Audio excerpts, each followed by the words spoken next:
cut his arm off to get out of the boulder. Make something up! Make something up! Oh, this is the way I came out of my mommy. Come on! He does have a really good point. I think that there's something worth noting that perhaps there's something there. Do you have brothers and sisters? I have one sister. Is she missing any? No, just straight up. Yeah. Normal. No, but I've had people who were interested. Yeah. Oh, okay. Did they pay you for something? No, it's like.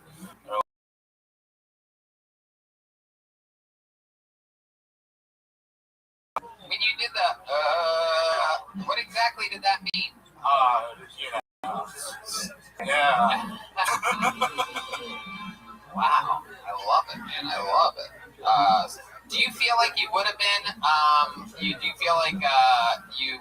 What do you think you would talk about if you did have two hands as a stand-up comedian? Clapping. Yeah.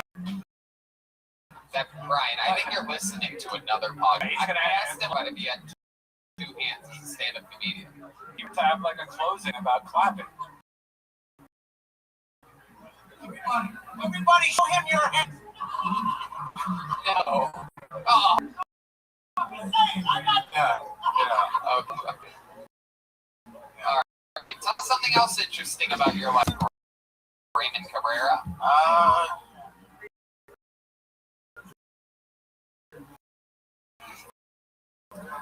I work overnights, so I sleep during the day. Focus. That's pretty cool. Yeah. What do you work next? Yeah. Oh, one-handed barista. Yeah. This? Like, My God, you burn yourself a lot? No. No, that's incredible. You use your chin or something? You guess you just Yeah. I use my chin on the milk frother. Yeah. Yeah.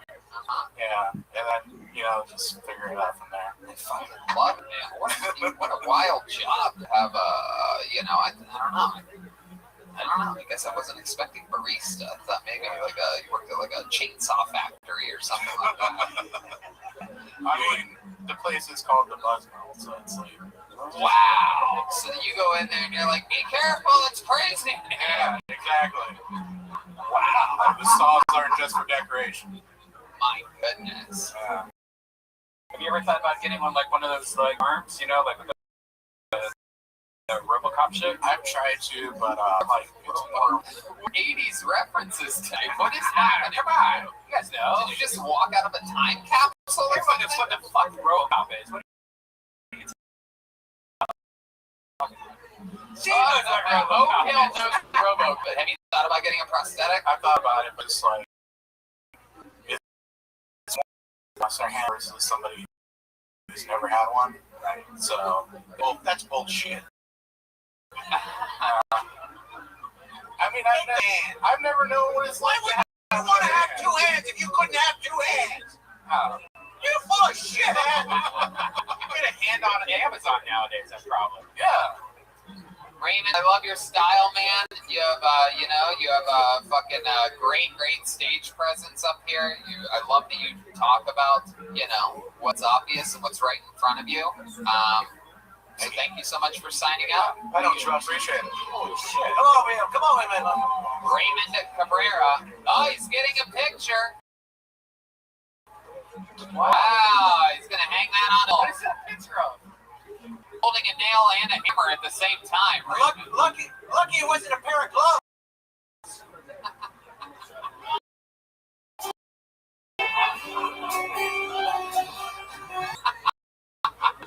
Wow, you can get a aesthetic on Amazon. Look at the chunky sizer Zach Bogus is hanging down with. Very clumpy. How many of you have already had the coronavirus by round of applause, huh? That's a pretty good amount of the audience. Can't catch it twice. 9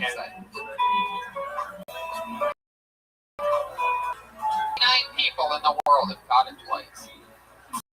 Your next comedian goes by the name of Benjamin Saffron. Benjamin Saffron.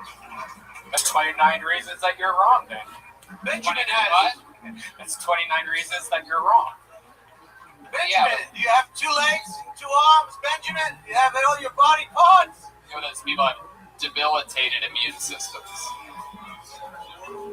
Buggies. People like that. People like that don't go out. Wow, be sure to use the staircase, everybody. Normally I don't have to explain that because it's sort of common sense, but hey, here's one more time for Benjamin Saffron. Close enough. Something. You can take off your mask, Benjamin. Oh, should we put it back on, Benjamin? Put it back. No, I'm kidding. Okay, one more time for Benjamin Saffron, everybody. Here goes.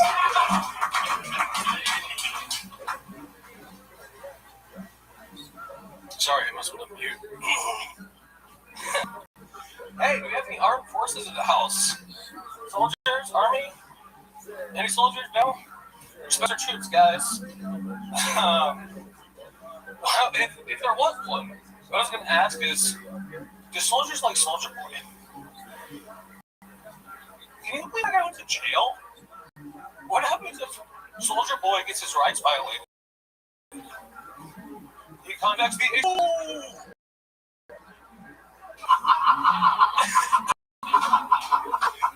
I like to think Soldier Boy went to jail and came out Soldier Man. but better, I like to imagine Soldier Boy being trained man, paratraining academy. Who's next? It's you! Superman! Splat. Make sure to read the training material. Benjamin Saffron. Everybody going to the fair tonight. Nobody wanting to get out on their own accord. Everybody trying to get that last laugh in tonight. Benjamin, I've always said there are not enough soy-themed comedians. And then all of a sudden, there you are, out of nowhere. Hell yeah. Welcome to the show, Benjamin. This is your first time here, right? Never watched it. Never watched it. Well, that's not even the answer. I put it on, like... That's what I asked you, Benjamin. Do you know that? Huh? Do you know? I'm a bad listener. Okay, let's try again. This is your first time on the show, right? Yeah. Do you do a lot of stand-up comedy? I've been hitting it this year pretty hard. Hitting it this year This is pretty my 7th year in total. 7 years you've been doing stand-up comedy. Okay, there's the answer. All right. And Houston? Never lived outside of my whole life. Never lived outside Travis County your whole life. How long have you been having sex with the 1,000-pound sister? I've seen you on that show, Noom Around. You give them their 2 liters of Pepsi to start the day. I watched that show. I know who you are. As often as they want, man. They're in charge. I love it. What made you sign up for this thing? How did you know to come here? A friend told you, or? Just, generally stalking online, but shit to do. Generally stalking? Were you stalking someone that was coming here? I don't think so. You're a creep. Yeah, really frightening energies. I'm glad you're here.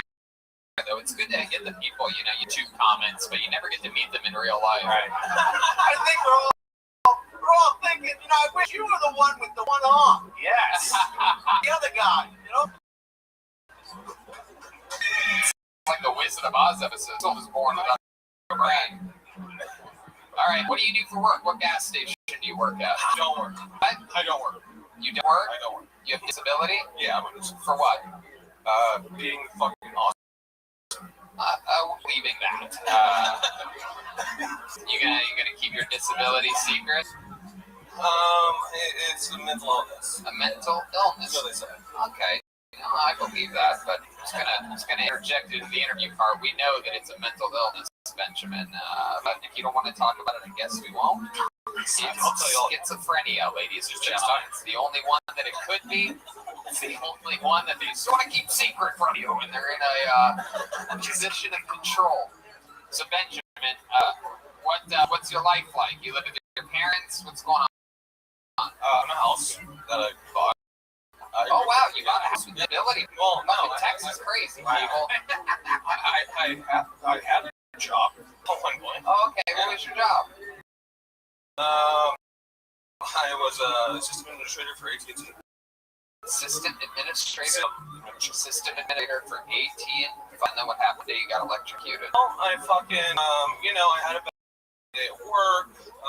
I called dad and he was like, that seems weird. You need to go back to the mental hospital. And then, so. Can you describe to us what a bad day like that goes like? I mean, I'm sure these people would be interested in this interview to find out about things like that. What made me finally snap after 6 years was I was not leading a team that was responsible for finding 2,000 laptops that shipped all over the country. And Not right to the tip of that. You were had no GPS location. you were working for to find 2,000 labs. That were shipped all over the country and didn't know like GPS or like location tracking, so they were gone. And I was like, I'm in trouble. You lost 2,000 laptops at once. Well, slowly at the time, Sold laptops. We sold laptops and sold them. Some guy, a laptop to go 6 or 4 seasons, and it's 3 years later. Where's that town? Is your house? Well, I grew up in East Rodenburg. I bought a house on the west. You talk really fast sometimes. What was the last thing you said? I grew up in East Rodenburg. I bought a house on the west. About a house out west. West Rodenburg. West. North Center. Okay, forget it. One of those interviews where just not much is happening here. Benjamin, you good at anything? Do you have any special skills or talents? You know how to balance a ball up the tip of your nose like that up in the air? Finish a bag of cocaine? I do magic tricks. Yeah? Can you do a magic trick for us now?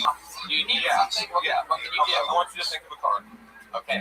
Yeah, and I'll tell everybody. Okay, but if I do that, then you'll know the card. Okay, well, let me guess. Okay.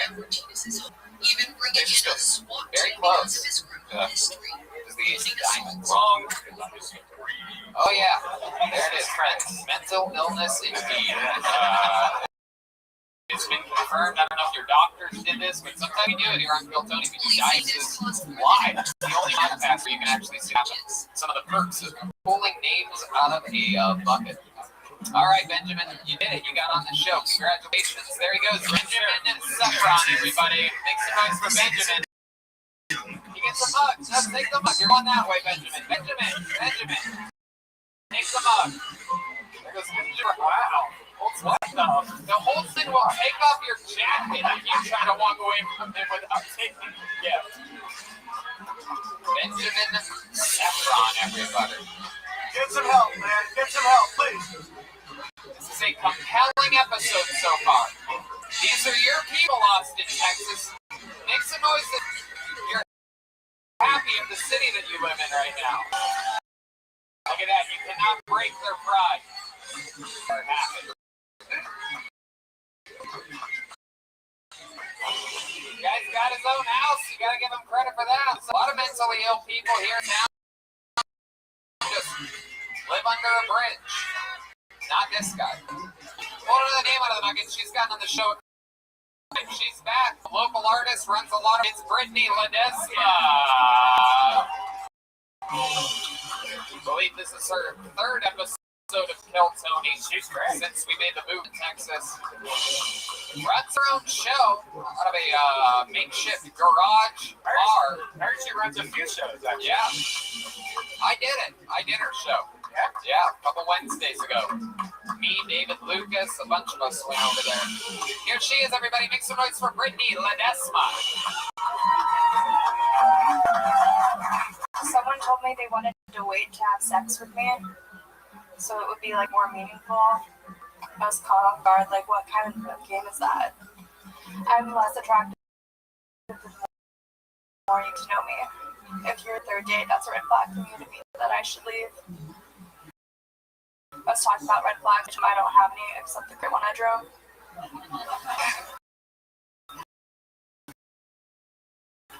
I've been writing into a lot of people from high school.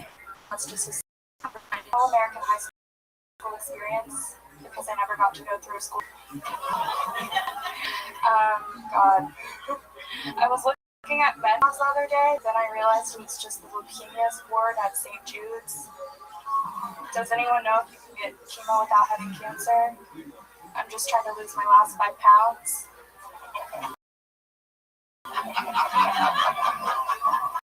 As a cancer survivor, she's had it 3 times. Fortunately, nothing can kill evil. Thank you. Brittany Ledesma doing jokes one after the other. Oh, yeah. The microphone up to her mouth, looking out at the audience. It's been almost since the beginning of the year, something like that happened here. almost strange. Some company that doesn't end in you.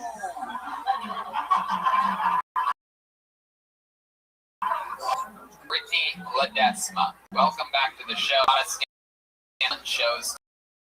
Tell us how life's been lately. Life's been good, you know. I took an edible the other night, and that was a lot for me. What happened? I just stared at my dog for a while.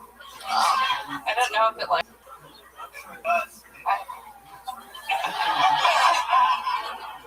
I feel a lot better now, thank you. My goodness gracious. What do you think of, have you been watching tonight's episode? Have you had a view of it at all? Yeah, I've gotten to watch a little bit of it. That last guy didn't. Watch out for that, yeah. He tried to give me a rose before I came in here. Oh. I just, my friends asked if I even like noticed it, but I'm just not good at ignoring people now. Wow. A rose. That's a rare treat. I know. That's good. While you were staring, was it a cat? So you Dog. said you were staring at your dog the other day. He was probably staring at you through your window. So Brittany, tell us something about you that we haven't learned in all these other areas. Used to be a dancer. Really? What type of dancer were you? Like the pole. Really? Is that true? Yeah, I used to work at a strip club. What club? I was a stripper. Get the fuck out of here. Are you serious? Yeah, I was like 19. I knew it. I could smell stripper a mile away. You seem so young. How old are you, Brittany? I just turned 23. You're 23. How long were you a stripper for? Like a year when I was 19. Wow, a year. Would you be willing if we played some stripper music? Would you be willing to just give us a small example of like your types of movement? I'm sure the crowd would like that. Am I right, guys? Hang. Whoa, Holtzman. Don't throw it so hard, Jesus. Holtzman is beat. Wow, those are $5. Oh, I mean, more than one dance, actually. That's a private show. Maybe we should go behind the curtain and Red Band. The show when he clings to go all the way. Can you play some strip club music for Brittany since Red Band didn't cue any up? Oh shit, little soldier boy.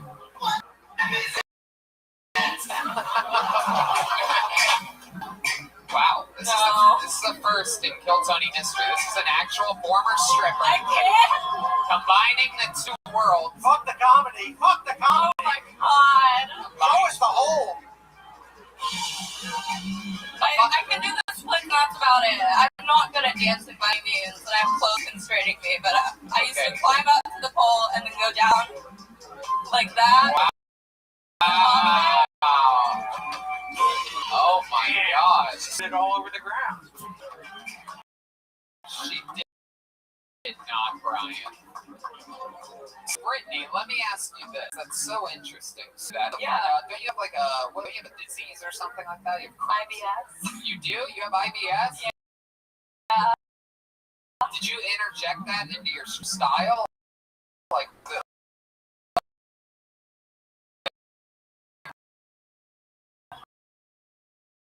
now, ladies and gentlemen, I'm slippery wet. Give her a call. Give her a tip or a piece of. There's. Wow. Oh my goodness. Jerry ever do anything extra for, you know, a couple? No, I mean, I had like guys ask if they could sniff me, so they like sniffed my leg. It was like Joe Biden's thing too, apparently, but it's true. People will pay money to be sniffed. Or yeah. No, Brian, you Sniff that. I got it. And then someone paid me $20 for me to just show them my tongue. really? Tongue fetish in the world. Wow, that is interesting. How much did the guy pay to sniff your leg? Like $100. What part of your leg was it? Wow, below the knee. I would think that's about a $10 sniff to 20, right? Was there something that made you get out of it? Like, was there a bad night? Why did you go into like camping or something? Or I mean, what's your camp address? I was just Red. I was just in school. That's all I needed to get back my trans comment before I transferred. Absolutely. What was your stripper name? April. April. Oh my goodness. April shower. Come on, everybody, it's April. It's getting a little stormy in here, everybody. Do you have to poo right now? You have to poo right now? Right. Do you feel like taking a shit right now? Just let me know. I'll meet you out after. Shit on my mouth. Just kill Tony. Kill me with your shit. Holtzman Kill has me kindly arrived. with your shit. Holtzman has arrived in Austin, Texas. Young 22-year-old poo. Fresh shit. That is more youthful shit than it is. Turning a faucet on and You could ever go back to doing that? no. What about for like $100? Oh my god. Absolutely disgusting. Brittany, an unbelievable set tonight. I venture to say this might even be your best set on the show. Fun stuff. Way to roll with the punches during this crazy interview part. Answer all the questions. Very compelling stuff.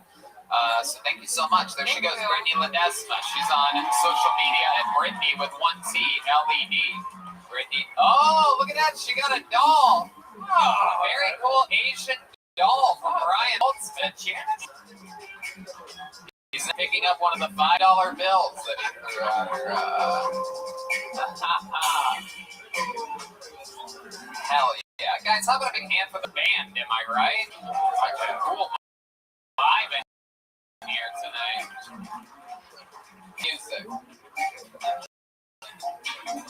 Mohammed Abba, or Abs, or Ab8. Mohammed, if your name is Mohammed, you just got selected to be next on Sony Live. Brian's arrival amongst Mohammed, everybody. It's uninterrupted. Here he is, Mohammed. Thank you. I am proof that Jesus is white. Good job, Christians. You guys really nailed it. Sorry. You go by Muhammad, Mo, no fly list, like those few little names. But yeah, I don't really follow my religion. Any sinners in here? Yeah, Slayer. They call that devil's music. I call them hymns. But yeah, I don't really follow my religion anymore. But I do hook up with older women because I'm married an older woman. So, for example, when I tried to hook up with a girl, she turned me down, and I hooked up with her mom. So, yeah, why could mess with the product when you go straight to the... So, but yeah, I do hook. They're into pulling hair and choking like everybody else in this modern day and age. But yeah, I'll just stop right there. Okay, I'll allow that. What is your last name, Mohammed? Abbott. Abbott. Yeah, Abbott. Abbott. Yes. Okay, Mohammed Abbott. What is that? What ethnicity are you? I'm Palestinian. Palestinian. Yeah. That's the Palestinian music that Red Band had queued up for you. Have you ever been there? Yeah, I was there like freshman, sophomore year, summer for 2 months. What's it like? It was nice, and then yeah, I would wake up to gunshots and grenades going off. So Crazy, yeah, huh? my cousin, the military grade, like gas mask, mace one time, and he was just fucking fire. Yeah, So yeah. it's always sunny in Palestine. Another episode. How long have you lived in Texas? I'm from Chicago. I'm visiting. Okay. Yeah. How long have you been visiting for? Till tomorrow. Does it treat you a little bit differently than people in Chicago? Yeah, really nice. Yeah. Really nice here. They are. It's fucking wild.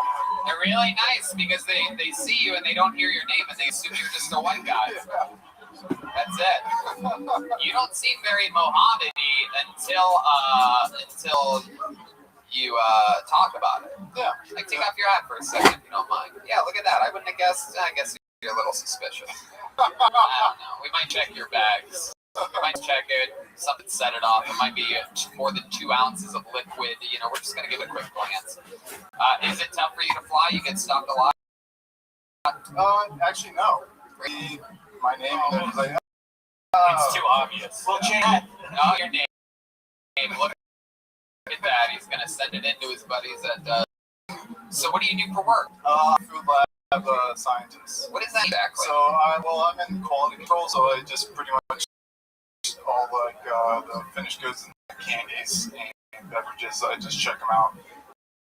Yeah. Oh, basically, right. What do you think about Pete Terry's? I don't know what that is. Have you eaten anything with good since Terry Black's. Terry Black's all the way? That's who I forgot to mention. That's who fed us tonight. Terry Black's barbecue, seriously, one of the best in all of Austin, if not the best. That's from Terry Black's _BBQ. Thanks to our buddy Yoni over at Best BBQ Show on all social media. Make sure you follow these guys. Huge pieces of the team. So, Mohammed, tell us more about your life. What else about you? You have a girlfriend up in Chicago? I do not. Okay. What type of girls are you into? You're a Palestinian. Pretty much, I would say like curvy girls. Okay. Hell yeah. Yeah. You like a girl shaven or a Gaza Strip? I knew a Palestine so well. 2 people know about global affairs. Yeah. I mean, I like Been Bill Tony fans. woman, perhaps. Hide that fucking bomb. Who's gonna get on an airplane with motherfucker? That's what I want to know. What's your favorite part of the girl? Sir, butt. but I'm a Butt, right? A little bit of that rear end, definitely. Your most recent girlfriend, was she American? Yeah. Yeah. She was. Just a normal white girl? Yeah. She's dead now, isn't she? Yeah. Yeah. Have you ever dated a Jewish girl? I hooked up with a Jewish girl. What did that feel like? Was there like friction in between you guys? Why did you just pull out a gun at some point? Yeah, it Just was a huge, weird conflict, and we never. I love you. I hate you. I love you. I hate you. I love you. I hate you. I hate you, baby. What's the fucking West You're not fooling me. do you notice that you naturally don't Jewish people? No, it's not that. No. How about your father? About your father? Yeah, you know. No.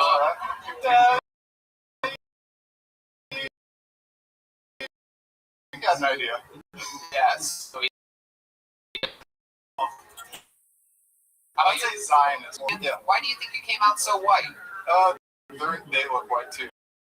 So I have no idea. All my like dark complexion and all of these, but I was the lucky ones, I guess. Absolutely. How'd you get a job testing food? I went to school for biochemistry. I wanted to be a dentist, an orthodontist, and I was like, fuck that. And then I wanted to be a meat scientist. The meat scientist. Yeah, my family owned a slaughterhouse. Your family owns a slaughterhouse? Yeah, they did. Shit. So yeah, I would help out. Mostly Jewish? No. It was halal, so it was nice. Yeah. Wow. Very, very interesting. How about you? Anything that you like to do other than, how long have you been on stand-up? Just over a year. Just over a year. Yeah. Other than stand-up comedy, what else do you like to do to pass the time? Play video games. Yoga. Hate Jews. Yeah, that's, yeah. Video games. What are we talking about? Flight like- Simulator? No, we were into that. Just restarting every 5 minutes. I'll take a New York team. I'm into like shooters, mostly fighting games, RPGs. That's awesome. Yeah. Fucking love it, man. Who's your favorite stand-up comedian?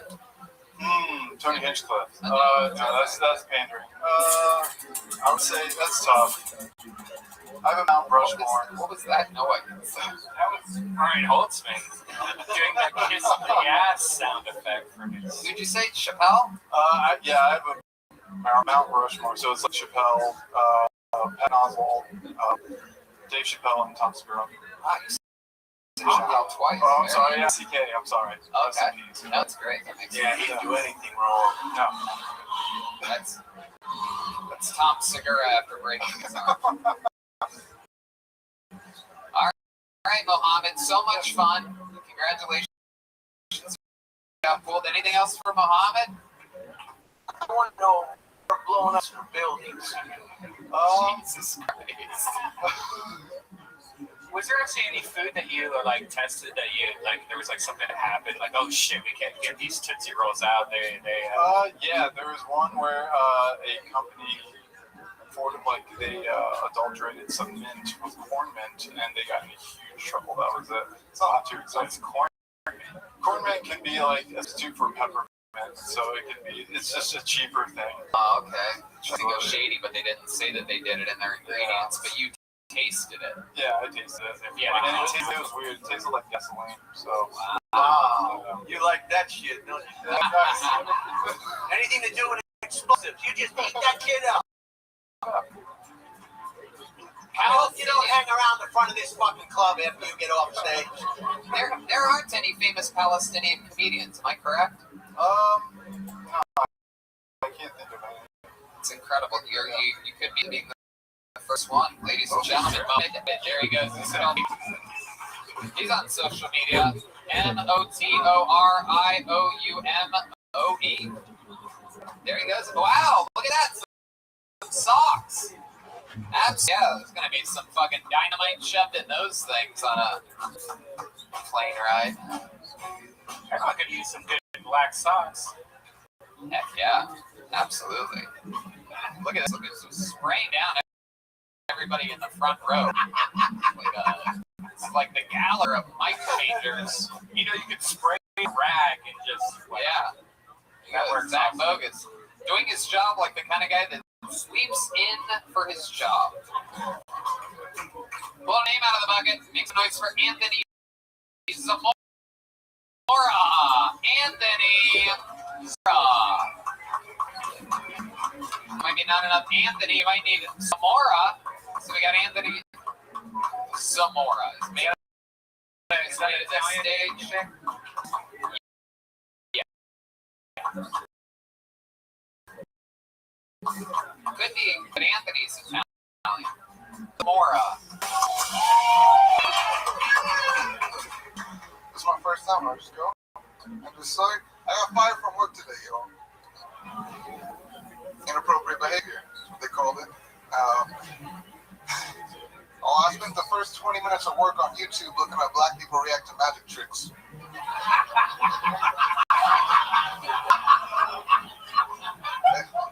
They didn't like that. I didn't like that shit at all. So now it's fucked up though, because like I don't have a job and like my girlfriend's just trying to be like, well, just like move in with me, move in with me. I'm like, I'm not trying to live in with your parents though. It'd be weird when I'm bringing other women home and explaining that to your mom.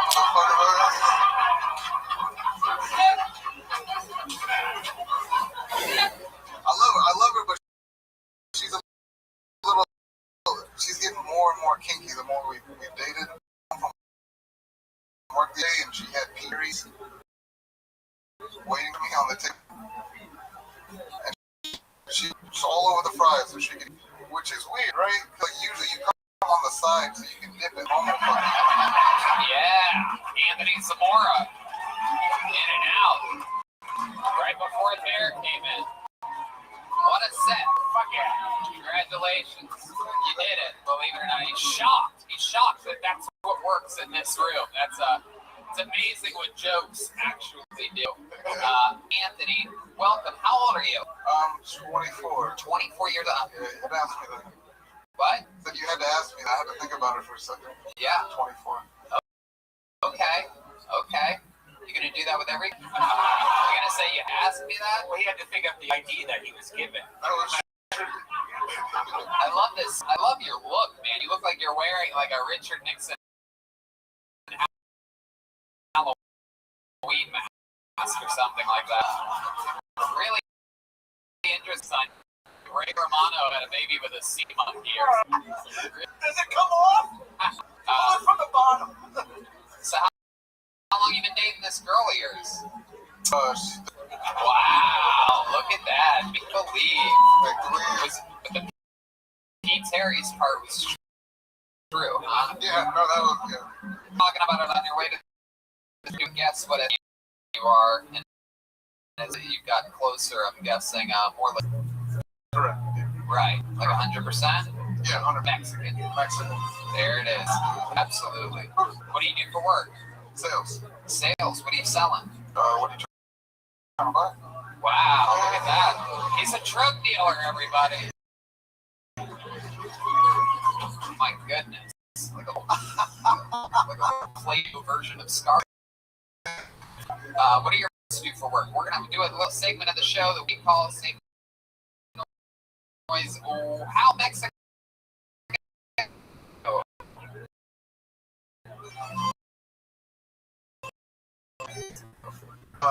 Works for BP. Gas station. We'll call that a mom, dude. She works at the church, as Mexican as it gets. That's pretty Mexican. That's bonus level Mexican. Who does the landscaping at your home? Oh, they don't own a house. It's an apartment. Oh shit, super Mexican. Wow. How many people live in the apartment? Just them. Oh, just the two of them? Just two of them. You live by yourself? Yeah. Wow, okay. That doesn't make any sense there. That's Jewish music, everybody. How long have you lived by yourself? Oh, I'm sorry. Yeah. Wait, what? I have a roommate. Okay. What does your roommate do? Same job. Sales. Wow. You guys are just selling things. Just selling. You guys are like the chupacabras of Wall Street. What do you like to do for fun, Anthony? Anything outside. Some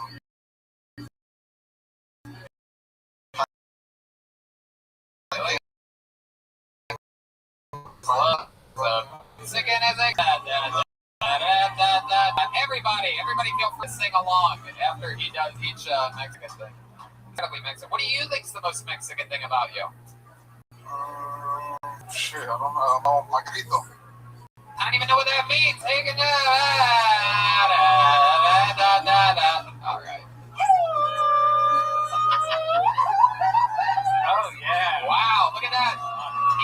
Look at that. The Mexican drummer Michael Gonzalez got so excited that he did it with him. He literally could not help himself. These people are their own type of aliens.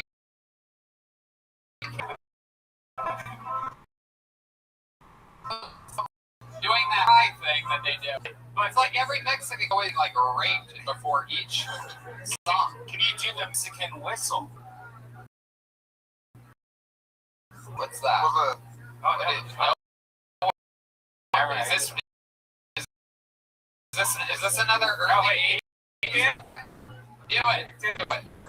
Fucking do it. Do the fucking whistle, dude. We're gonna. Hey, you gotta do it. No, You're all saying that you know exactly what. just do the fucking whistle. There's no way she's lying right now. It's weirder that you're lying about not being able to do the whistle than it would be.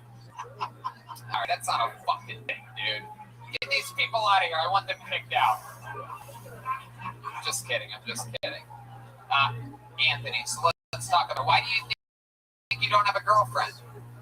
That's a good question. When's the last time you went on a date? December. Okay.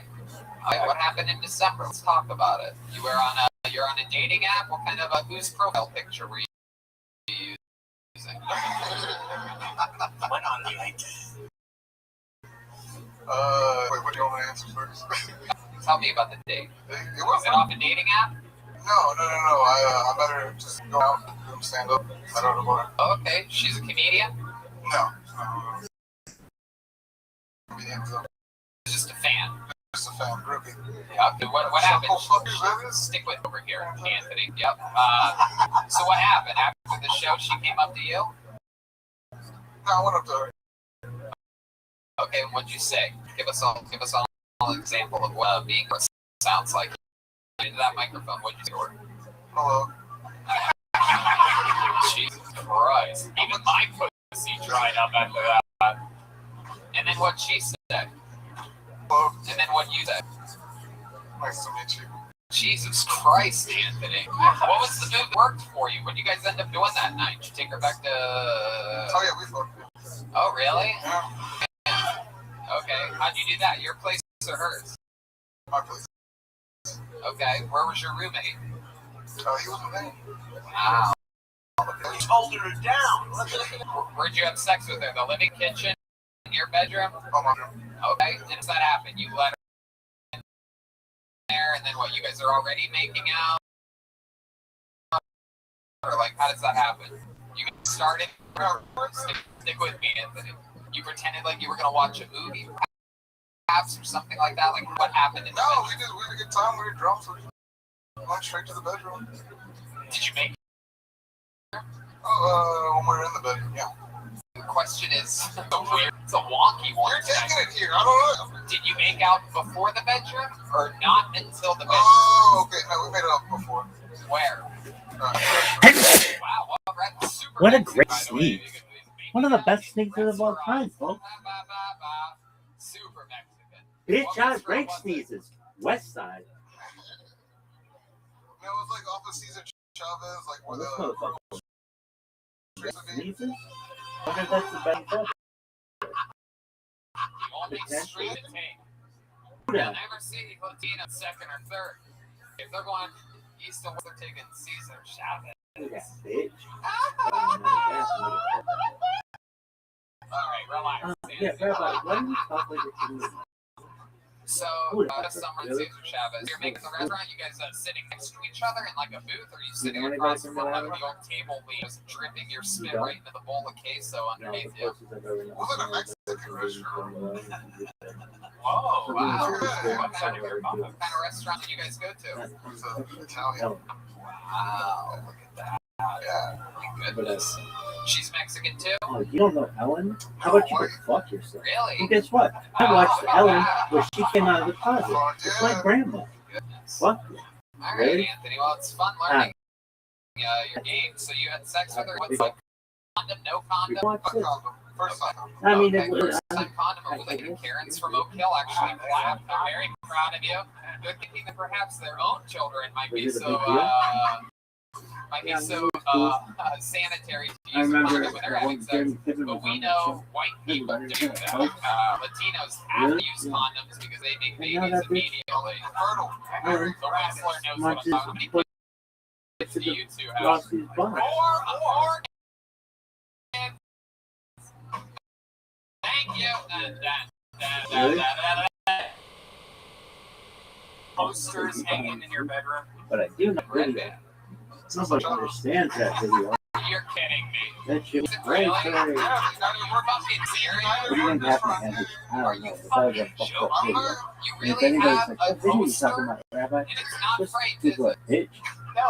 What is this bullshit, dude? If you have a Jesus This is candle the next to worst. it, I that don't thing's know. just right up there. That's Cesar Chavez. No frame, just raw dog in the Yeah, wall. fuck yeah.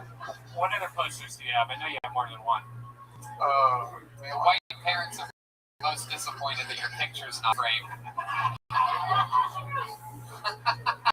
don't know how to frame it. You can show me a very. He's going to a store. You can. There he goes, Anthony Zamora, everybody. He did jokes. The crowd loves him. Great interview. Great job, Anthony. Fuck yeah. Whoa. You just got to do alligator skin hat And a shot glass. from Brian. Brian really liked on him. Wow, he put the hat right on Anthony Zamora, you gotta come back, sign up again, Anthony. Definitely. Anthony's some good people. You can always trust in Anthony. Yes, indeed. Right now, we're going to do something special. A guy that got famous during some of the quarantine episodes of Kill Tony. We found out about him and his insane relationship with, of all things, a Mexican woman who was trying to make his life absolute hell. This guy is an amazing joke writer. Really came out to shine during these pandemic episodes of the show. And he's here for us right now in Texas from Los Angeles. Here he is, Ryan Joe. It's the return of Ryan Joe.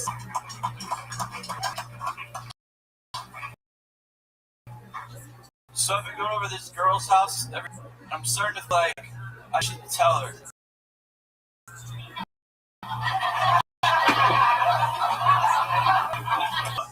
I don't get why people get freaked out about hearing their parents have sex. It's way worse when they make you open your eyes. What is this bullshit? Ugh. So my best friend's pregnant. She got raped, and she wants to know. She called me if I think it. And I'm like, what are you gonna say to that? My bad. You know? I got robbed, and the first thing my racist father said was well, were they Hispanic or black? And my dad, I don't know. So I told the cops they were black. My girlfriend and I both come from a broken home. I don't talk about my shit that much, but she just can't stop talking about what mom did to us. Ending it right before the mayor. Traveled a long way for this. Did you drive Austin or fly or what? No, it was $70. It's so easy to get here. Yeah, round trip, $70 though. And they space it out so you don't have to be next to people. What do you love about Austin? What, a couple days? I've been here for 4 days, just been doing shows. There's freedom. Although you guys are still wearing masks too, there's still pussies out here. Whoa, such a weird backhanded comp there.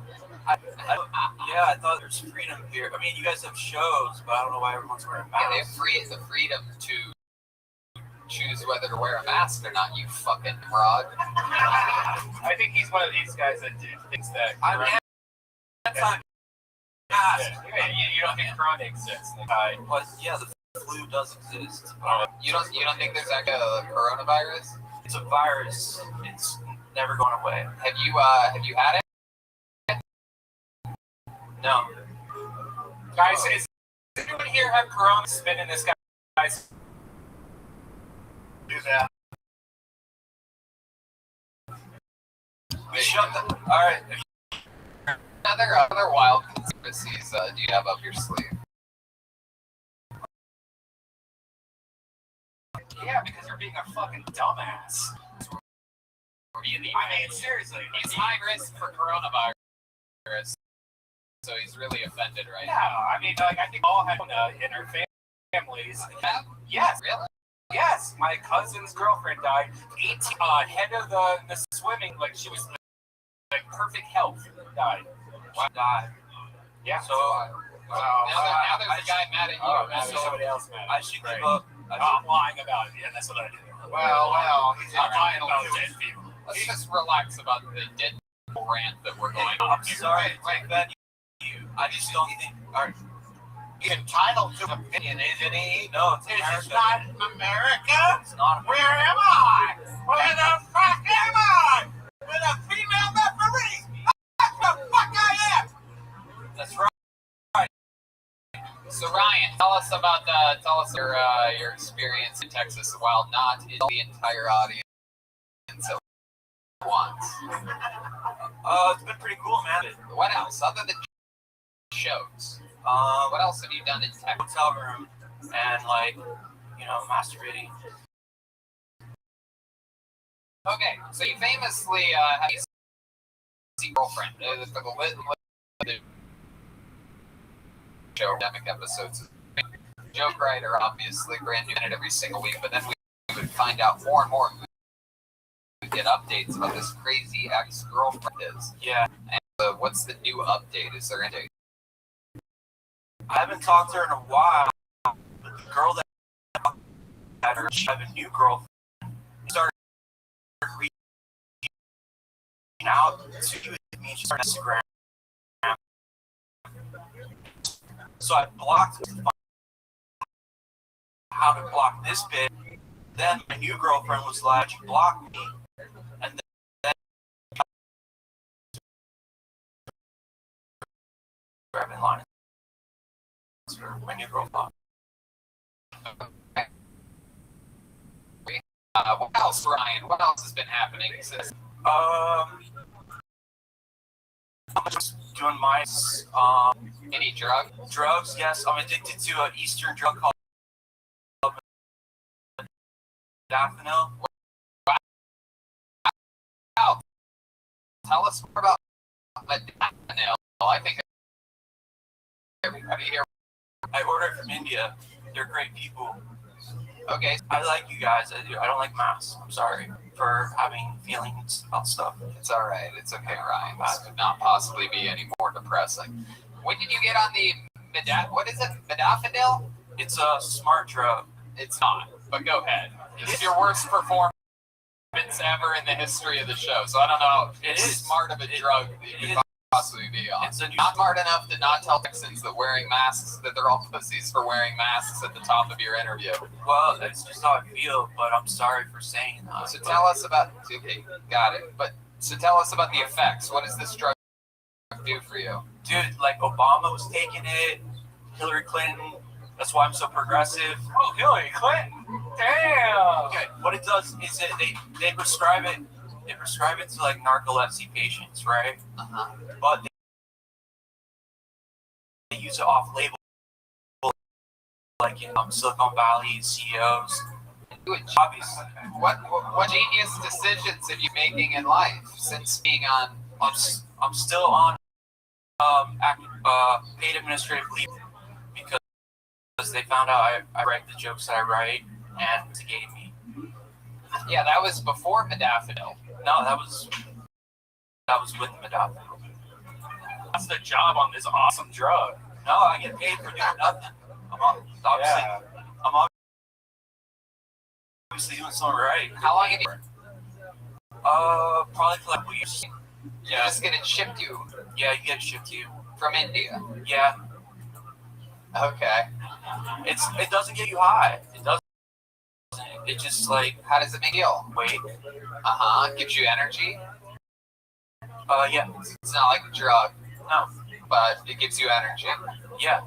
Okay. It's different. It's just that you feel like awake. Sounds doesn't get you high. sounds just confusing to me. People don't know about it, but it's great. Because they're hiding it. Yeah. Because they don't want that. This is Lawrence on Kill Tony, everyone. Well, look at you retiring before we tell you to not come back. I already know it. This is the guy that quits while being fired. You know what? You can't fire me because I quit. I already know whatever. Wow. Yeah. Have you been depressed lately? Dude, like I do have a new girlfriend, and my fucking ex-girlfriend ruined it by like calling her and telling her what a liar I am. How did she get her number? Well, she didn't. It was because I blocked my new girlfriend, and so my new girlfriend was like, "What the fuck are you blocking me for? What's going on?" And she's smart. And And when you say she's smart, is she modafinil smart? no. She's smarter than me. She's smarter than me. She keeps me grounded, as you can tell. Yeah. Absolutely. But no. So then I had to tell her everything. Sleeping with both of them at the same time. Oh. There you go. I wasn't exclusive though. I stayed with the Dominican girl to Dominican. Freaking wake on me though. You're around a lot, huh? That's a good one. Yeah, at the same time. Why do you think that is? Why do you have an insatiable appetite? The new girl not quite. Actually, he saw me on Kill Tony. Wow. He brought us together Uh-huh. because she's like in love with Michael Lair. Right. Yeah. I love that. She's using idiots Michael Lair. Okay. She lives in Portland. And so for a while, it was just like us being like friends and shit. And then it became like more, I was going to go up and see her, but I was having like friends with benefits. Wait, doesn't your Mexican exes, doesn't the guy that she was cheating on you with, doesn't he live in Portland? No, that's another girl. Oh. This is the girl that This is all confusing now. There goes Ryan Joseph, everybody. There he goes, Ryan Joseph. His last time on Kill Tony, he retired tonight. I wasn't even going to tell him not to come back, but he did it. Okay. Moving on. The daffodil, everybody. Steer clear. I don't it's FDA approved.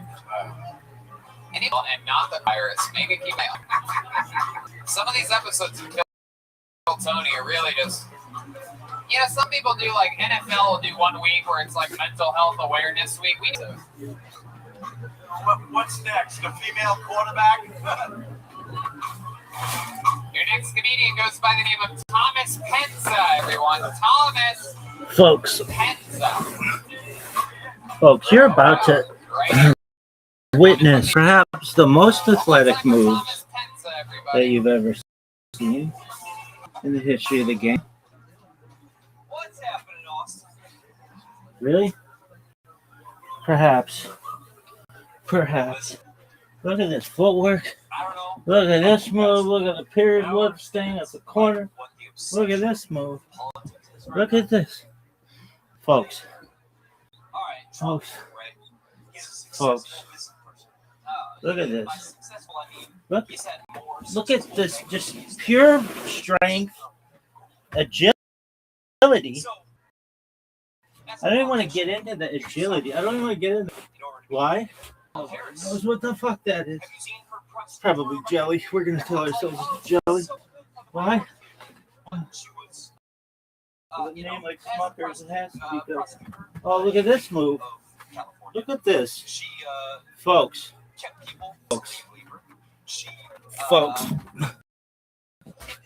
Folks, are you seeing this?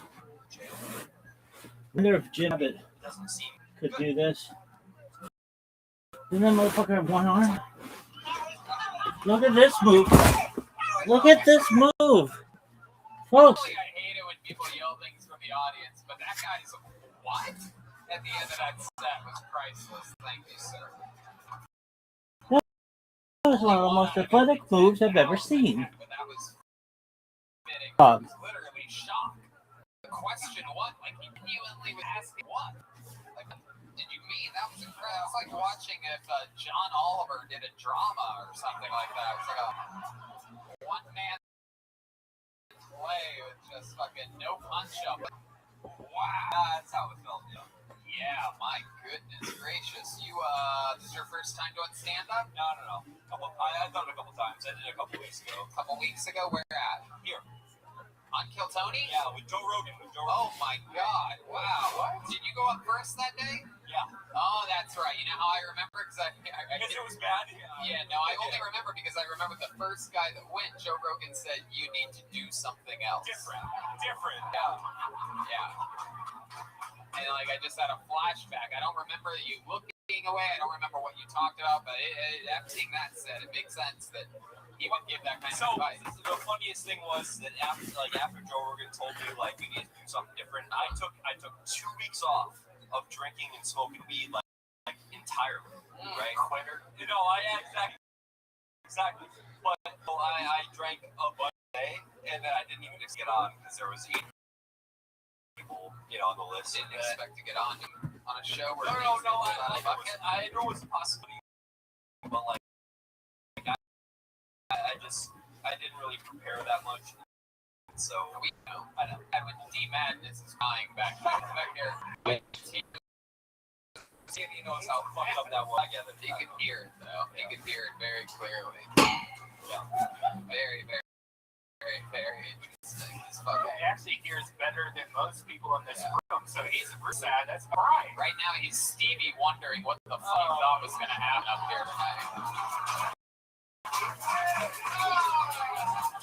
So let's talk about it, Thomas. Yes, sir. What do you work? I'm a poker dealer. A poker dealer, indeed. Yes, absolutely. My Look at goodness. this. I I moved here from Massachusetts. I told you before I was in Boston. Yeah, you know me on that comedy scene. But I had like 8 months off during the pandemic. You know, laid off. All the scenes got canned, and I came down. I felt like there was a bunch of people that I worked with that liked it down here. And, they were doing open mic stuff and said, like, let's move. Let's see what happens. Right. That makes sense. Yeah. It's a situation, but yeah, it happens. Not a lot, but How do they make fun of you? What do they make fun of? I don't know. Your lack of a chin? It's awesome. Now, So yeah, what do they make fun of about you? I don't know. I feel like I generally don't get made fun of a lot, but I don't choose to be made fun of. I'm just kind of like laid back. Certainly after tonight, you fucking ass. Oh, you fucking Get up stage and tell a bunch of folks that aren't funny. Yeah, I get it. Like that would generally be. What do you do for fun? What are some things that would some redeeming qualities about Thomas Penza? So we'll leave the comedy stuff out. I played this. Okay. That's fine. Yeah, What else? regular golf. I played poker, like cash games tournaments. Okay. What's your bedroom? So I have actually one poster in my bedroom. When I went to Vegas, I played the main event. That Fremont doing like posters are, and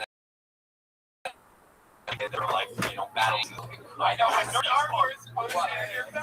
sir. I got that on the wall. It's one of my favorites. It's one of my Dork you are. Yes, sir. It's a professional nerd. A professional nerd. What do you think's the nerdiest thing about you? Because you said that like that was cool. There's a lot. It's really special Star Wars. It's one of a kind. I was in Vegas checking out the Fremont Hotel. Like so much information in that fucking dog shit Star Wars poster story. So what do you think's the nerdiest thing about you? Nerdiest thing about me. Be honest here. Think about your day. Think about how it starts, what you go through, the types of things that you do. I don't know, man. There's a lot. I played Magic Gathering for a while. Yeah, exactly. Yeah. Okay, let me ask you this. What's the coolest thing about you? Like, if you were like, I saw you do something that you got Thomas. So despite all the shit about me, I also do like some dance and stuff. Like, Oh my fucking music do you dance to? more like funky stuff. Like, Funky! Your only band, ladies and gentlemen, specializes in funky. Give me some funky shit. Let me remind you, this is the thing that he said was the coolest thing about him. It's close. What It's we're close. about to see, It's close. we went past the nerdy thing about him. This is now the coolest thing about him. Thomas, you better dance your fucking heart out. Feel free to put the mic back in the mic of this. Ladies and gentlemen, Some precedent. Let's some folks. looking for redemption right here. Look at this move. Oh, And then incredible. Incredible.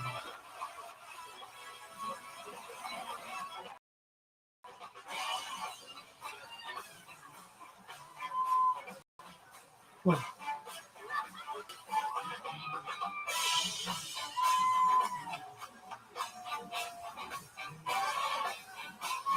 The dugout.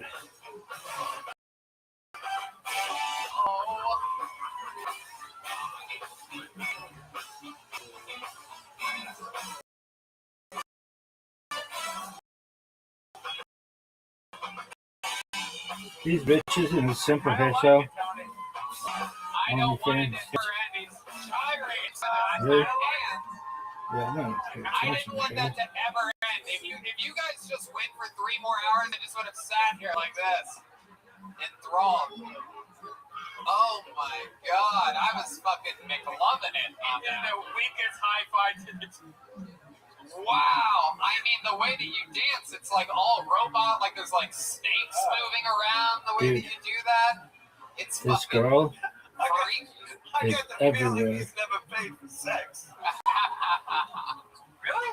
My goodness, and you do that sometimes at the club or Stop something this like guy. that, and that works for you. Girls come up to you after that. Is that I'm not worried about right up to you and they get in your face and they're like, just want to ask you, like, what the fuck is wrong with you? Yeah. Like, are you? Oh yeah, it really. You just listening to this podcast, you're really missing out. It was exactly like. In fact, his dancing that he said was the coolest thing about it was the most comedic thing he did. When comedy was dramatic, He should mix the dancing with comedy. He should find it really good. Wait, you know what? You know what I think we should do? I think let's do an experiment here. The band plays at volume, right? Just sort of like light and smooth, the same type of thing you were just playing, but just voluminously lower. And you do the exact same act that you did while doing some of your dance moves during it. Just do everything with the one arm and keep the one arm, the mic in front of you. This is going to be 60 seconds from Thomas Penza. Act he did earlier that got zero laughs, but while dancing and doing this is a great experiment. This is Thomas Penza. All right. Gotta dance. You know what I learned about in the past?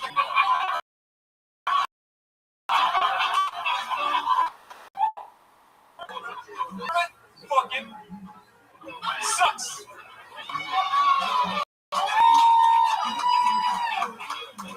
I mean, think about it. Look at the pandemic. Trudeau, he's giving everybody $2,000 checks.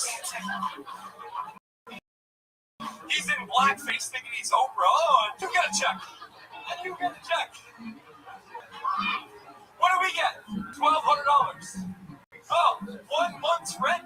Once. No, thank you, sir. Are you sure you don't want any change? Incredible. The crowd goes wild. Hard laughs throughout. We figured it out.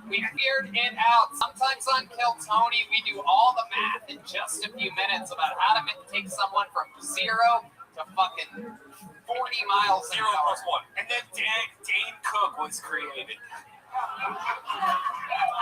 Wow. Yeehaw, giddy up. You figured out your stand-up. You took some jokes right on the part down a lip there. Ladies and gentlemen, congratulations. You've had a huge breakthrough here today. It's Thomas Penza. Figuring it out. Also some dance moves after each punchline. Yeah, like that. Yeah. Oh my God. Coming to the Paramount Theater in the next year. He's going to be headlining his own shows. One day I'm going to be opening up for that guy. You guys want to go to the bucket one more time, huh? All right. Your next comedian goes by the name of everyone. Ben Horn has been selected. He's coming in from the back door. I like that. I think it's like if he actually had a band behind him and did comedy, it would probably work. Yeah, people would really. It worked here. Just so you know, we know it worked here. Oh shit! Here he is, Ben Horn. Thanks. So before I did comedy, I was infantry in the Army for 10 years. And yeah, thanks. And the question people always ask me is, have you ever killed anybody? I always say, yeah, I used to have 2 sisters. One of them wouldn't put out, so I picked up a lot of bad habits from the military, like I pee in the shower. That's one of them. My girlfriend thinks it's weird, but I think it's because I sit when I pee. Also, I take baths. So I watch too much porn, too. I didn't think I had a problem until the other day I noticed the keys were getting stuck when I was typing. Yeah, my phone's a touchscreen, so. Alright, thanks. You have 20 seconds left to do any more. If you want to be done, you can be done. Now, close. That's it. 38 seconds from Ben Horn. Getting out while the getting is good. I love it. So Ben, welcome to the show. Is this your first time on? Yeah, first time. Hell yeah. style, man. You were in the Army? Was, yeah. Clearly fought in the Civil Yeah, that's Steve. Got that for the first time, like 5 minutes ago. Yeah, absolutely. So there you go. So when did you get done with the Army? Was it like 2.5 years ago? And that's when you started stand-up? Yeah, basically. Okay. Where'd you have to go for the Army? Stateside. Did you vomit in your mouth a little bit when there was a Palestinian up here earlier? Where'd you go? Stateside? Like when I was stationed here, it was New York, Kentucky, and then El Paso is where I ended it, and then overseas, just Afghanistan. Hey, there you go. You saved Afghanistan for last there. I was about to talk shit. You're like, yeah, New York, Kentucky, and El Paso. Oh yeah, in Afghanistan. Yeah. A bomb-filled war zone. What was that like? How long were you in Afghanistan for? Wait too long.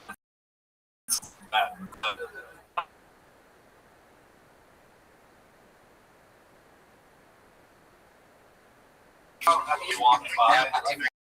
What kind of way? I remember one time my buddies got naked, covered themselves in glow stick like goo from the inside, and started running into everybody's rooms, like in the middle of the night, waking people up. Okay, did they dance like the last movie? Oh, way better. Right. Just a lot of You've been back for 2.5 years. Do you have any anything? Do you have nightmares and stuff still, or anything like that? Nah. No? That's pretty cool. Yeah, I got pretty easy. Heck yeah, the Republicans love that. Yeah, absolutely. I love this table. Right? We always need to save table for like actual, like, I don't know, like successful white people or something. That seems like a good. They mix in with a whistling Mexican thing. These two in any of the porns that you watch? Well, she looks familiar. That dude has his leg really high on the table. And he has his mask on deeply. I do believe this is Bane from Batman sitting in the front row. Your jokes about weird like dogs are not appreciated. So Ben, what do you do for work now? I just work at a grocery store. Really? What Yeah, do dog, you ready to lose? HEB.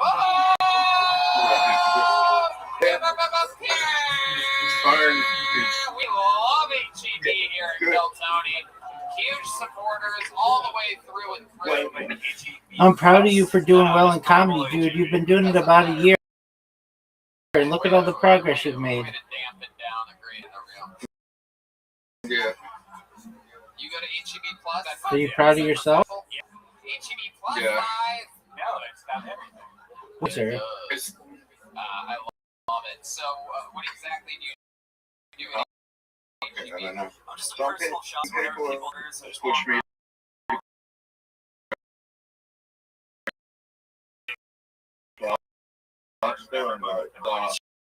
shit.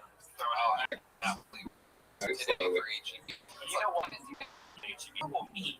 Not the best. That is not true. I love famously meat. have good meat. Yeah, no, I'm a fan. Go get a ribeye from HEB and then go get a ribeye from Costco. 100 times better. Oh God, this is also coming from Red Man, who believes that McDonald's is healthy for you. He admits to drinking orange drink from McDonald's. Hey, let's have a grill off. What are you gonna grill? Yeah, come to my house. I'll do Yeah, a I'll send blind you taste an test. invitation. Well, hey, we gotta break down that. I'll send you an invitation in a moment.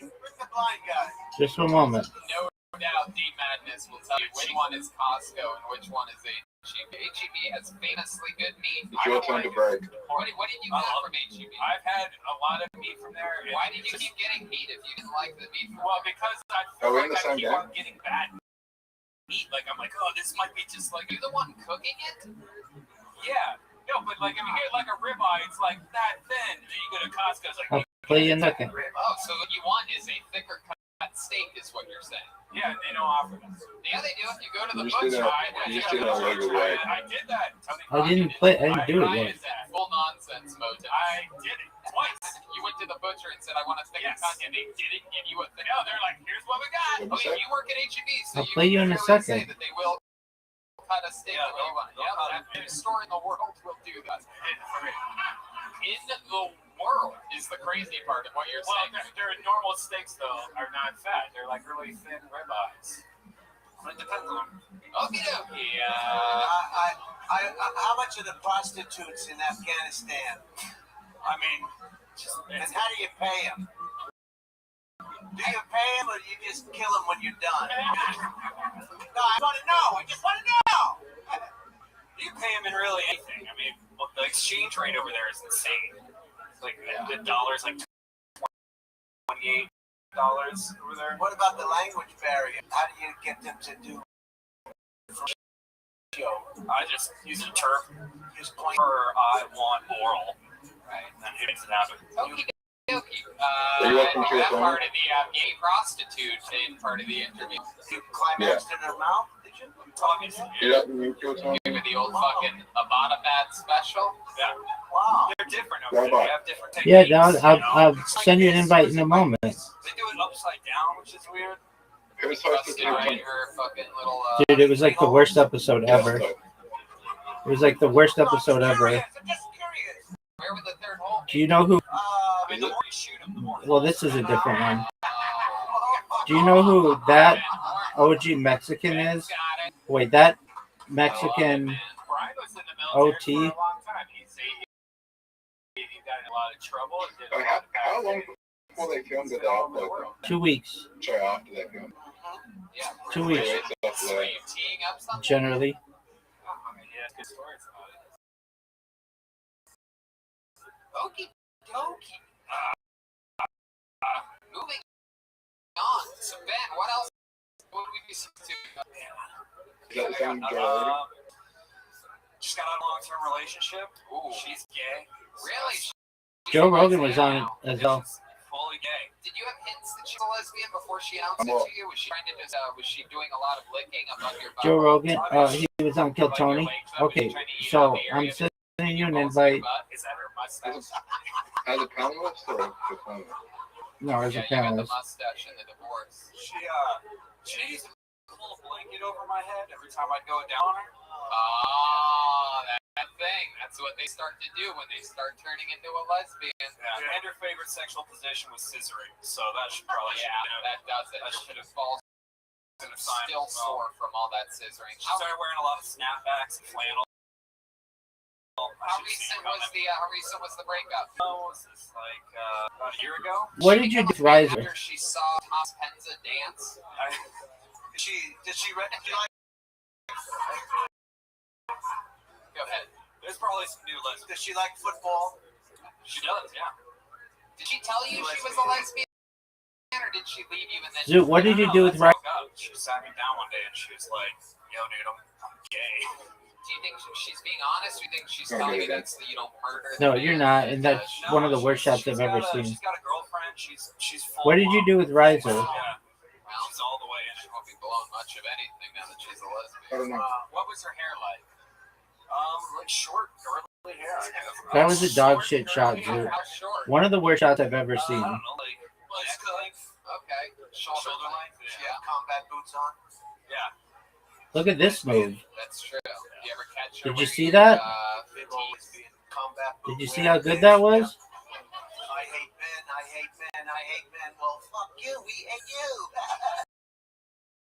Ben, I absolutely love that. Dude, are you someone seeing like us? you serve our country, come back Dude, are to you- a stand-up comedy career and do it.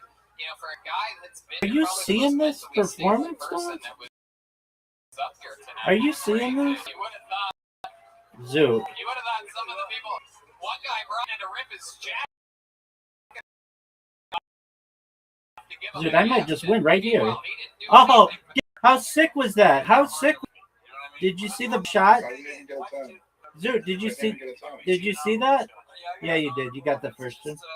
Zoot, did you see that? Brain and body stopped working Yeah. as well, so it was like. Did you see the best shot? Yeah, yeah. I mean, I did at Yeah. first. That's why I did 10 years. All right, 10 big dog. years of either staying I'm gonna for send you a additional match, 10, dice party, retire and or then get out. When they I'm gonna just try to are get like an choosing, hour they of tell you sleep. that it's because they're a I have a lesbian. podcast to do.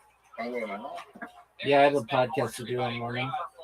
He's on Instagram at the Ben Horn. He's got Is it that healthy name. taking prices? All All one that? word. The Ben Horn. Spelled exactly how it Allegedly, sounds. Brian Olsen Ronaldo is does, What'd and you give him? Leonardo da What Vinci did. was that? Ben, show us what he gave you.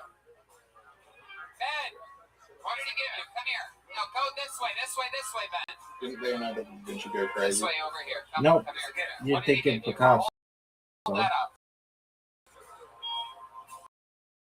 What is that? Oh, wow. Look at that. There you go. Dude, did you what I just did? Dude, do you know it's been like 6 years since I beat you at this game? Zach, are we No, ready? Ladies and dude. gentlemen, it is No a fucking special way. treat. No fucking way. Here we go. This is also bullshit, one of the dude. residences of Austin, Texas, It's ladies been and like 6 gentlemen, years a since I regular beat on you in the this show game. for Dude, quite that a was while now. bullshit. Absolutely unbelievable. Dude, that's Trained absolute dog originally shit, from, dude. Brooklyn, New York, Queens, New York, trained in the art of Just improv give in him Chicago, Illinois. He's been doing Man. comedy for over 20 years.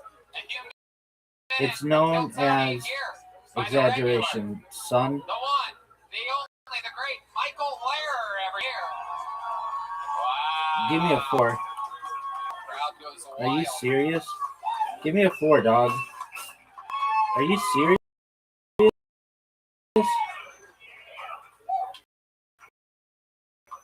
Dude, that was absolutely terrible. I did characters on this show, and this is a new character named Patch Adams. Patch Adams, the unknown Sam comic. Hey, Now, Robo, What up, pimp? do you know what? what do you think of the Rizzler? Of the what? You know what means? Sam. The Rizzler. Sim. The S-I-M. Whizzler? The Rizzler? That guy sucks. Stats. Sam. Why do you like the Rizzler? I don't know why he has any Yes. What does it stand for? anybody who follows him. Technology. I don't think he should be able to have an account, frankly. His parents run that shit and it's garbage. And now I'm a classically trained person, so I'm gonna develop. Zoo, you're playing so well. First off, one, we need to know that I'm the unknown science, Give me a 3. technology, and Dog, give me a 3. and math comics. Thank you. Now, I need to. Dude, I need one of the greatest comebacks in the history of the game to even perform I didn't get a good roll. near your level. Dude, you're playing like a G. You're playing like a G. That's a shit roll. Are you proud of it? Not really. Are you gonna go? Yep. Are you proud of that move? No. Go, Zoo.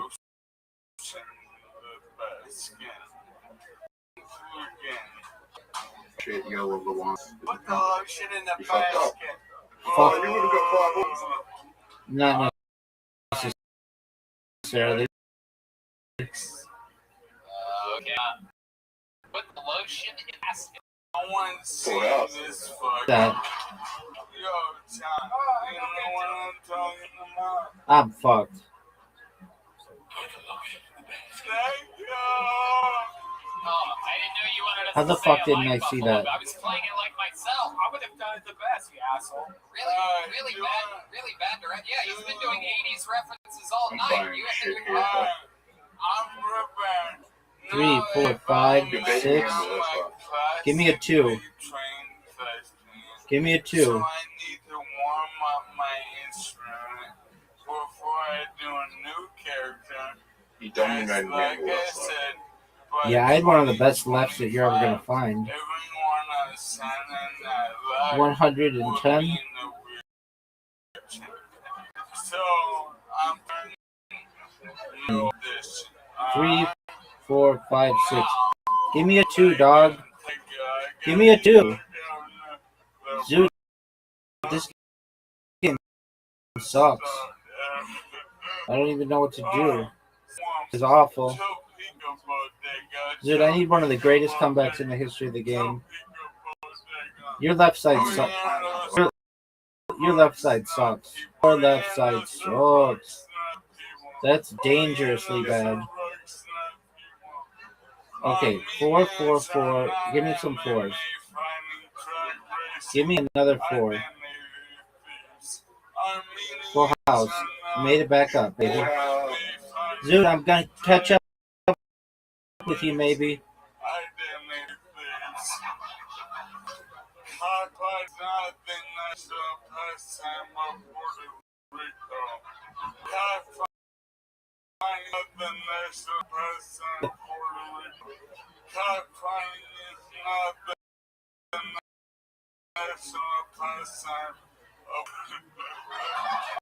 What do I do? Please give me a 3. Give me another 3. 4x. Zoot. Catching up, dog. I just need an EX and a large. You're done on the left side.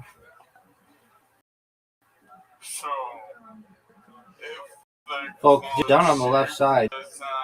He needs a 4x. And he didn't get it. Devastating. Give me some 3s. Give me a 6 right here. 6. Oh baby. Oh no. Oh no. You could win. I take the lead, son. The lead because I'm a pimp. Is there more? I have to get it 4 times. You have to get it 4 times or it's over. And we witnessed one of the greatest comeback in the history of the game. He's short, son. He's short. It's over. 1, 2. 6 minutes. I need the large. Michael, what Damn, dog. On this. All right, so I'm gonna try to get some sleep for like a little while. What did you do with Riser?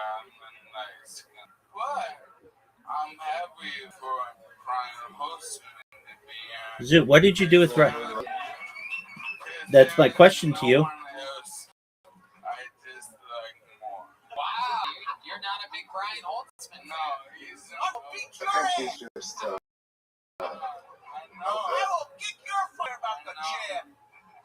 I know. And that's all you have in your. what did you do with Rosa? Dude, I sent him 3 messages.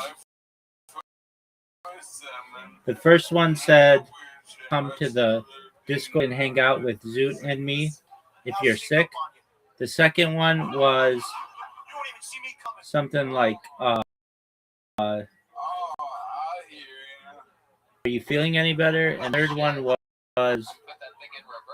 did you know that William Montgomery has performed on Kill Tony since April?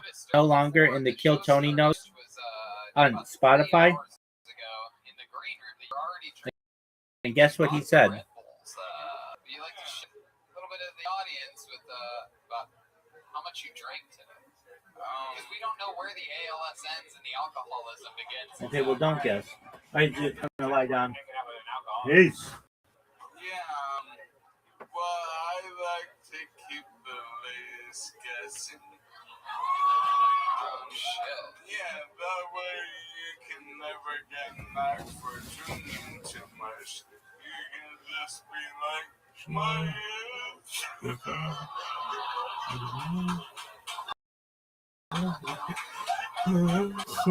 Michael Larry, I noticed that a lot of ladies like Lulu adore you. This guy gets just like what's his name?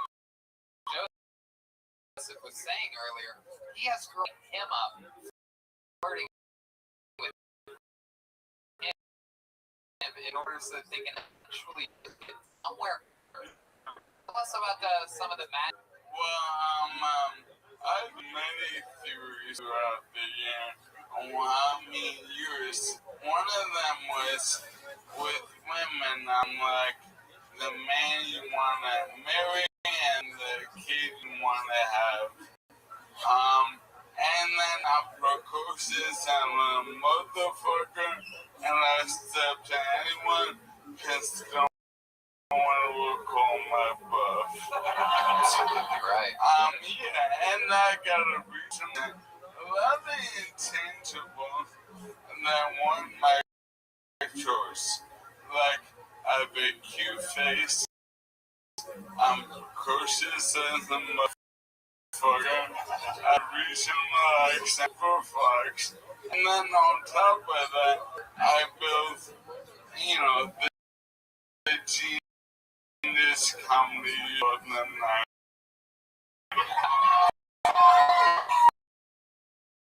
Vibrator. Anytime that above his.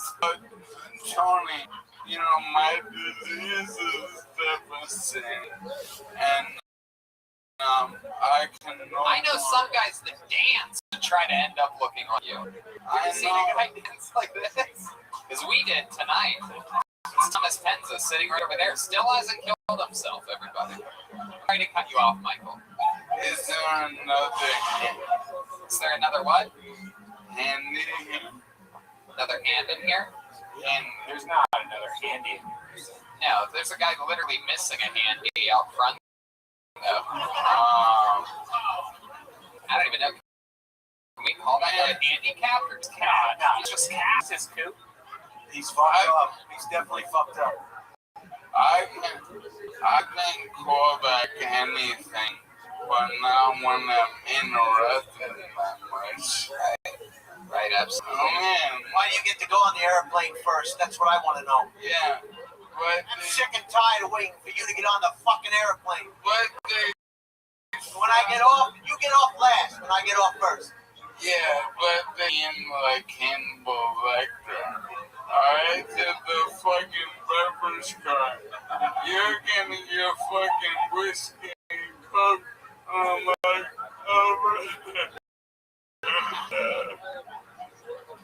you motherfucker.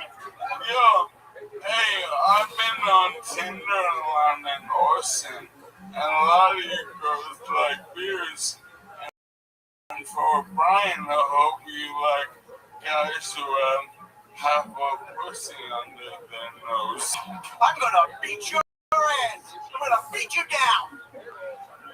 Oh my god, you two are a dynamic duo together. I actually watched Michael Lair on Dead Air. I'm a big fan of your podcast, Brian Holtzman, and I love that episode, Michael Lair on podcast. Did you have fun that day? Yeah, but never again. I'll tell you why. No, for real. We're not putting any ramps in there. All right, that's it. Yeah, right. The only movie you date need ramps. Alright, now, I've been on Brian's show, and I killed. Absolutely killed.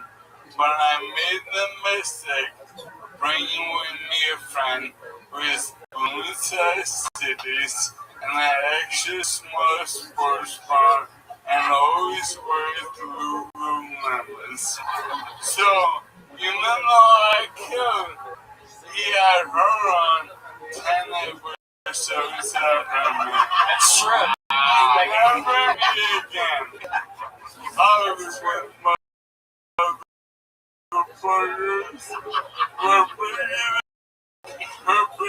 important. Good gracious. Wow.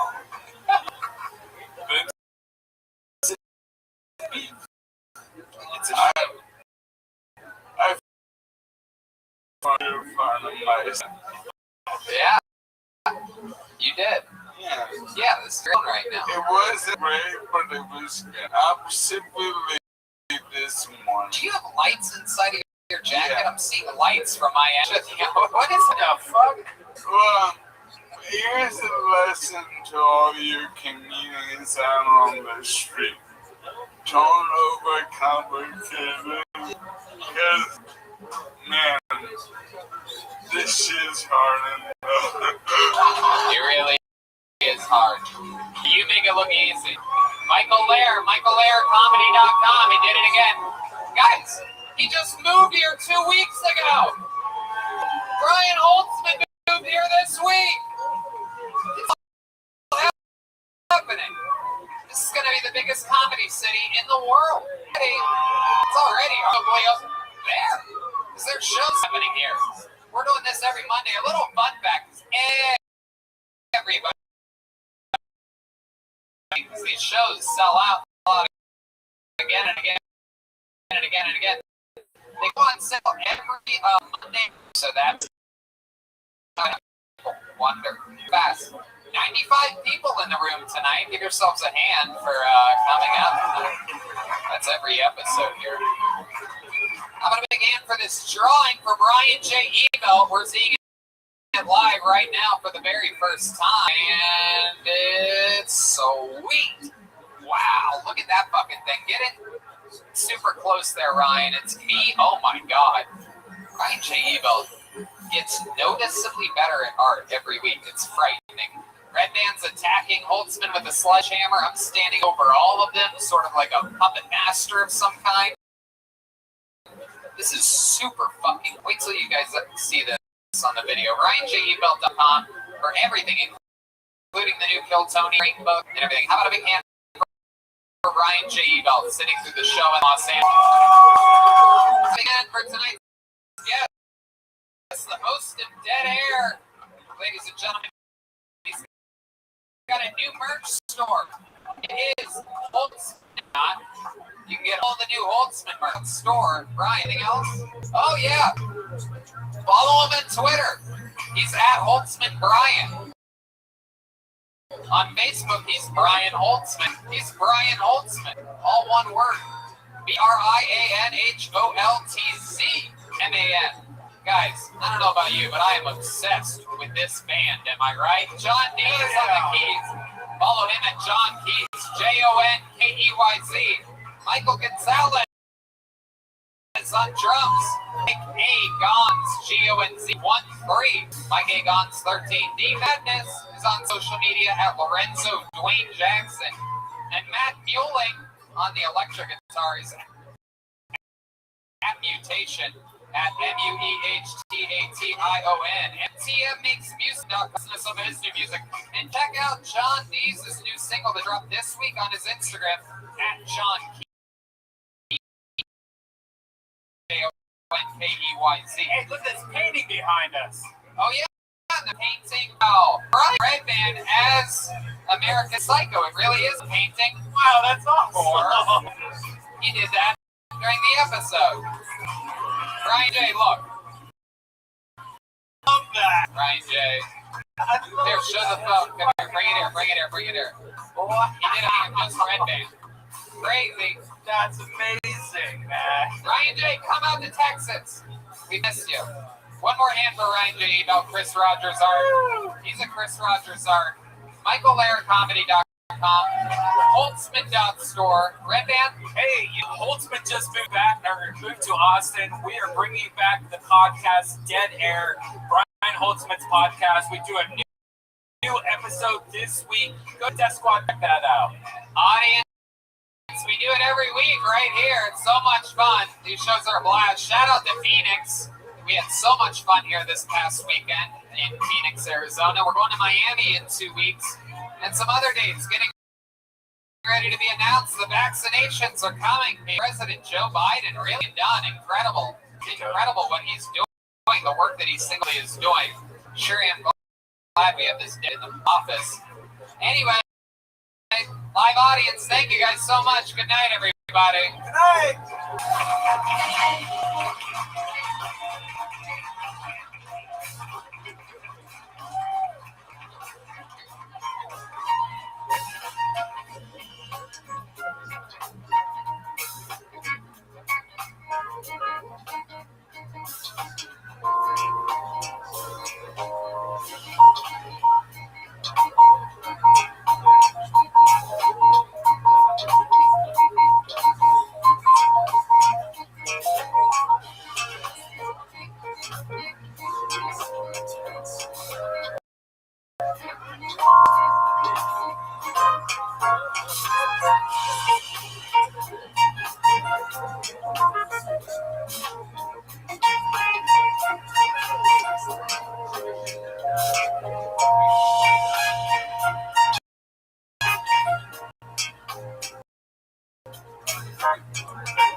Hey,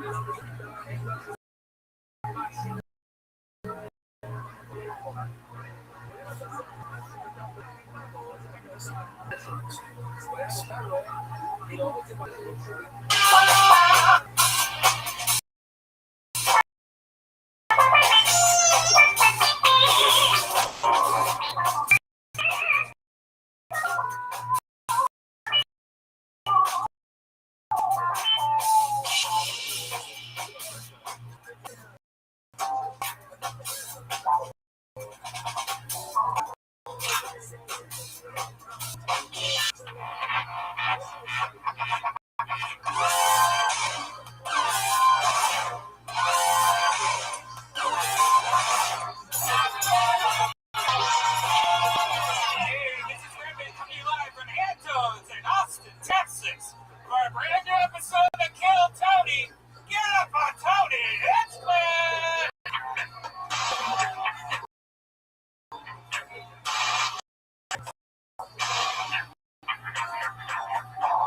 Isn't that special? Come on, guys, we're here. We're in Austin. Make some noise. It's another Tony live at Anto's. The great Brian Redband. Hey, everybody. Very, very exciting stuff. Welcome to another episode. Big table. And look at the size of this table. My goodness, how many of you have heard of it before? Very good. You guys are in from J.D. Bell, Los Angeles, California, at home. Tonight's episode, can't see him, but we can. He draws every single episode of the show, everything. Some incredible stuff over at RyanJEbell.com. Get the new Kill Tony the coloring book. How many of you, by a round of applause, have pre-ordered your Kill Tony coloring book? Look at that. The first laugh of the night, Ryan. Can you believe it? It's dead silence here. I just got it. It's awesome, man. I had no electricity, no power or anything, so I started coloring this whole weekend. It was great. There you go. I made you green. Red band. All right, another very interesting thing. Kill Team 500 is right around the corner. It snuck up on us out of nowhere. If you're wondering how many other podcasts in front of a audience have even gotten to have episode 500 of their podcast, the answer there is the same as how many people in this room pre-ordered the coloring book for Kill Tony. 100 around. This is an announcement now that there's going to be an announcement next week. 500s. This is a special announcement about an announcement. How about a big hand for the band? You guys have been listening to them for a few minutes here. This is the Kill Tony Austin, Texas band. John Dees on keys, Matt Muelling on guitar, the great D Madness on bass guitar, and Michael Gonzalez on drums. I always notice D Madness gets the most applause. I don't know why. I don't know why you guys feel the need to clap harder for It's D his Madness. sunglasses, man. He's from the future. Look at him. He's from Blade. We gotta get you some blinky sunglasses, John. You're being out-likeable by your bass player.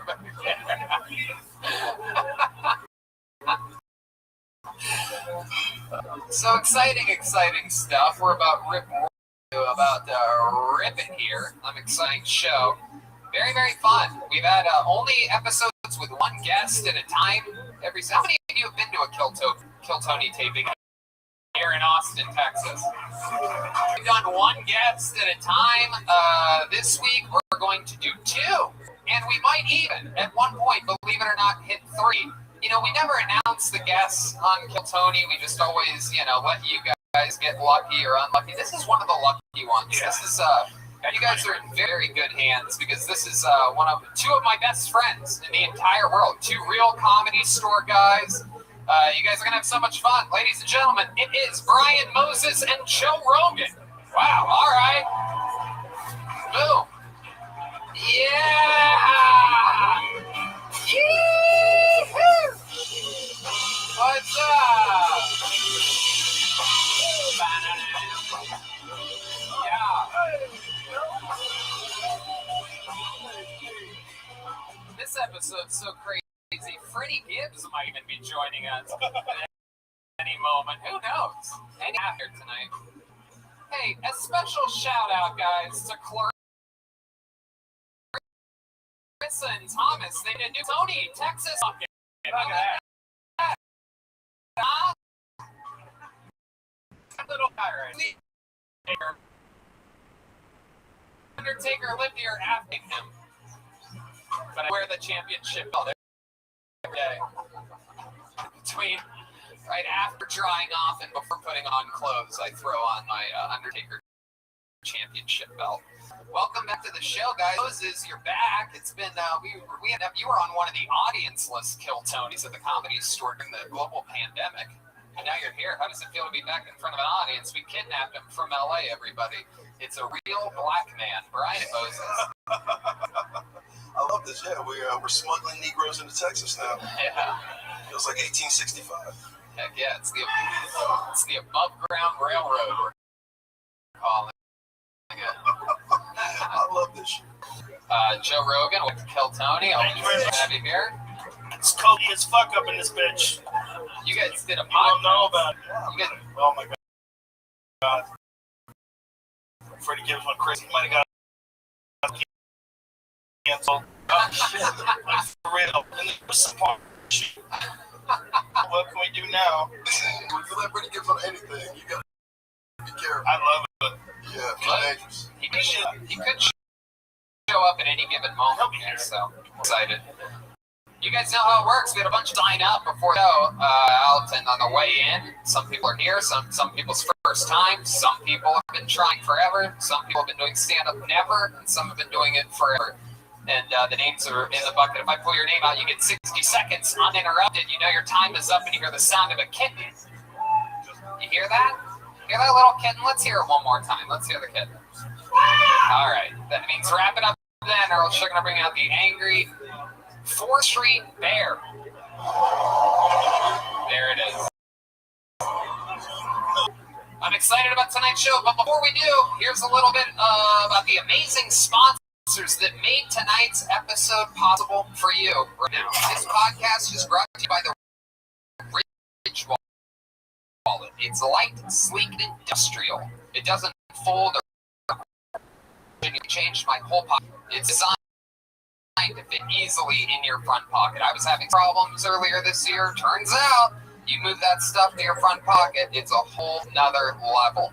Most people are still using wallets designed in the 90s. Receipts, pictures of their acts, and gift cards, and unorganized mess. I mean, you know about this. You have a bunch of fast food place cards in your wallet. Come on. No, but I do think a lot of people like us still carried around that old wallet, you know? This one holds up to 12 cards.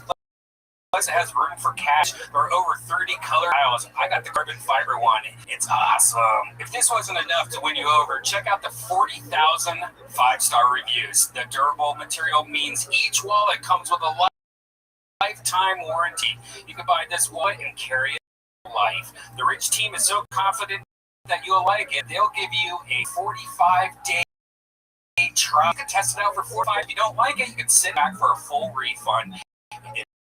If you don't love it. People, every single cast member of Kill Tony's one, they use it. It absolutely works. It's sleek. It makes sense. Get your life together. Get rid of your silly, chunky wallet that your grandpa gave you, and have a better life. Wide shipping and returns by going to ridge.com/KillTony. That's ridge.com/KillTony. Use the code word KillTony. Don't forget, get 10% off. It's an amazing thing. Treat yourself. You'll thank me later. And we're back. Who's ready to start tonight's show? Oh my god, it's so fake. I have to leave. I can't do this. I'm too high. It's too fake. Here we go. And your first An audience light. It could be anyone, ladies and gentlemen. That's the craziness about the show. Lately, people have been signing up that should not be out in public. But we're going to see what happens here tonight. Your first comedian, 60 seconds uninterrupted, goes to Alex Frank Encinia. Alex Frank Encinia is first. A lot of people socially distanced, spread out on the sidewalk. Alex Franken, very excited. Here we go. How about one more time, everybody, for Alex, Frank, and Senior. Anthony's, how we doing? Appreciate ya. My name is Alex Franken Senior. Austin was pretty icy this past week, you know. The Mars rover also landed on Mars. There was ice found on Mars for the second time also. Yeah. Too many Mexicans up there too. Here we go. Nope. Okay. It's Austin crowd. All right. I'm half Mexican. I'm from a South Texas town. I'm half Mexican and half racist, so I can say what the fuck I want. Yeah, but it's a weird race because it's South Texas, so it's like all its grandkids are half Mexican, black, but they have a dog named Jigaboo. Nobody really knows how to work with it. But I am half Mexican. I'm not Jewish, even a little bit. Please, I know what I like. Whoever giggled over here, know what I look like. I like Mexican women. You know how good my whistle is? I makes sense that I can date their dog. I got it. Okay, I don't want the bear. I appreciate it, guys. There it is, right before the bear. He knows the show. I don't know if he prepared for it. Alex Franken Senior. He's coming in. Dude, you started out with a lot of promise. Did I stop? I thought I kept The it. opening where maybe this guy's got a handle on this. Fuck a duck. Yeah, you got a good look. You're like Napoleon Dynamite kill himself. I thought you were just gonna say Napoleon Dynamite. I was like, all right, I've never got that one before. Smart, funny things Yeah, and the actual thing to you're make it. Thank you, Alex Frank. So how long have you been doing stand-up? With COVID? About 2 years. Okay. How old? You look at 87. Goes both ways. Sometimes I get 15, sometimes I get 53. Yeah. Whatever your victim says. Like, I'll take whatever I can get, honestly. Yeah. Brian. Yeah, it is true. But is someone pedophile and the victim at the same time? You look like you touch yourself. You jerk off. You have to like tell your neighbors you're in their neighborhood or something like Say, that. hey, listen.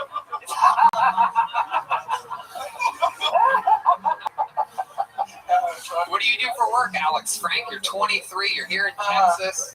I bartend on the weekends, but I produce bigger comedy shows for professional comedians. Let's talk about the bartending. Let's talk about the bartending. We're not I'm buying. not lying. no, it's ever since Running Barrel dropped this documentary about him nowadays. Oh, Yeah, where are you bartending? I didn't know they had bars in Hogwarts. Like, what type of drink are you making? Spells? What are we talking about? Butterbeer. Just only butterbeer. It's a place called Doc. Hey, like, nobody's check out it.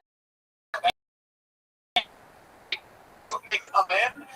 Oh, come on. why is that your favorite thing? He's done all pedophile jokes. Joseph and I Gross. for people. So it's. Well, I see the connection. I didn't get there on my own.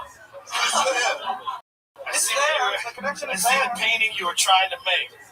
Most people would not have like put those two things together. Oh, of course. Trying to graduate from pedophile to date rapist. I get it. Yeah, you're drugging You kids. get there. Got it. Take a back step towards that keyboard and so you can sway the audience. Face them out there. Yeah, look at that. So think of a grandmotherly face. You have a Unabomber energy. It sort of has every bad energy if you think about it. Fucking molest, you could rape, Don't murder. tolerate this, dude. I know this has been a realm. Don't let them take it. Don't let them take it. It's wrong. I guess it's been wrong. Stand up for yourself. This There's is nothing is wrong. There's good. What was Well the written. accurate. Mexican whistle you did. That was the most inaccurate Mexican whistle ever. That was the end one? That was Really? yeah. I can whistle. Are you really Mexican? Yeah. Yeah. How much? I mean, my dad's Mexican. Okay. Yeah. And your mom is what? She's white. She's white. Just regular white. Yeah. Cheers, guys. Salute. Cheers to you, Alex. Frank and Cheers. So tell us something interesting about you that we would find shocking. Like, what would surprise us about your Well, he life? said he was racist. He says, I'm half Mexican, half racist. Who don't you like? Who don't I like? Yeah. Who are you racist against? Yeah. It's just, like I said, Brian, it's fun racists. So it's like everybody, but dog name is like Jigaboo. Little Orphan Anne Frank. It's You say my name, those very serial killer. I like saying full names. Do you have a girlfriend? No. Now? Clearly. Fuck you. Who are you fucking? I be fucking. Oh, no, respect. I don't know. Give me some, brother. Give me some respect. Who are you fucking, Alex Frankenstein? Honestly, whoever I get my hands on. Pillows, socks, all over Texas. I All wake over up morning, I got silk sheets. I be fucking the pillows, Tony. It's Anyone with a mild to moderate scream can get it. Very fun. I've always wondered what it would be like if a young Bernie Sanders signed up for the show. I'm gonna find out. Hey, everybody likes that dude, and they leave him alone. So it's cool. I'll take it. Absolutely. Okay, that sort of makes sense, Alex Frank. Alex, what do you want to do with this? Can I ask him? Yeah. What do you want? Do you want to do this for a living? Yeah, I want to do it for a living. So I just without actually being a fraud about it. What are you asking? I see comedy to produce a professional comedian, so that way whenever they heard him as far as being funny, It's a good idea. Is it later? Everybody in the name is gonna be like, oh, he's one of those fucking bucks. I know. I've been trying to fight that, but yes, I'm moving to Austin in a couple months. I don't live here. I'm trying to do what I can on Friday comedy. About an hour Does this and a half. last long for you and me? Am I rushing you? Where do you do your show on Fridays? I have one in Brenham every third Friday. I have one in Get your alibi right, Alex. I have one every first Friday in Bryan, and every Tuesday I have a show in Bryan. Mark Normans was supposed to be here last week. Okay. Yeah, he's like, yeah, I'll definitely make it. Went from every Friday to every third Friday. I would never skip the show ever. Do you? Snow did. We believe in snow. Okay. All right, Francinian, you're a wild little one. I feel like it's a time for you to go turn into a white rabbit or something like that. I don't know. Keep it together, bro. Yeah? I appreciate it. There you go. Frankenstein, buddy, your first comedian here on Kiltony. That's how it works. I pulled the paper. Came out good, right? Some good energy. He's got a good He's got a one. number. Hey, look who's here, everybody. It's Lieutenant General Zach Bogus. Bogus. All right. Hold another name out. Mark Pena is next. Mark Pena. Let's see what happens here. It's coming from the pit of comedians. Deep in the back is Mark Pena. It's a long walk here. Zones.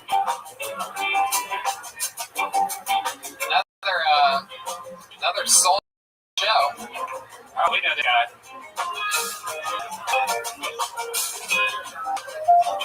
All right, here he is. Finally, ladies and gentlemen, one more time for Mark Pena. Hello, everybody. Hi. Hello. Since this whole COVID thing, man, I've bought a whole lot. And it keeps coming back a nipple. Yeah, it's really bad, man. Before this whole COVID thing, though, I was a tour guide in the double-decker bus here to new people here in Austin, man. Never contacted you. Well, you might appreciate this then. Austin, live music capital of the world. That's a true fact, man. There's more live music here per square capita than any other place anywhere else, man. Wow. What a fun, positive spin on the homeless, right? Just a guitar and drum circle in every corner here, man. You know, good for them for being positive, right? It really depresses me. It makes me sad whenever I see it. I see these men, they're so down on the luck, man. They're so weak, they're so fragile. The music is barely live. Give it a week. The AIDS will win. It will win. All right, that was my time, man. Mark Payne, everybody. Isn't he adorable? There you go. To the show, Mark. You've been on recently, right? Yeah, dude, that sold classic chicks. Wait, what? The guy that sold and fuck fat chicks. That's right. That was me. Does fuck fat chicks. Moses, what do you think about this guy? Sells shit. It's a hell of a resume. I think you should open with that next time. That was actually kind of fun. I want to do this in person. That would have been a good idea. You fucking ate fat chicks since the last time you were on the show? That's a yes. No, actually, no. They weren't fat. I would have considered them fat. Hey, multiple girls since your last year. Not so bad for a plasma. No, that's their pronoun. No. Do you also be fucking? Do I also what? Do you also be fucking? Yeah, sometimes. Yeah. Sometimes I get lucky. You know? Right. I catch a break every once in a while. Yeah. What's the wildest thing you've ever done in the bedroom? 300 pounds. She said on my face she was 300 pounds. Wildest thing? Oh shit, man. I don't know, man. You know the one. I don't want to say it. It's embarrassing. Go ahead. That's the whole point. That's what makes this show so much fun, is that you're in front of an audience. Wow. Let's see. I'm guessing right now. I would love to hear it. I would love to hear it. No, you go ahead. You tell us man. Wildest thing? Shit. Come on, tell us the real one, Mark. Stop thinking about your second scariest memory. I really can't. Mark, please, I'm begging you. Oh, fine. Let's see, wildest thing ever. I don't know, I'm choking her out and she's grabbing me by the nuts. So, there we go. It's a give and take kind of thing. It's not creepy. Mark is soul. You're a liar, Mark. I don't believe that's the weirdest thing. Cold case files are being opened out right now as we speak. Shouldn't have said that. I didn't want to say that, but I did. That's the wildest thing. No, but it's what I'm gonna say. Yeah. Can you just give us a hint of what the other thing might be? Basically, more of that, I guess. Yeah. More choking. No, you can do better than that. Can you do better Come on, Tony. He's like, you guys. Mark. I'm the Night Stalker. Mark, I'm going to keep asking you the same question until all the cord is bundled up around your arm. He's slowly wrapping himself up like a mummy right now. Nervously. He's got a noose already made. Welcome to Texas. Sterile over the beam. And this. Mark, does it have a... Alright, forget it. I guess I'll stop. You're not going to tell us anything about it? Oh, that one was pretty wild, I think, right? No, what? Mark, how long you been doing this? How long you been doing stand-up? I think it... Yeah. Wow. Just about... Oh, no. 2 years? Is that better? 9 years, yeah. Oh, my God. Maybe next time you should squeeze her nuts and let her choke you out. Maybe I will. Wow. Jesus, Mark. What else for fun when you're not fucking fat chicks, eating blood? What's another hobby of yours? Choking people to sleep.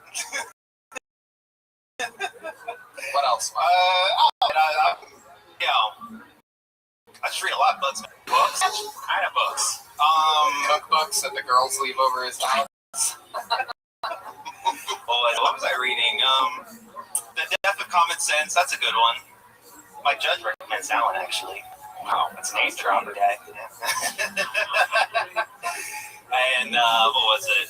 Mark, we don't want your book recommendations. Oh, okay. Well, I was just saying what I was reading. What are you, fucking Oprah Winfrey up here? Who gives a fuck what I read? Book club. You know, I gotta tell you, a lot of other people are recommending this read as well. Not a lot of people recommend books here, Tony. Oh, that's what I do for fun, basically. It's not very fun, but it is cheap and free. I'll just read, fucking run. Dude, you're depressing the fuck out of me. Yeah, normally I write down like the topic comics that people talk about. They're in their sick right down. I didn't even know we were really getting at. It's killing me, man. All right, Mark. People and reading books. Yeah. Well, I used to do the jiu-jitsu thing, but then the whole COVID thing hit, and like they do it now. Not only think that a whole lot. Jiu-jitsu online? Yeah, it's lame. So. You know you can read books online too. You know that's online too, and pretty lame, right? Where are you doing jiu-jitsu? They do it online. They do it in gyms. Oh, they do now. Yeah. They did. Well, they'll but I don't know, man. You gotta wear the mask the whole time too. No, you don't. At this one, you do. Yeah. You gotta move to a new place. It's not filled with. I definitely do, but they won't let me out of my contract, man. It's lame. I gotta like wait for the whole time. This before I die with them. What kind of contract are you in? Just a regular contract. It's like a gym contract. Yeah, basically. Gym. Aces? Mm-hmm. Yeah. I think that's hardware store, son. Already got found your problem. Just spent the day listed 2 wrestling with fucking attendance. Yeah, that's pretty lame. I regret that. Some dude that gym trying to run the garden aisle. I love it. Out there working out with fucking Black and Decker. Trying to fuck them and choke them. That's where I learn. That's where I learn my moves. All right, Mark, you got up twice in a few weeks. Congratulations. Good to see you again. Mark Pena, everybody. All right, Mark. Moving along. You're a good Pena, sport, Mark, fella. 87. Alex Rankin Sr., by the way, age of 23. Already been doing it 2 years. He's on Instagram at Rogue Comedy. Rogue, man. Yeah. Living off the grid. Follow his career. All right, your next comedian goes by the name of Scott Wharton. Scott Wharton is next. He's not coming from the audience. Must be the sidewalk. You guys having fun out there, huh?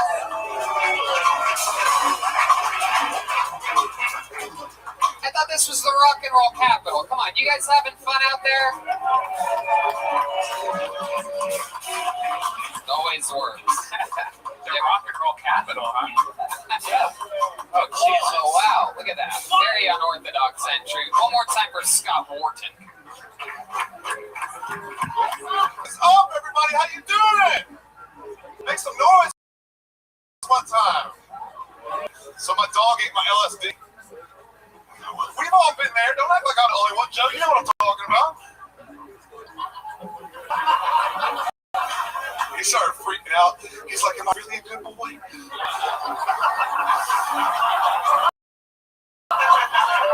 Do all dogs really go to heaven? Hold on, man. If dog is God spelled backwards, does that mean if I walk in reverse, I'll become God? Whoa. He started freaking out. He's like, hold on, man. K9. K is the 11th letter in the alphabet. 9. 11, 9. 9/11. 9/11 was an inside job. Pad talk. No.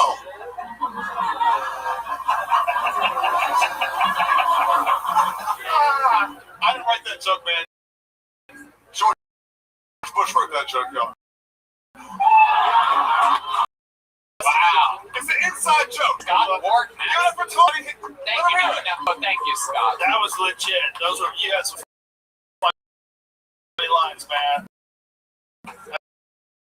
That's great. Very fun. That's how good it can go on the show. I love it. You're so polite. This Now from Virginia. is an OG comedy. My podcast a couple weeks ago. I love it. He's the man. God damn, everybody's gonna fucking It's your fault. It's your fault. You did that shit. I started a podcast because of you, motherfucker. It's his fault. Sorry. It's your fault. So you're just visiting right now? I came here for the week to do Kill Tony and to sign up for open mics. This is the Mecca, so I'm here. Wow, I love that. I was in LA last weekend. I took pictures of the comedy That was very funny, dude. You have some really good lines. How long, I like your lines, Joe. how long have you been on for? 3 years. 3 years. You got a lot of promise, man. You got a good look, too. I always wonder what it would be like if someone gave human growth hormone to Nikki Glazer.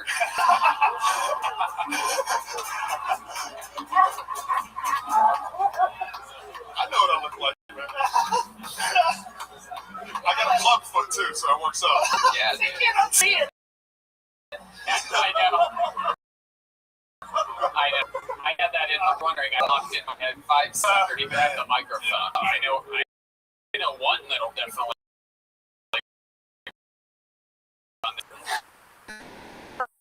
You're going to see it as well. You're going to, wow. If someone gave her like the Bane treatment, this is what would come out of the other end. I created a super Nikki Glazer.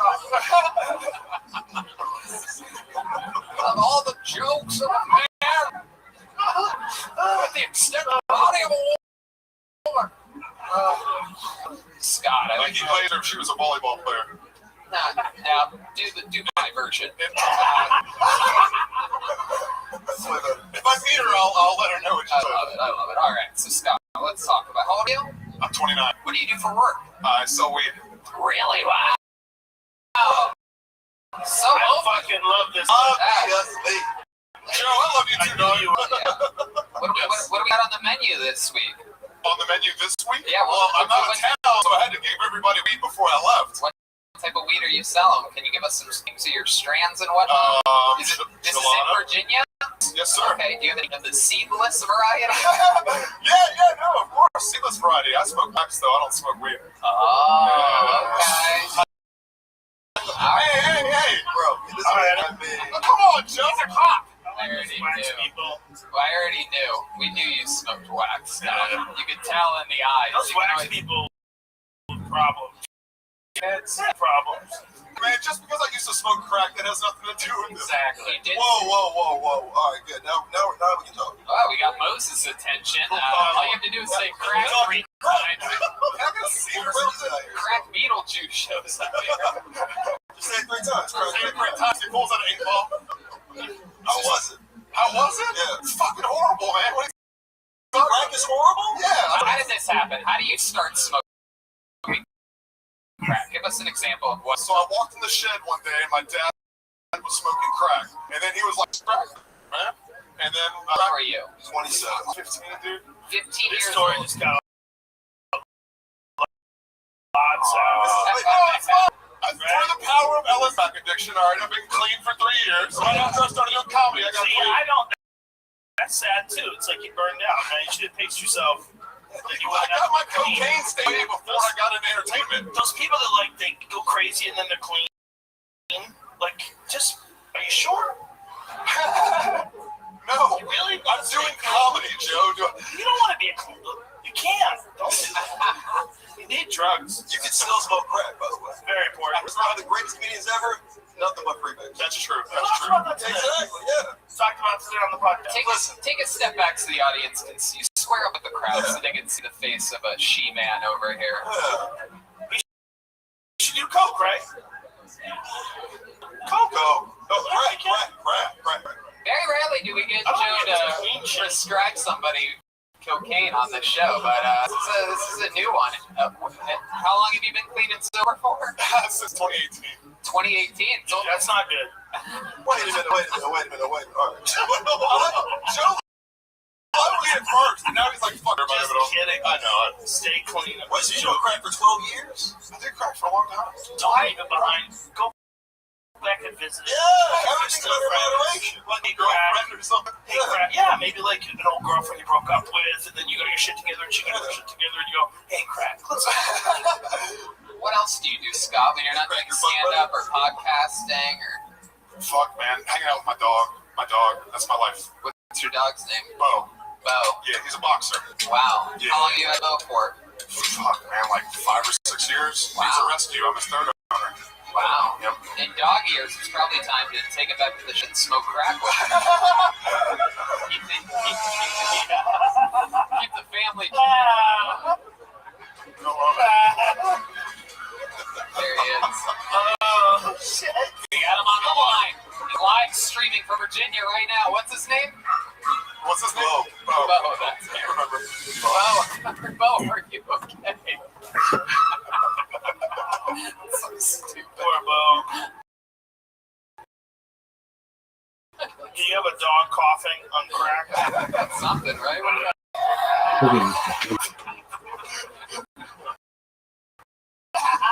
He actually had it. The sound effect says dogs. So, you've had this this off for 6 years? Yeah, yeah. And you've been cleaning this over for 3 years off of That means 3 years he got to watch me smoke. 3 years. That's what I'm saying. So Uninhibited. what was your rock bottom? You were like selling fucking Alpo, being like, we got to stop this. But Yeah, pretty much. really? I mean, yeah, man. We're selling dog for what kind of crack again? When you fall off the bike, you get back on and you realize, don't just give up. I started a podcast, did comedy, so I think I'm about to start smoking crack. Get back on the crack. All right, for this podcast, you should only interview crackheads, though. Oh yeah, just walk around Austin. That'd be lit. if you're only, Just call the show on crack. And the crack podcast. if that's what this guy, get everybody eat spicy food. For a half hour, you can get everybody to smoke crack. Honestly, I just On crack. yeah. I've never done it. You would do it with me? Yes. Not crack anymore. Leave everything up there. Yeah. Like Sometimes. Yeah, Is that one of sometimes. those crack smells like Red Man knows. That's my Yeah. guy. How do you know what it smells I've like? smoked crack before. You have? Yeah, once, twice, something like that. What? I used to date a Smoked girl crack who's. once for 2 weeks. I used to date a girl that's her roommate sold cocaine, and one of their things they would do is make crack, once in a while. And I was like, "What's this all about?" It was horrible. It's like the worst. Yeah, some people make cookies. So it wasn't good. I'm sure Red Man tried the cookies too. It was like a dirty vibe. Really? All bullshit aside, congratulations on your sobriety. I'm just bullshit. Indeed, and congrats. Don't go back to crack. We're just joking. Without a doubt. You're very funny, clean, and sober. Congratulations on a fantastic 60-second long set. It's not as easy as it looks up here, and you nailed it from beginning to end.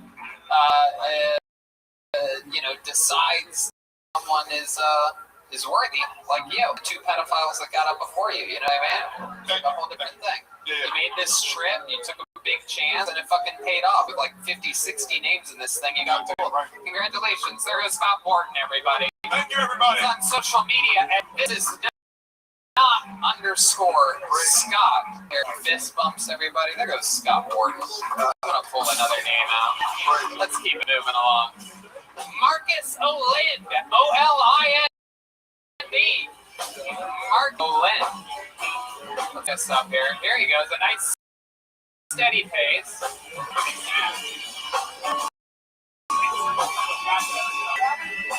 Make it 3. Yes. Hey, that reminds Moses and Freddie Gibbs are doing a stand-up show tomorrow at the Vulcan Theater, 8 p.m. Here, one more time for Marcus Olind, everyone. What's up? How's it going? I'm uncircumcised. Where uncircumcised guys at? Just me? All right. Recognize some of you guys from the meetings, but I'm not going to call anyone out, all right? Every Friday, 4 days, but it's anonymous, all right? It's anonymous. I think uncircumcised guys, I think we care, right?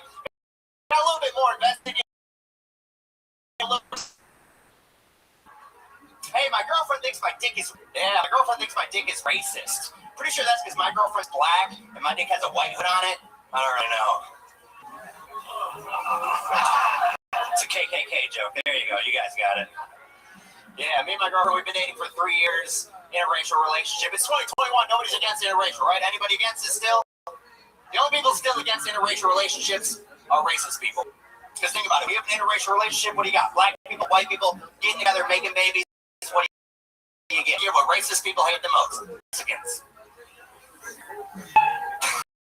Wow, that cap was on one. Marcus Olind. Hell yeah, welcome. What did you just talk about? You have a black girlfriend? I do, yeah. Oh, okay. What did you just talk about? He talks about his dick for a little bit. Probably blacked that out. How long you been dating this girl? 3 years. 3 years. How long have you looked like Nemesis? 3 years. My goodness, this all started at once. Did she ask you to go for that? She wants to I fuck a guy that looks like I you? already had it when we started dating, so. You already had what? What do you call it? How long did you grow that beard for? About 4 years. Did your beard get stuck in her bush ever?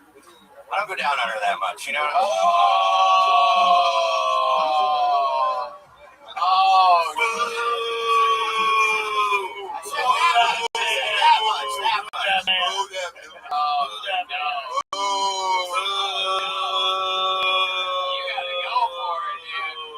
gotta get in there like. Damn. How long have you been pussy for? This is crazy. An occasional thing, all right? It's occasional. What the fuck is going on here? Occasional. Need to get in. Summer solstice type thing. I'm trying to buck the white stereotype that all white do. Is it because your beard you just lean long? It does a little bit, yeah. Shave your beard off. Start eating puss on. Oh, man. That's what I advise. Why? Don't be tall either. I've never done that. Oh, God, go crazy.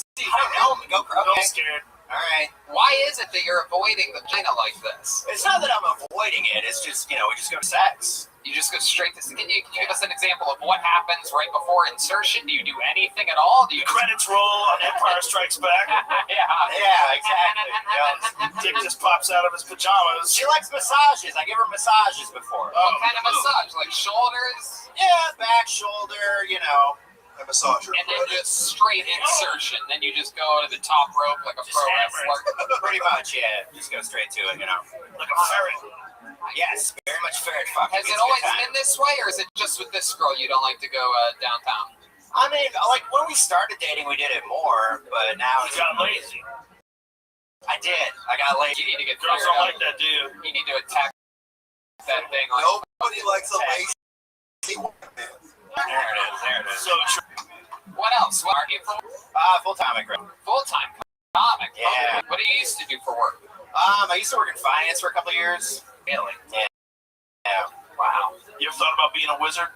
I have thought about it. I don't know if I have the powers, man. Yeah, maybe you should start eating pussy. Rain wizard. That's my dad, but I don't know if I can. He's got the look. Yeah. You from Texas, born and raised? No, actually, I was born in Germany, but I grew up in Michigan. So. Okay. How long have you been here? We moved to Dallas like 2 months ago, and we just come down for Kill Tony. Who's we? Maybe my girlfriend and my buddy who we moved with. So. Okay. Oh, you guys got some freak shit going on in your house. Yeah. Well, he eats the pussy, you know what I'm saying? Outsource it. Outsource it. Funniest thing you said. Take a step that way. Square. Where's your roommate? Is he here? He's out there. He's eating her out right now. Oh, I'm kidding. Better not fucking. Hey, man. Black pussy matters. It I does. love it. Does he have that beard too? Do you guys travel like ZZ Bottom? Alright.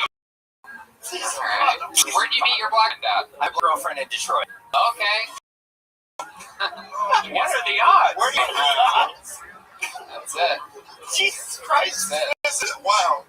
There's availability. It's the most racist post I've ever been a part of. Yeah. Finding a black woman in Detroit is like trying to find an apartment in Los Angeles right now. It's they are available. They are. They're there. And the price might surprise you.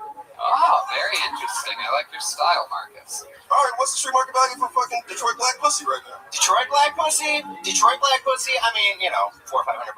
Really? Yeah. Is your girlfriend outside? Yeah, she is. Let's talk about that. She's gonna kick my ass. I know it. It's gonna happen. But you're uncircumcised, so she likes that. I said uncircumcised. Oh. You said that you do.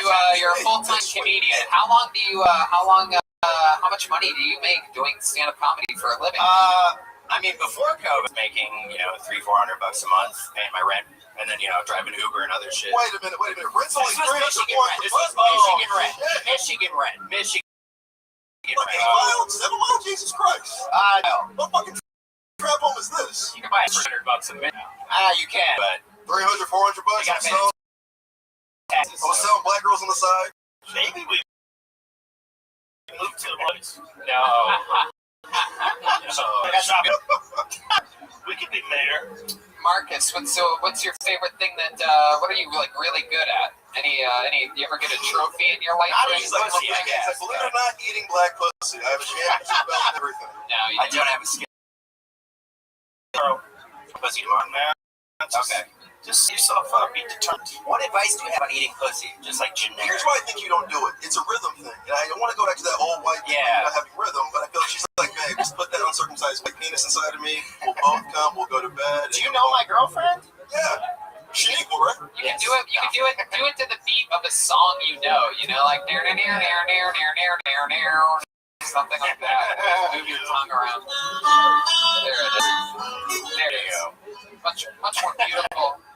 Or you can do it to the rhythm of a dog smoking crack in a shed. We Yeah, also maybe have- I'll try that one. I feel like it's more ass eating than pussy eating, but I'm not sure. But you've never eaten an ass. You've never Have not. tasted the sweet down the old bee cave. No. I've had my ass eaten once. Okay. I had it once, but that was not consensual. That's the fucking white DJ Khaled over here. I don't eat pussy. They ate my ass. They suck it. That's it. Is that wrong? Well, not for you, obviously. I'm really happy with your progress. Selfish lover, white boy Rick. Why were you born in Germany? How did that end up happening? I was just born there. That Military? was just great. My parents actually met in Michigan and moved back there. Exactly, Nazis. You went back to Germany? They went back. She grabbed the white man from Michigan and went back. Okay. She's like, we're gonna breed. It was a scientific experiment. You know? Breed? Oh my god, you're right. I was Captain America movie. My girlfriend does think like I'm an underground German spy, but I don't know if that's true. I'm still waiting for my trigger word, and then I'll just jump into the shit. But Sure, You know, when you say trigger with this black girlfriend, you feel me, Texas. dangerous. You love those double G's out here. Hard art. Does she ever call you the N-word in bed? No. It's, Man, you guys have any fun? Yeah. no, I know. Oh. Maybe you should eat my pussy. This is all good Don't advice. be calling me that. I don't know. Keep going. Okay. Okay. I don't know what I'm gonna do. Should I stop? Should I call 911? If the black woman's calling you the N-word while you're eating your pussy, you're doing something absolutely Ask for wrong. instructions and shut your mouth. Oh, right, you like that? Oh, that's it. Don't take it. Whoa, whoa, whoa, Mr. Marcus.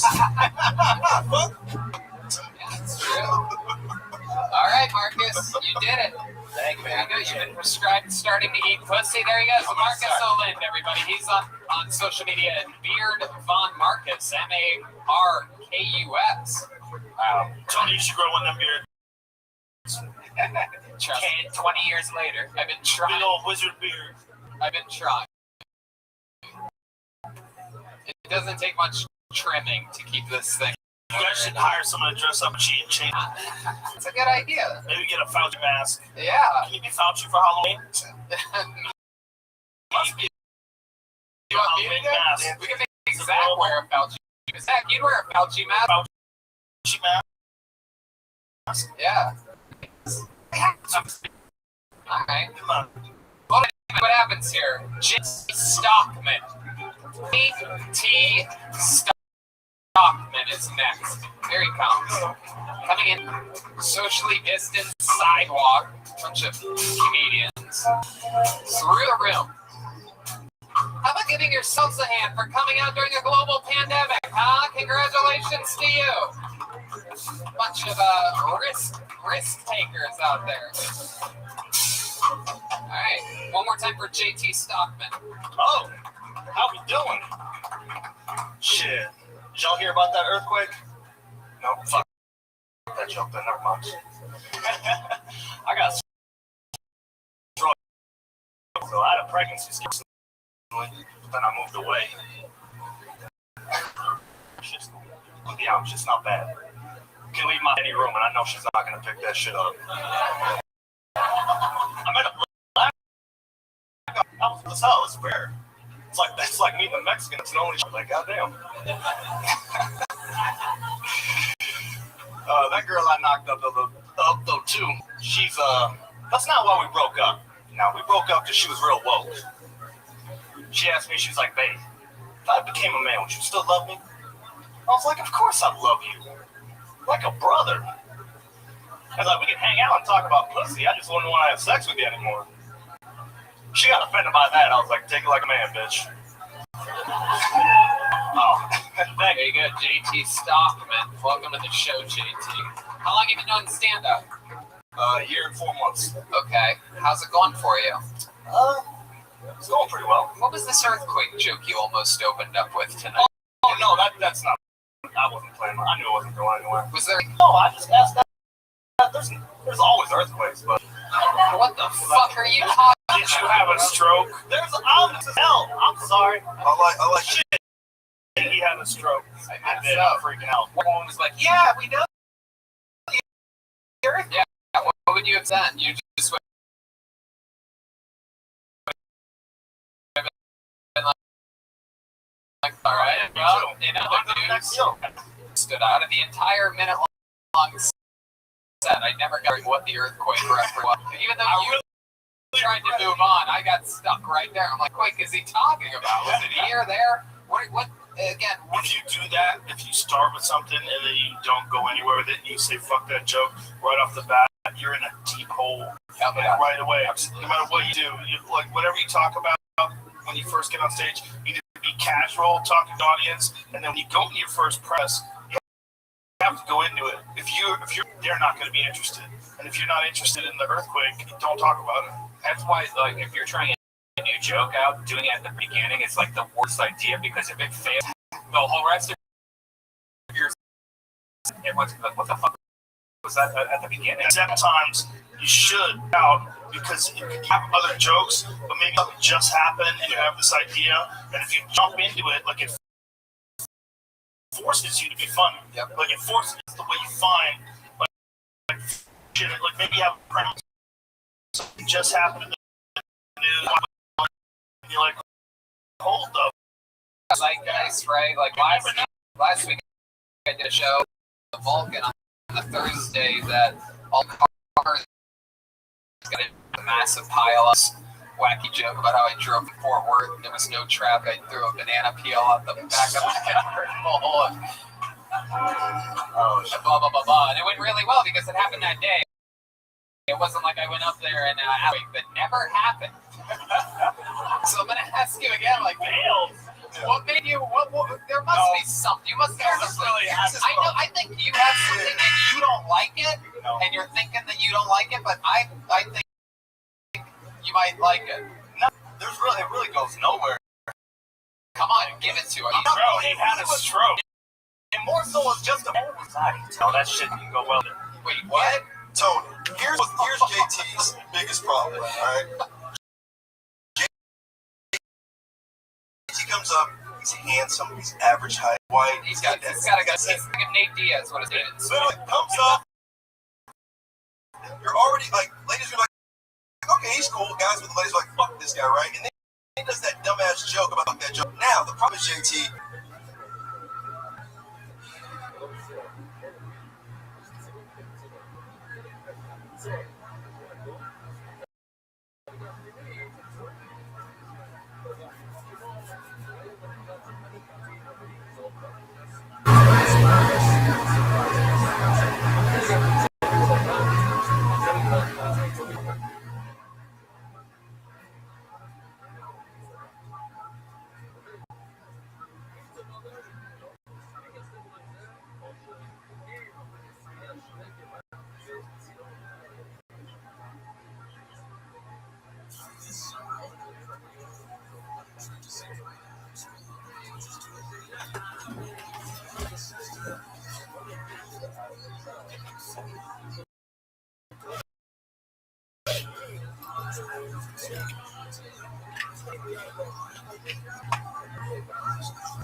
His right.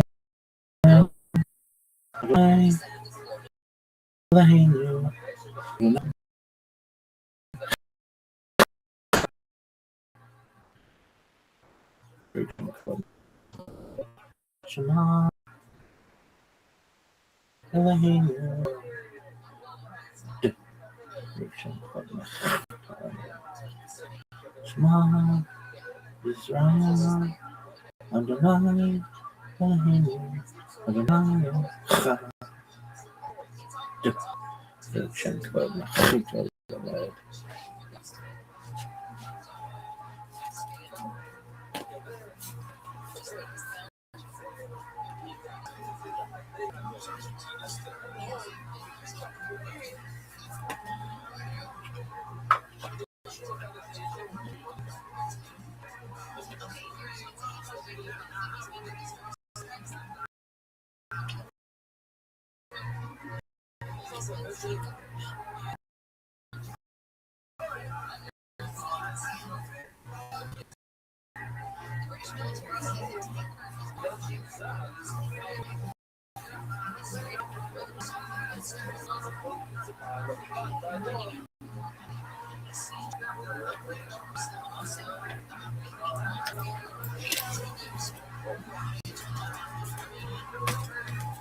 Corbin developed one copy 22nd of June of 5786, Tuesday, July 10th.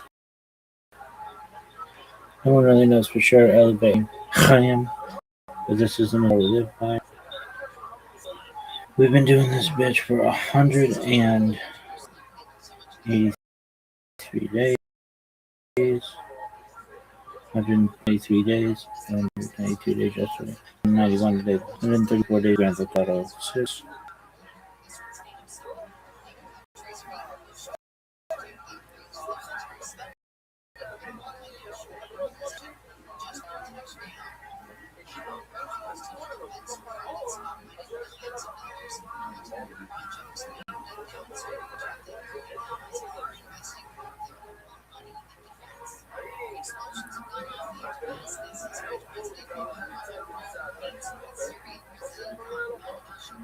$37.61 creation of the world, the birth of Adam and Eve, Chava. 36:31 Seth, son of Adam, was born. 35:26 2:35 Enosh, son of Seth, was born. 34:36 3:25 Kenan, son of Enosh, was born. 33:66 3:95 Mahal, son of Kenan, was born. 33:01 4:60 Yared, son of Mahal, was born. 31:39 6:22 Chanak, son of Yared, was born. 30:74 6:87 Methuselah, son of Chanak, was born. 28:87 8:74 son of Methuselah, was born. 28:31 27 5 now son of was born. 22:25 15:36 Noah began construction of the ark.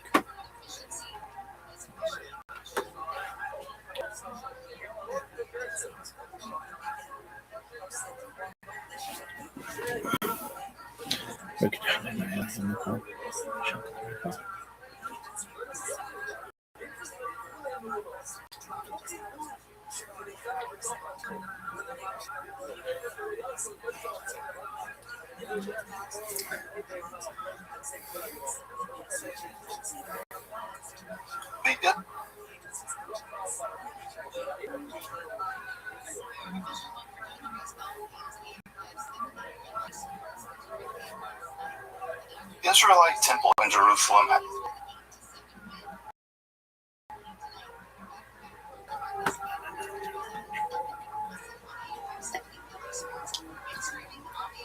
Moshe and Maimon, the Rambam, Maimonides are my favorite. Yeshua HaGadol, the great philosophy. Thomas Aquinas who wrote his works. As saying goes, from Moses,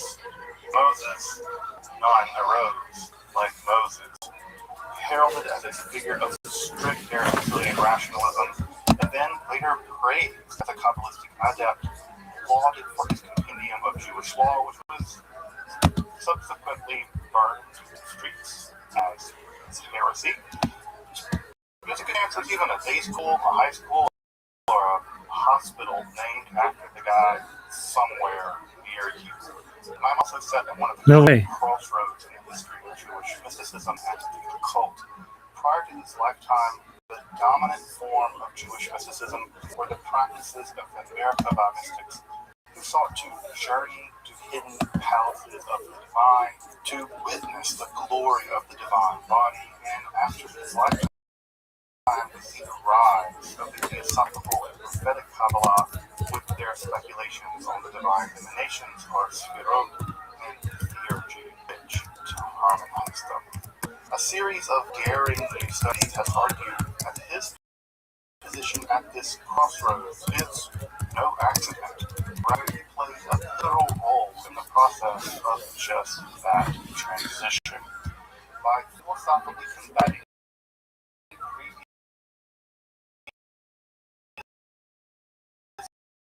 forms of Jewish mysticism. He of the Kabbalah escape velocity from it. But Maimonides' philosophy really end one form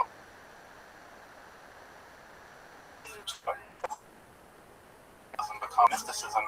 He might be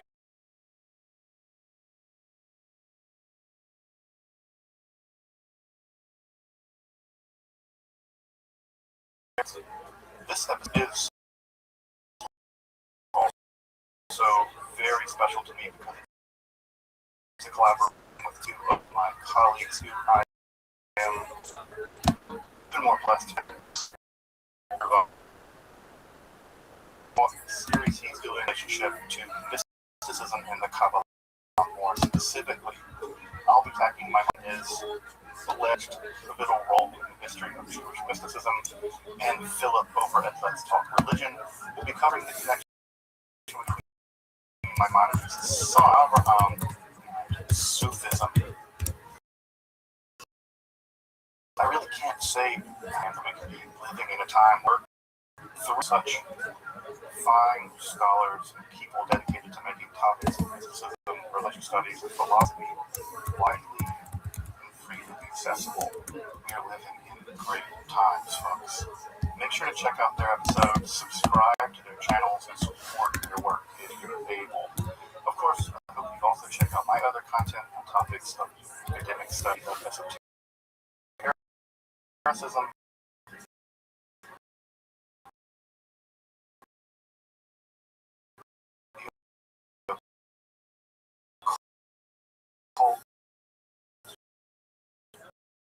magic, alchemy, Kabbalah, all the way to explore the arcane in history and religion.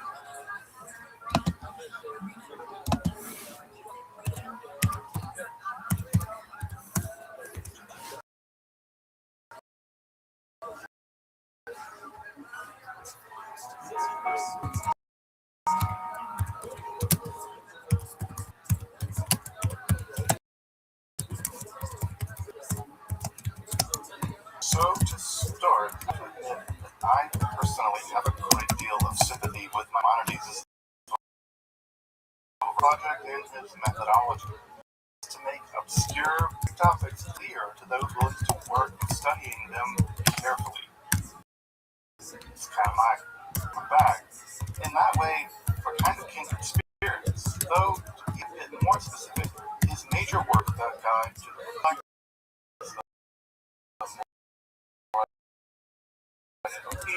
is written for one of his students to clarify other aspects of the Bible. The first are terms that apply to God, which you really would be incorrect and would lead you to a misunderstanding of the divine nature and of heretical metaphysics more generally.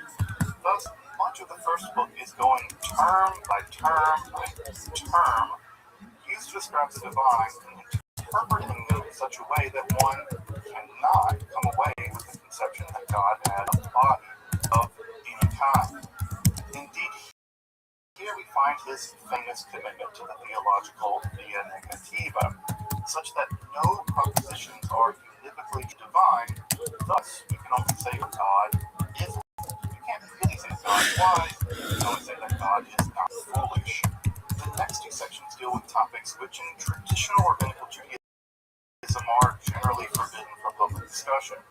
These are Maaseh Bereshit, speculations about the origin and nature of beings, and Maaseh Merkavah, speculation on the divine realm. He does something interesting here. He takes Maaseh Bereshit from the origin and nature of being to basically mean an exposition on physics as he understands it, specifically the worldview of Islamic and Aristotelian physics. Thus, the second book concerns the structure of the universe and the entities that populate the universe more generally, especially the nature of angels and the separate intelligences. More about angels and separate intelligences just a little bit. This would also include this theory of as our intellects actually reach up and commune with the quasi-divine active intellect.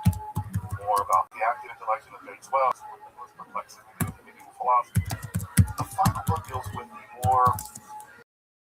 the most esoteric aspect of the final section is a detailed analysis of Maimonides' metaphysics, again mostly consonant with Islamic and Aristotelian metaphysics, his theodicy or understanding of evil, and finally the rationale for the nature and practice of the 613 laws found in the Torah. Thus, Moran Otim, or the guide to reflect, ends having corrected and undermined potentially heretical understanding of the divine, established the nature of the universe and prophecy, and probed the metaphysical nature of reality, evil, divine law, which produces the harmonious and thriving human being. As you can see, it's a work of truly titanic scope. And despite it being a bit of a slog to actually get through, it's really a slog to get through, I'm not gonna lie. It's an ingenious work that has rightly earned its place in the history of philosophy and religion. It's worth a read. It's probably worth the slog. Now, recall earlier when I said that I admired work because of its goal and methodology, that being of clarity? That is, Maimonides' attempt to make previous esoteric and inaccessible concepts more generally comprehensible. Again, I'm about that. Even topics previously forbidden to public discussion, like the origin of the universe or the nature of the divine throne. Well, it's not that simple. I mean, you probably guessed that because this is an episode of Esoterica and not an episode of Exoterica. Maimonides is infamous for dropping not so subtle hints that all through the guide he will, one, not really tell us what he believes, he's just going to dissimulate, and two, that there may be ulterior, hidden motives for his writing the book at all. He's not trying to communicate clearly to us, he's trying to hide something. That's all to say that the guide reflects very likely a work of esoteric writing, that hidden beneath the plain text there are hidden motivations and even positionings taken by Maimonides, which may very well be not what he held to be true. For instance, I pretty strongly suspect that he held that the world was eternal, despite the fact that he said it was created in God.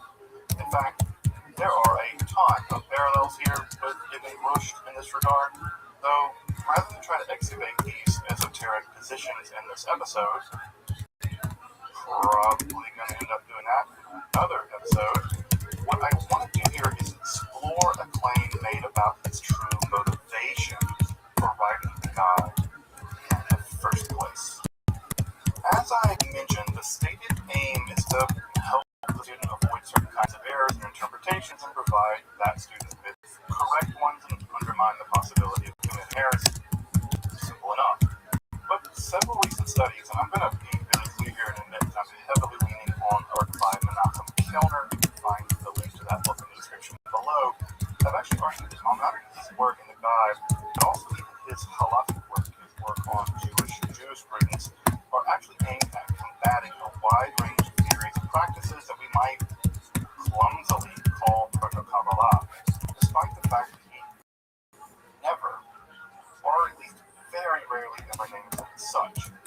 Seeing somebody post something clearly criticizing somebody or a group of people without really naming them or otherwise specifying the target of their criticism, my argument here, and this argument, is that the guide is doing just this. They call it vague looking. Is that what the young people call it? Vague looking, laying out positions as a kind of global criticism without ever really directly engaging with a target. In this case, what some scholars have called proto-Kabbalah, a term I really dislike, keep using and talk about why I really don't like that in it. So to grasp Maimonides' project, this reasoning goes, we have to understand the so-called proto-Kabbalah. So Judah Kabbalah. What this term intended to capture is a wide range of esoteric and occult Jewish theories and practices, which primarily emerged in the late classical world and were particularly widespread and popular by the time that my in the Islamic context. In fact, our first glimpse of his disdain for the Judaism of his milieu in Egypt is his nostalgic from his days of his youth in Spain, where allegedly, according to him, Jude much more philosophically practical, as he puts it. He's wrong about that. Thus, the answer to Judaism widely practiced in his current situation is less than philosophical. This usually has a sense of that mixed with what we might call superstition or even avodah zarah, something we might translate as paganism, although that's a terrible translation for it. So what might Maimonides have had in his sights here? I suspect there are four major groups. The first is Merkava mysticism. Now, as I covered in another episode, check out the card in above and learn more about this form of pre-Kabbalistic Jewish mysticism. This was a Jewish word in which rabbinical elites would mystically travel to the divine palaces, elaborate passcodes, in order to eventually gain upon the divine throne. There's even some texts where you can sit on the divine throne, become an angel. The most famous example of that was the antediluvian patriarch Enoch, being transformed into the angel Metatron. And this brings me to target number 2. One can gaze upon the divine body. Yeah, divine body. Now, if you've ever tried to slog through the Guide to Reflect, Book 1 is a veritable mire of term after term after term, explicated links, so no one could ever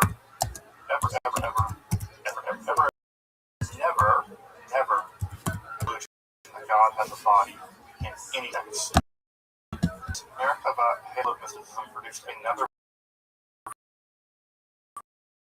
form of literature called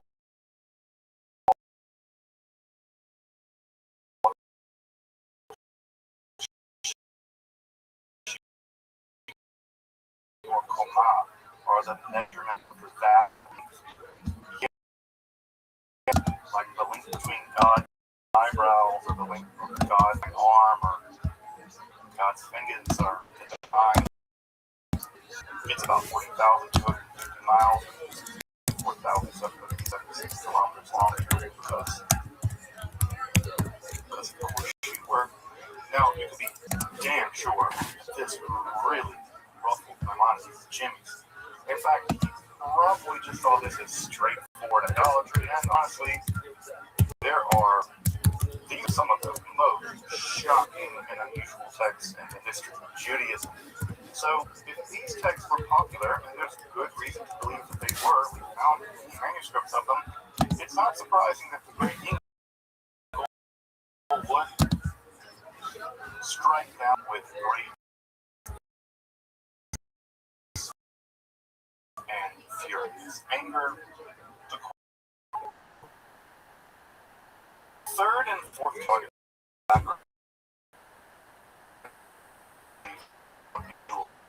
technologies.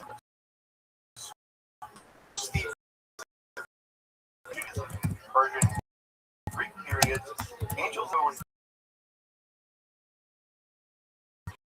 of tasks organized into military-like ranks. Thomas says that there are so many demons that if you could see them, that's all that you would see.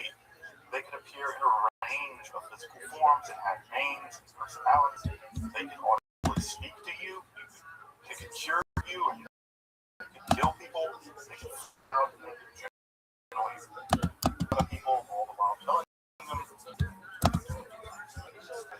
they were divine messengers, shock troop, and the celestial proletariat who moved the universe about, and were of course locked into combat with the forces of evil, demons or the fallen. Yeah, they were a bunch of demons too. The fallen angels was divine and left heaven to hook up with earth women, earth girls, or the legends you read and would eventually all be apocalyptic battles. Normal stuff. Further, and this is more occult, they were even able to be controlled by a form of magical down to us in which you could manipulate these angels and demons to do your bidding, from everything to opening resources, various magical amulets, the single common oath. These could do everything from getting someone to fall in love with you to disease, or even seeing into the future. Anyone want to do that? Magical texts such as the Sefer HaRazim or the Book of Secrets, which I've made an episode about on its own, were composed in the late classical period and seem to prove very popular, perennially popular, no matter who comes against it. In fact, a surviving manuscript of such a magical book or grimoire was actually found in the Ibn Ezra Synagogue in Cairo, exactly Maimonides' neck of the woods. He probably knew about this book, and he probably liked it. So what's Maimonides' beef? Well, his argument here is that the way that angels are conceived in the popular imagination, given his understanding of them, would actually foreclose on any such magical practices. He just thinks people get angels wrong. Practices, again, magical practices, he probably thought were either silly or harmless superstition, which typically goes too far, downright idolatry. Again, Maimonides follows a rather strict Aristotelian worldview in which things are composed of form and matter, which is either subject to generation or corruption, or isn't, or beings are composed of pure form, which is not subject to change at all.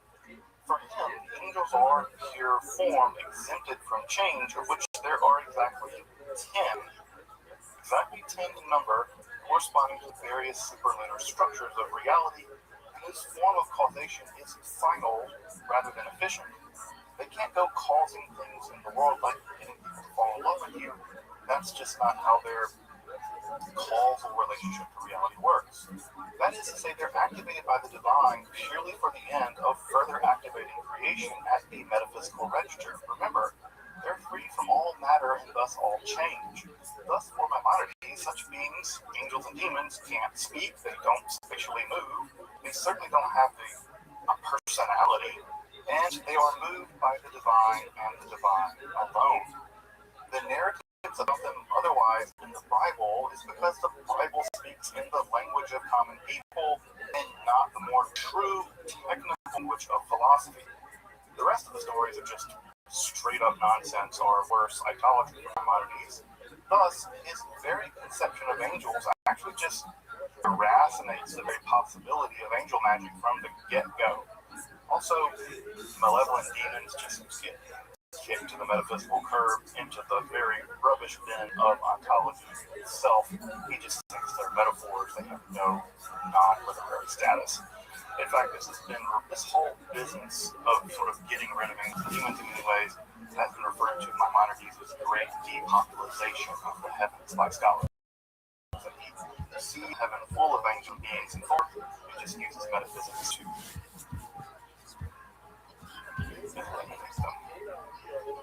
Now, with the heavens depopulated, Maimonides also cast a much wider net through his commitment to Aristotelian nominalism as well, particularly in his sights might be the Neoplatonic philosophy of Judah Halevi, and the equally obscure parts of the Sefer Yetzirah or the Book of Formation. Nominalism is just a philosophical position that holds that universals or categorical terms exist in name only, hence the name nominalism. So when I say that Maimonides is a human being, Maimonides, in this view, is a substance for whom predicates can be true or false, but human being or humanity doesn't truly exist. There's no humanity from the total amount of human beings, thus predicates can't really be true or category.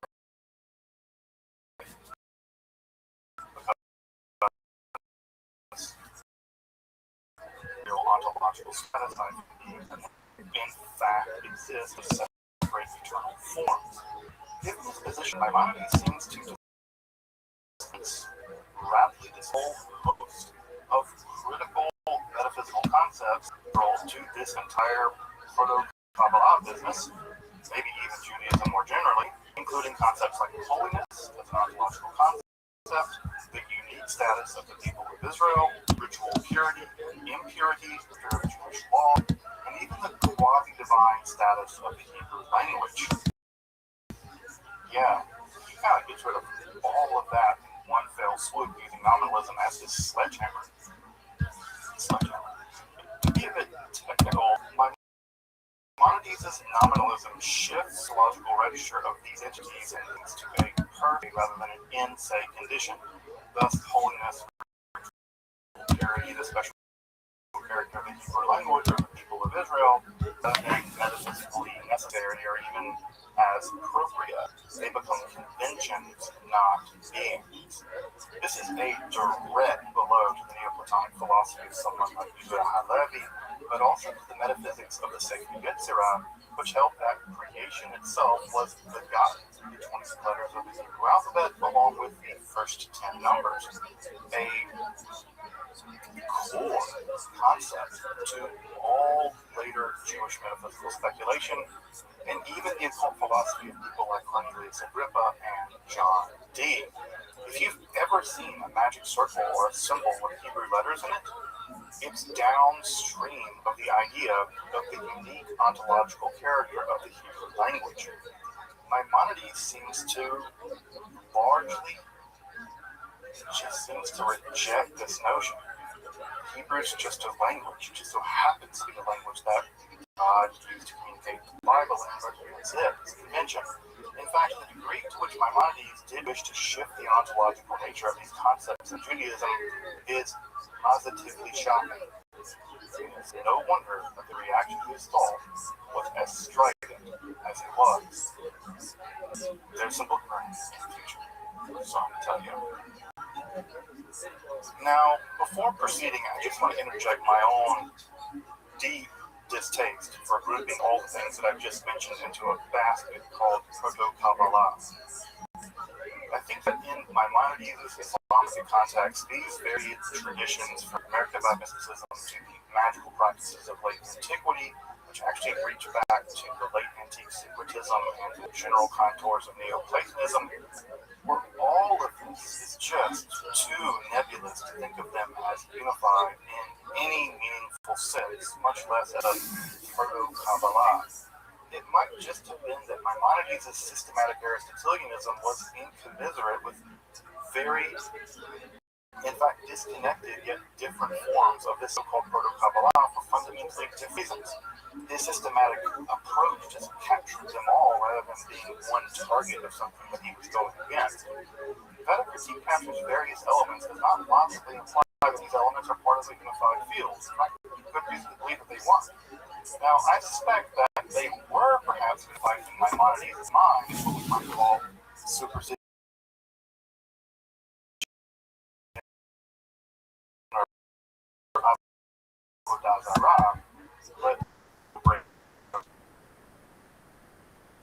But due to specific pre-Zohar biblical special in southern France and so after the death of the great eagle, Maimonides is wielding the guide as a weapon against the metaphysical and hermeneutical concerns discussed earlier. I do think he's going against them, just don't think they're proto-Kabbalah. But does that make Maimonides more generally?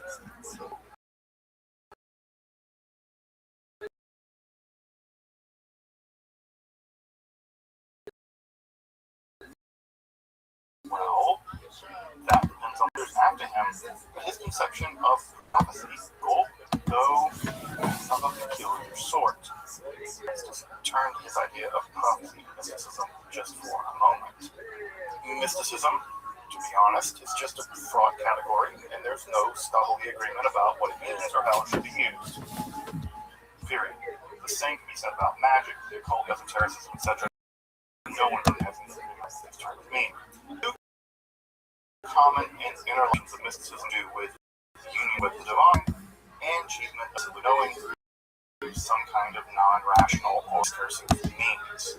It can also, of course, refer to the phenomenology of such an undertaking or the results of such an experience, which may or may not be propositional. It can also include the practices by which to induce such a phenomenological experience. See, it's just a giant mess of concept. So, how might we hitch this horse to Maimonides just the same? Well, it has to do with this theory of prophecy, which I've actually covered a bit deeper in my episode on Avalaphia's ecstatic prophetic mysticism, which you can check out the part above. Now, you have to understand Aristotle's theory of motion, which is very peculiar and often misunderstood. For Aristotle, and talk to define motion as movement through space from position, which incidentally is kind of the Galilean-Newtonian definition. Galileo and Newton didn't care if it didn't make strict logical sense because it worked in math. Philosophy began. For Aristotle and for Maimonides, motion is actually the metaphysical transition from a potential state latent in a substance to an actual state of that substance. Locomotion in terms of position in space secondary to this deeper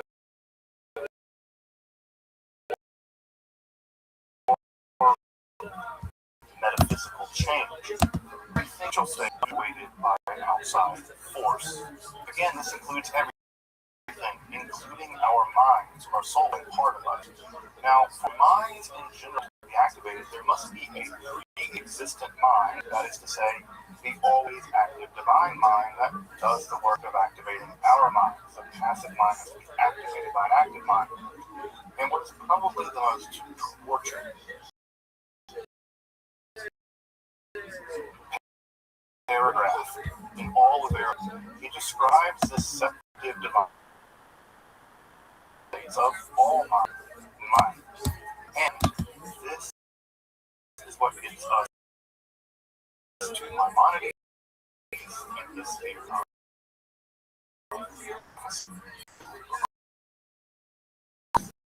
Activated union with the active intellect, the divine self, which is not bound by petty things like temporality.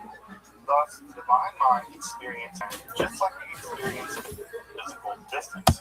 We can be closer or further from me in space, but we exist at the same time. Kind of. For the divine mind, all physical and temporal events are distant from it. Thus, the famous medieval dictum that God is an infinite circle whose center is everywhere and whose circumference is nowhere. The Western equivalent of Zen koan. This communion with the divine mind, perhaps the closest comes to mind in real strict sense.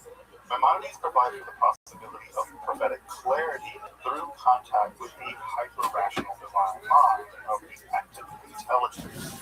It's then perhaps unsurprising that as Abraham was developing ecstatic God,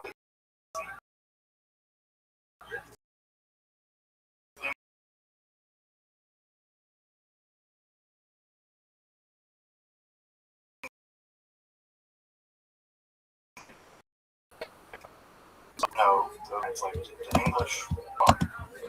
Lastly, I'll credit or blame Maimonides with the depopulation of the heavens, as we noted earlier. His universe certainly not in the universe of, say, 17th century. Rather, he inherits a Neoplatonized Aristotelian in which there reaches a metaphysical chain, divine mover of pure, active intellect, down through the spheres of angelic separate intelligence. These intermediate beings between the divine and ourselves, purely formal beings marked by their separate intelligences, whose task communicate final causation to the spheres below. Their association with the planet was indicative of intelligence, sees them as reaching in staged up through this movement generation destruction to the increasingly perfect changeless realm of eternal circular movement, whose apex is the pure active intellect of the divine, the ultimate divine source of all being, but also the final design to which all beings strive. By no means is the cosmos of Maimonides' inert universe of blind causation, atoms, void, but a balance of form and set into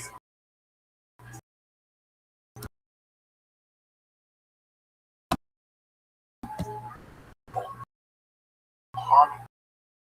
All these up under the guidance of divine. The divine intellect,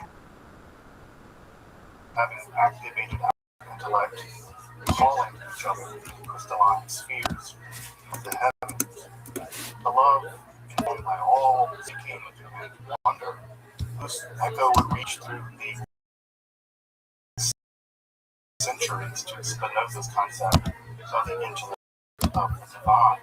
It's a positively beautiful image of human intellect and divine intellect reaching for each other through the spheres of the heavens. Maimonides was neither the first Jewish Aristotelian rationalist, Ibn Dawood might rightly take the title, nor the most radical, I would say. I think Personages would probably take the case today, so much so that his work, Milchomot Hashem, the Wars of the Lord, was mocked by his contemporaries as Milchomot al Hashem, the Wars upon the Lord. I love shade. I love shade.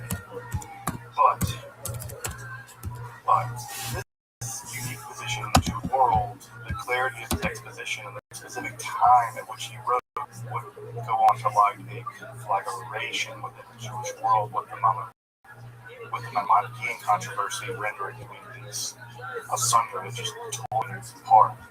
For some, his work represented a definitive synthesis of Judaism and philosophy. For others, it's just atheism, heralded by song, burn, and gutter. And it was in that crucible, at least in part, that one anti-Maimonidean would forever transform Judaism. Having had a copy of that, like a copy for him in 1264, the Castilian Rabbi Moshe de Leon circled began formulating a vision of Judaism where the heavens were populated with hosts of angels and demons. The body of the divine was composed of discrete emanations of the divine, the famous spheroi, where metaphor and ontology weave seamlessly together. Metaphysical realism would thunder away the nominalism of the great eagle.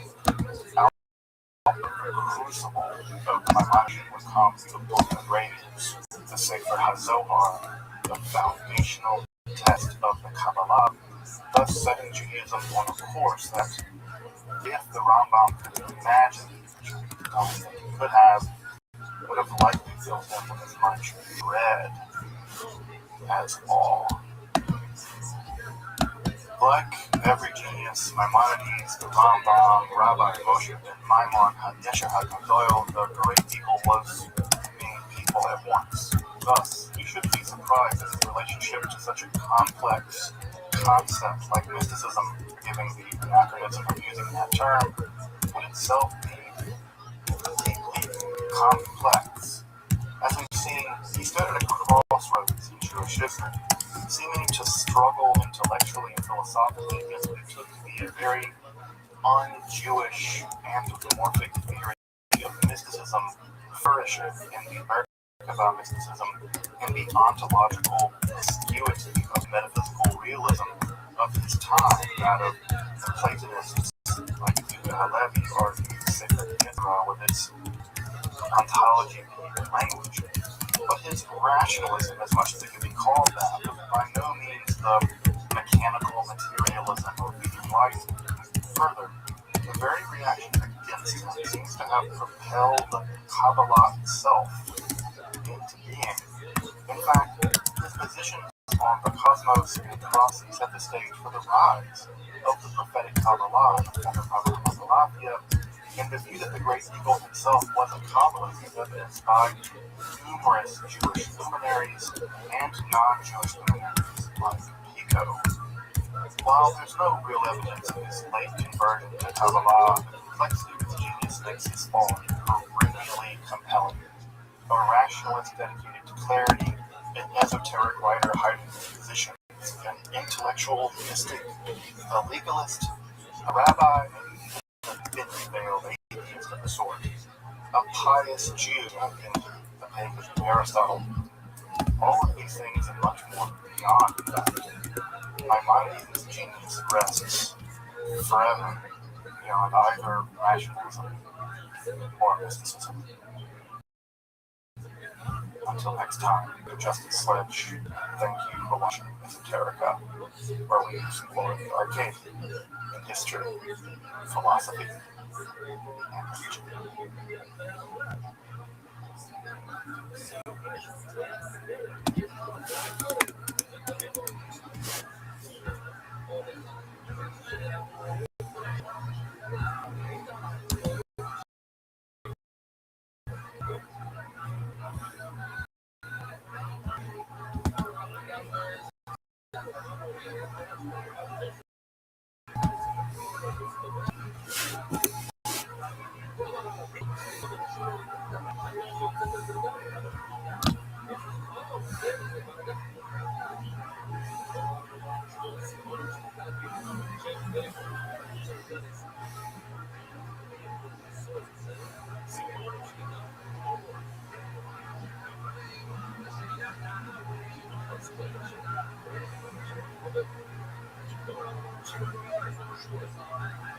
The Kabbalah is admittedly, it's vast and complicated, spanning the practical, theosophical, and prophetic modes over 800 years through massive volumes composed in half a dozen languages, some of which are so arcane that they're basically idiosyncratic to specific texts, Zohar, all of which aim to provide comprehensive and systematic solutions to some of the most profound theological questions ever posed.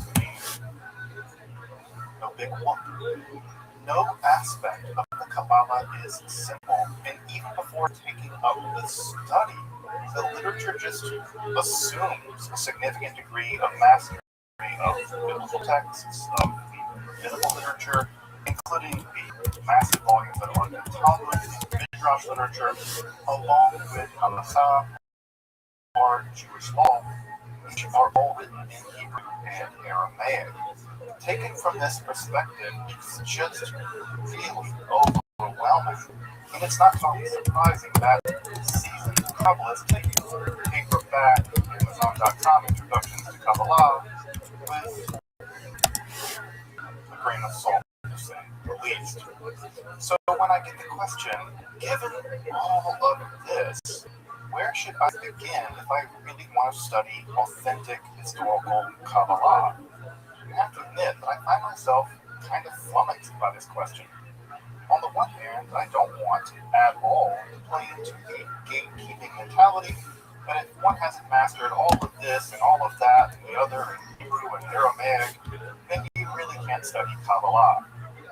I don't really want to get into that, nor do I want anyone to think that the very real complexities of the Kabbalah can be, honestly, they cannot be condensed into handy 150. But neither of these positions strike me as real good faith answers. So what is my answer these days to the question, where should one start studying in a grounded, authentic, traditional way?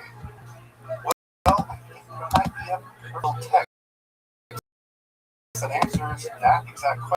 One, an actual text by a Kabbalist writing for Kabbalists. Two, initial access to other historical Kabbalistic texts, especially the Sacred Zohar. And three, gives one insight into the very of Kabbalistic reasoning, and finally for it's easily accessible and in English, and it's actually in good translation, it's reliable, and it's affordable. It's even free online. That text is the Ornei Ra, or the Pleasant Light, composed by the illuminated 16th century Safedian master of Kabbalah, Moshe Cordero. This rather brief text, composed in a clear, systematic style, outlines why, how, and when one should study Kabbalah, what makes for a good teacher and what makes for a good student, the benefit of such a study, and it introduces and summarizes even the core metaphysical ideas of Kabbalah, while providing a really helpful glossary for the beginner to begin to decode the classical texts such as the Sefer Zohar on your own. All in all, the Ordinary Rab is perhaps one of the best primers for the budding Kabbalist by one of the. So let's dive into it a bit. If you're interested in Kabbalah, mysticism, alchemy, and the study of the occult, make sure to subscribe to the channel, check out my other content on mysticism, and also, if you want to support the work of providing accessible, scholarly, and free here on YouTube, which covers a range of topics in mysticism, I hope you consider supporting my work on Patreon or perhaps with a one-time donation. You can find those links below, and I really do appreciate your supporting the channel. It makes all of this work possible. But now let's turn to Moshe Cordero's introduction to Kabbalah, or Ra, or the Pleasant Light. I'm Dr. Justin Sledge, and welcome to Esoterica, where we explore arcane in history and religion.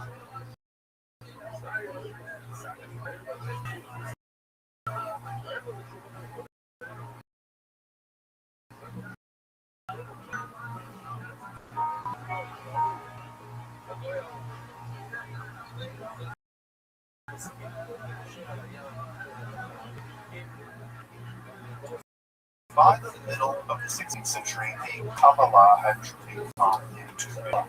Not only that, but following the genocidal edict of the Alhambra Decree of 1892, which expelled hundreds of thousands of Jews from the Iberian Peninsula, Kabbalah had developed a center, the Galilean town of Safed, or Sfax.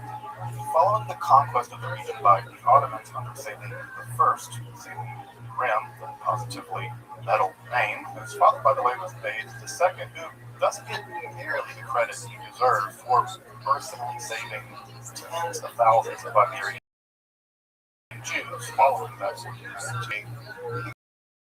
The other towns of Safed would grow into the central root of Kabbalah for a few distinct reasons. The town was on the main trade and postal artery to this, and a central player in regional linen industry. In fact, Arab foolery can still be visited and spotted to this day, along with relatively peaceful Ottoman authority, which was highly tolerant of the Jewish population there, along, of course, with the actual and mythical historical connection to Kabbalah. You probably know the Sefer Zohar, despite being a composition of the 13th century in Spain, is actually set in the 2nd century Palestine, specifically in Galilee. Indeed, the graves of several sages associated with the Zohar, most especially the hero of the Zohar, Shimon Bar Yochai, is actually located in the vicinity of Sfat or Safed at Hebron. For the Kabbalistically inclined, returning to Safed in the Galilee, something of a homecoming. Further, this is all matched with an acute rise in estimated expectations, profound developments in the systematization of the Kabbalah itself, along with the introduction of new forms of mysticism come together. It's one of the most important intellectual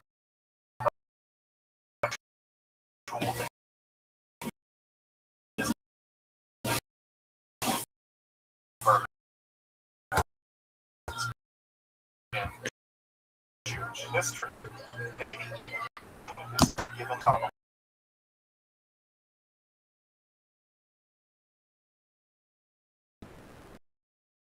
Like all learning, study in the world of biblical and rabbinical literature, Kabbalah 20 under the tutelage of father-in-law Rabbi Shlomo Alphabet. By 27, Porter would compose one of the greatest systematizations of Kabbalah from being part of the Grand Orchard. He would also go on to compose a truly monumental commentary on the Zohar, which runs all other works, some of which actually remain unpublished. And it's still more accessible works. Ethics, Deborah, which has gone on to independent fame and remains a complete classic in the world of Musar, or Jewish ethics. It's going to get its own episode at some point in the future, so don't worry into it. Further, in the circle around his teacher, Shlomo Alphabet would pioneer novel customs such as all-night study sessions, taking to the fields to greet the Sabbath bride. This custom would become the Kabbalah Shabbat service, which if you've ever been to the synagogue on a Friday night, you've probably experienced. And the practice of Gerushim, or exile, where he would roam barefoot in the summer as an act of asceticism through the land, imitating the exiled Shekinah, or divine presence, in which he received mystical revelations along the way. Though the star of this episode is his introduction to the Kabbalah, or generally the Or and Rav, or the Bibles. First published in 1587 by his son Gedalia, the Or and Rav is a brief guide for the beginner to study Kabbalah. It systematically defends the study of Kabbalah, just what, how, and when to study Kabbalah. Teacher of some sustained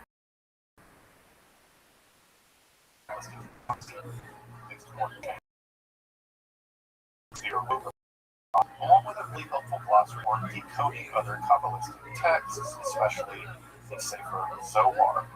All in all, it's a compact, clear, and genuinely helpful guide for anyone wanting a historically authentic starting point for the study of what? Strange, isn't it? In the Kabbalah, inherently esoteric, carefully guarded secrets of the rabbinic elite. Kinda. This gives us another insight into Pharaoh's time. Well, earlier when I said that messianic and expectations were greatly high in the aftermath of exile from the idea. Remember that part? Well, the unveiling of the Kabbalah saw playing a sole role in the process of messianic redemption. So much so that rather than being hidden away, there was an active push during the period to popularize these previously highly esoteric concepts. Cordovero's work, especially the publication and composition of the Talmud Torah and the Or and Rav, have to be understood as part of this popularization of Kabbalah in the service of ushering in the redemptive age. In fact, it would continue for the entire next century, eventually giving rise to, and to some degree, underlying messianic pretender, Shabbatai speak. In fact, it would be in the aftermath of that disaster that strictures would again be imposed upon the dissemination of Kabbalistic ideas, strictures which have, as all such strictures, only really enjoyed mixed success. About Kabbalah. So the Or and Rav has to be understood not only as a Kabbalistic primer, but also as Cordovero doing his part to usher in the Messianic age. Thus, this genius not only has a great systematizer of Kabbalah history, at least I think he was the best historian people coming from in the book, the Party Rooming, but also to produce such an inviting and accessible starting point for the beginner. I think one mark of genius is to have such an elite understanding while steering clear of much in the way of, well, elitism. And I think Cordova's accomplishments that in these texts. So let's take a short tour of the Or Rav, or the Pleasant Life, which begins with a positively scathing attack on those that shun the study of Kabbalah. And when I mean scathing, I mean Cordovero openly accuses them of disrupting the flow of divine energy through the Spirit, thus impeding redemption itself. And he says it would be better off if such people just were never even born. I mean, damn, this coming out swinging. So, you know, for the end, y'all, it's in the futures to derive those that shun the Kabbalah are nothing short of sinners, actively working the divine and redemption for the rest of us. Thanks, guys. These first two chapters also give the reader their first real chance to wet pilot in Kabbalistic theosophy, but also in the general mode by which Kabbalistic arguments are established through proof texting. So, immediately, one gets a sense of what's at Kabbalah. Well, nothing short of redemption of reality, but also the methodology of establishing these kinds of truths through exoteric and esoteric quotation, a range of Jewish scriptures, especially so far. He divides these redemption blocking, shining people into groups, though not that there's any esoteric dimension of the Torah at all. These people are just so minded.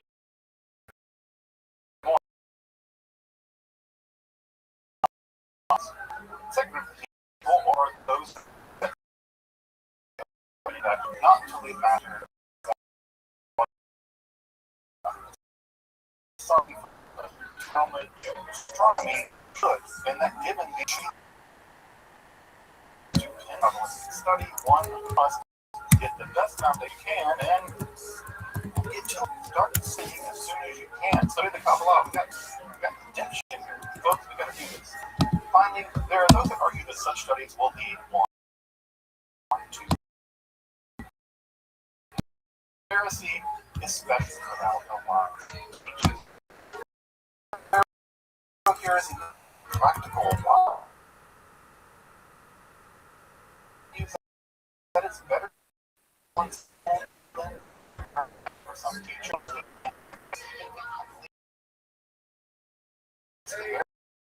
Heresy actually takes it that serious short of divine aid. God will come help with no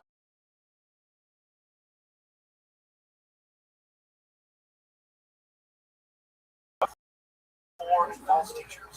Of course, Cordero acknowledges Allah can lead a person to heresy. Concerns him more about teachers than about students. And the distinction here is pretty important. While a student may learn something incorrect or come to a heretical position or learn things poorly, they can still be corrected through more study or a better teacher. But a teacher who arrogantly thinks they've got it all figured out really causes significant damage. Thus, study should be encouraged. Everybody's a character, baby. So-called teachers Dave Donnie, he knows everybody's a character. Really? Oh, sure, Doc. Put themselves beyond reproach, claim to have all the answers, or refuse to be corrected by a wiser teacher. But how can I, such a false teacher of Kabbalah? Cordero notes that any teacher of Kabbalah should be skilled in dialogue, skillful, they should be able to make arguments and defend. Secondly, such teachers should have a firm foundation class biblical and rabbinic literature, obviously in the original languages. And finally, in some sense, maybe even most importantly, they should be learning and teaching Kabbalah for the sake of the redemption, never for the sake of pride, vain glory, or ego. Failure of any of these three criteria means that person should be disregarded as a teacher. As you might imagine, Cordovero doesn't have much time to say at all about these so-called teachers. In fact, he likens them to be hideous, demonic husks of reality left over in the residue of creation. While real trees bear fruit, these wretched teachers only grow husks, thus spreading their corruption throughout reality. We're also the teachers must be really careful in selecting the wrong people as quote tools of the Torah, Son, M&S, Lilith. As the Zohar has it, as Cordovero lays it out. But the good thing is that such Lilith teachers don't really exist anymore, certainly not on the internet, right? Alright, evil teachers aside, after establishing this defense of the study of Kabbalah, slandering those who devoted shun or fault, Cordovero goes on to show that such study is actually a duty on those capable of undergoing it.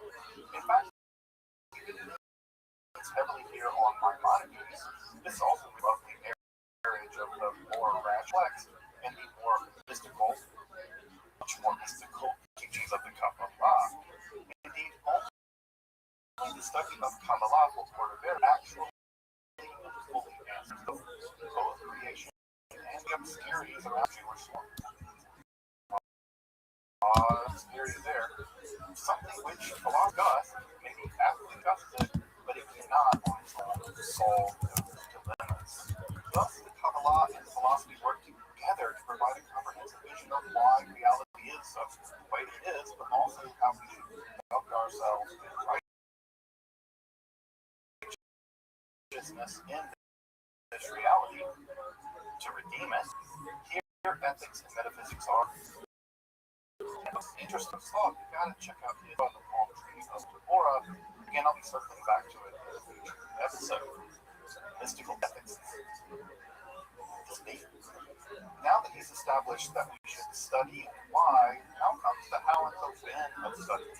Here things are marked by a combination of fear and joy. A kind of radical humility, but also bravery in the hopes of securing mystical wisdom and doing your part in the process of the greater redemption. Cordovero notes that one should avoid books purposely written to obscure their meaning. He simply has no time for obscurantism. Too much is at stake. Such books deal with riddles and metaphors are just meant to pump the pride of the author, confusing the reader in the interest of making the author seem more wise or enlightened than they probably are. Again, Cordovero links clarity with piety and wisdom. Again, the point of the Kabbalah for Cordovero is ushering in the final redemption of reality, not showing off how smart you are with flowery, dense, and opaque writing. In continental philosophy, y'all listen to this, Heidegger, Deleuze, y'all out there? Listen to my buddy Cordovero. So, where to start? Cordovero provides a kind of preliminary reading list zeroing in on specific sections of the Sefer Zohar with a foundation in the Sefer Yetzirah and the Sefer here. Now, if you're curious about those texts, I've actually done an episode on them. You can dig into those topics in the cards above. Now, interestingly enough, Cordovero seems to think that the Zohar on the sections of Ruth and on Lamentation actually predate the corpus of the Zohar in literature, and even more interesting, he seems to have access to Zohar on Esther, which is no longer in stock. No one seems to have ever seen this aside from Cordovero, and it's kind of unusual that he mentions it. Further, he also encourages the study of Maaseh Bereshit and Maaseh Merkavah, or the mystical accounts of him, and the mystical journey to the divine throne. These, of course, are pre-Kabbalistic forms of Jewish mysticism, which actually date to the late classical period. Again, check out my episodes on those topics and my playlist on Kabbalah about them. Cordovero urges the beginner to skim through a text at first, taking notes along the way, but then they should make additional passes with greater and greater concentration and devotion, especially for difficult passages. According to him, such passages will become clear with intense devotion to the text, with God rewarding the student through divine apperception of the material. He argues that one should begin one's studies at the age of 20. It's the same age that Cordovero himself began to study Kabbalah, with the ideal time to study being after midnight until dawn, on the Sabbath, on holidays, especially Shavuot, and most especially inside the Sukkah during Sukkot. Now, some complicated stuff here to unpack. If you're watching this video, you've probably heard that there's an interdiction on learning Kabbalah prior to being 40, being married, being educated, etc., etc. Well, that's kind of true. This is actually grounded in Pirkei Avot 5, where Tema lays out something like a life plan. He says at 5 years of age, you should study scripture. At 10, you should study the Mishnah. At the age of 30, you're subject to the commandment, mitzvah. At 15, you begin the study of the Talmud. At 18, you get married. At the age of 20, you're out there working. At 30, you have the peak of your strength. At 40, you achieve wisdom. At 50, you're able to give advice or counsel. At the age of 60, you reach old age. 70, fullness of years. At 80, you achieve a kind of mystical strength. At 90, you bend over body. At 100, you're as good as dead and completely gone out of the world. I'm not kidding, it exactly means like that. The concept of this at the age of 40 that one achieves beyond given one's previous education on the books only then could one get ready to take up the given the Messianic fervor of Cordovero day, Kabbalah, for the sake of education, started at 20. Though he does getting married is still a prerequisite for studying Kabbalah, having a righteous conduit for one's sexual desire is seen as a necessary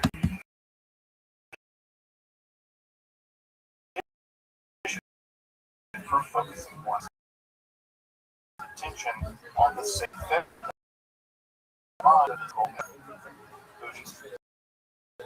Also, studying from night until dawn or even 3-day all-night study sessions, the most famous of which became the custom of studying all night on Shavuot. The stable Sabbatian spirituality was written by the novel rise and consumption of coffee.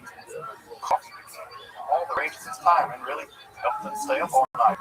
Interestingly enough, similar actually took hold at the exact same time with our Muslim brothers over there, the Sufis, also drinking a lot of coffee, spinning around, staying up. Coffee aside, for Cordovero, the advantages of Kabbalistic study were admirably clear. It, speeds up the process of redemption. There's always that. It assures one of. It allows one to merit the most glorious death possible, death by divine kiss. It allows one's soul to cling to the upper world even in this lifetime. You get accompanied by angels, souls of passed away righteous people. It elevates this generation to the righteousness of the generations past. It removes false and idolatrous anthropomorphic conceptions of the divine. Note there, like Maimonides, it facilitates proper understanding of the Torah and its laws, and even allows us to rise up through the relationships of reality, unimpeded by the evil imposed whose sinister gravitation seeks to bind the world in eternal darkness. It bypasses the code. Thus, studying the Kabbalah divine realm, it removes the dross of lymphotic impurity, and it accelerates the process of metaphysical redemption more generally. For Cordovero, it's nothing less than the final key to redemption. Studying Kabbalah will ultimately usher in the perfection of reality. So, to get you started on this, the final sections of the Ordinary Rav form a summary of Kabbalistic metaphysics as they occur, specifically the procession and development of the Sefirot as further detailed in his Pardes Rumim. In fact, it's really just a kind of summary of Pardes Rumim. Now, given this whole section is a summary, I'm not going to re-summarize it.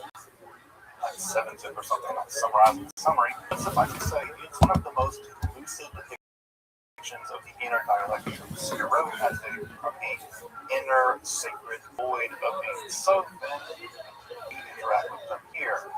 The text comes to an end with a final study aid. Cordovero actually mines the sacred Zohar for the many metaphorical and allegorical names for the various Sefirot and other metaphysical entities of Kabbalistic literature, especially the Zohar. As I'm sure you know, the Zohar is a high analysis or midrash of the inner life of the divine, especially in terms of the Sefirot. Of course, the Zohar weaves these allegories using an extremely polyvalent system of terms which are positively confusing even for experienced readers of the text. This might be the difficult aspect of studying the sacred Zohar. Here, Cordovero does you a solid, and he provides the beginner with something of a mystical dictionary such that one can kind of decode even such a difficult text as the Zohar on one's own. Again, this reveals Cordovero's deep commitment as an educator. Rather than gatekeeping at every turn, he seeks to empower the student with access to the ideas in the text central to Kabbalah, with inviting clarity, pompous obscurity, or self-aggrandizing. He really wants you to take up the study of Kabbalah on your own or with a righteous teacher. While not the most famous text in the history of Kabbalah, the Ordinary Rav is truly a remarkable text, not for its tortured hidden mysteries, but for its welcoming attitude and its transparent invitation to take up the study of Kabbalah for anyone willing to do the work. For this reason, and for all the other ones I've mentioned, I really advise folks interested in starting or restarting their interest in Kabbalah to start their journey with the Ordinary Rav. Further, it's freely accessible in both Hebrew and English online via Sefaria, so you can literally read it right now for free in the very reliable edition by Ira Robinson. You can find those links to the text in the description below, and it's even published by Real or Nothing. As I mentioned, I'll be coming back to Cordovero's Homeric Devora, the ethical companion to the Ordinary Rav at some point in the future. Of course, Cordovero would pass into the world to come in 1570 at the young age of only 48. Legend has it that Isaac Luria would arrive in Safed that very day. As he followed the funeral train of Cordovero, Luria is said to have looked to the front of it and seen nothing short than the divine pillar of fire leading the procession to Cordovero's resting place among the saints. Safed made their marriage pilgrimage to the day. The Ka of Luria would go on, as you know, to eclipse that of Cordovero, but that's a story for another day. Again, I hope you subscribe, check out my other content on topics of esotericism, including a whole 14-part introductory course on the history and development of Kabbalah. And again, I hope you consider supporting my work and getting scholarly and free content on topics that I pretty vast array of esotericism here on YouTube for free. So consider supporting my work on Patreon or perhaps with a one-time donation. Again, you can find those links below. Until next time, I'm Dr. Justin Sledge, and thank you for watching Esoterica, or the Arcane History, Philosophy, and Religion. Go fuck yourself.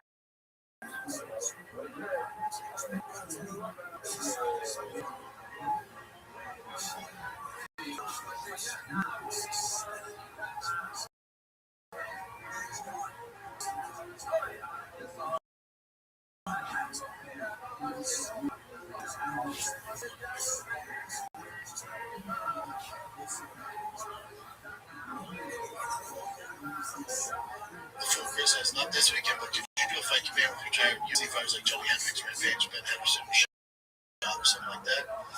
I could if I want to go through all that effort. I'd rather just do it myself with you guys.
John Podcast, your character, Rabbi.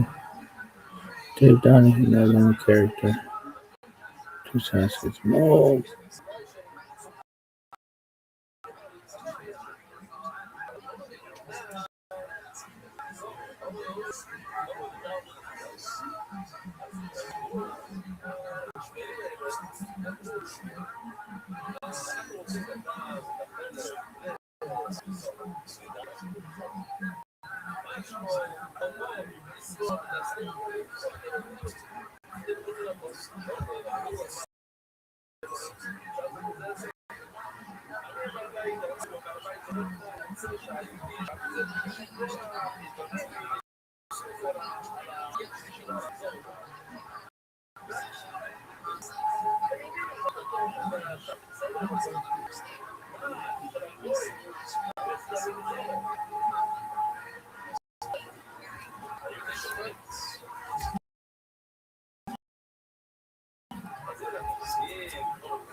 What up, baby? Come to my Discord, discord.me/Rabbi.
Before Christmas, not this weekend, but could you do a fight command with retired UFC fighters like Johnny Hendricks, Ray Mansion, and Anderson Shot, something like that? I could if I wanted to go through all that effort. I'd rather start myself with you guys.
Oh yeah, that's the spot.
Here's the latest. The heat is on for Southern California. Heat advisory going into effect at 10 a.m.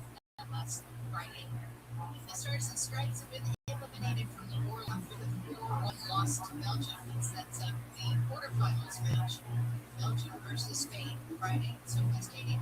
And Doge is now shut down for good. No stories and more coming up at the top of the hour. We'll check and see what's slowing you down in Riverside next. I get a business person for decades. So you know what it takes to make a business like this. Now let me introduce Super Sure Business Insurance. When you buy a business insurance policy, you go on like I policy. A lot of these brokers, that's basically it. You know, they not hear from you until it's renewal time. Well, your business runs year round, not just renewal risks. Coverage gaps are always there. And this is where Super Sure Business Insurance.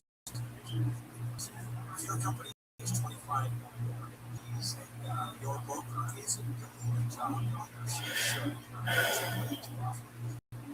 going to suggest you contact solution.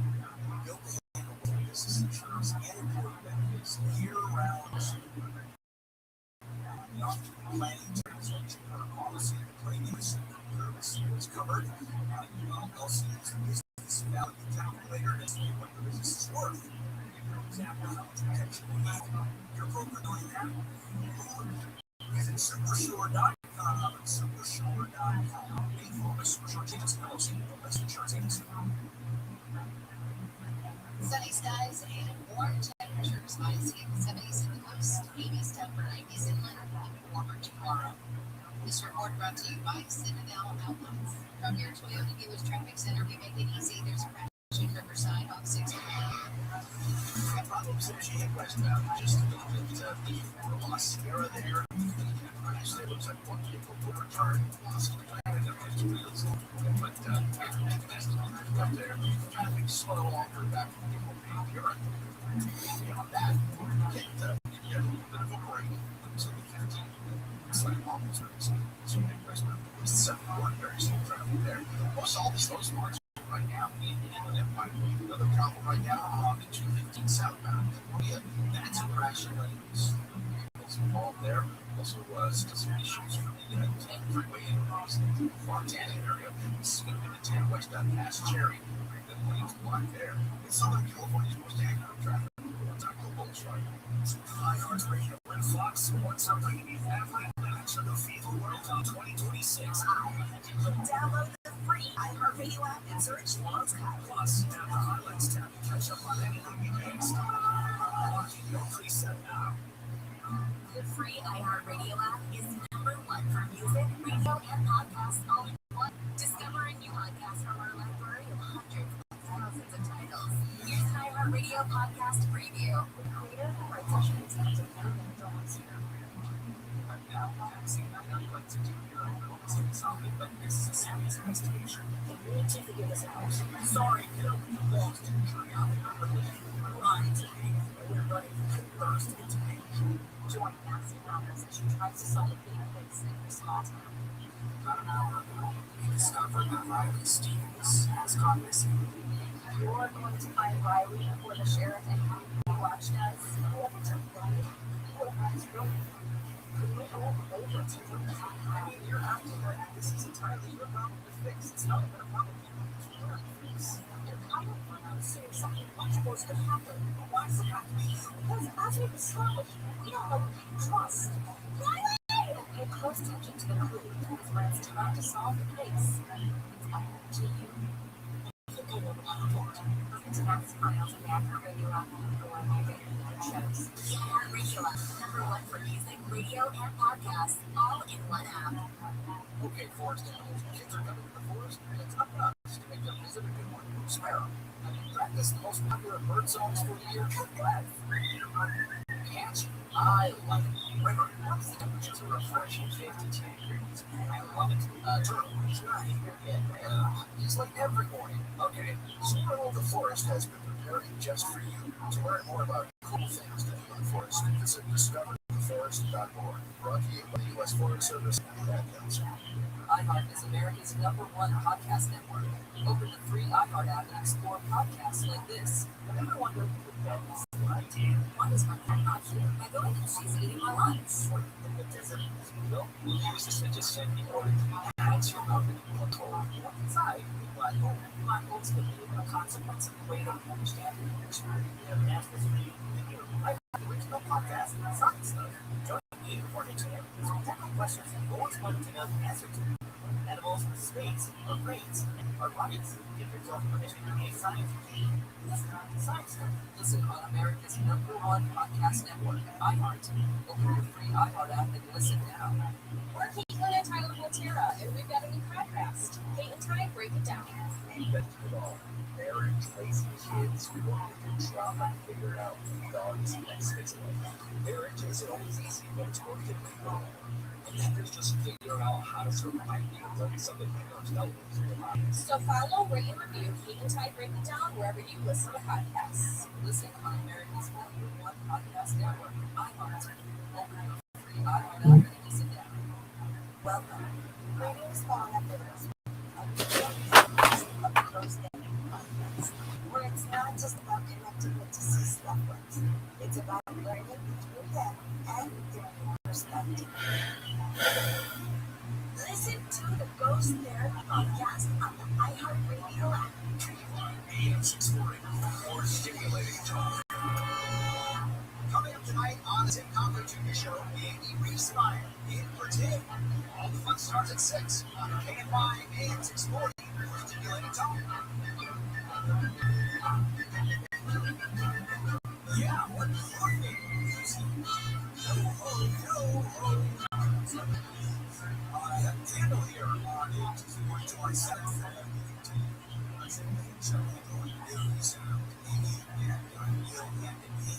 Fans of ours are immediately over the Caribbean, facing a lot of backlash on social media over the invasion.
Hi, Jen. Hello. Hello. Hi, how's it going? Well, how are you? I'm good. Do you need me on camera? No, it doesn't have to be on camera. Okay, very well. How's your day going this far? It's going okay. I normally get up pretty early so I can get stuff done before I go to work. Absolutely. Well, I appreciate the opportunity to be here with you and to be interviewed, and I had the chance to look at your podcast a little bit, and sounds like you are into positivity and living a good life, and that's what I'm about as well, and love to share that with your audience. Yeah. I try to capture like all aspects, kind of like you, but in a different way, because I have like my different podcast areas that I focus on and things like that, because I believe that everyone is pretty much equal, but nobody really understands that. So that's why I branch out and do all different kinds of episodes just to show people we're not different from one another. I'm in agreement with you as well. So before we start, do you mind if I just give you an overview of what I'd like to discuss? You can feel free to ask me questions on anything that you'd like. Oh, sure. Excellent. So I stream my life 24/7 for world peace. I've been doing that for more than 4 years, and I have more data archived on the internet than any person ever. I'm basically building a very large human archive. And I talk a lot about futurism and bettering of people, bettering of ourselves, bettering of the world, improvement of the world. So I'd like to talk about that a little bit. And a topic that I think is on a lot of people's minds that may be interesting is where we're moving in terms of AI, and not just the negative things which we hear a lot about, but perhaps some of the positive aspects of it. And as we move into the modern age even further, just ways that AI may be impacting us for the better. Would that work for you? Yep, that's fine. Feel free to talk about whatever aspects you want to talk about. My show is pretty much open, and you're like one of the very first people. There's like you and one other person that have reached out to me in the whole time I've been doing my podcast. So this is exciting for me as well. Oh, excellent. Oh, wonderful. Well, and then also, how long do you? I was noticing like you did have one other interview that I saw that went like 44 minutes. Do you go between like 30 minutes and an hour or something like that? I just go wherever the conversation leads, and then if the conversation just feels like it might be a little bit too long, I'll break it up into smaller sections. But then I'll also post like the full length one, because not everyone has a attention span of over an hour. So if I break up an episode, then maybe they could listen to the parts that they want to hear again. Well, certainly. Excellent. So we could start with, you can introduce yourself and we'll go from there. Sounds I like a got plan. my recording stuff all set up, and I'll let you take it away. All right. I'm Rabbi Rothschild. I stream my life 24 hours a day, 7 days a week, 365 days a year for world peace. I've been doing so for more than 4 years.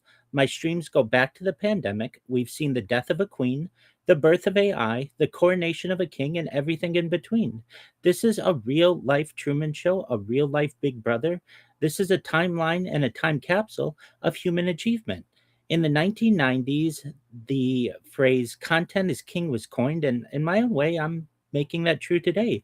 I like to say that I'm king of the internet. This is the biggest event in global history, and here's why. In 2018, The Economist magazine stated that data had overtaken petroleum as Earth's number one resource, and I have more data archived on the internet than any person ever, which is making me very influential. I'm going viral, and when I do, Jen, I'd like to make you, your friends, your family, and all of your audience as financially independent as possible. I'd like to ensure that all of you have the opportunity to improve the world through creating charities that are near and dear to your hearts and philanthropic organizations. Really, the goal of my project, in addition to world peace, is to improve the world through the use of technology to help perhaps end world hunger, such as agricultural drones, floating greenhouses, saltwater greenhouses, hydroponics, vertical farming, cloud seeding. I'd like to help end world thirst.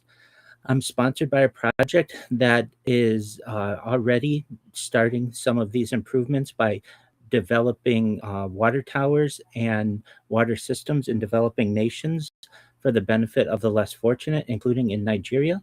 Additionally, I'm an advocate for the Life Straw program, and most importantly, desalination technology, where we pump Earth's seawater onto land to make it drinkable. So those are just some of the things that my project encompasses, and I appreciate the opportunity to be here with you. Oh, not a problem at all. This is exciting for me as well. Excellent. So how did you end up getting involved in all of this? Great question. Well, prior to the pandemic, I was your traditional black hat, black suit, Orthodox Jew going to synagogue, or as we call it, shul, 3 days, 3 times a day, every day. I walked to shul on Shabbat. certainly lived just a very traditional Hasidic or modern Orthodox life. But when the pandemic hit, in addition to being an Orthodox rabbi, I'm also a certified project management professional, and my career in technology went remote.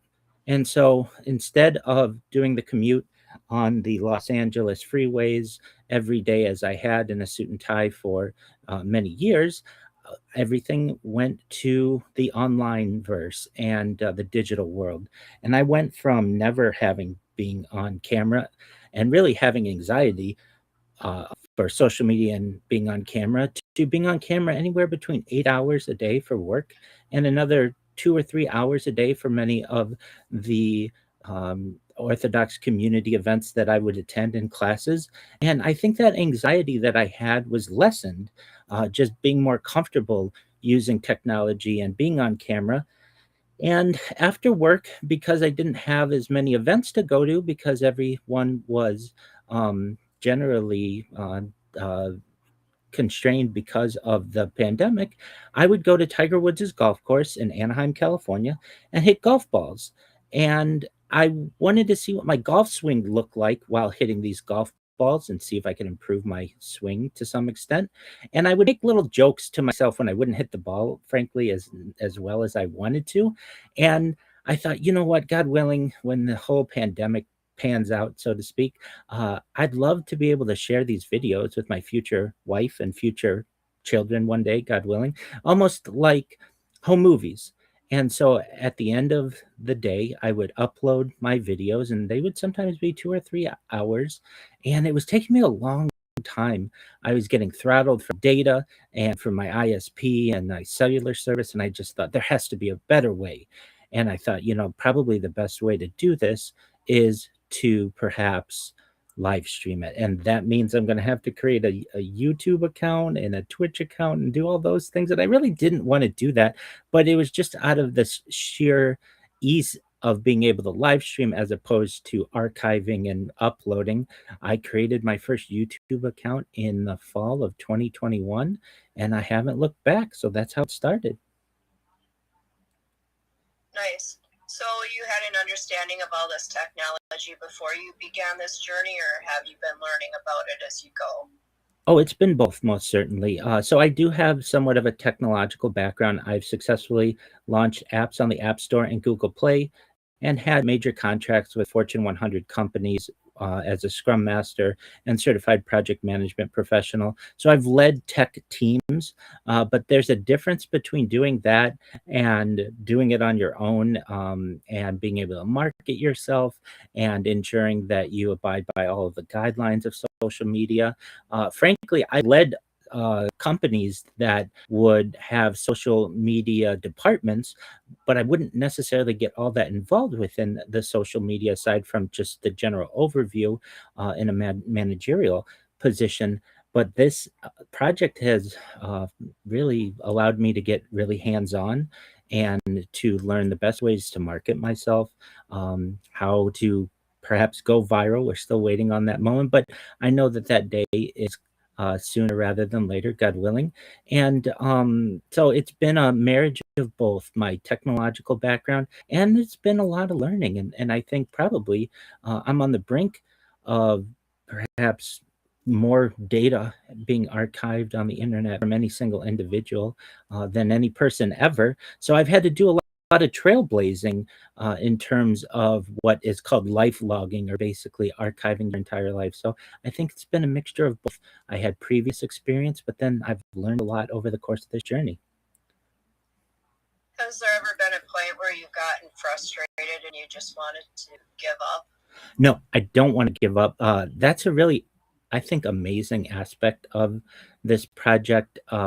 Every single day, I have more and more motivation to do this. I know it's something really special. So at no point have I ever really, and I can really say that as heartfelt felt as possible.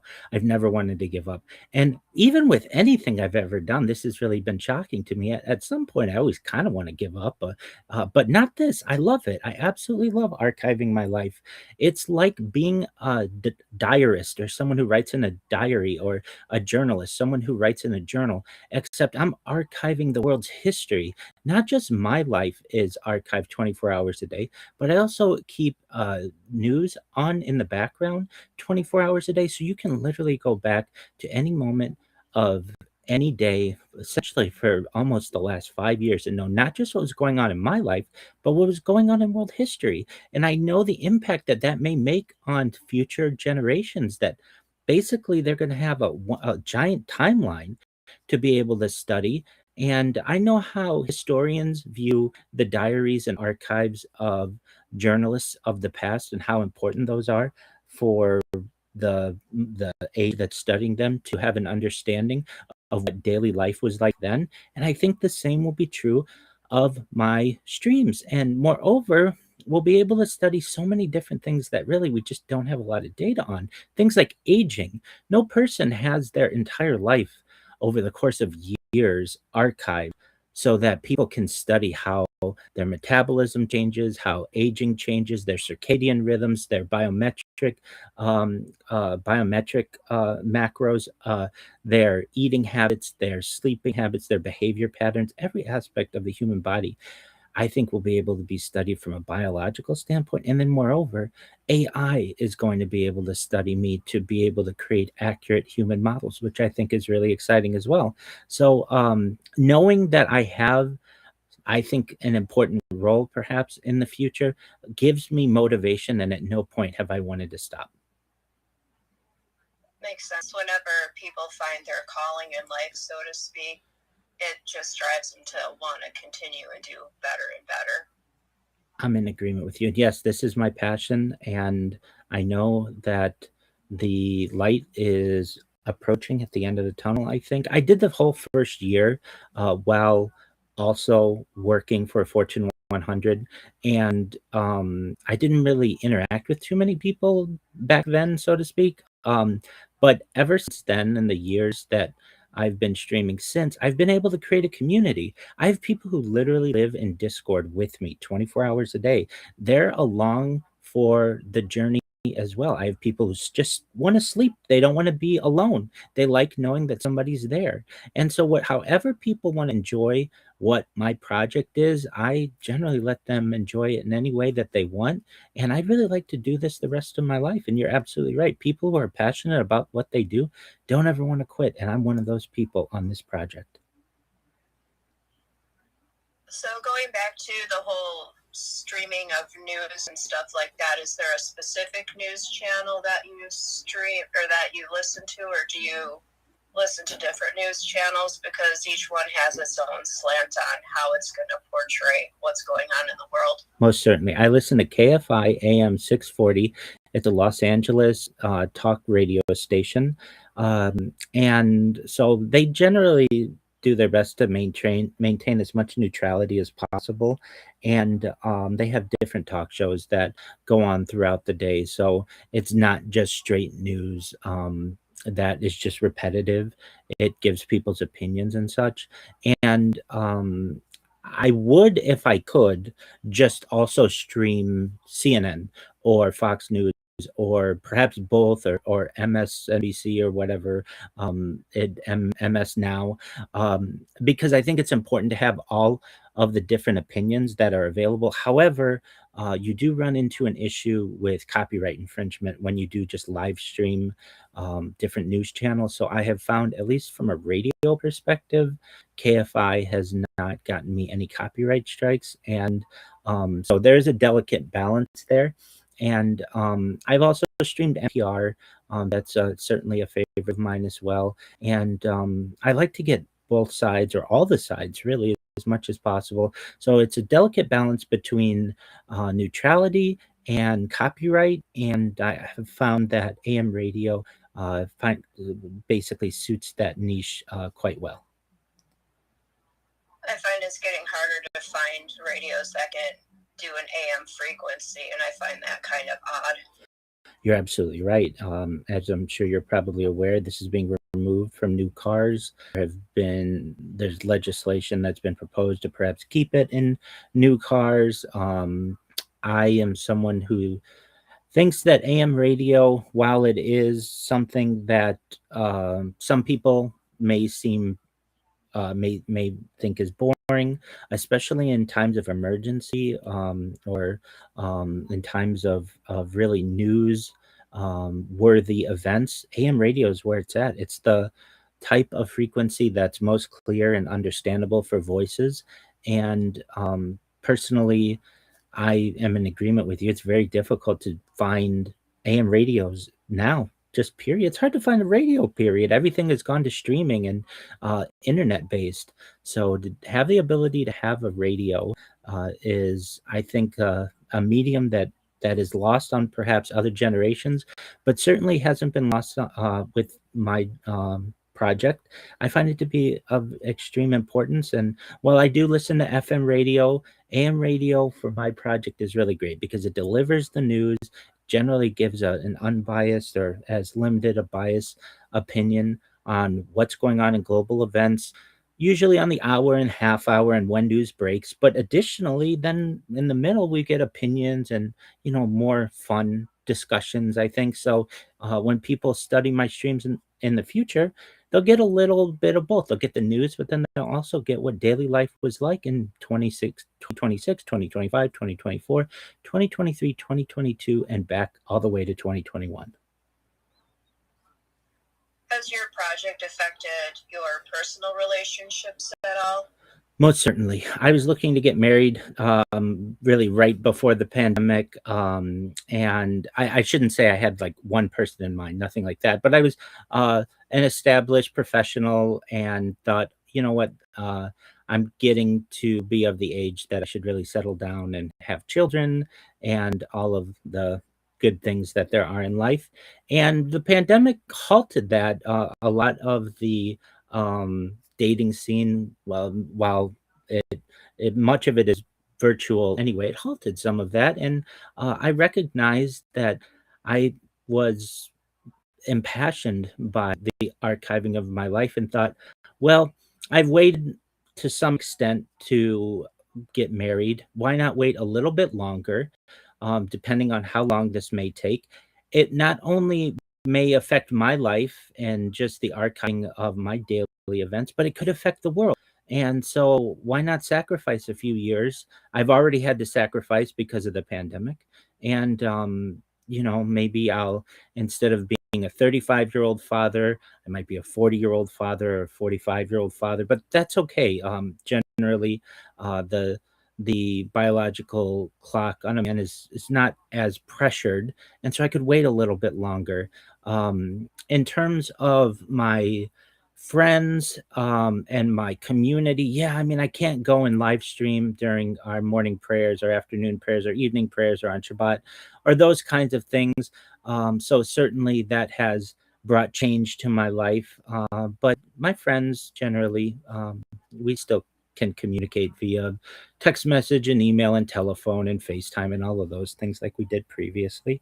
And it's opened up my life to many new friends and new communities.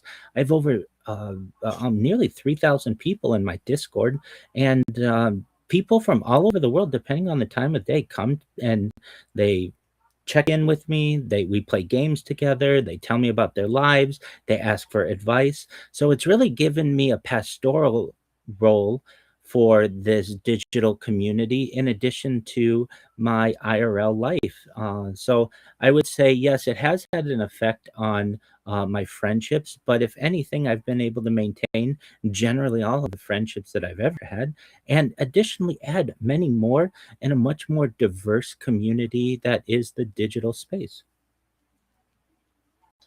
So when you go out in public, how does that live stream thing affect your interactions with people? Like if you were going to go to Starbucks for a cup of coffee or get a Big Mac from McDonald's?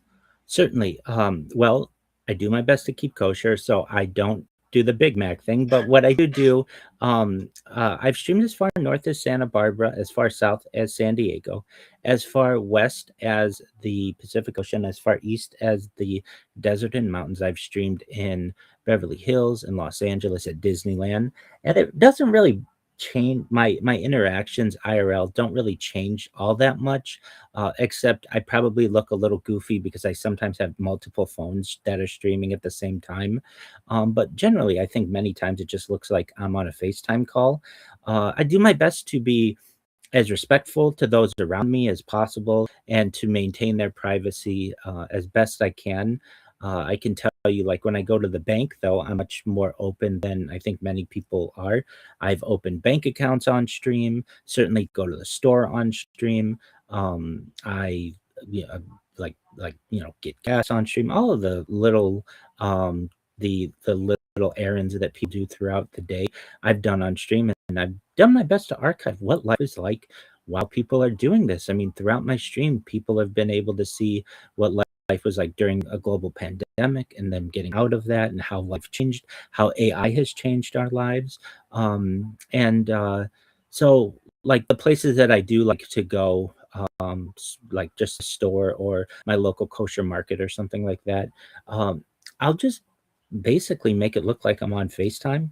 And that's basically what it is, except instead of sharing with one person, I'm sharing with the whole world. If at any point I am getting too close to someone, let's say, and they have a private conversation or something, I do my best to avoid that and maintain as much privacy for those around me while still sharing my life with the world. Sounds interesting. So you have to be mindful of your surroundings at all times when you're out of your house. Absolutely, yeah.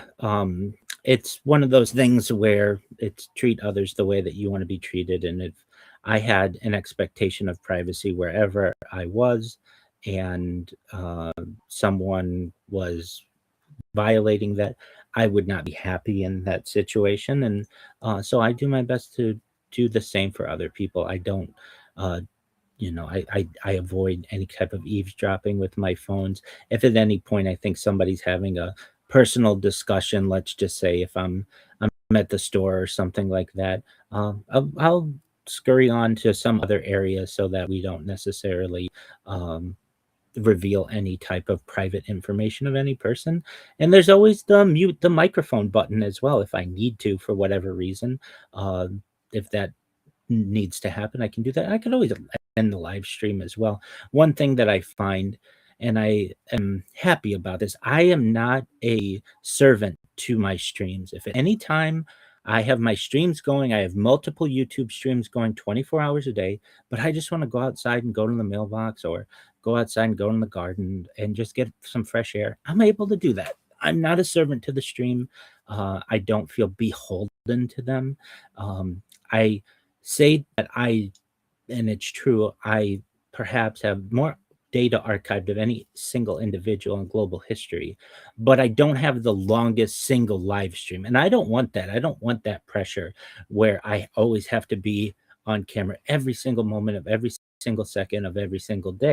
It's fine if I want to just go and enjoy the sunshine for a few minutes or go on a walk around the neighborhood.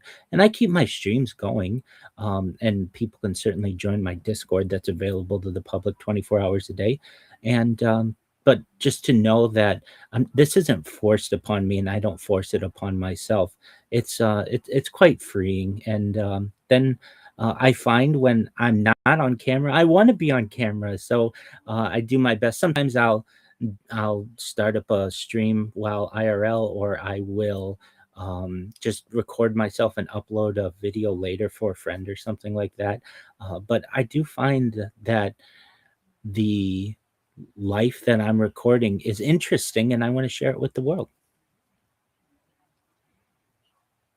So you talk about trying to bring world peace. Have you had any people like engage with you and I guess have their minds change because of what you talk about or what you show? I think so. Many people are very skeptical of anyone with a world peace goal. And I explained to them that world peace to me is somewhat inevitable in long periods of time.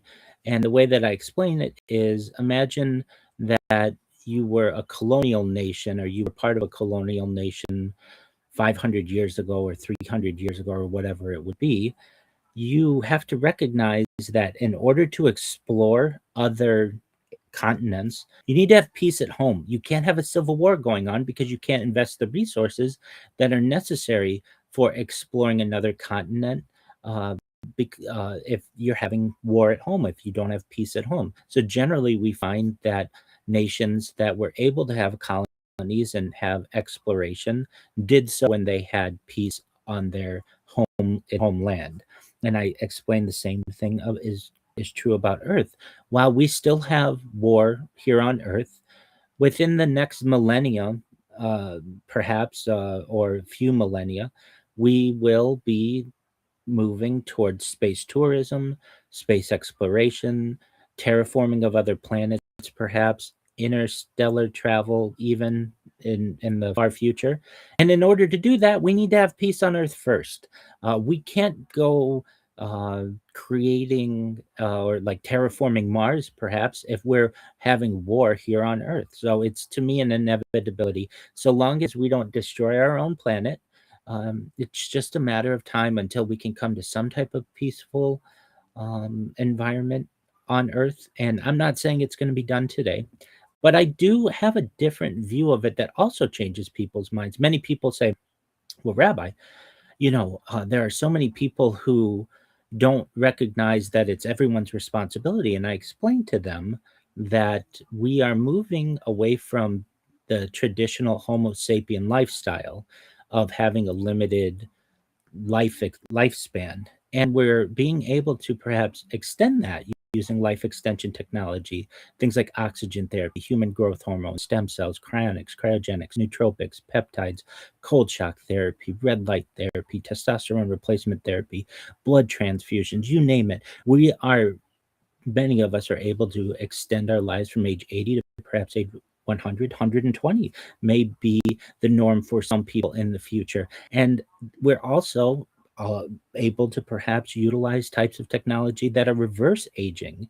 So the normal person who might say, oh, I don't really care about it because I'm just going to die, has to realize that these problems may be continue to be theirs as they continue to live their lives. And we're moving towards a transhumanist future, perhaps, for those who want it. I don't want to push anything on anybody that they don't want. So I'm very big on consent. So if you don't want any of these life extension technologies, you shouldn't have to have them. You should be able to live your normal life and just be at peace when you die, God willing. But for those of us who at least want to learn about whether the future may hold the opportunity to be able to reverse age or perhaps extend our lives, there may be a type of technology, just one of them is known as mind uploading technology, where with someone's consent, we could scan their brain into a computer like a CAT scan or an MRI, knowing where every atom is in their central nervous system and their peripheral nervous system for later download as an android, an avatar, a cyborg, a cybernetic being, a clone of themselves, a robot, an ethereal being, whatever they want to be. But essentially, what I say to people is that there may be a future in the not too distant future where this type of digital immortality or some type of immortality may exist. And if this happens, then the idea of having world peace becomes their problem directly. And many of them say, wow, I've never really thought of it that way. So you're saying that you may think that we will not die?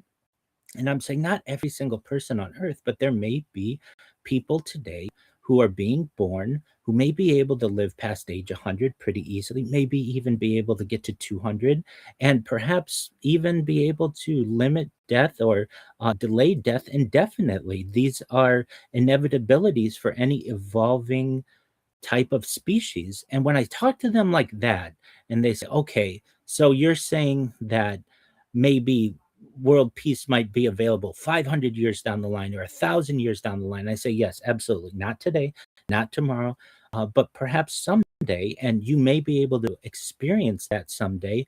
They become much more positive toward it. Now, I do get some people who say, I don't want that. That sounds scary to me. I just want to die when I'm of the ripe old age to die, and I want them to have that. I don't want anybody to have anything forced on themselves that they don't want.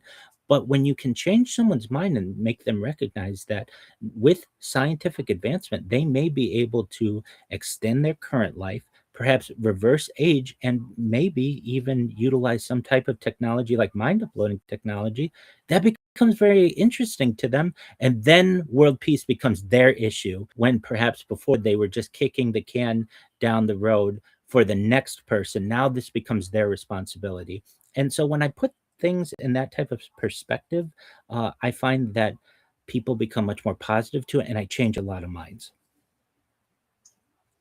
When I look back at the Bible, and especially in Genesis, people lived a really long time, and there wasn't even world peace back then. So in my mind, we have to overcome our human nature in some way in order for any change to happen, and that's on an individual level. So the thought of living forever, and it scares me just because I see how humans are today, and I don't think that adding more time to a lifespan would change certain people's aspects of life, or desires, or greed, or whatever those human emotions are that create the chaos we live in today. Well, I certainly understand that, and I understand the fear, and that's absolutely a responsible opinion to have. And I'm someone who thinks that under the current makeup of humans, if we allowed our species to be able to live these longer lives, corrupt people would perhaps become more corrupt, and mean people would perhaps become meaner, and evil would perhaps become even more evil if given longer periods of time to be able to exist. However, with the advent of longer lives, there are other adaptations and inventions that could be created, including education, including perhaps just societal improvements. Certainly, being able to educate people in terms of their role in society may allow people to recognize that they're living not just for themselves, but for a greater good.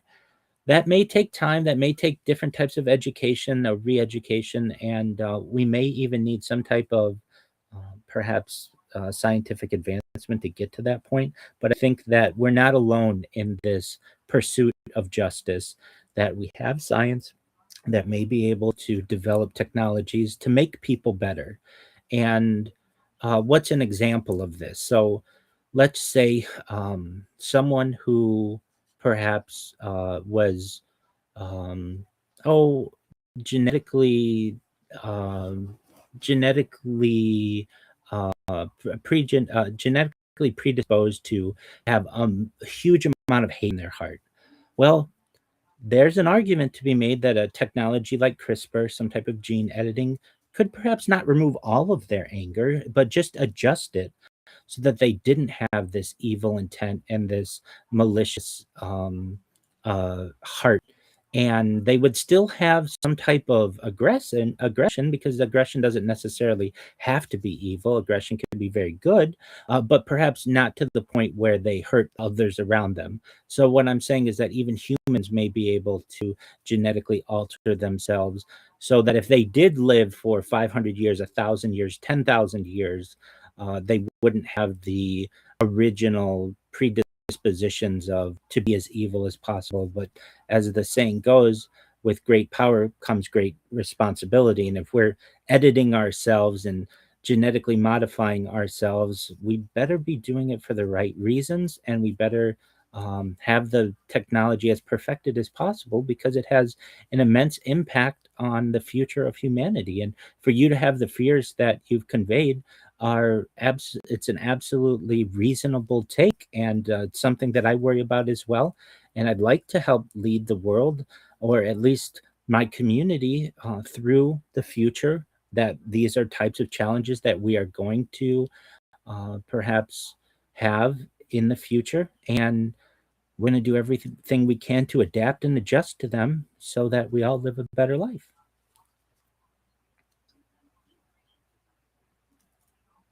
I've learned, well, not really learned, listen to a lot of things about spirituality and the reasons we come to Earth and our pre-birth experience and planning and all of that.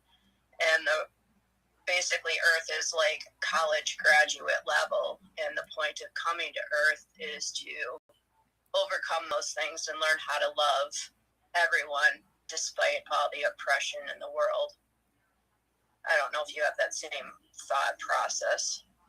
Well, honestly, I don't know. And anyone who absolutely says that they know, I want to know where their source is, certainly. But I'd like to have the same kind of idea that you have, that perhaps we do have some type of control, perhaps before we're even born, or perhaps from a spiritual standpoint, or even coming from a good home, or just brought into the world in a loving environment, that these can affect our our being, so to speak.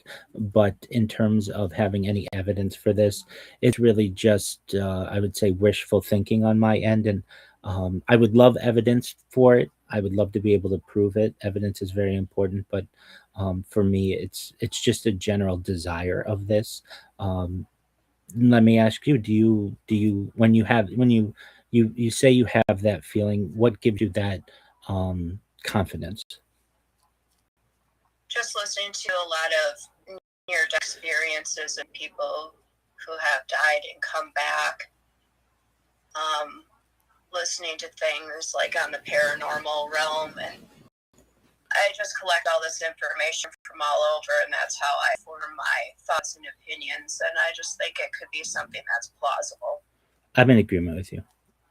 I'm in agreement with you. There's something that we can't explain, and so there's more to it. There's a there, and even with as advanced as science is currently, there's something going on, perhaps on another dimension, or however you want to, or anybody else wants to try to define it, that we cannot define in our reality, and until we're able to, it remains a mystery.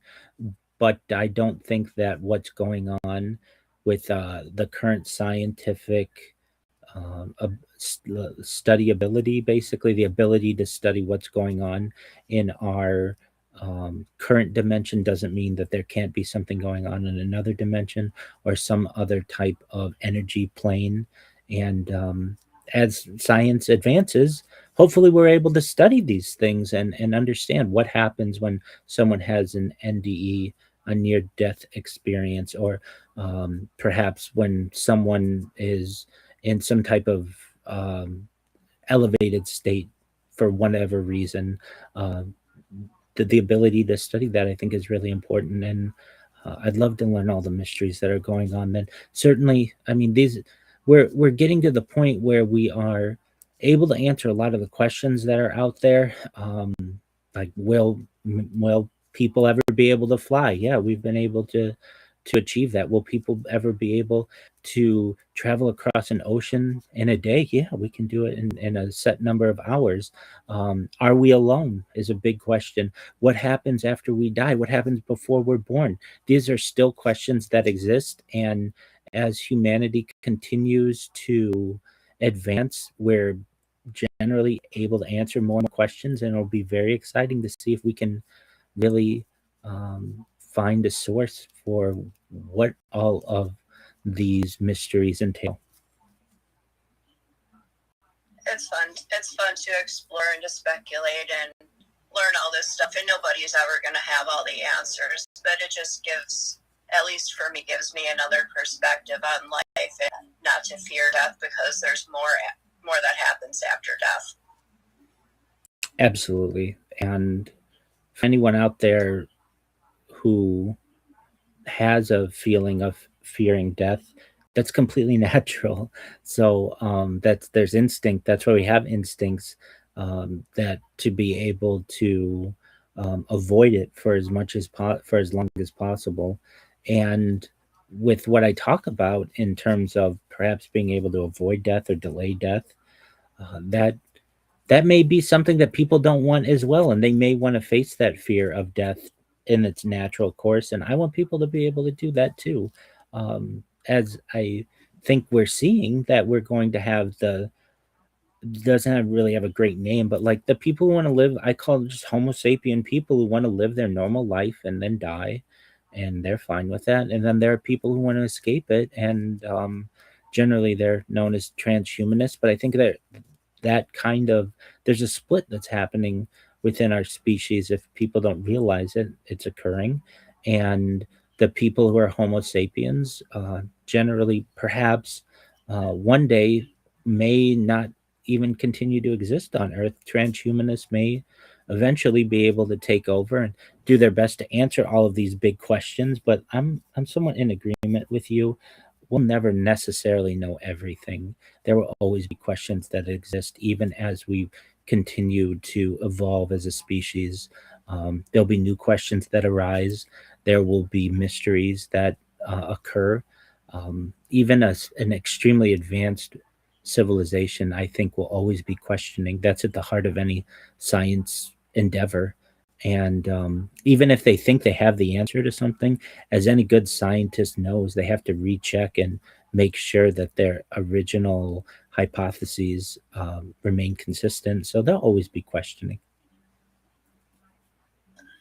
So moving a little bit away from this topic, you had mentioned about making seawater drinkable. Yeah. Could that be extended to like floodwaters and natural disasters, cleaning up and harnessing the mass from that and using it for good somehow? Absolutely. Any type of water with the right filtration can be cleaned. So even extremely polluted water can be cleaned. We have wastewater treatment plants that essentially can take even water that's filled with fecal matter and trash and all kinds of nasty, disgusting elements and turn that into drinking water. And the same could be true of flood water. The same could be true of salt water.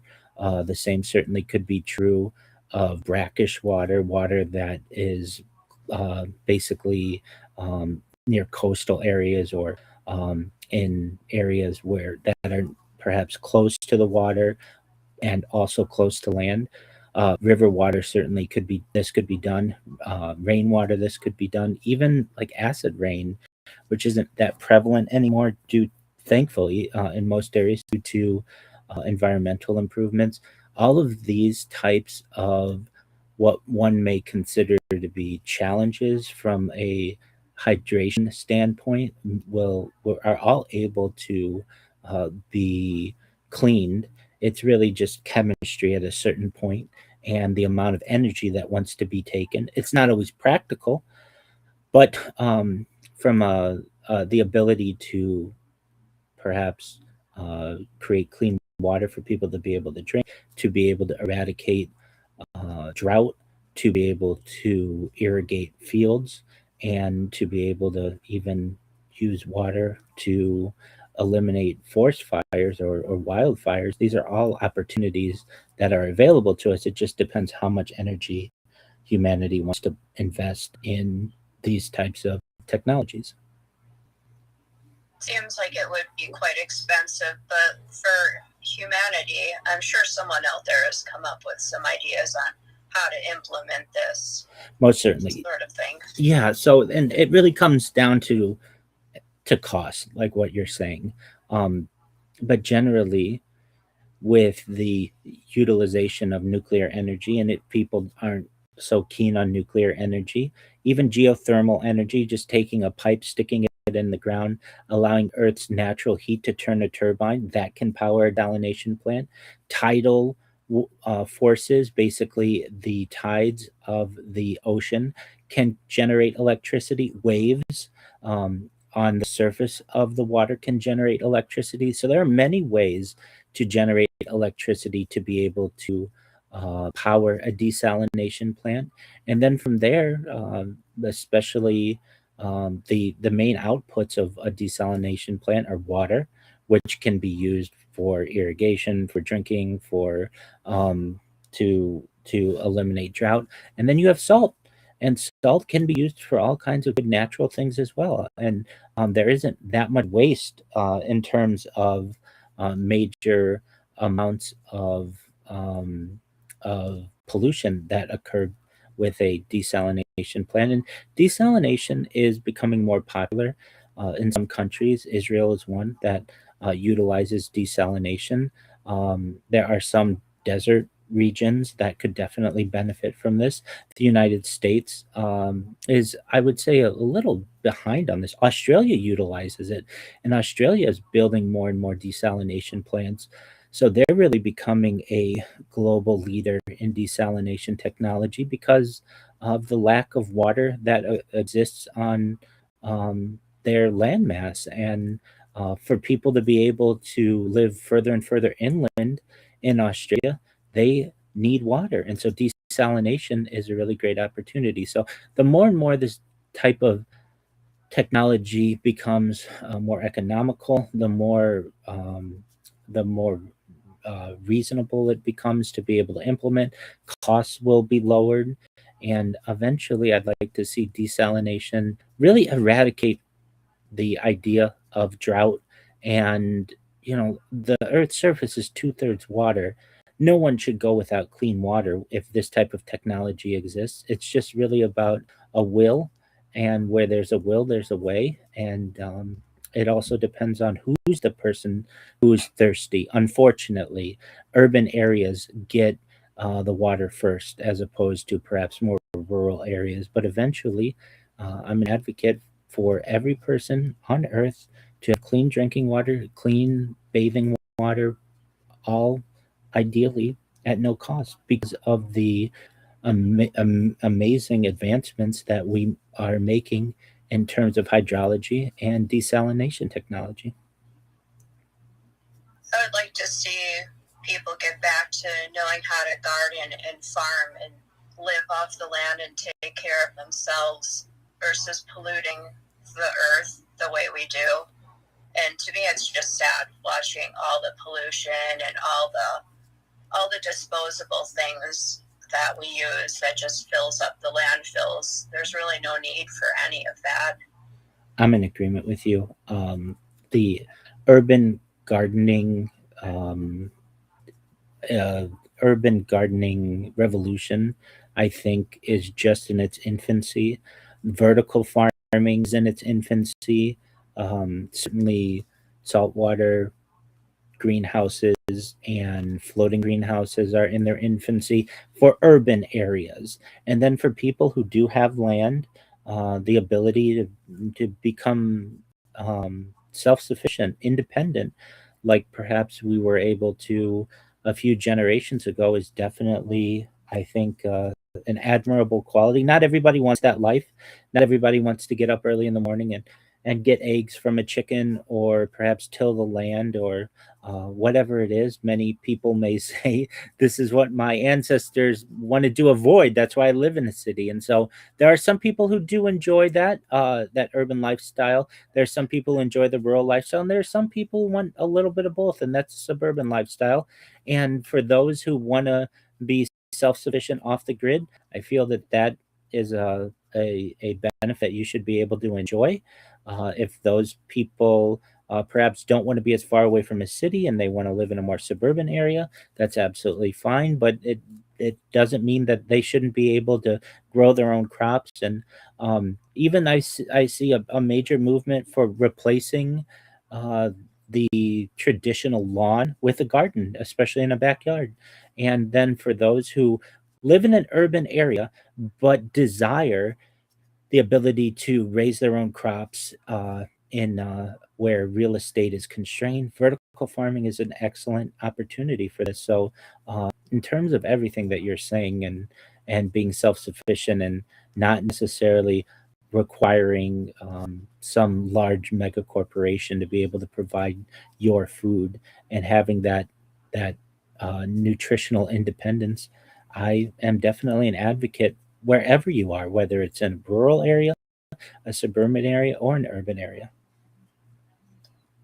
I might sound a little conspiracy theory here, but it just seems like the powers that be are the ones in control of everything. They don't want they don't want their people to be self-sufficient because then they can't charge them money. Most certainly. In my mind, that's what it all comes down to. It's our farmlands are going away. The government has more and more control over our food source. All the food we're eating isn't even food anymore, and it's killing us. And it's all done for profit, or maybe we're all guinea pigs. I don't know. It would just be nice to get back to our roots if people choose to do that, so we can become healthier again. Well, I'm in agreement with a lot of what you've said. In terms of the people who control the land and many of the resources, frankly, it's been like that since the dawn of time, and I'm sure you're aware we had certainly kings and kingdoms, and then feudal rulers and serfs, and now getting into the corporatocracy. Most certainly, we are seeing a limited ability of your general person to be able to grow their own crops and be self-sustainable. But there are some positives that we are seeing, even though this type of environment does exist. We certainly have the ability, some people who are finding that even just having a small herb garden they may start with, and then for the first few years they have an herb garden that expands into a little plot of land, and then they're replacing their entire lawn with a garden, and they're be able to support maybe 25 to 50% of all of their organic food themselves. I'm definitely an advocate of that. But what you say is absolutely true. Even the seeds that you're going to get at the store are genetically modified in one way or another many times to be perhaps repel insects or certain weeds or whatever it may be. The water that you're using many times isn't as clean as it would have been generations ago. The the the the ground itself may not have the same type of nutritional benefits that it would have had just due to much of the contamination that occurs and has occurred over recent decades. And so, from that perspective, I'm absolutely in agreement with you that what we're many times getting at the store is not food. There are all types of loopholes that many corporations utilize to be able to say that, oh, something is just an example, like something's ice cream, or they'll call it an ice cream dessert, but it's not really ice cream because cream has to be like 10% or something along those lines. Or they'll say it is, they'll use some type of legality to be able to get around some legislation. And while people think that they're getting something that's pure, it's not. Like the organic label is a perfect example of this. There's really no rhyme or reason as to what someone wants to label anything as organic. The Food and Drug Administration doesn't necessarily uh, authorize one type of food to be considered organic and another to not. There's even the classic Supreme Court case that came down to whether tomato or ketchup is considered a fruit, something along those lines for the nutrition of public school children. When you get into those types of discussions, I think we really lose sight on what's important, and it's just what you would find in a natural environment that's organic, and that's what I want to raise in my garden, and that's what I want to give my family. And many people don't have that opportunity anymore, and I'm positive, I'm someone who is uh, positively inclined to allow people to have that type of freedom again. And whether that's a realistic aspiration, time will tell. I feel like there might be less crime and less violence, especially in the inner city, if people learn how to do this stuff or they had some kind of training to expose them to what else is out there other than being bored and just shooting one another. Well, you know, if you had a community garden and you got to know your neighbors and you had some type of dependence on each other, you're going to be much closer. You're going to be looking out for each other. You're going to care about their children and their parents and each other much more than a completely separated lifestyle that we've we that occurs where we're all compartmentalized and we're just living our lives. And really, even though we may be around hundreds, if not thousands, of people on a freeway or in an urban environment, we're really not interacting with any of these people. Um, I've always said that I think it's a really great, just a really great um, thing to do is to just get to know your neighbors, look out for each other, volunteer in your neighborhood and your local community, because that's going to create certainly a stronger society around you and avoid exactly what you're saying, where harm is done to other people. You're far less likely to do harm to someone that you know or someone that you care about than someone you don't. And um, unfortunately, we don't currently live in a society that makes that very easy. But that doesn't necessarily mean over the course of the 21st century that cannot happen. I don't know if we're moving in that direction necessarily, but societies change course and ebbs and flows occur. And I would hope that if we were to get to that type of understanding with each other, that hopefully crime would be lowered and hopefully we'd live in a better society.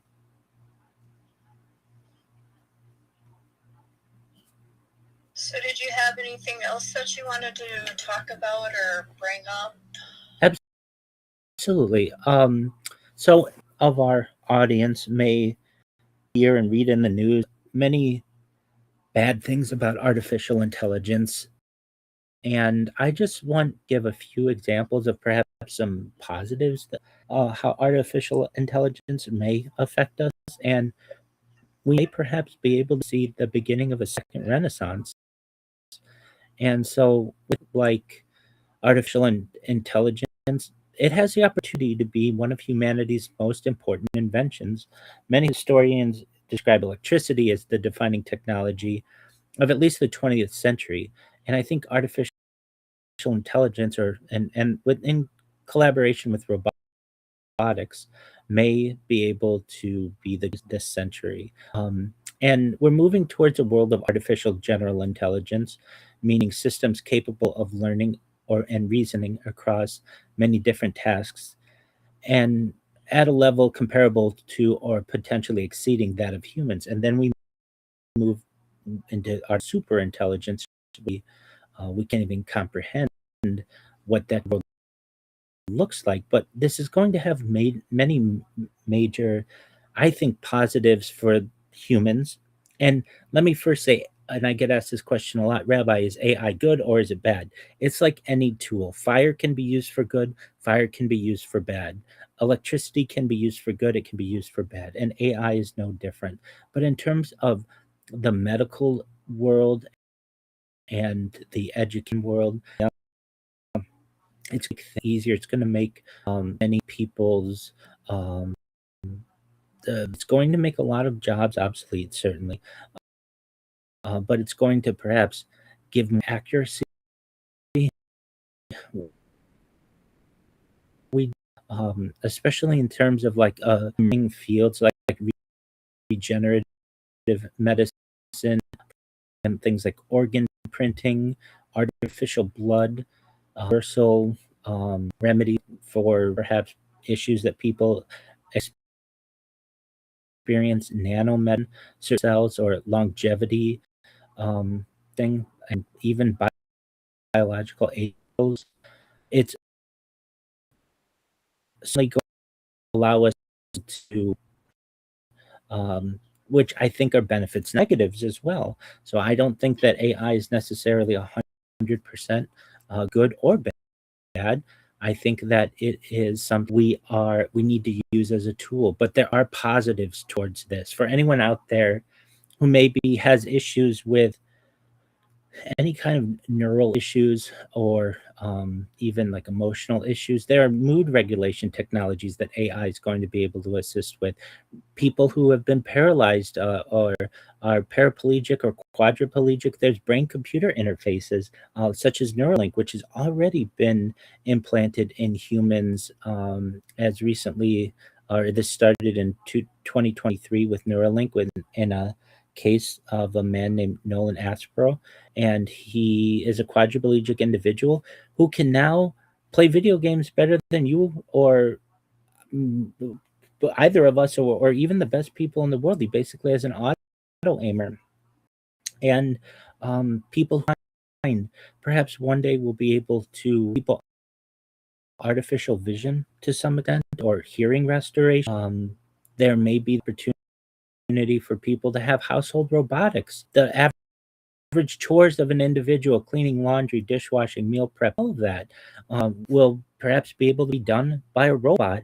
And we already have Roombas that are in people's homes. So the idea of a robot entering the home has already happened. And with the advent of certainly the humanoid robot, just for some people, this may to free up a lot of time for them to be able to spend with their families and to just enjoy life. In terms of cognition, AI is going to be able to really can remember, and our ability to communicate with each other, and just really building a more accessible world. And into the future, AI is going to fusion energy and just really of energy and making things more efficient. Quantum computing, basically, for those who don't recognize, classical computers represent information using bits that exist as either 1 or 0, and quantum computers operate differently. Quantum bits, are also known as qubits, exploit principles of quantum mechanics, allowing certain types of calculations to be performed far more efficiently than on conventional machines, which to revolutionize all of computing, where AI is going to give us advanced materials and perhaps environmental restoration, things like ocean restoration, precision agriculture, water cycling, what we talked about earlier, basically advanced purification systems that allow wastewater to be safely reused for agriculture and industry, desalination as well, more efficient desalination technologies that provide fresh water to regions experiencing chronic water shortages. But the big question exists. All right, Rabbi, well, this all sounds great, but it's going to replace my job as well. And that's where the universal basic income comes into play. Automation has repeatedly transferred labor markets throughout history. Mechanized agriculture reduced the need for farm labor. Industrial machinery reduced many forms of manual manufacturing. Computers automated clerical work, and artificial intelligence may automate an even broader range of routine cognitive tasks.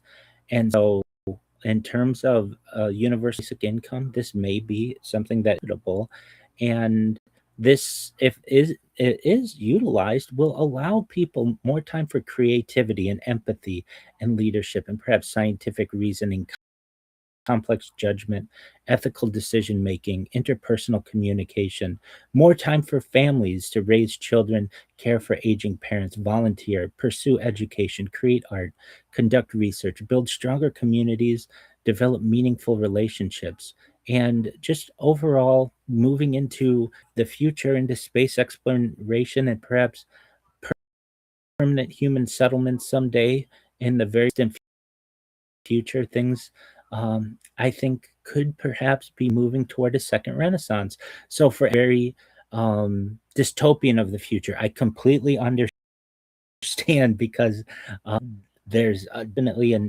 reasoning to be cautious and to have concern. But I do want people to know that with AI and the future of technology, there may be some really great opportunities that exist. And with that, I will end on a quote and then perhaps let people know where they can find me. This is one of my favorite rabbis. He was of the Hasidic dynasty of Chabad. He's known as the Lubavitcher Rebbe. The most important thing is not to be bitter. The most important thing is to have a heart full of love. And that's Rabbi Menachem Mendel Schneerson. And with that, you can find me streaming my life 24 hours a day, 7 days a week, 360 on YouTube. Just type Rabbi Rothschild into YouTube and make sure you filter by live. You can view all my live streams there. Additionally, you can find all my social media at linktree.com/Rabbi Rothschild. I'm available on Discord 24 hours a day, discord.me/rabbi, for anyone who needs any type of support. I'm not just here to talk about the future of the world. I'm here to help you with your real practical issues that you're experiencing. So, for anyone out there who needs help, if you need someone to talk to, come to my Discord. I'm available 24 hours a day. You're not going to find that type of resource perhaps anywhere else on the internet. I have people who live in there with me, they enjoy it so much.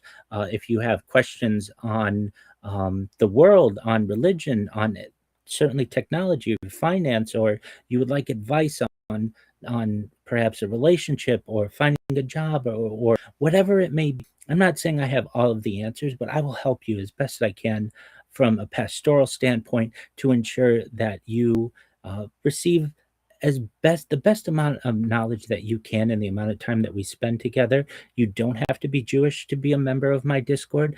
I am open to people of all backgrounds, secular, religious, whatever you are.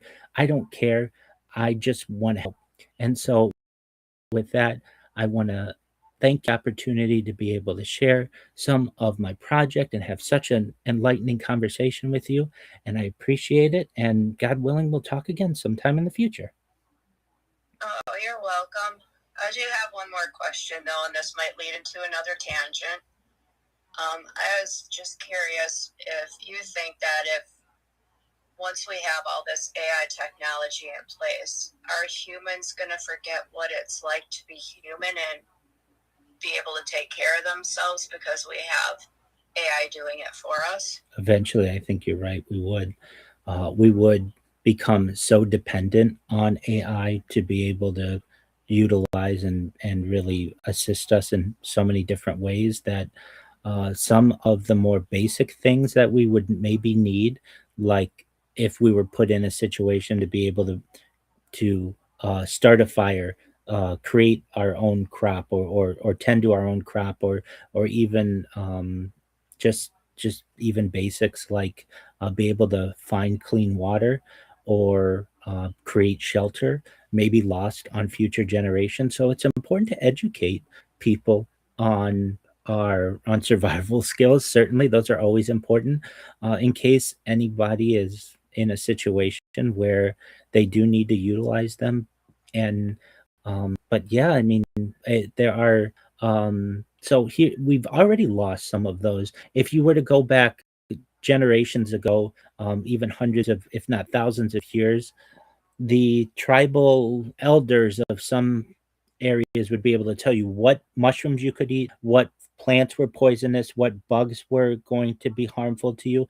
We've lost a lot of that knowledge in the modern age. And I think in the future, if we don't maintain the education of teaching the future generations that type of information, as well as how to start a fire and how to keep oneself um, uh, healthy and from a natural standpoint. If we don't continue to teach that, these traits will be forgotten. So it's important to teach the generations of the future not just all of this interesting futuristic stuff, but also the more practical things in case, for whatever reason, don't have access to the technology that we've discussed. True, because the day is going to come where the computers are going to crash, AI is no longer going to be available, nothing will run, and no one's going to know what to do.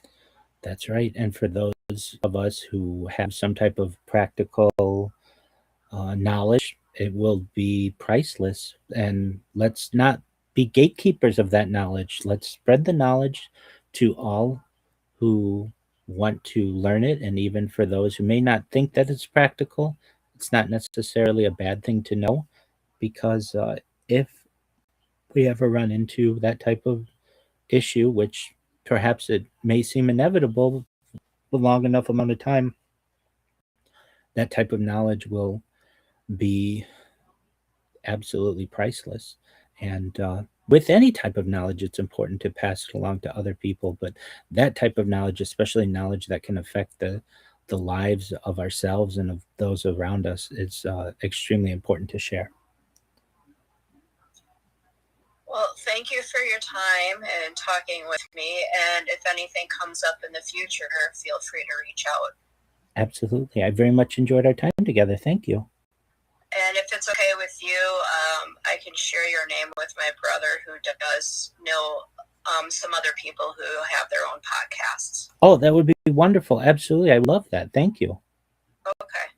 All right. I will reach out to my brother and share your information with him then. Excellent. And hopefully we can get you some more exposure. Oh, I would really appreciate that. And if I may ask, Jen, I ask this of every interview that I have.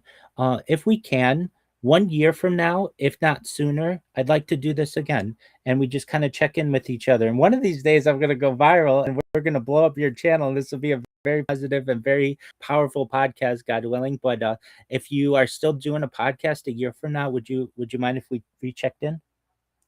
That'd be fine. Right now, this podcast, it's just like one of my side things that I do. Like I have a full-time job and I just release episodes when I have the desire to.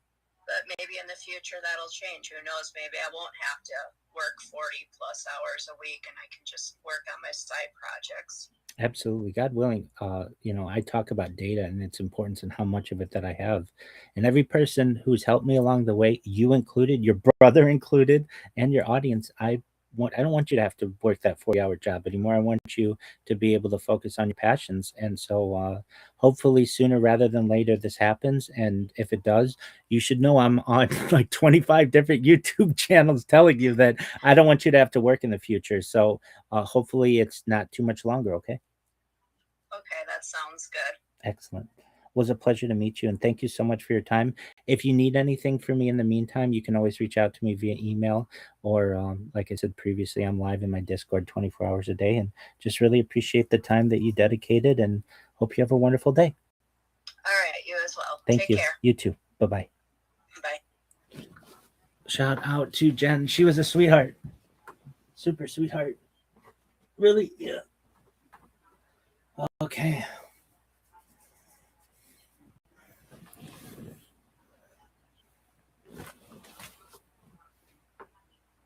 An hour, 12 minutes. It was tight. Anything you would have done differently? No. I mean, maybe I would have had it on my computer, and so because I didn't know she was going to be on camera, and I would have been on camera. But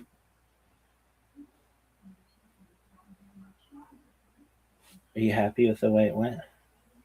Yeah, it was really good. She's really nice.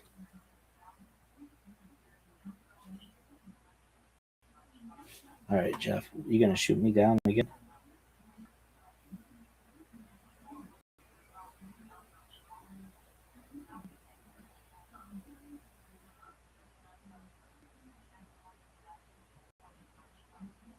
Yes.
Are you happy? Yeah, Doug. What would you say to Jeff? Jeff, let's just have this bad boy work.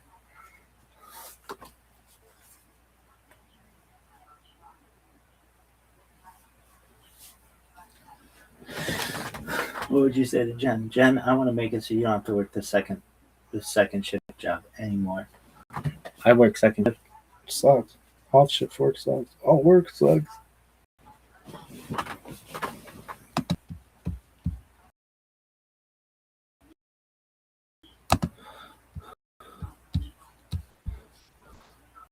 Oh man.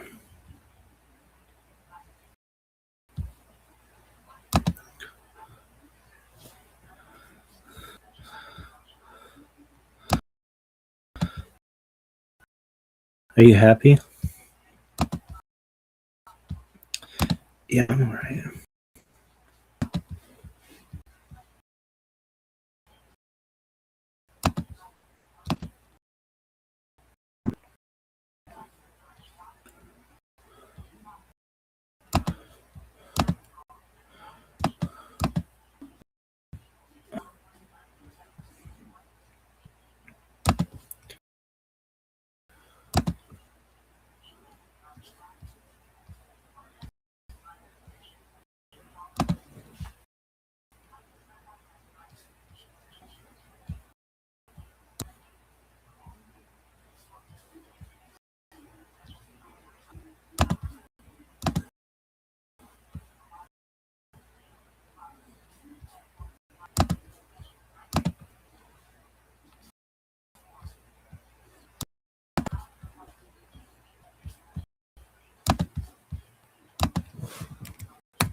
This is really the fight of the kid.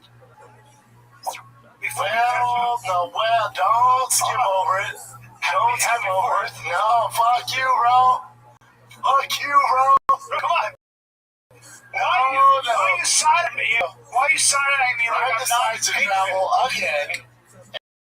And this fool, usually the podcast 11:30 noon. Still going to do noon. Brian texted at 3. No, I said I got there 1:30.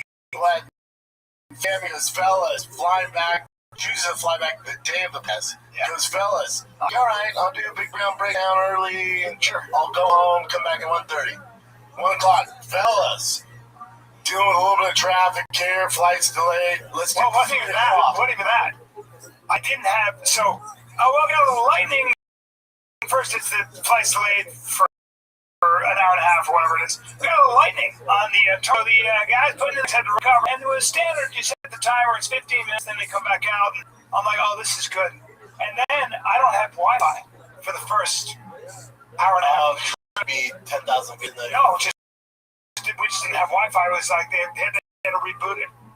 I was like, hey guys, you've been doing this too long to fly back day of though, yeah? Day of. Now here's the problem. When you got the family dinner Sunday, Jersey Shore, I'm trying to do everything. I'm trying to get everybody happy. Fly back on Sunday. Kind of fly back Sunday. Or we just do it on Tuesday. You know, if that is the case, just be like, hey fellas, let's do it Tuesday. Just so you're not stressed too. Yeah, I know. That's all good. Yeah. But you have your thing on Tuesday, so I didn't want to fuck you up. But I do it early. I can pick up breakdowns at 11 a.m. I don't know if you know, so now I'm a news anchor. I record Monday, Friday, and a show on Sunday. And a show on Sunday? But I shoot it Friday. Wow. I'm Ron Burgundy of MMA. And you're live streaming? Live streaming. Yeah. It's a lot of work, Bubba. I love it. And there can be a better time. Yeah. Can be a better time. Yeah. It's fucking popping right now. Yeah. But how was your 4th, pal? It was a Jersey 4th. The cool thing about your 4th. And fireworks? Oh, yeah.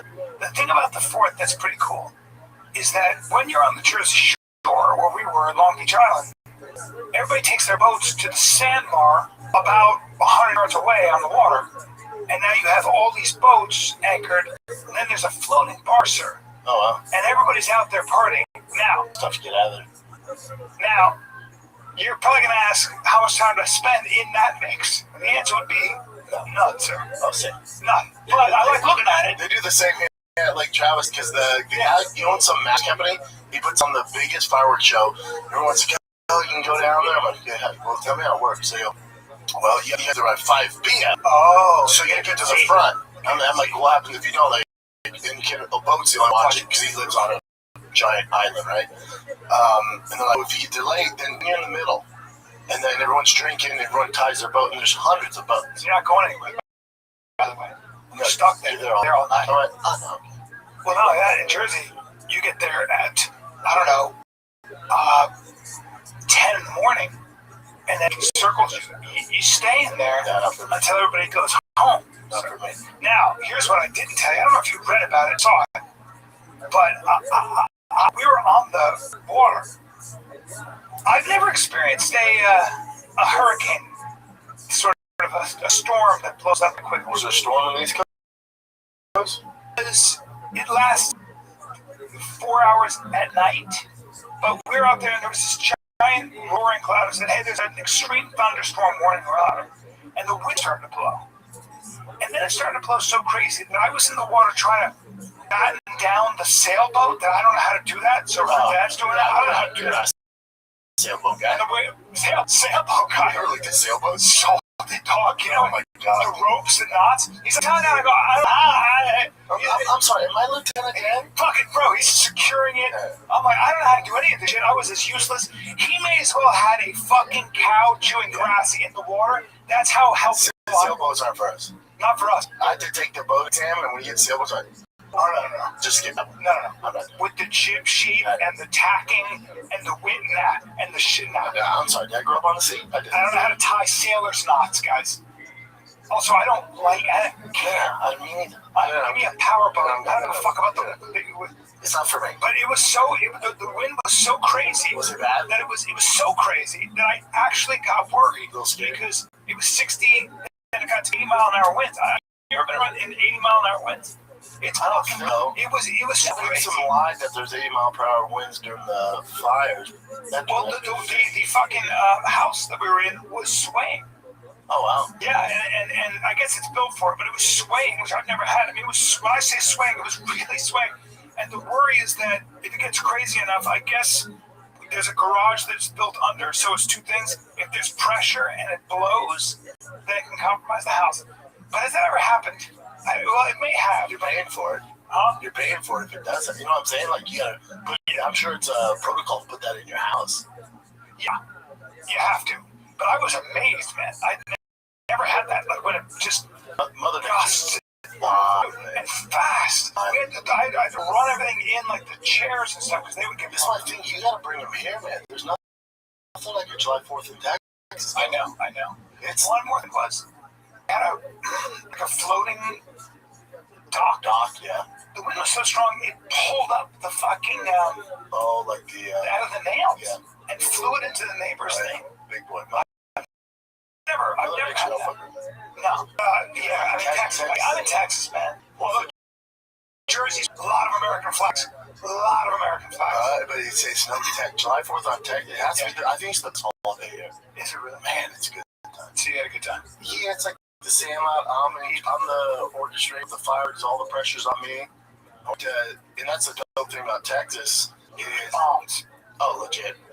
Legit. If I want to blow something up, we'll do it. But we picked up my neighbor's truck, and his entire fucking trunk and his SUV just filled to the brims. And I turned around. I was like, safe, yeah. And he was like, stopping. I'm like, I'm sure nothing's gonna happen. Yeah, we're so. Could you drive? You have a few pounds of dynamite back there, Bubba. Yeah, I mean it's game over. Yeah. So we light them off, but it's a whole fucking Disney World whole show. Everyone's clapping. Tiger goes, it's quiet. You hear, is that it? I turn around. What? What'd you say? Is that it? What do you mean, man? He goes, all right, just that'll be longer. Buddy, that was 4 minutes of furious. No, I know. Yeah. Piece of my 2-year-old, you'll like the story. We're in a 3-story house. It goes up. Well,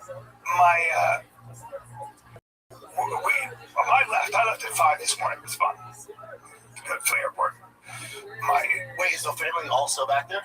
Oh yeah. Now my wife is sleeping with the in-laws, with the babies, and a man's in the house. Hello? What the fuck?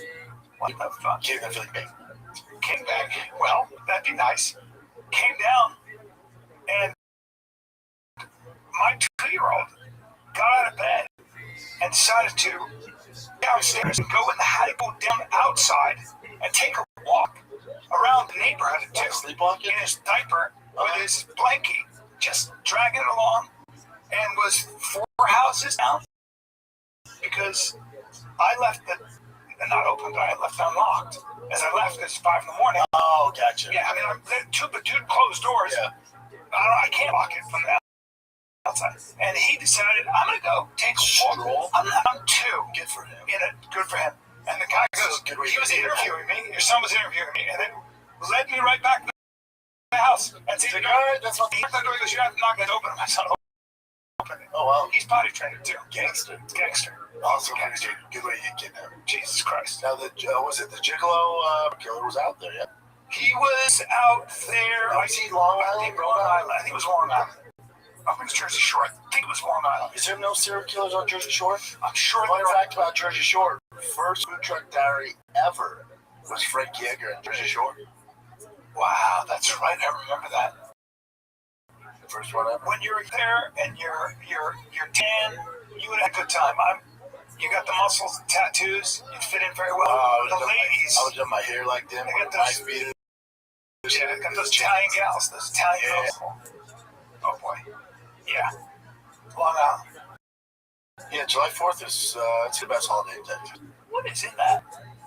And this night, Pepsi. Okay. What? I don't know. I mean, it was a secret slushy or something. Slush? Yeah, it just don't sound crazy. I don't know, man. I wish fucking secret slushy. Slush. And you've been watching the World Cup. I'm sorry about Mexico. Your household must have been. I'm half British, though, Mama. You're half British. Widely rude. You're half British. I forgot. Your mom is 100% Brit.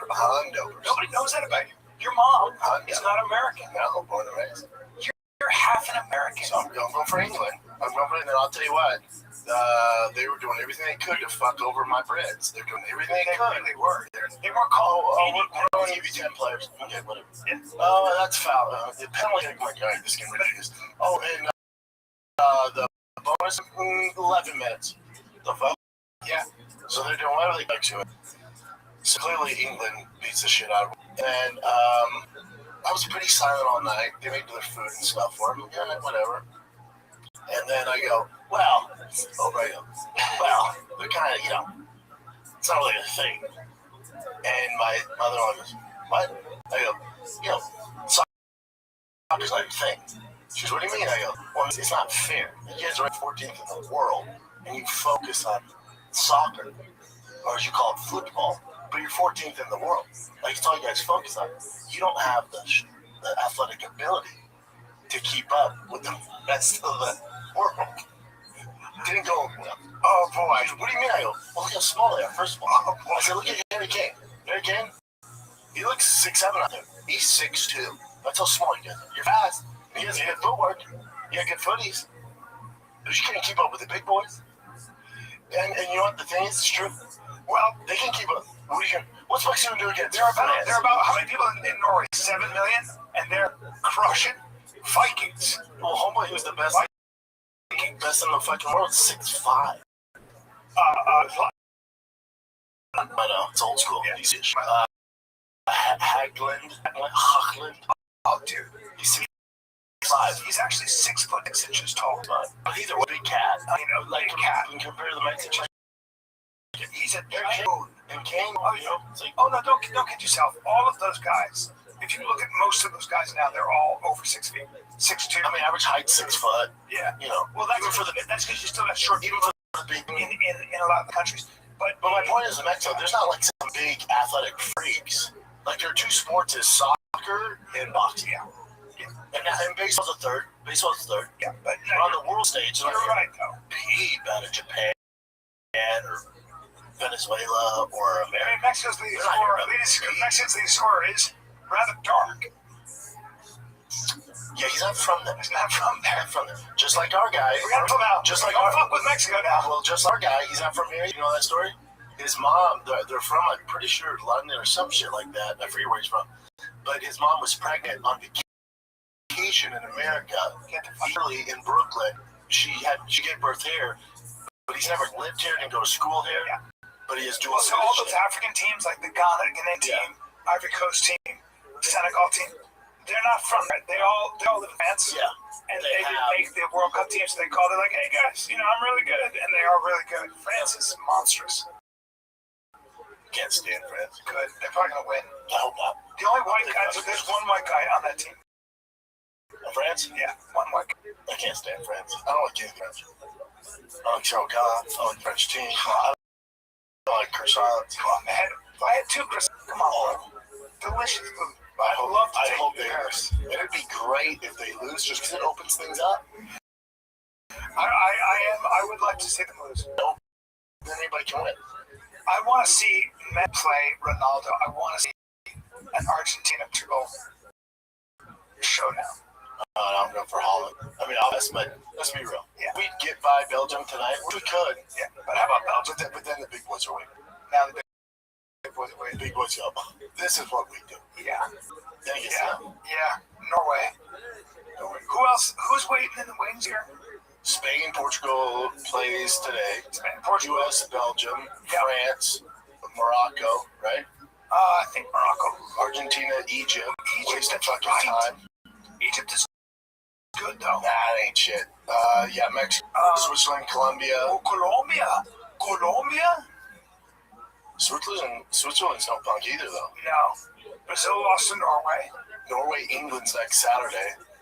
I'm pretty sure there's Norway, England is a dog fight. That's going to be a hell of a fight.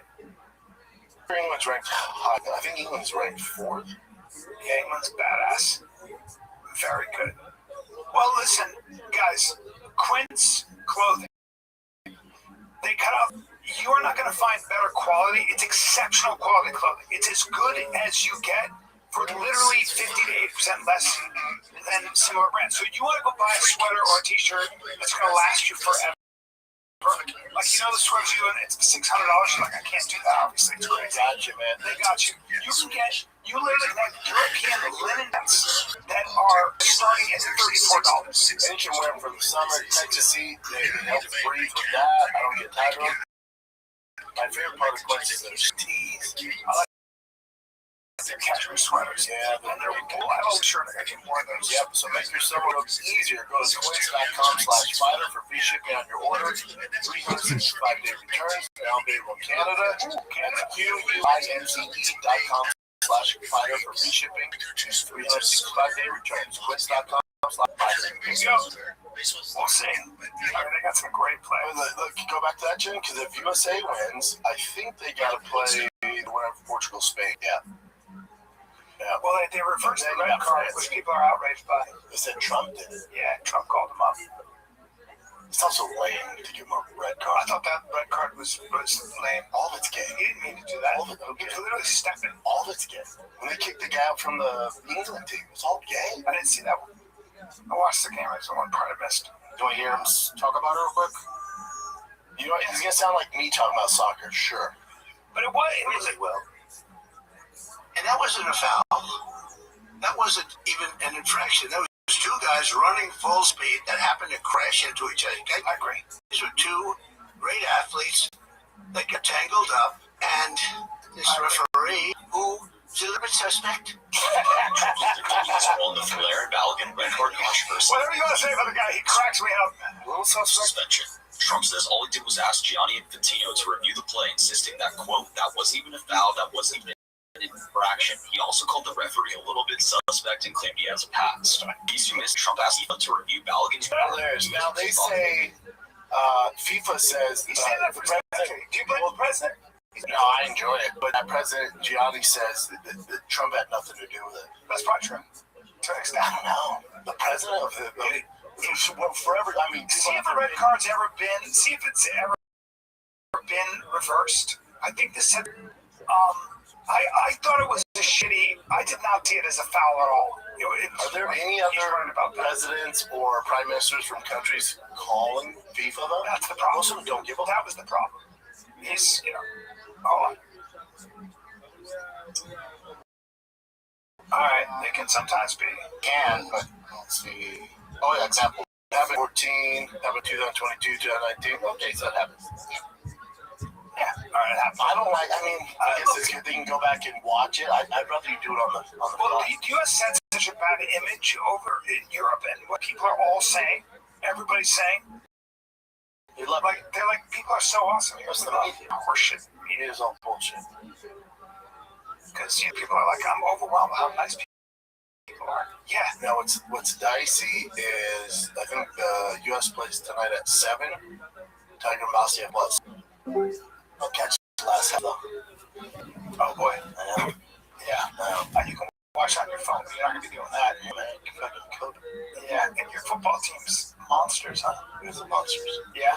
Here's the monsters. Big boys. Some of them. And you know, some. Center blast. Oh, the best. Oh, Such a yeah, you saw I posted it's your best angle. Oh, yeah. You know, it's your best angle. You just love it so much. Yeah. You feel it. Love it. Nothing better. Nothing compares. Nothing better. I think it'd be one thing if like the kids weren't into it, they love it. So I'm like, really? That's fucking right. Watching your kids be excited about something is so awesome. The best. Oh, the best.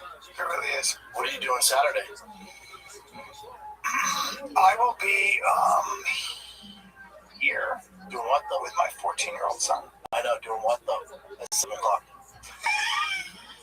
I don't know. I'm gonna suck in the fucking face. Brian. Really? This is why I call him casual. Conor McGregor. Come on. Oh boy.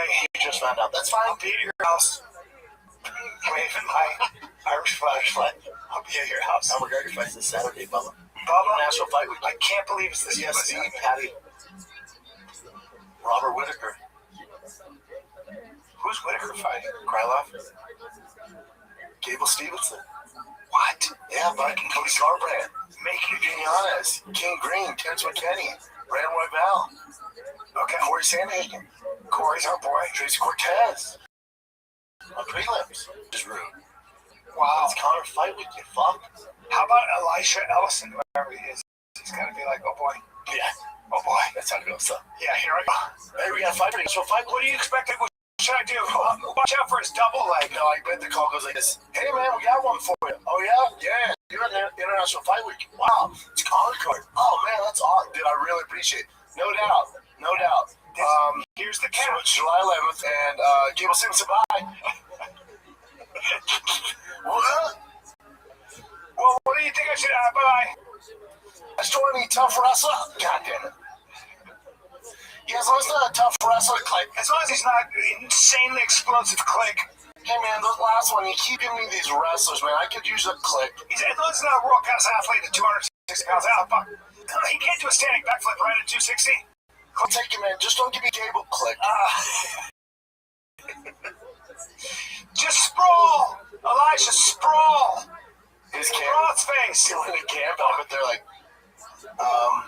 okay. Well, we're getting some takedown defense. The chalkboard. I gotta know. You know what? Just kind of hold the bag down. Just throw uppercuts and take down. You would like to bring somebody with you, or no? Can you bring Daniel Cormier or somebody there? Okay. No, you getting paid extra? No, sir. Yeah. No, sir. How much wrestling have you?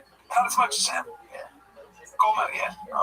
I'm the coach. He's like, man, should we work at takedown events? No. How many weeks out are we? 6. No. Yeah. No. You should have when you're 6 years old. So the thing is, why don't we just work on haymakers and pray for the best? I can't believe Conor. Coach, why are we doing cards? Doesn't matter. Doesn't matter. Yeah, punch around. Yeah, punch with ace. So you're gonna do uppercut. He's gonna go low, try to uppercut. How's your uppercut? You work knee uppercut. He will grab the knee though. He'll eat your knee and grab your knee. And so here's camp. I'm gonna hold the mid. I want you to throw as hard as you can, and then I'll just that's it. That's it. Great weeks. Just come in. Niche for about 30 seconds. Yeah. Work angles, and keep them at bay with your jab. Tough one. Yeah. Watch how Peter Yan beat Marab. What are you expecting out of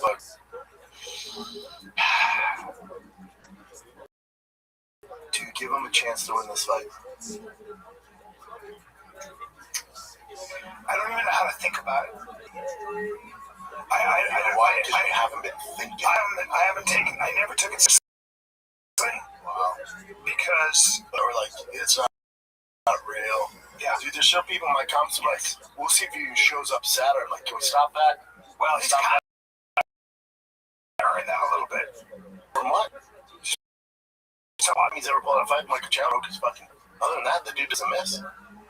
He's He's not Khabib or these guys that keeps fucking missing weight and falling out. That's not him. They're fighting the 70, right? 70, which I think is a huge advantage for Conor. You think it's huge for Conor? Yes. Really? Just because he's bigger, stronger. He's had how long off and was in the himself out of the testing protocol to put on the weight the right way. Conor's a big cat. Dustin Poirier, Max Holloway walks around at 172. Max? Is that true? I thought he was heavier than that. 172. 173. 172, maybe 174. Yeah, kill out to cut. Really? 170 is not ideal for Max. It's ideal for Conor. Why is it not ideal for him, though? Because there's this misconception.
Exception, like, and Rogan spread this too, and he haven't fought. So when they go, well, it'd be better if he fought if it's Max, if he fought at his true weight 170, that doesn't, just because he won, he doesn't mean that's his ideal weight. Yeah. It's like, because he may not be in shape, right?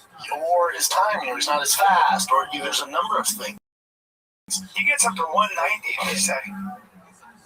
But, he's big. His frame is not a 190 frame. I promise you he's not 190. You gotta go. He's not. His frame is not. So he probably is a 175. He's not. So here you go. So since moving permanently to lightweight, today, he likely enters camp somewhere 170, 180.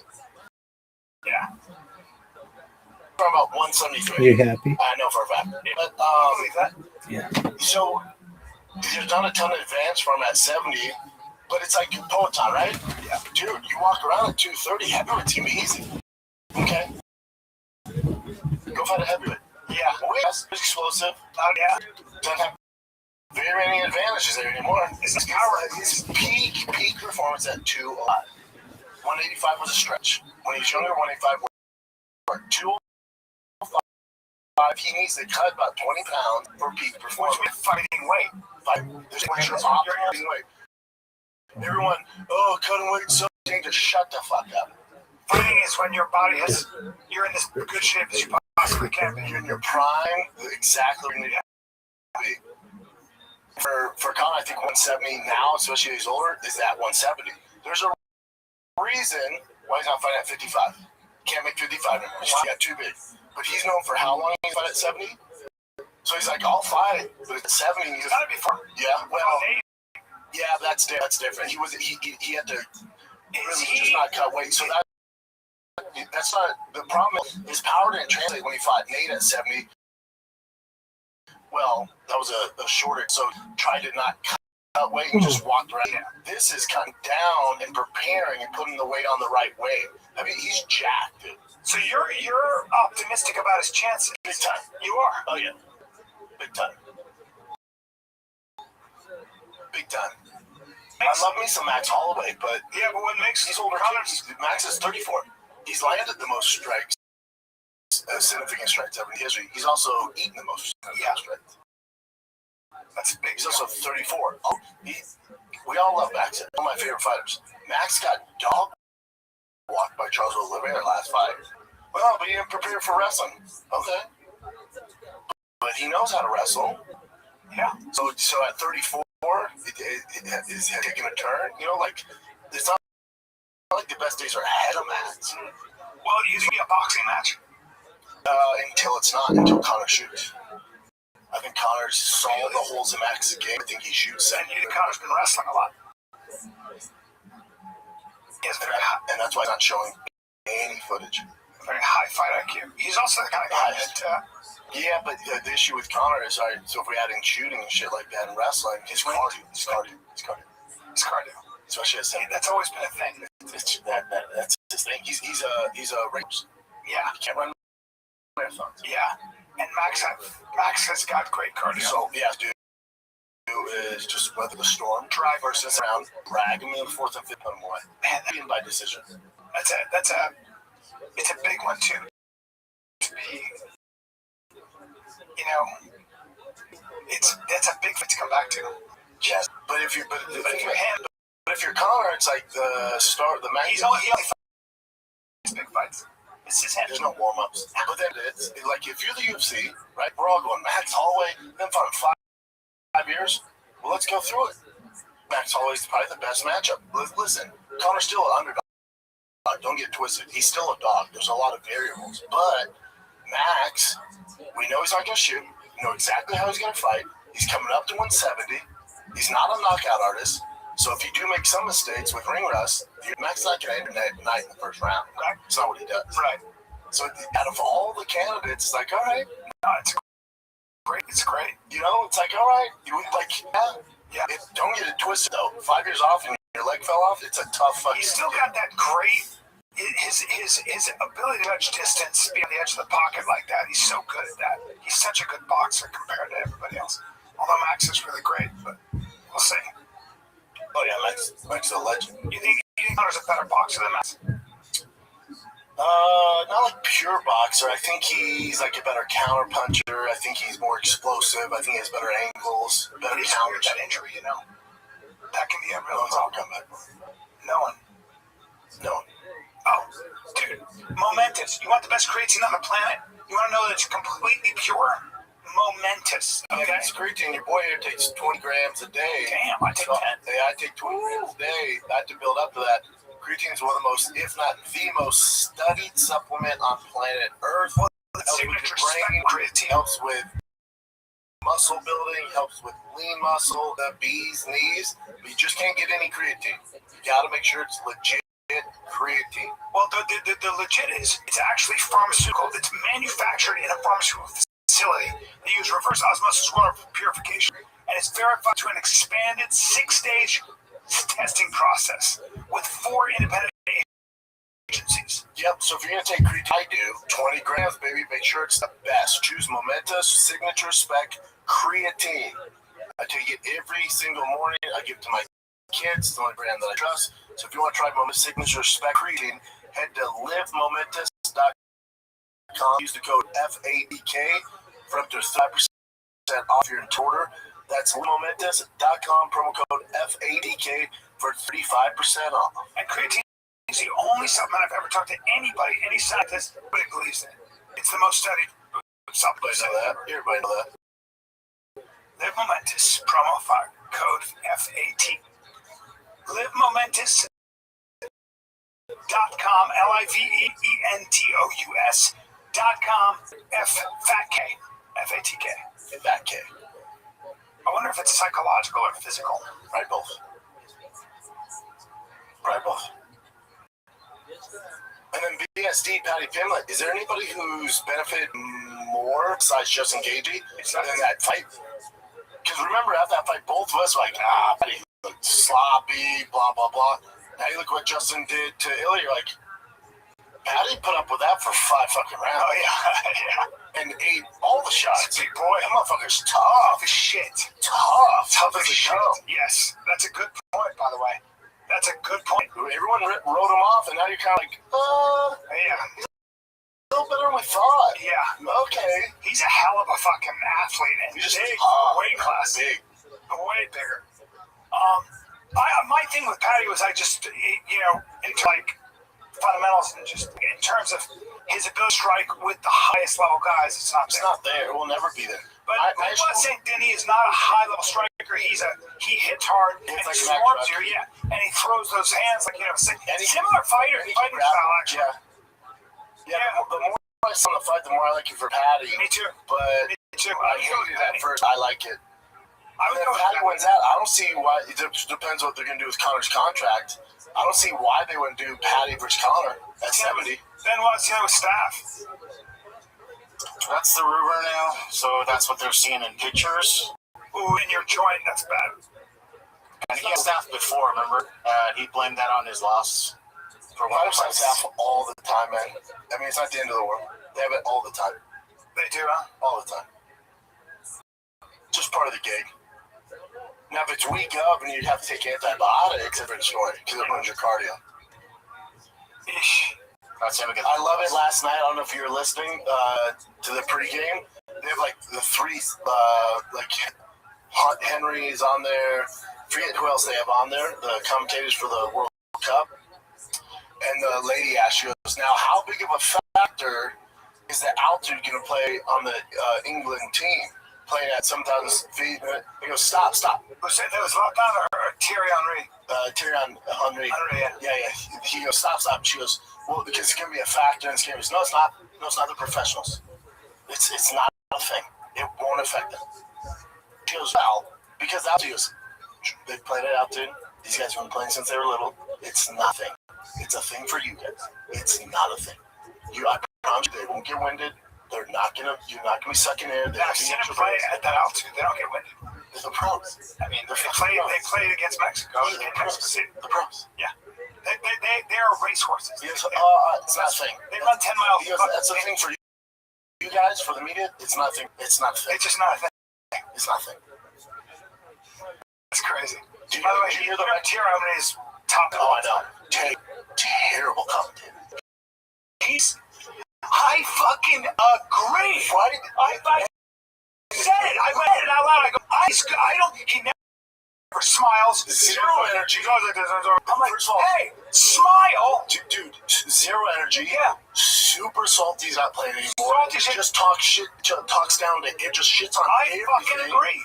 Like, hey, I need to smile. You know what it is? French.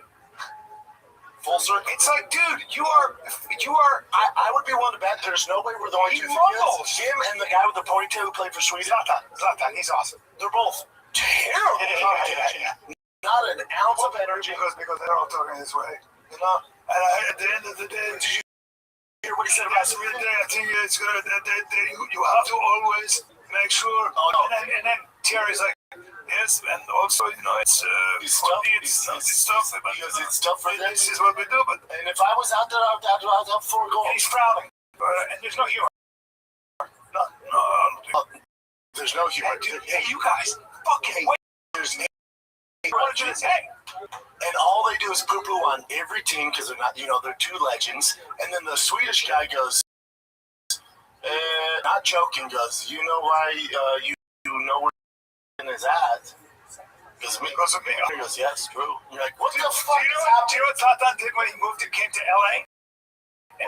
What? He took out a 2-page ad. I love it. It said, "You're welcome." Wow. There's a lot about the guy I fucking love. I like that.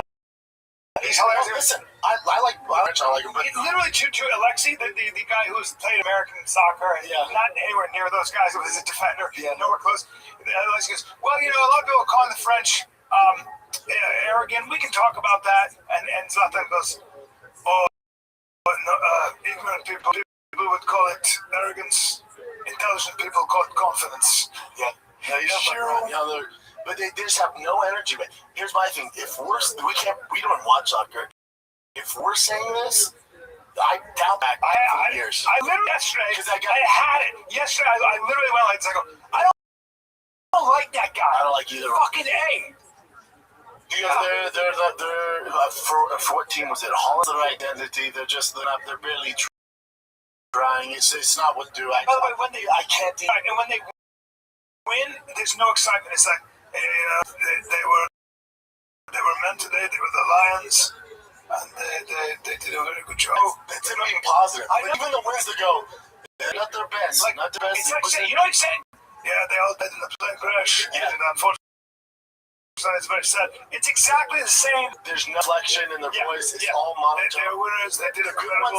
That Chito or whatever the Mexican cat that they have. When they go to Mexico, he's the middle guy. He's their all-time leading scorer. Chito Rita or whatever the fuck his name is. Yeah. He's good. He's good. That guy. He has energy. Oh, that guy's great. He wants to be there. He's great. He's next to the black guy with dreads. Yes. That's the staff. He's great. Yeah, he's great. He's great. I agree. He's got energy. He's funny. Damn, Chin typed up Cheeto. Oh yeah. What else? Dude, Mexican World Cup all-time leading scorer. Not Cheeto. It's fine. I'll take it out. Hold on. I asked Chin if he watched he said it's not really my thing. Wow. So anti-immigrant? Chicharito. You're right. Chicharito's fucking right, man. All I do is watch this shit. He said Cheeto. Cheeto, Chicharito. There's Julian Quinones growing up in Mexico. That must have been tough. Buddy, he didn't grow up in Mexico. Oh, he didn't? No, he's not even from there. Oh, that's hilarious. Where's he from? Look it up. Oh, switched to Mexico at age 26. He represented Colombia. Hilarious. Well, the fucker. Chicharito's the man. And he should be doing the main desk job. Not the. I know those two things, but they're terrible. They're terrible. I agree. You gotta get rid of them. There's nothing to them. And when they give Zlatan a pass because he's funny, he's so cocky that I kind of like it. But yeah. With Terry, was it Terry Henry? Thierry Henry. They had him break down the goals for that Harry Kane had. You can see it. He's open. He knows what he's doing. He backs up goal. Go to the second one. Good job. I know he's great. Legends. So they're legends. Yeah, man. Fuck. Hey, I hope he listens to this. I'm sure he does. You gotta have more energy. You gotta smile more. You gotta communicate. That's my thing. Just because you play soccer, doesn't mean a thing. And listen, you ever actually read what's in your toothpaste? Fluoride, SLS, like glycerin, foaming agents, a chemical cocktail you put in your mouth twice a day. Today's toothpaste has been selling you the same toxic fornicates. How's it going? You got yellow chompers, you got cavities. That's why we ride with Van Man. Companies changing what their miracle tooth powder does for you. Yeah, it's a tooth powder. It uses grass-fed cattle bone hydroxyapatite or patite. It has the same mineral structure as your actual teeth, so it remineralizes and strengthens enamel naturally. And most hydroxyapatite on the market is synthetic. Van Man uses the real thing from grass-fed cattle, loaded with virtually all minerals needed to reap tooth structure. All right. After you use it, you wake up without that gross film in your mouth because there are no foaming agents destroying your natural saliva production. Yeah, and get this. Van Man just launched a tallow and honey body wash available in no scent for you stinky folks, or grapefruit. The grapefruit one is actually my favorite. It's made with real ingredients like extra virgin olive oil, 100% grass-fed tallow, macadamia oil, and raw honey. No fillers, no junk. So if you're ready to make the switch, you're serious about your teeth, or you're serious about the stench, Go to vanman.shop/fighter. Go to .shop/fighter for 15% off your first order. That's it. Go to vanman.shop/fighter and use code FIGHTER for 15% off your first order. man, real ingredients, no exceptions, ever. You know, it's Mr. Perfect. Fucking Cristiano Ronaldo. Like, he's 6 languages. And he's beautiful. And hey, sorry, that's a lot of work done. Bring him up when he's younger. Oh yeah, bring him up when he's younger. Bring him up before he made money. No, let's not do that. That's his natural looks. No, looks like shit. No, he's. As they say, you're not ugly. You're broke. Listen, he started out as a rat, as a little duckling, an ugly duckling, super, and blossomed into a swan. Say anything about blossom from doctors? No, Bubba, come away. Well, he had his teeth. The teeth for sure. That's AI. Get it. I mean, this looks real. No, that's real. That's real. And there's nothing wrong with it. They had the wonky eye. All good. You can do that face. Wonky eye? Dude, that right eye is a disaster. But that's why he lasers in on the goal. Because get more pictures, one eye's on the defender.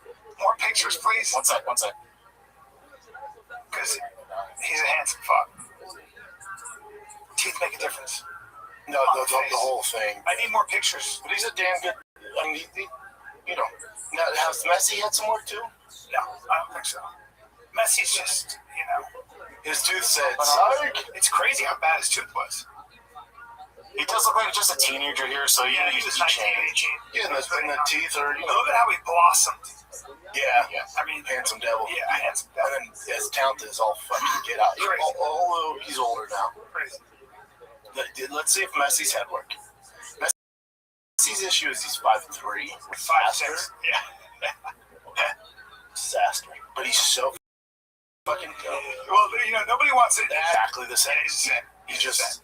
And he doesn't grew up. So Ronaldo is like his workout routine. Nobody can keep up with it. His discipline with the way he eats.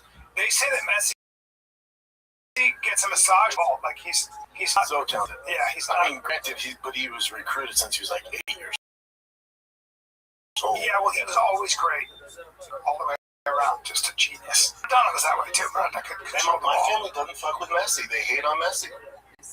Really? Yeah, they don't like his attitude. Really? They say he's cheap. They say he's a dirty player. Well, he's not as nice. He's mean. He's little and mean.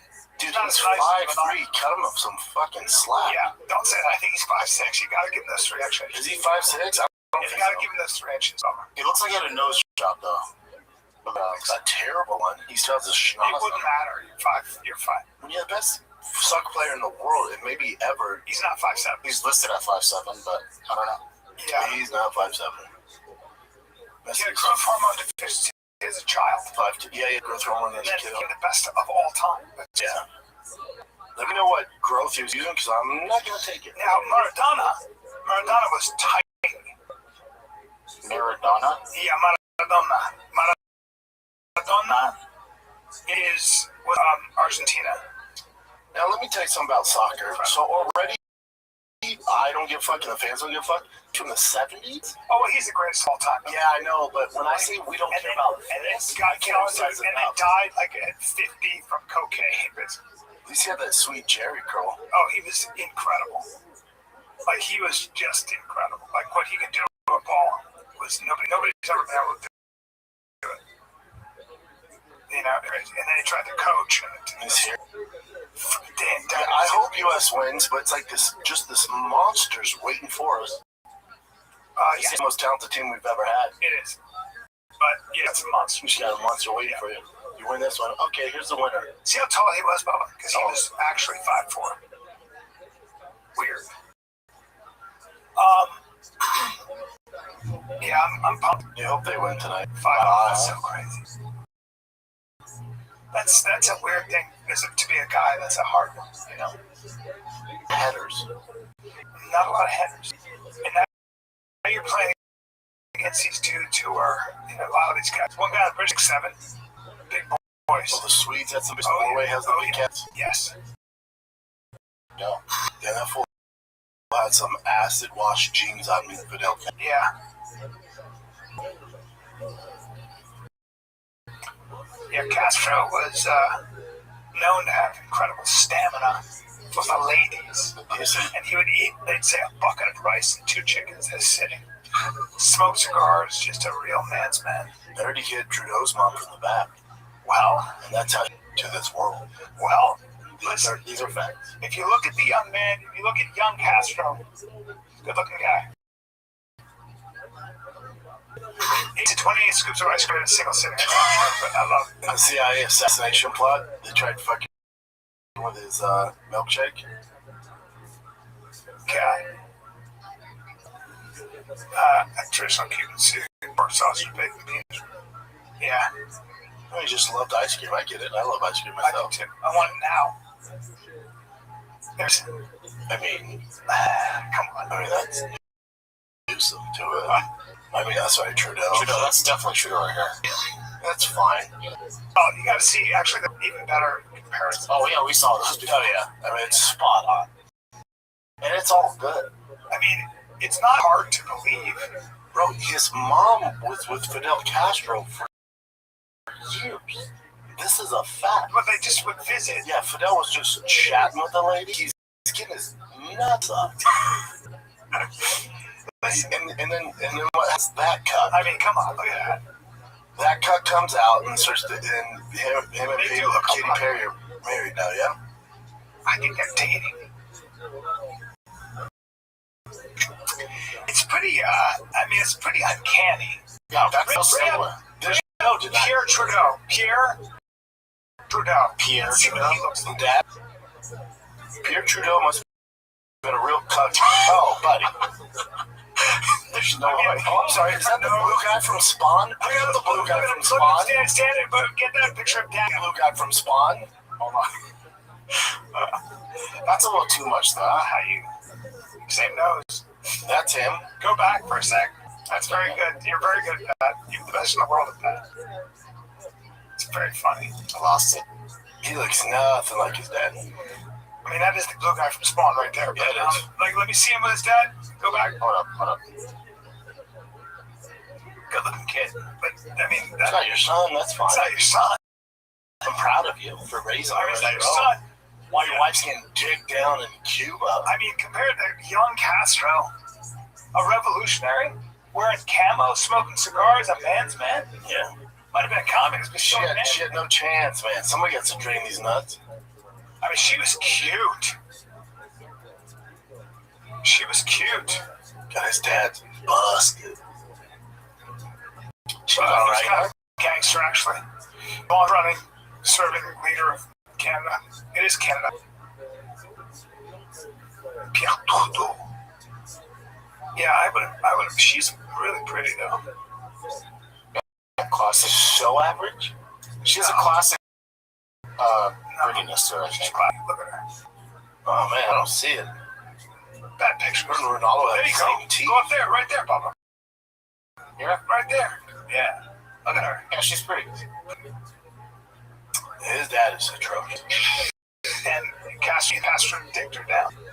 Oh, he was like, I'll take it from there. Thank you. Thank you for flying. I'm playing fly back. I need my nuts drained. Excuse me. Tell you what I'm going to do. I'll tell you what I'm going to do. I'm going to drain my nuts in your wife. And then she's going to have my kid. I'm going to give her a kid. I'm going to give you a kid. I'm going to give you a kid. He's going to be tall.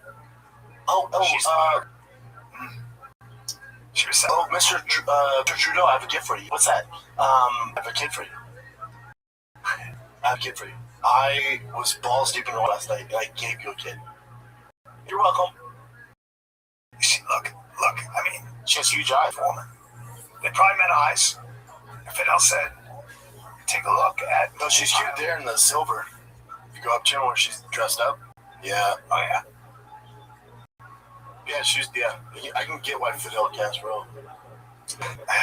That's straight. Can you not say that? I know he's saying that's straight. I know.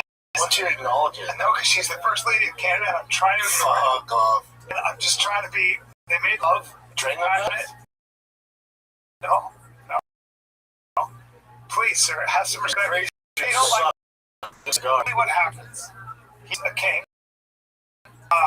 She was probably all over that he's a revolutionary and so much all that power. stuff. Stood up to the U.S. It's a Cuban cigar sitting bedside. He was known to kill ladies, man. Oh, He yeah. never got married. Well, that's not sexy, bitch. But No, there's not much body. There's Cuban girls. Yeah, he likes a big So that's a little bit like taking a nap in a wooden chair. It doesn't really work. Yeah, he likes some big butts. Real skinny. She's real. That was in the 70s when butts didn't matter. I don't think a picture like that though, right? Yeah. Is she still alive? I don't know. Hopefully.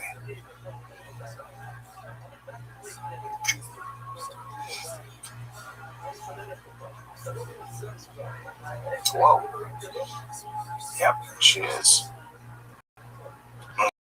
She doesn't want to answer any questions? She's my very elegant woman. Excuse me. Miss Trudeau, one question. What was it like to Castro's nuts? One question before you leave. No, sir, We're all please. dressed up in tuxedos. Sir, please.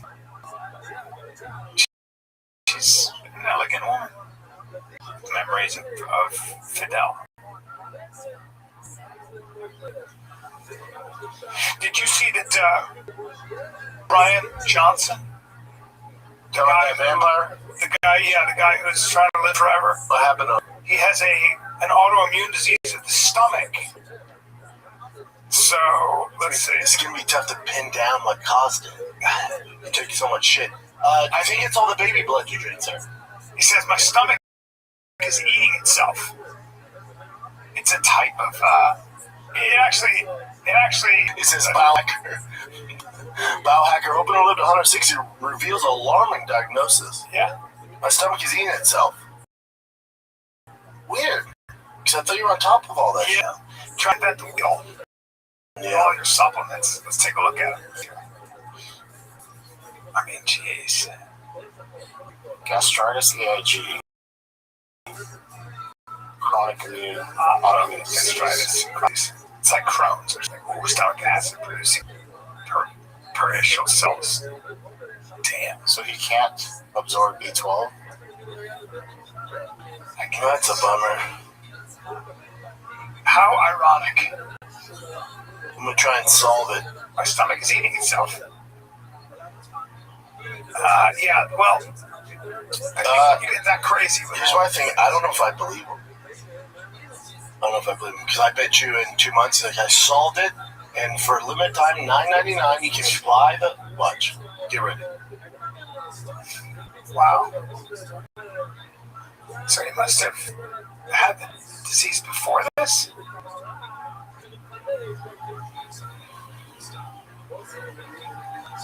Wow. So he's blaming his childhood, maybe? It says here? Yeah, but we all did that. Sugary soda. Yeah, we all did that. Yeah. Hey, life is, you go through, right? You go through some shit. I just don't think they'll, yeah. Every time I see somebody trying to biohack the body, I'm always like, almost, yeah, especially when they look like that. Yeah.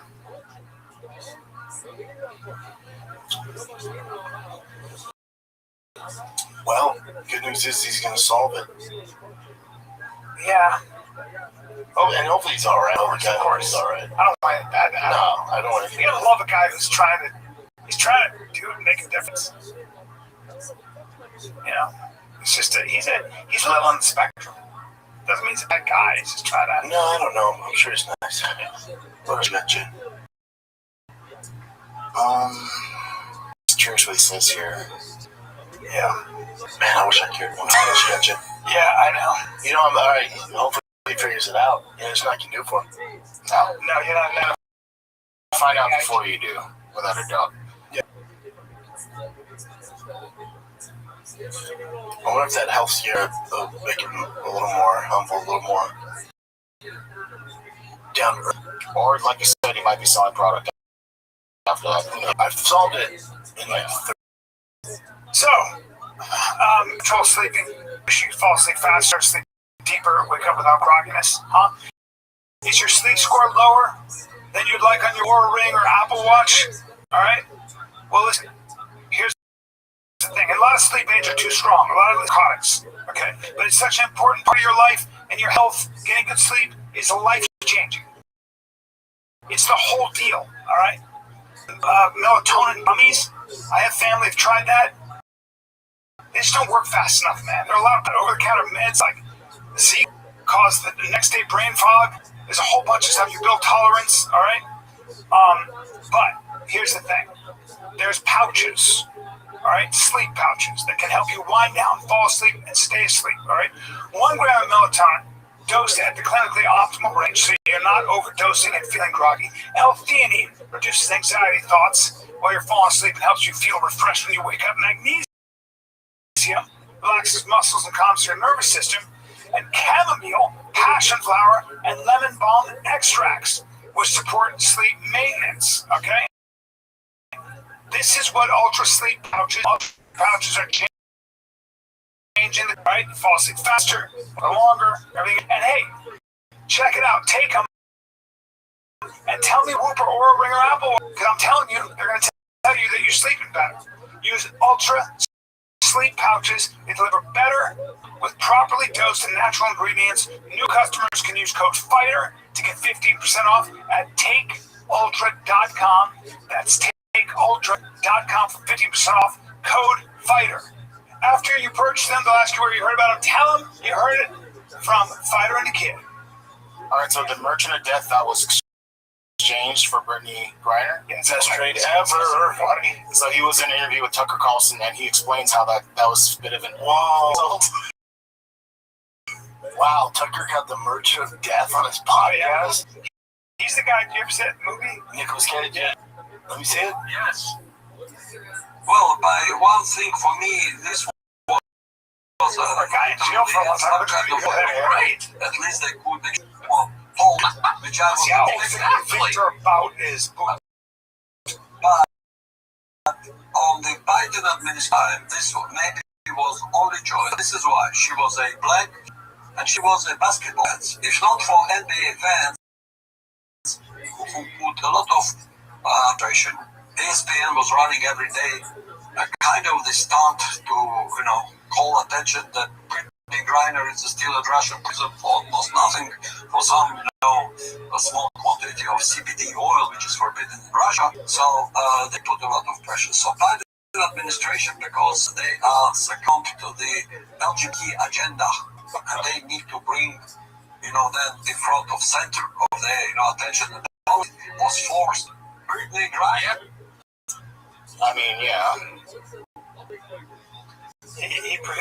So you want to see how old he is? Yeah.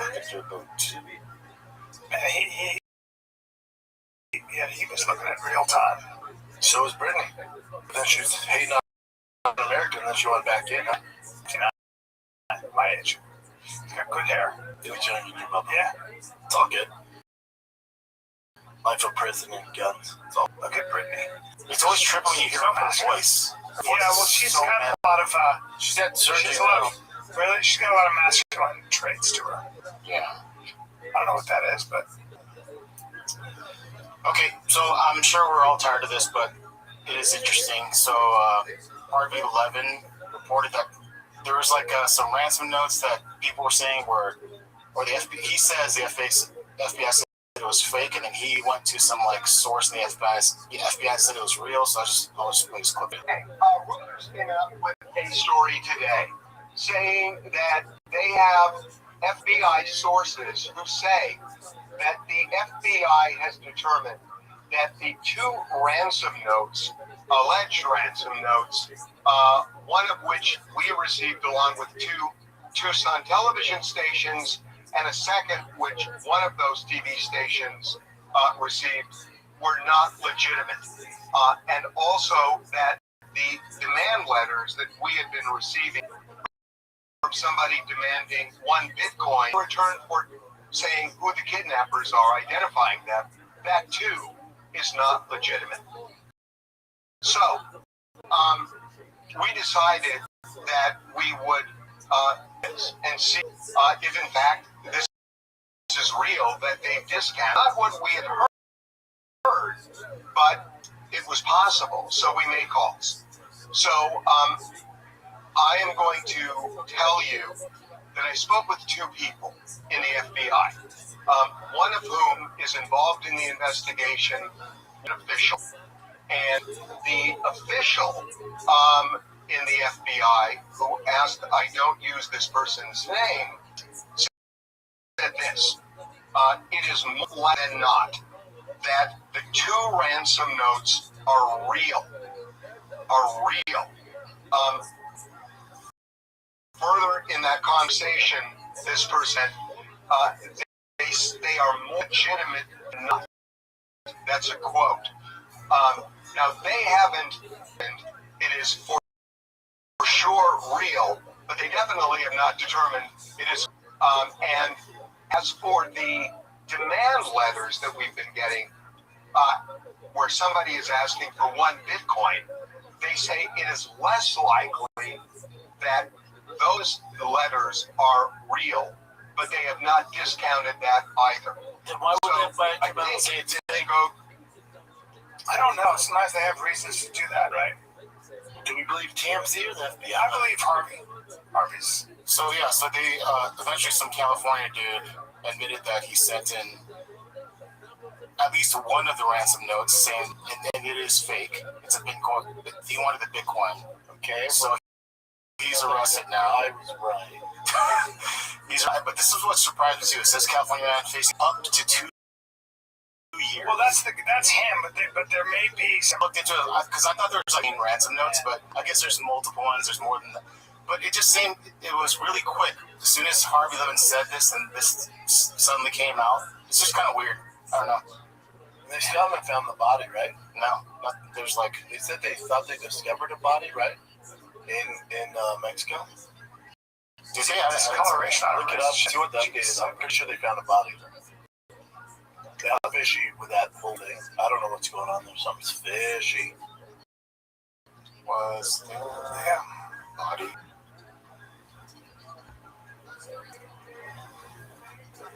So strange to me. It says no.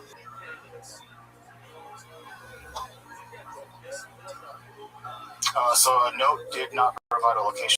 There's one that claimed that had died shortly after the abduction and expressed regret. However, the note did not provide a location for the body. Most recently, the FBI has said that some of the widely publicized ransom notes were fake extortion attempts. They go, so at this point, nobody's been found. There's been no official confirmation. Damn, it's game over. It's so weird. This is the weirdest case. Some guy just disappeared over the border with her. Yeah, it's all fishy. All right, so many people have asked you guys to comment on this. There's not much other than it just seems like a Mexican roofing crew, and there's just like brawl just comes out. Got to fight on the roof. On the roof.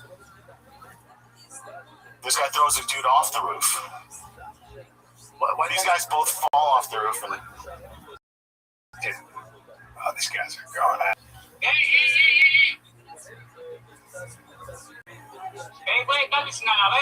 He fell off the roof and it did not affect him. Felipe, pendejo, you didn't tell me when I come to the job site, this is what the fuck I'm about to see. The first nigga got done so dirty, they flung him off the fucking roof. Look at his bitch ass. Ooh, somebody. It's just commentating, but yeah, this is some crazy videos.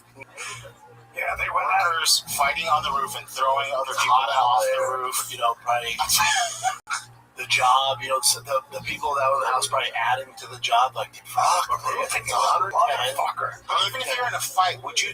And if let's say you're on a roof or like a miserable to begin with, you're away from no, I would not throw them off the roof though. That's just it's not that high. Yeah.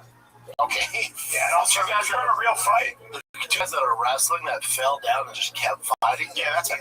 Let me see that again. Probably not hurt. I mean, it did not bother them. It didn't fit. So that guy, get the fuck out of here. This fight's over. Look, they fall hard. One falls right on his neck. Yeah. It looks like now look pop up. It looks like 2-on-2 here. 2-on-2 fight. These guys up there. The guy recording is going, hey. Good again. Get that fucking guy out of here. Dumb nose. Have you heard about Chris Brown's dog attacking maids? Okay, so there's a few things to unpack here. So apparently he told the maid, don't go out there and make sure you tell the security people first because the dogs are just, they're trained to guard the house and they will attack you. The maid's saying different. And Chris Brown also took time to call 911. He didn't want to call 911 right away because he was afraid of the call being, recorded and, of course, getting out into the media. So he was sued, and then these maids, or I think one of the maids at least, won the lawsuit for a few mil. They won the lawsuit? Yeah. How much? 13. I think, yeah, 13. That's a lot of money. That's a lot. Yeah, 13 million. The thing is, though, 13 mil. How did they come up with that? She wanted 90 million. She got wrecked. So these are some of the pictures I How can did she show come up you. with 13? A dude attacked me. They fucking attacked Well, me. attacked her as the Kangol, and then he had one of those Italian shepherds. Yeah, you're making it up though, right? No, But attacked me. So that's Look at her fist got just jacked. That looks like the dog bit her and kind of let her go, but they're on face. That's scary shit. That's a big bite. That's a scam. My thing is, who comes up with this fee of 13 mil from a dog attack? I could see 100 grand. Jury. That's wild. Jury goes trauma. My friend got attacked by a bull mastiff, scarred arm permanently. She has a $3 million house as a result of it. A Caucasian shepherd? Yeah, Caucasian shepherd. Giant dogs. Take a look at this. Take a look at this dog. They're 200-pound dogs. Watch this. And this is what Chris Brown had? There you go. Oh, those are cool. Those are ones that would Can you imagine that thing attacking you? Wouldn't be fun. They typically are not. Brown also has little kids. They're guardians. They're guardians. Even Chris doesn't go see the dogs. Yeah, their dogs are just to protect them. Yeah, they're not really gonna kill you the way they're not people aggressive. Typically, they're guardians, and they're more like they protect against wolves and other predators. That's really what they do. But they're scary and huge. It's just wild. They're like, yeah, we're so sorry you got attacked by a dog. Here's $13 million. Excuse me? The dog's awesome. I mean, they're cool looking, but damn. Jury, she's 13 mil? And he stuck on this 13 mil. left. That's the media circus. Because he's famous, he has to pay more. It's like, yes. Let's say a blue-collar person had that dog and he get attacked, and they're like, you owe 13 million. He's like, I don't have. Where's your house? That's crazy. Yeah. That's why you have homeowners insurance typically helps you with that. And I'm thinking you guys have seen this already, but if not, I'll show you this video. I'm not, Jen. It's a UPS driver, and a dog dude, brushes I at can't believe we're him. going to talk about Taylor Swift and Travis Kelce getting married. Oh my God! When I say it's amazing. Hold on. When I say I don't give a flying fuck about a marriage, I can't emphasize enough. I have a joke about it. Also, how big of a narcissist do you have to be, Taylor Swift, to get married at Madison Square Garden? Dude, I was like, for me also, I'm sorry, I said this and I really mean it. If you actually are excited or care or want to know what they were wearing and all that stuff, I actually don't think you should be allowed to vote. Yeah. You're not a serious person. Yeah. Or else. Yeah, you gotta. I mean, there are these gay men in this office that were like, oh my God, Taylor's getting married. And they were all freaking out. Yeah, it's kind of worrisome. Like, hey, and all these girls were freaking out. I was like, you guys are in your 30s. You're in your 20s and 30s. Yeah, when you're like in your teens, I get it. It's exciting. If you're over the age of 28 and you're excited about Taylor Swift getting married, plenty of them out there. Plenty of them out there. Look yourself in the mirror and go, what am I doing with my life? It's a thing, though. It's maybe it's like guys who get excited about sports. I don't know, but we don't care about. But I think we're past that age bracket to where we care about that kind of men stuff. just don't. Certain men do. We don't like. There's no certain men. Gay men. no straight man who's crunk. Like, besides Travis Kelce's brother, but if you're not related to Travis Kelce and you're excited about Taylor Swift's wedding, get the fuck out of my house. When something happened with you, like, it was something like, maybe you got engaged, okay? I didn't tell my wife. Oh, no. Because and she found out, she goes, how in the world? You guys are so close. How does that not? I was like, but I don't, because he doesn't care. He doesn't care. Okay. You know? Didn't go to your wedding? You didn't go to my wedding. Hey, didn't even think about it. But what is it? I didn't even think I did the solid, and I think I did the solid and didn't even let you know about it because I didn't want you to feel obligated to go. I think I had something that. You had something that you did, yeah. Oh, I know. Nothing. Yeah, and do you think if you told me you had something that day and I found you didn't, I wouldn't care. Of course not. I wouldn't be all insulted. I'd be like, because you would have had to drive. It's also not about you. It's for your what. Right. Weddings are for the girl. Right. I went to the wedding and it was awesome. I had a great time. Yeah, I loved having you. She likes to drink, eat free food and shit. I don't care. Jen, you're always welcome. Yeah, appreciate it. Well, we're friends. I mean, sometimes you know each other. Some co-workers. No, that's my Hey, man, he went to my concert too. Okay. He's my friend. Yeah, we're What friends. concert? The one at the Troubadour. That's like a big legendary location. You couldn't make it because your dad was on or something. Yeah. I would always be there for you. Oh yeah, Jen's saying her dad. I did lumbar my car though and broke it. I didn't break it, damn it. The car, you have to maintain it. But anyway, here's the UPS driver, and there's people say, some people say it's the UPS driver's fault, some people say it's the owner's fault, but what do you guys think? Let me see. Looks like a 6 dropping off the package. Oh, very good. You know what? Check this out, check this out. Oh shit.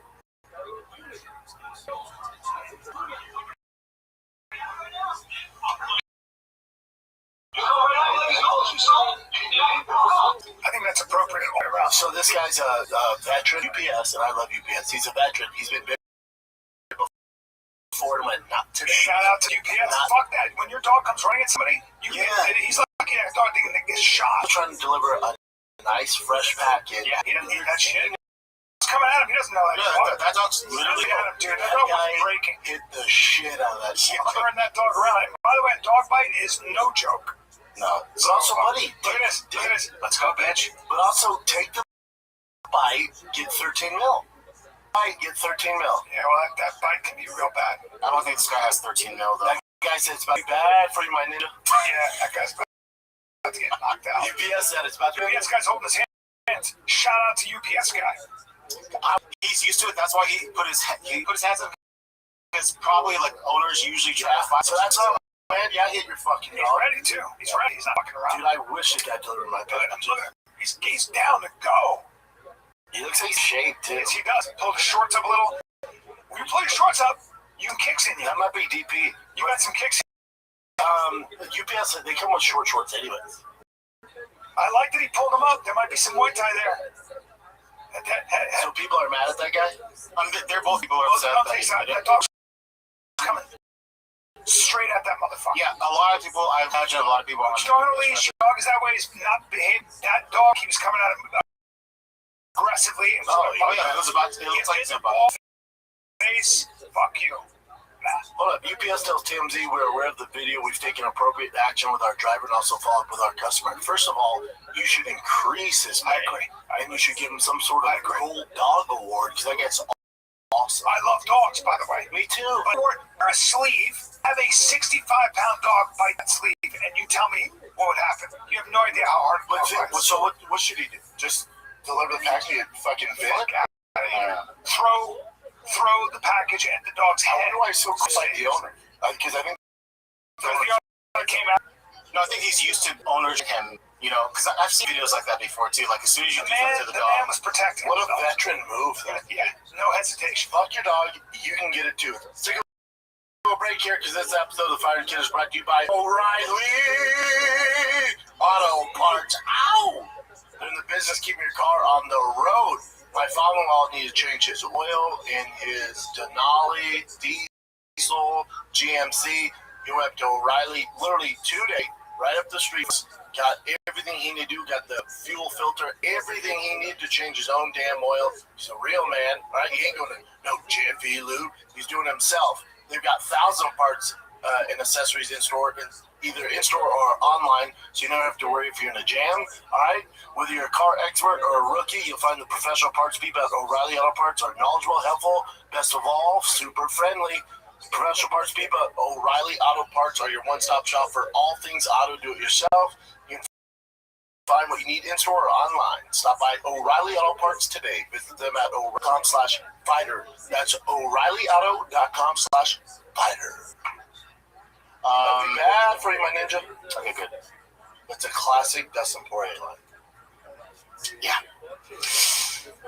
Anywho, let's go here. Oh, so I don't. This is like some sort of a similar to the Bulls thing, which I would like to do.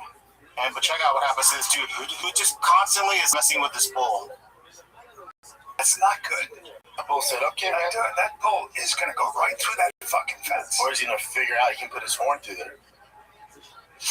I don't like this, dude. You gotta stop being all macho. Oh, right in his body. Yep. Right in his body. Oh yeah. There's some around the. Oh, well, it's game over. That one hit the both. Yeah, your vacation's ruined. Oh no, he's dead, right? That guy's dead. You know how big of a wound that is? All the blood. Oh, that's not good. No, that's not good at all. Deep wound. Look at the woman hit. Watch the woman hit the bull. She gets so mad. Stupid fucking bull. Bull's like, you can get it too, bitch. You got to be bad, lady. That's not good. That's not good. Did he die, right, Jen? No. It's hard to find any details on this shit. I got that. But Will Sasso sent me this 1,000% that guy died. Sasso sent me this video. He said, "This is you." Send her over. Oh, this. I think Brian showed us this before, like the deer calls. But this is just for wild. He's 2026 deer calling championship. Man, what that throat do, Dad?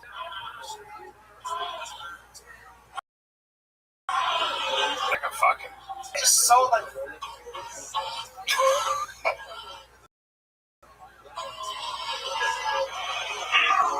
Right, are you looking at this? Look at this. I feel like you'd be good at this, dude. Dude. Like, even if you're good at it, you shouldn't do that. Like, that's like. Yeah. That guy's just, that's a gay man. That's a gay man. That's a gay man. I think that's a gay man. Come on, get back in the show. I'm trying to send Jim some. You can send it. I'll just keep playing some other shit. I mean, the most homoerotic thing I've ever. But the hat with the feather in it. I think woman though, no? That's a nice touch. You know how well read all those people are? Yeah, where is this at? Because those hats is Germany. That's not there you go. I know America when I see one in it. Yeah, and also I don't think deer make that noise. They don't growl like lions, so it sounds like a contest. BBC. You know what I mean? That's a big deal. BBC. Oh yeah. Watch this. Also, I can tell this isn't America because Americans aren't doing it. They take, well, look at this video. Oh no, I don't want to do that. Oh, yeah. Deer sound like this. He says I don't. That sounds like a fucking. That sounds like the way a lion roars. Some of them roar like that though. Those big dogs.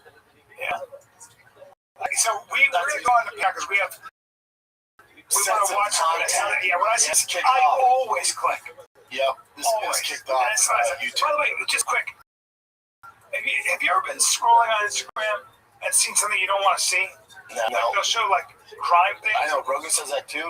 My algorithm, I get none of that. I don't like that shit. My algorithm isn't looking for that. You know, but like I must have looked at it maybe a while ago. And be like, hey, remember what you like when you were into this? Yeah, watch it. What's going on? I'm like, oh, gee. Jesus. What's this, Jen? Okay, so anyway, there's a death in here, but it's a good, not a good death, but it's like you're this death. But anyway, so we'll move this on to my Patreon. Come on over, Johnny.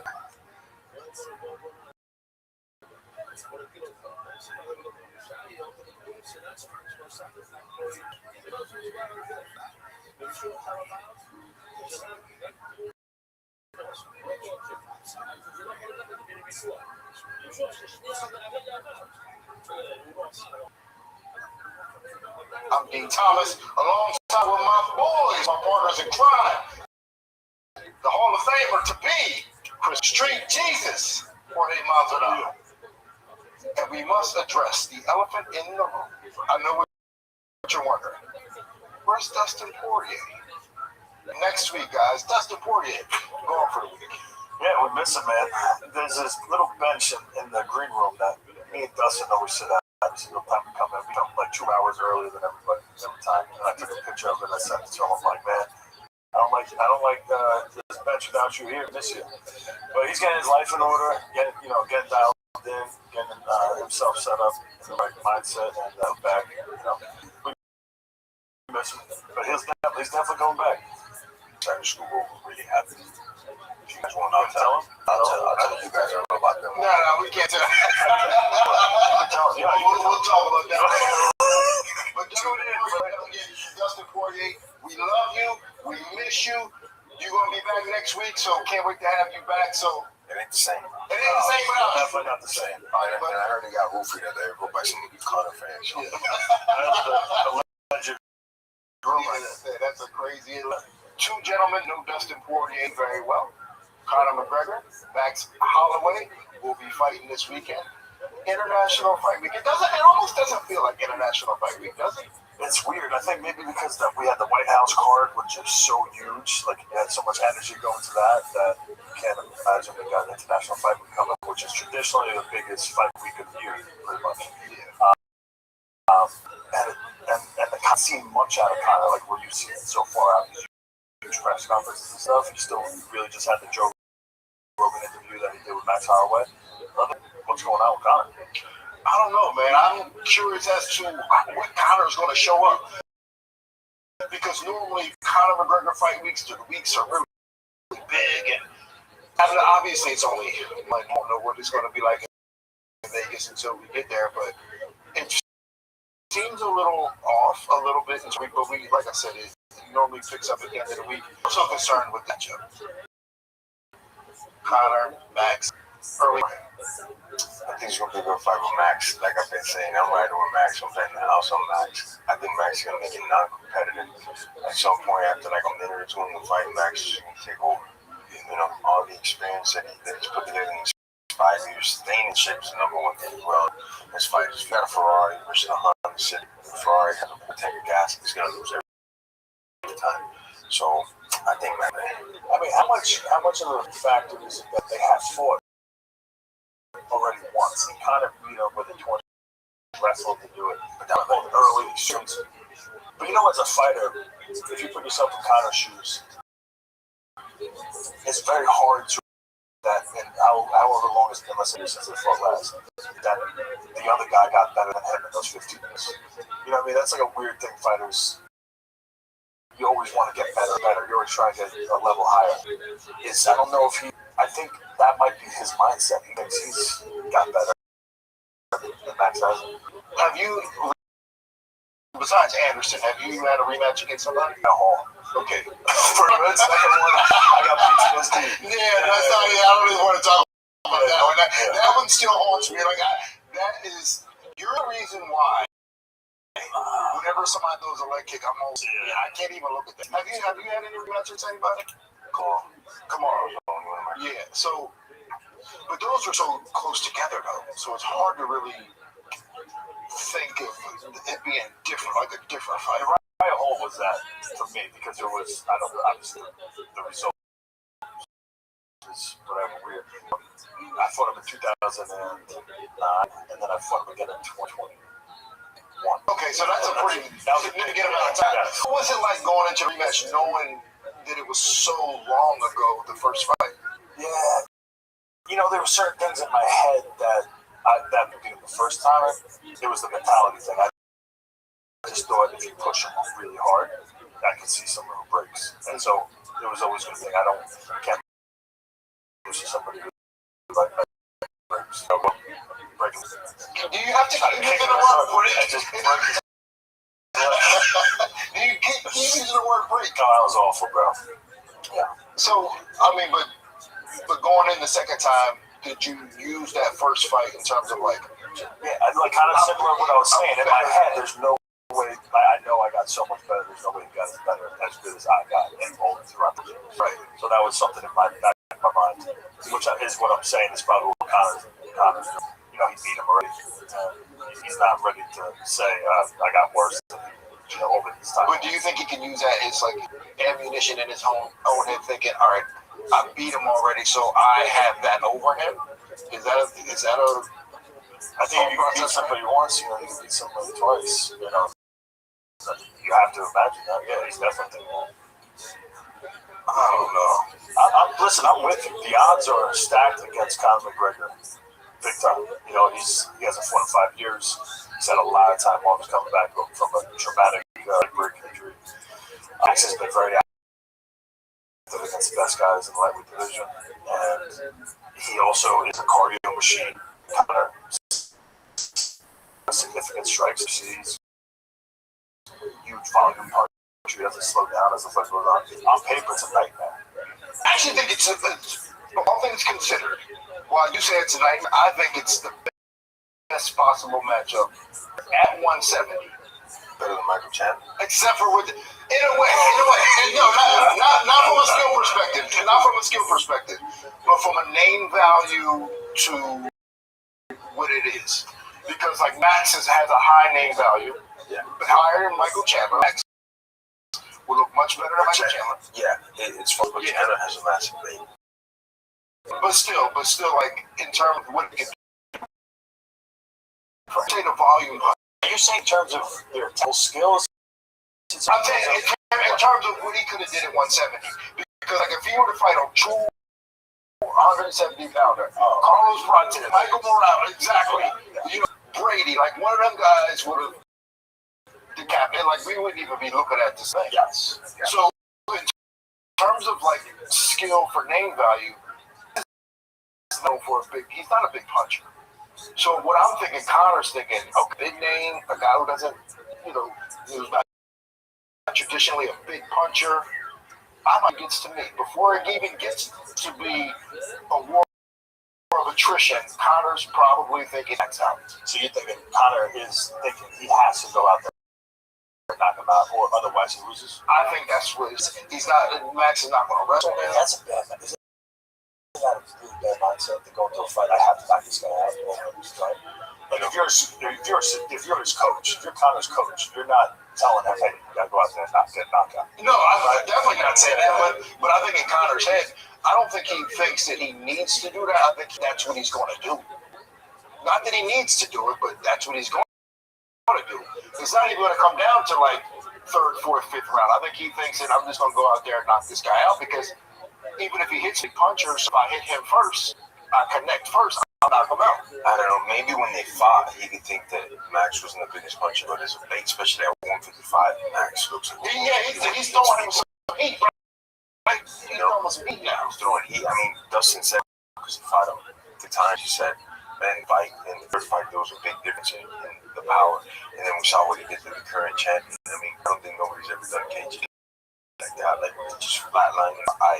I could definitely say it, and that's the last thing that you lose as a male is your power. So I could only think that Max's power has gone up, you know, mixed with that crazy body he has. So I think it's the worst fight for him.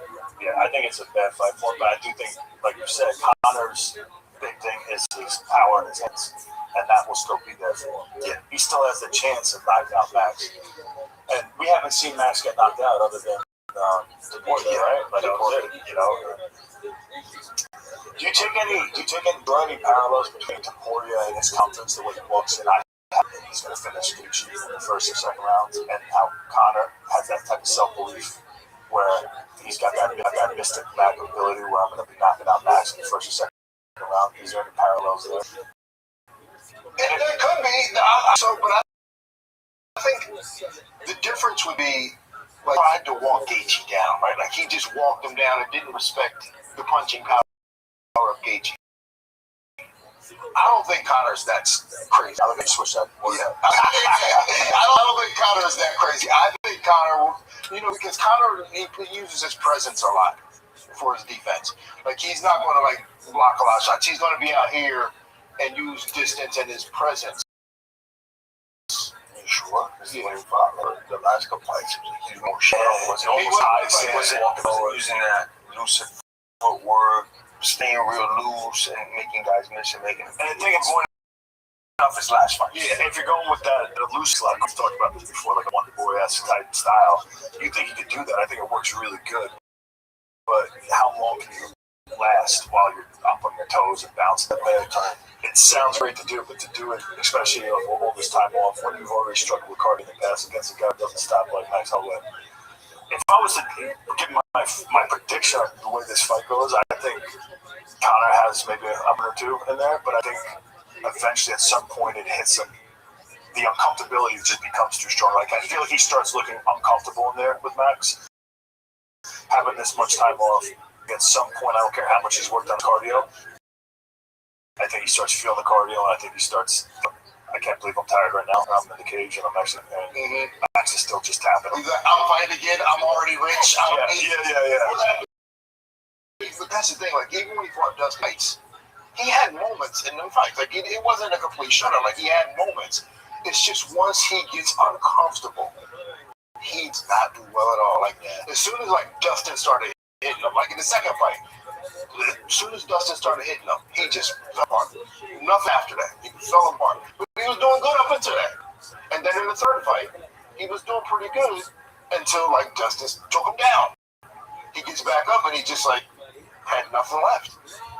He just has nothing left once it gets real hot in there. Yeah, and you gotta imagine it's worse with all this time off, than it was then.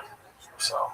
And I think that's Max's key in this, is to never let him get started. You can't let him get started. You don't want to be backed up by Conor. You don't want to see him grow. That's what it is. Like because once you can come back, and I think that if Max, that's a big part. Yeah. That's going to be Max. He's so explosive, and so I think the explosivity is still good, which could hinder him. The more explosive you are, the more you're going to get there. And he was very fast, and he had great timing on his strikes. I think the speed and timing as you get older, have all this time off, is going to be the biggest issue for him. Is really being able to land punches while being comfortable being in there. What about the idea of Conor wrestling a little bit? I just think it's accidental. I think that's the problem. I think it would be a great strategy for him, but I think because of it just zaps his energy to the next round. It's over. Yeah. It's tough, man. The rush down this, you've been praying like that. Maybe. Well, he's joined us all this stuff just to get us in there. All he's got no chance in the fight, and he's been in Georgia wrestling all these years. That is like one of the most energy draining styles of jiu-jitsu, because when you're striking, it's just your weight. When you're wrestling with somebody moving weight that doesn't want to be moved, it drains your body.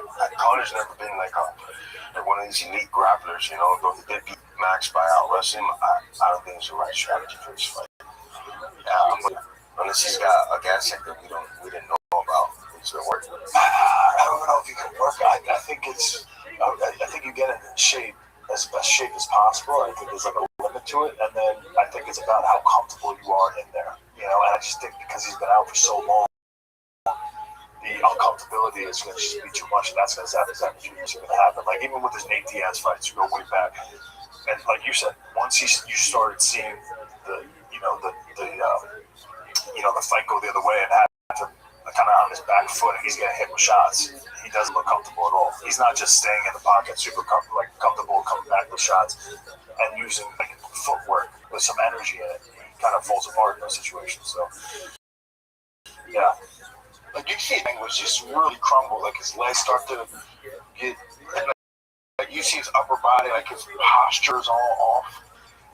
I think that there might be an opportunity for him to wrestle in this, and this is the reason why. Because like Kavanaugh, Kavanaugh's a great coach, yes. And I think that he just maybe to shake things, just to kind of confuse Max a little bit. Max is easy to take that to. No, he got outrest by Oliveira, but Oliveira's fucking. I know he's great in that position. Like Connor's gonna have to exert a lot of energy to take him down. I think and keep him down. Yeah, keep him down. Yeah. I mean, but like Connor's been pretty quiet about his training. Like there are a couple of pictures that I have seen him in were like him wrestling and like taking shots on guys. So I'm thinking that he might use that as an opportunity to start faking that, to come back with punches or something. Maybe like some double legs and then all of a sudden double change and drop a hammer. Because that'll open up an opportunity to try to get Max out of there early. I mean, actually, yeah, it kind of makes sense. Instinctually at this point, just lost his last fight because of takedowns. He might overreact on takedowns, and the left hand could be there. And at the end of the day, Connor's got beautiful boxing. He's got great hand speed and power in his hand. So, yes, that's just. I think that is just. I think we're on the same page. Yeah, you would have to get a knockout and put Max out, which is easier said than done. Plus 275 favorite underdog to get a knockout, which I don't know the actual fight though. So it's probably similar. It's a distance and it's like close. I don't think Max will let it be close if it goes to distance. So I don't see it being close at all. Yeah. After the first or second, after the first round, I hope Conor surprises us. I would love to see a very competitive fight go 5 rounds. You get to see both their skill sets, especially having Conor out for so long. I just don't know if you're going off of what I've seen in Conor in the past. Then I don't think it is going 5 rounds in a fight with Max right now. Max is a minus 225. Conor's a plus 185. Okay, another 100 points, and you get, which is I think the way Conor has to win. Yeah, so to go the distance, it's a 300. Really? Sounds right. Yeah, that sounds about right. Yeah, I don't see it going. I don't see it going to distance either. I would put my money on that. Yeah. I would be shocked. I don't think so either, but 3 to 1 is 3 to 1. Yeah. Oh man, I want to see what happens in that first round. I gotta see what happens in that first round. Like, does Conor have anything left? Like, and you want to get out there and fight Max? How are you already rich? I know. What do you think Conor has to do in the minutes in that first round to make us think that he actually has a chance to win that fight? He's got to hurt Max. That's the only. He's got to hurt Max. Yeah. If he don't hurt Max in that first round, I don't think he can win. Like hurt Max, like wobble him, you know. I mean, if you think about it now, after it's kind of similar, right? Topuria, and we never thought Topuria had a cardio issue going into that fight, but maybe there's something about with that now. He gassed out, so Gaethje was tired, but he had the experience of being tired in some big fights before. And I think that's why he played. But I think there's definitely some strong parallels between Conor and Topuria. One, with how they believe in him. 2, how talented they are, the guys in fighting, but also very explosive. So when it comes to cardio, I think no matter how much you train, eventually, if you're able to withstand their talent and their power and their skill set, you're going to be able to, take them into deep water. but can Conor still have that belief in himself right now? I mean, he hasn't won a fight. He says he's in his one fight in 9 years. He says he's in his prime. He hasn't won a fight in 9 years. Yeah, he's won one fight in 9 years. Donald Cerrone. Wow. 9 years. And that's Cerrone. That with a good shoulder. Yeah, with a little shoulder. He stunned on Cerrone. He looked in a different class than Cerrone. So I think that he created that moment. He made that moment big, really big for Donald. He shrunk Cerrone to almost like an Eddie Alvarez. I feel like we get to see the best fighters fight that night. Almost like what John Jones did to Cyril Gane. Yeah. What Francis Ngannou did to Cyril Gane. Like, you're seeing these guys come to a big moment, and they weren't able to capitalize and be the best version of themselves. Yeah, we all saw how, like, Cerrone, in terms of, we all know this, like, Cerrone's always in the back, like, doubting himself and questioning him. It takes him a minute to get into the fight. And Conor took advantage of that. Like, he knew that kick early, rushed him early, and just never let him get into the fight. Is there anything during the press conference, because we haven't seen much out of Conor, is there anything in that conference coming up that can make the moment too big for Max Holloway? No, absolutely not. Like, Max can't get in his head at all. He's been so consistent. Steel trap. He's a steel trap. And he's already faced him at his prime when Conor was talking the best shit, you know? I think now it's just gonna fucking, whatever he throws at him, same shit. Do you think he gets dirty during the press conference? Do you think he says stuff about his wife, ex-wife, anything? I got no idea. All right, so I got some updates for you guys.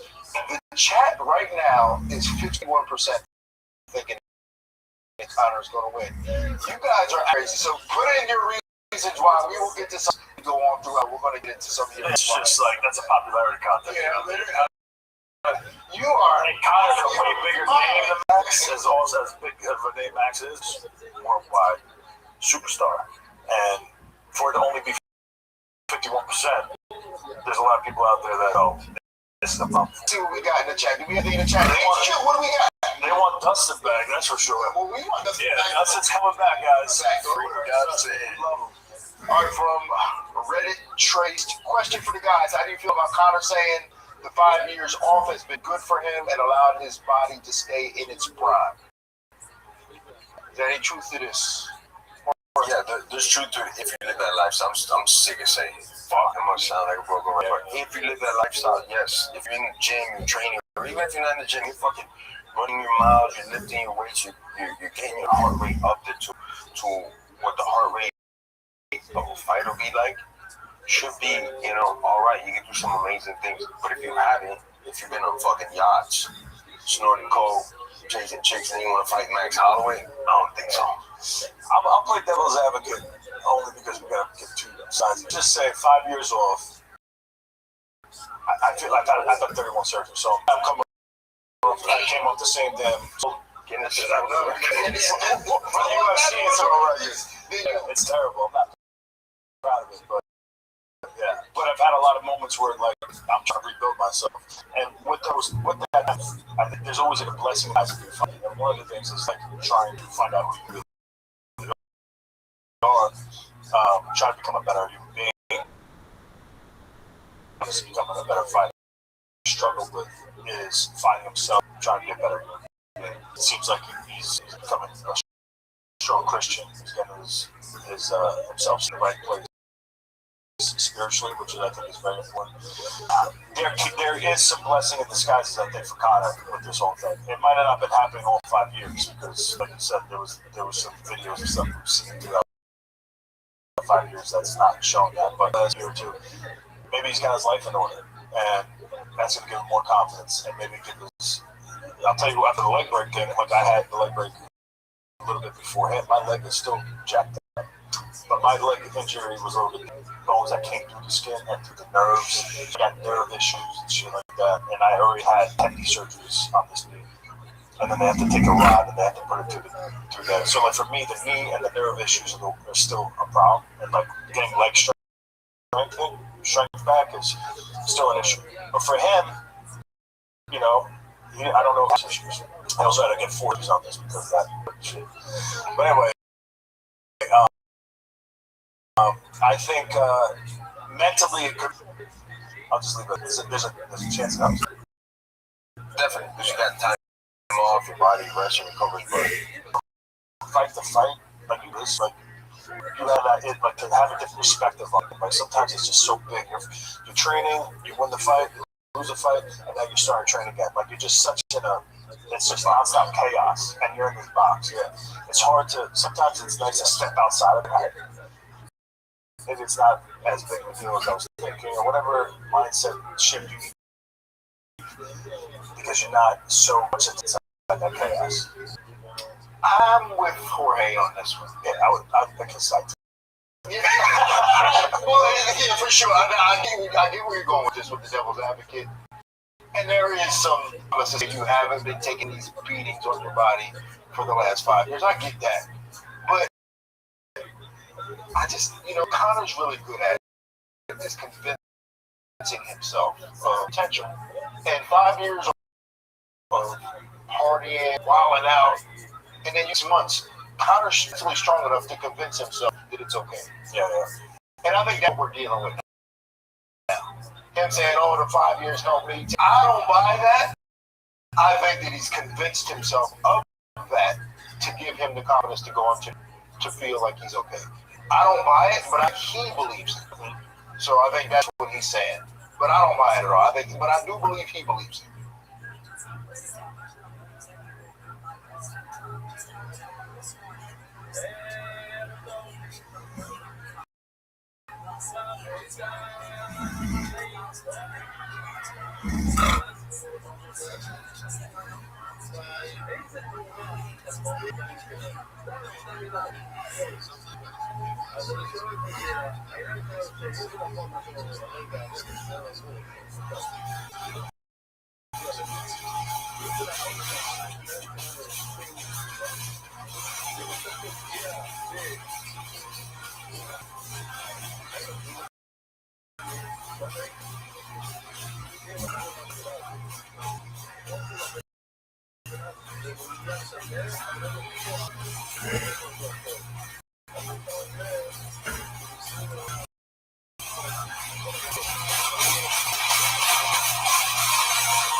Just 1 week away from the return of Conor McGregor. UFC 329 coming up this weekend.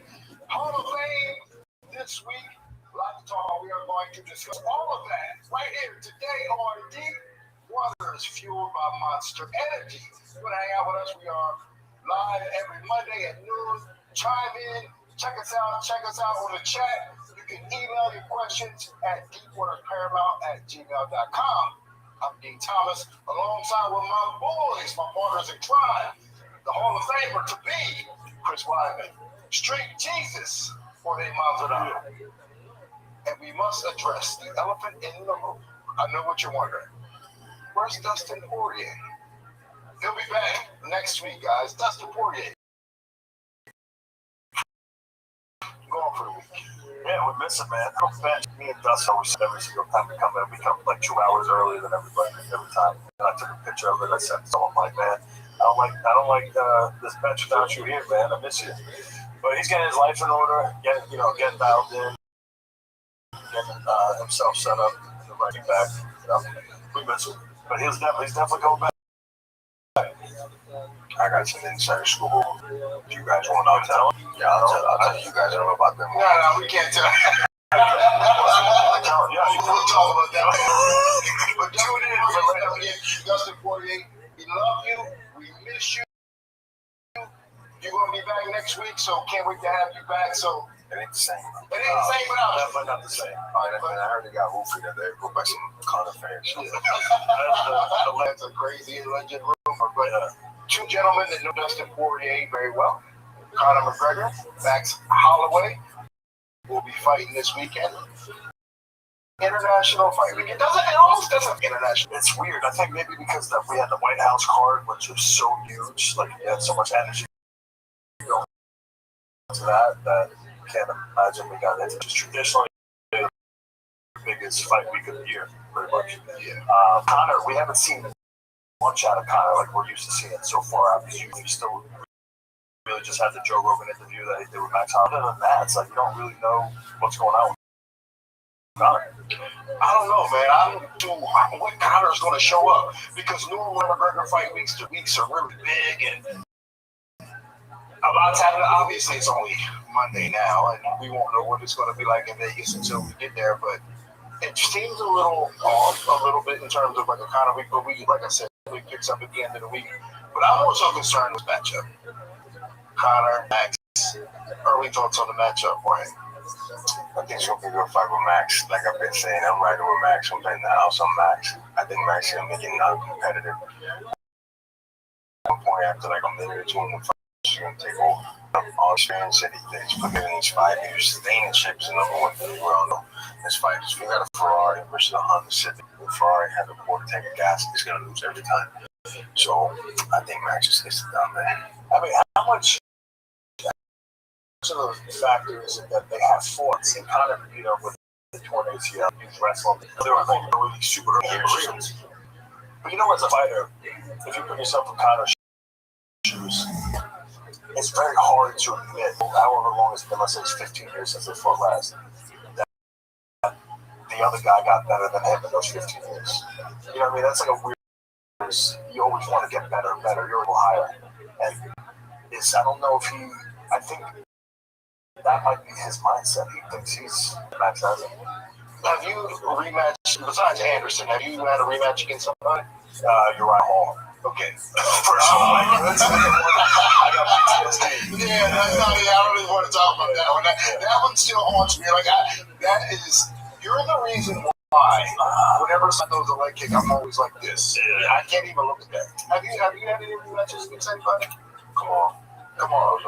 Yeah, so, but those are so close together, though. So it's hard to really think it being different, like a different. What was that for me? Because it was, I don't know, obviously the result was just whatever weird. But I fought him in 2009, and then I fought him again in 2020. Okay, so that's a pretty significant amount of time. What's it like going into the rematch, knowing that it was long ago, the first fight? Yeah, there were certain things in my head that made me believe it was going to be the first time. It was the mentality thing. I just thought if you push them really hard, I can see some little breaks. And so it was always going to be the same thing. I don't get back to the breaks. So that was kind of the goal. I was going to just go after them, break them down. Do you have to use the word break? And just break his leg. You keep using the word break. No, that was awful, bro. Yeah. So, I mean, but going in the second time, did you use that first fight in terms of like, yeah, like kind of similar to what I was saying. In my head, there's no way. I know I got so much better. There's no way you got as better as good as I got in both throughout those years. Right. So that was something else, which is what I'm saying is probably what Connor's doing. You know, he beat him already. He's not ready to say I got worse than he did. Over this time. But do you think he can use that as like ammunition in his own head, thinking, all right, I beat him already, so I have that over him? Is that I think I'll somebody need some advice. You know, you have to imagine that. Yeah, he's definitely thinking that. I don't know. Listen, I'm with you. The odds are stacked against Conor McGregor, big time. You know, he hasn't fought in 5 years. He's had a lot of time off. He's coming back from a traumatic leg break. Max has been very active against them, and he also is a cardio machine. Conor is slow. He is the most significant strikes in the history of the UFC. He's a huge volume puncher that goes on paper. It's a nightmare. I actually think it's of all things considered. While you say it's a nightmare, I think it's the best possible matchup for Conor at 170. Better than Michael Chandler. Except for in a way. No, not from a skill perspective. Not from a skill perspective. But from a name value to what it is. Because like Max has a high name value. Yeah. But higher win over Max would look much better than Michael Chandler. Yeah. As far as skill goes, but Chandler has a max. Right. But still like in terms of what it could do for him. And you say the volume. Are you your technical skills a good matchup for him? Or in terms of what he can do 170. Because like if you fight a true 170 brought to this. Michael Moore, exactly. You know, a true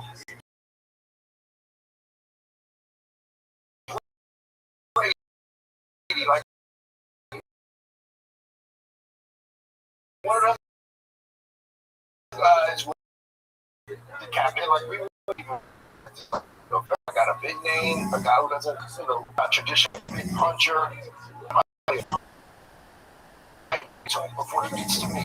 A war of attrition. Connor's probably thinking he's going to knock Max out. So you think Connor is thinks to go out there and knock him out, or otherwise he loses? I think that's what his mindset is. He's not. Max is not going to wrestle him. That's a really bad mindset. Going to a fight, I have to knock this guy out and start. Like if you're his coach, if you're Connor's coach, you're not telling him, hey, you got to go knock out. No, I'm definitely not saying that. But I think in Connor's head, I don't think he thinks that he needs to. He thinks that that's what he's going to do. Not that he needs to do it, but that he's going to do. It's not even going to come down third, fourth, fifth round. I think he said, I'm just going to go out there and knock this guy out because even if he hits me, he's not a big puncher. So if I hit him first, I'll knock him out. I don't know. Maybe when he fought, he could think that Max wasn't the biggest puncher, but as a bait, especially that 155 exclusive. Yeah, he's throwing in some heat, right? He's throwing some heat now. He's throwing heat. I mean, Dustin said it himself because he fought him 3 times. He said, man, the second fight and the third fight, there was a big difference in the power. And then we saw what he did to the current champion. I mean, I don't think nobody's ever done caging like that. Like, just flying and didn't get up. So I can definitely say it. And that's the last thing that you lose as a male is your power. So I can only think that Max's power has gone up, mixed with that crazy body he has. So I think it's the worst fight. Yeah, I think it's a bad fight for him, but I do think, like you said, Connor's thing is his power in his hands, and that will be there for him. Yeah, he still has the chance of knocking out Max. And we haven't seen Max get knocked out other than Poirier, right? Like Do you take any parallels between Poirier and his confidence he's going to finish Gaethje in the first or second round, and how Conor has that self-belief where he's got that mystic Mac ability where I'm going to be knocking out Max in the first or second round? Is there any parallels there? It could be. So, but I think the difference would be, like, Ilya tried to walk Gaethje down, right? Like, he just didn't respect the punch power of Gaethje. And Connor's, that's crazy. I think I switched that for that. Yeah, I don't think Connor's that crazy. I think Conor, because Conor, he uses his presence a lot for his defense. Like, he's not going to, like, block a lot of shots. He's going to be out here and use distance and his presence. Sure. Yeah, like Dustin had for the last couple of fights. He was more short. He was high, but wasn't walking forward. Using that elusive footwork, staying real loose, and making guys miss and making. And taking point off his last fight. Yeah, if you're going with that elusive footwork, takes a lot of cardio. We've talked about it before, like a 1-4-S type style. You think you can do that? I think it works really good, but how long can it last while you're up on your toes and bouncing the whole time, keeping guys at bay time? It sounds great to do, but to do it, especially if all this time off, when you've already struck cardio like that, because you got to stop like Max Holloway. If I was to give my prediction of the way this fight goes, I think Conor has maybe a moment or two, and I think eventually it's some comfortability just becomes too strong. Like, I feel like he starts looking uncomfortable in there with Max, having this much time off. I think at some point,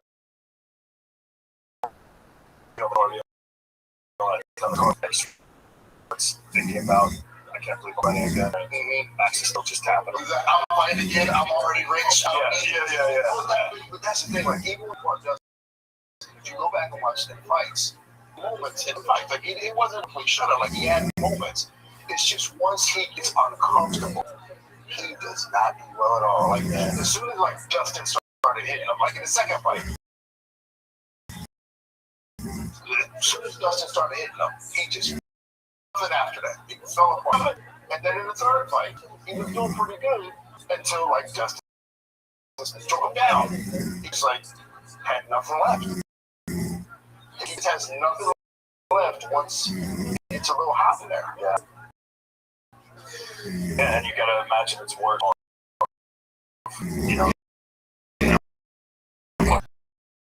So. Can't let start. You don't want to be confidence growth. That's like because once you can crack Conor, like, he just doesn't come back.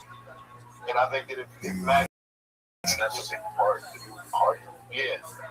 And that's gonna be Max. He's so explosive, and So I think the explosivity is still going to be there, which can hinder him because the more explosive you are, the more you get. And also he was fat. He was very fast, and he had great timing on his strikes. I think the speed and the timing as you get older, have all this time off, is going to be the biggest issue for him. It's really finding the range, being able to land punches, comfortable being in there. What about the idea of Conor wrestling? I just think it's his energy. I think that's a great strategy for him, but I just think if he wins around because of it, I think it's just energy for the next round. It's over. Yeah, it's tough, man, to wrestle like that. Unless you've been preparing like that, maybe. He's been showing us all this stuff. Just he's got no chance of the fight. Wrestling. And his training styles and things, because when you're striking, wrestling with somebody moving weight that doesn't want to move, and trained or not, Connor's never been like one of these unique grapplers, but he did beat Max by out wrestling. I don't think it's the right strategy for this fight. Unless he's got a gas tank that we didn't know about, it's gonna work. I don't know if it can work. I think you get it in shape, as best shape as possible. I think there's like a limit to it, and then I think it's about how comfortable you are in there. And I just for so long, the uncomfortability is going to just be too much, and that's going to zap those adrenaline dumps going to happen. Like even with his Nate Diaz fights, you go way back, and like you said, once you started seeing the fight go the other way and have him kind of on his back foot, and he's getting hit with shots. We're comfortable at all. He's not just staying in the pocket, so he's comfortable coming back with shots and using work with some energy in it. He kind of falls apart in those situations. So, yeah. You see his body language is like his legs start to get, and like you see his upper body like you're off. I think that there might be an opportunity in this, and this is the reason why. Because like Kavanaugh, Kavanaugh's a great coach, and I think that he wrestles a little bit just maybe to shake things, just to kind of confuse Max a little bit. But Max is not easy to take down, too. I know he got out-wrestled by Oliveira, but Oliveira's fun. I know, he's great in that clinch position. Like, you have to exert a lot of energy to take him down, or keep him down. Yeah, keep him down. Yeah. I mean, but like, there's right about his training, but like, a couple of pictures that I had seen him in were like him wrestling and like taking shots on guys.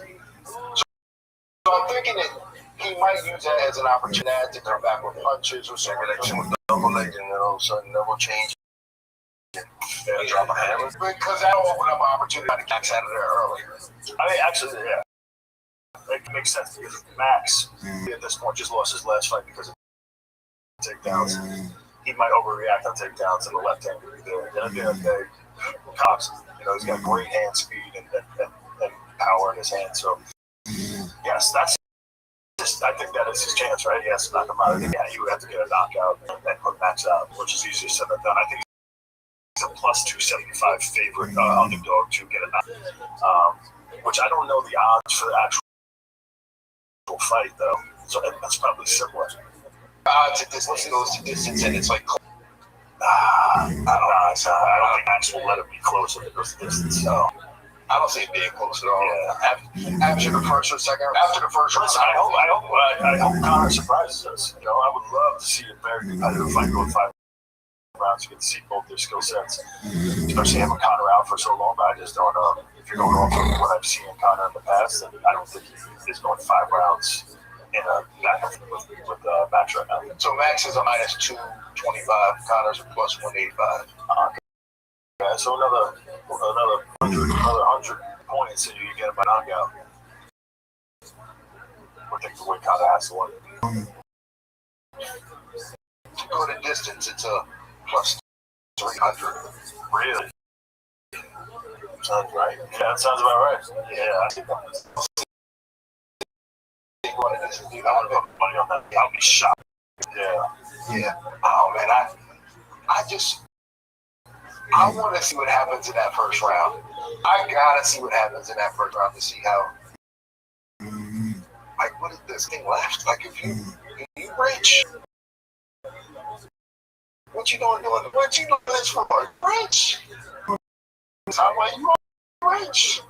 I know. What do you think minutes in that first round to make us think that he actually has a chance to get that fight? You gotta hurt back. That's the only thing to miss. He's gotta hurt back.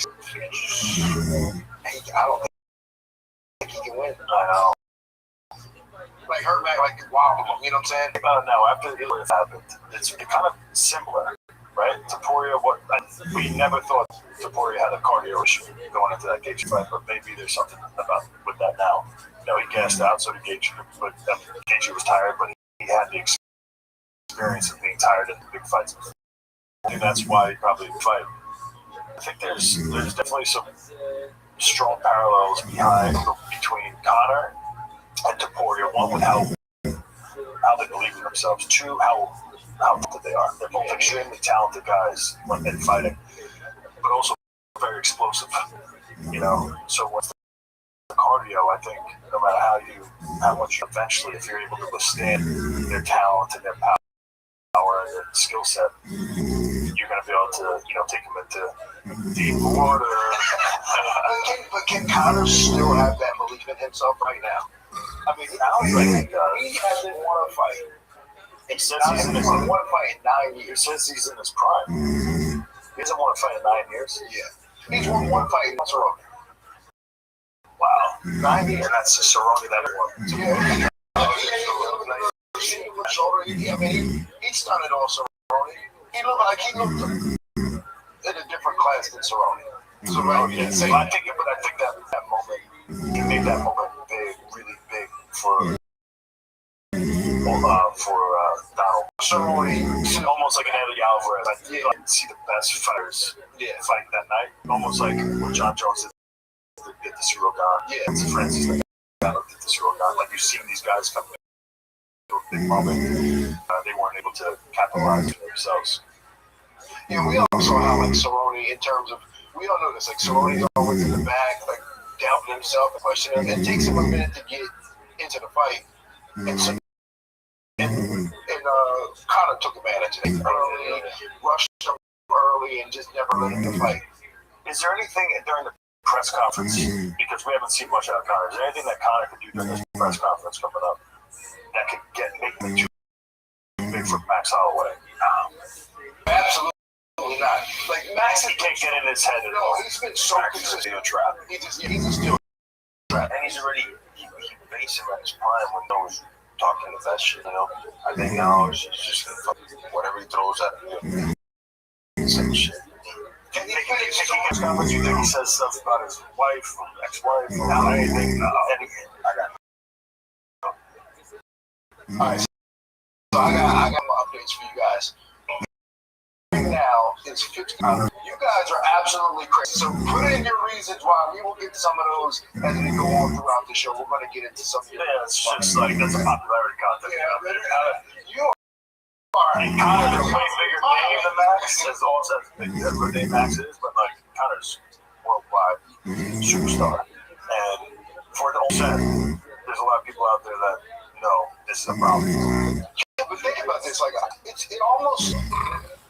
I'm surprised that people still have a lot of faith in Conor. Like, I don't even know that it's hard for me to believe that there are fans that have been around this long that have that faith in Conor. I think inspiration for a lot of people. We can look at all this, out of the cage antics. But if you listen to him talk, he's very inspirational. These things into existence, his confidence. Everybody wants to be confident. Everybody struggles with trying to become more confident, because then you'll have more chance of reaching your potential in anything. And Conor really has this strong confidence, like, they're drawn to. And I think people just want that back. They want to hear more from him. About him. Really good point, because this guy, some of the what bothered me the most when he punched the old dude. That's when I was out on top. I'm actually gonna get that payback. Yeah. But what I'm saying is, this has done some really bad stuff outside.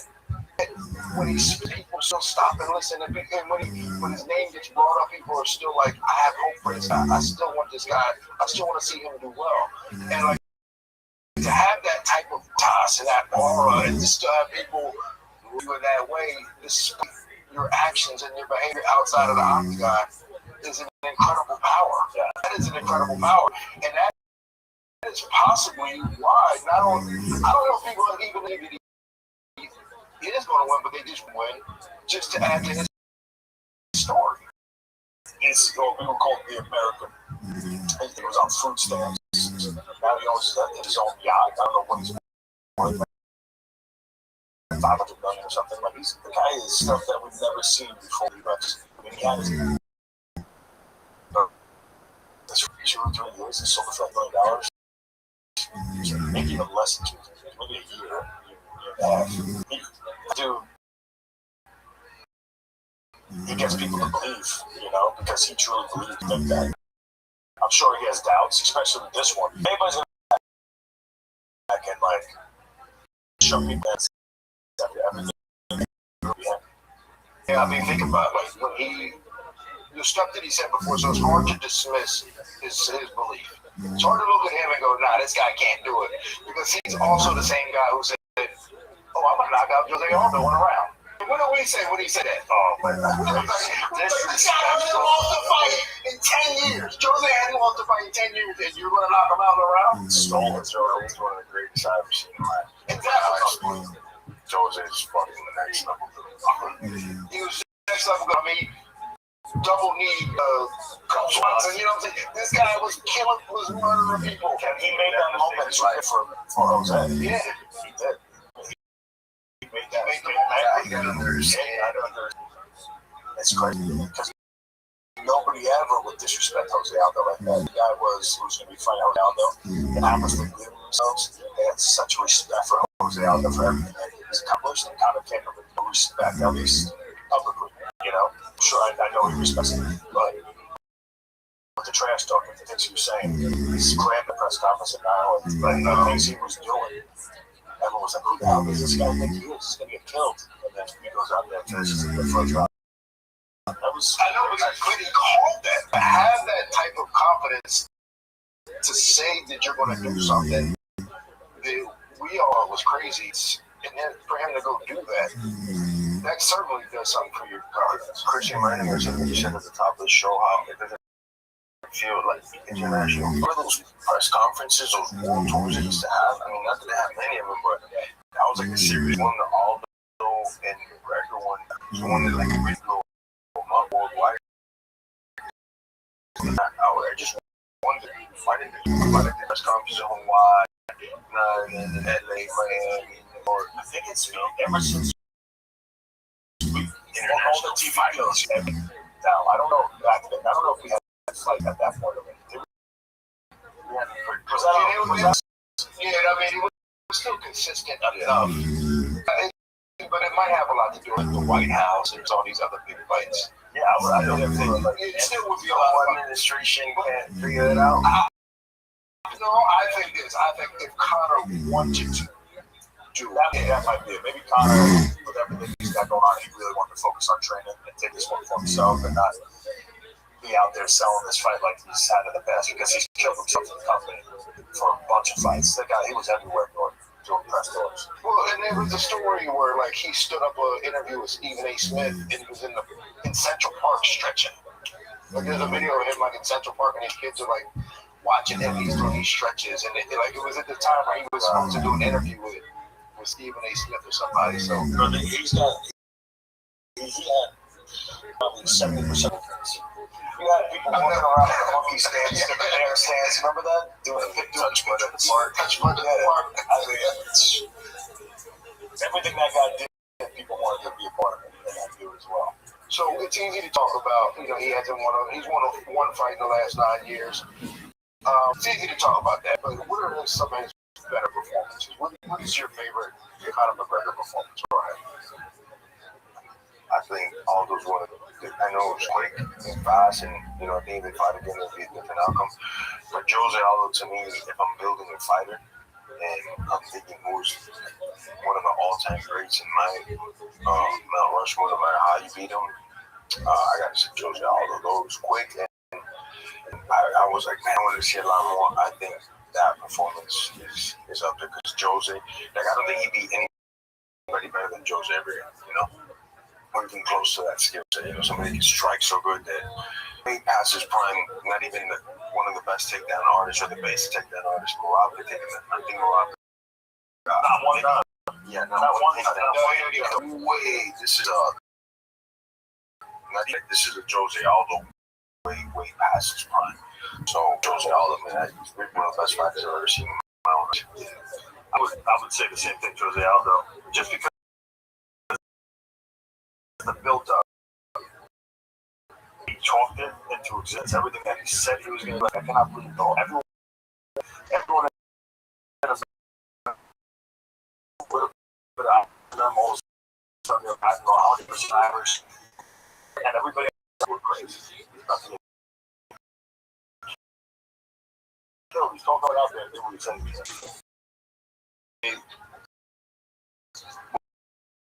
Yeah, the Alvarez. As far as technique and just precise shots, that was beautiful because Eddie Alvarez is a freaking beast. He went up in weight, broke that against 5, and went out there and just picked him up and finished him in the first round. I mean, there's a lot to Eddie Alvarez fight because Eddie was the king of violence, right? That was the nickname, king of the street, king of violence. Yeah, king of violence. King of violence. Yeah. And well deserved. Yeah, and well deserved. That's my way. Well deserved. Like when you think about the wars that guy has been in, and not just in the UFC. I mean, his whole Chandler, like all the wars that guy, even before Chandler in Japan. Yeah, he was fighting the world's best in Japan. I remember. And for Conor to go out there and just snipe him like that, made the moment too big for him too. Yeah, it made him fight. And that's Conor's doing. Like, it's not just like Eddie. Like Conor's presence, aura, froze Eddie Alvarez to the point where he couldn't fight. You know what's crazy is I fought on that card. Conor's coming in, this Irish dude coming like he's saying I'm the king of New York, whatever. Philadelphia is literally an hour and a half away from New York City. And Eddie Alvarez is very prideful for being there, and like you'd expect for him to have all these fans that are backing him up, and I'm sure he did. But it was, at the press conference, it was just crazy to see how there was very little love for Eddie Alvarez. No love. Imagine Eddie Alvarez going to Ireland, or it's just a completely different ball game. You're not going to have any of it up there. No, that was for me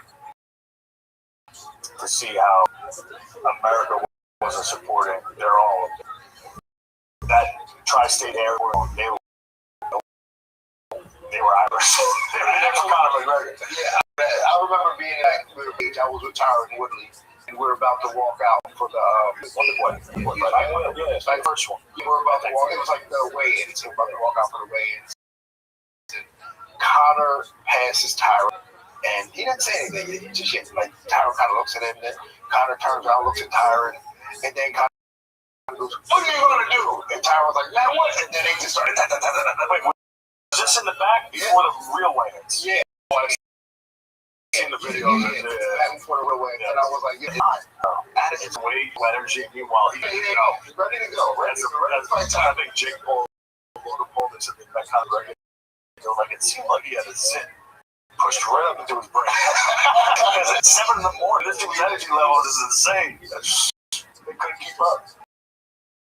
Yeah, I think one thing that's so special is his ability to take like any asset that it takes a successful fighter, all at the highest of levels, all at the same time. And when you think about like his fighting ability, high level. His ability to knock people out, high level. Him being able to talk, high level. And having an entire country behind him in this ball at one time. And he really capitalized on that. Like I don't know if it'll ever be done again. No. Sport gets not even a country, bro. You think it'll be something like that? Sports is going bigger and bigger in the sport. Also, guys get better in track. guys You get think better guys are going to be able to jog like him? Someone's gonna come do it. No one's ever been able to do it in boxing since Muhammad Ali. But that's the greatest. So that's Ali. Don't even mention that name. You know, I just and the sport's still so young. How many years have we actually been around? 40, 50 years. You know, we're so young. The pay's going up. People from other sports are trying to be like, man, I don't know if I focus on MMA. Because back then people were doing like maybe they did football, basketball, and then they tried to do MMA. And we got kids, so this is all that they have, legit athletes. So someone's gonna come along and shake them. I mean, he's fucking massive, bro. I know he took that L recently, but before that, if he would have been cagey, just imagine how big. Ilya could have been that guy, but he doesn't bring that same energy on the mic though, like Conor did. Like, but he does it his own way. Yeah, but you know, there's just something about a confidence. Like, press conference, but a press conference. When he got the whole crowd shouting, "Fuck the Mayweathers!" Oh, you remember that for the Mayweather press conference? Remember, and that's my favorite Conor McGregor speaking moment when he said, when Mayweather had a book bag, he said, "What do you got a book bag for? You can't even read." He's funny. That was my favorite trash talk moment from him. He's had a lot of them. Do you have a favorite trash talk moment from Conor? Mic drop moment? I mean, he fucking shut his ass down. Yeah, for whatever reason, like, he couldn't get to Nate that way.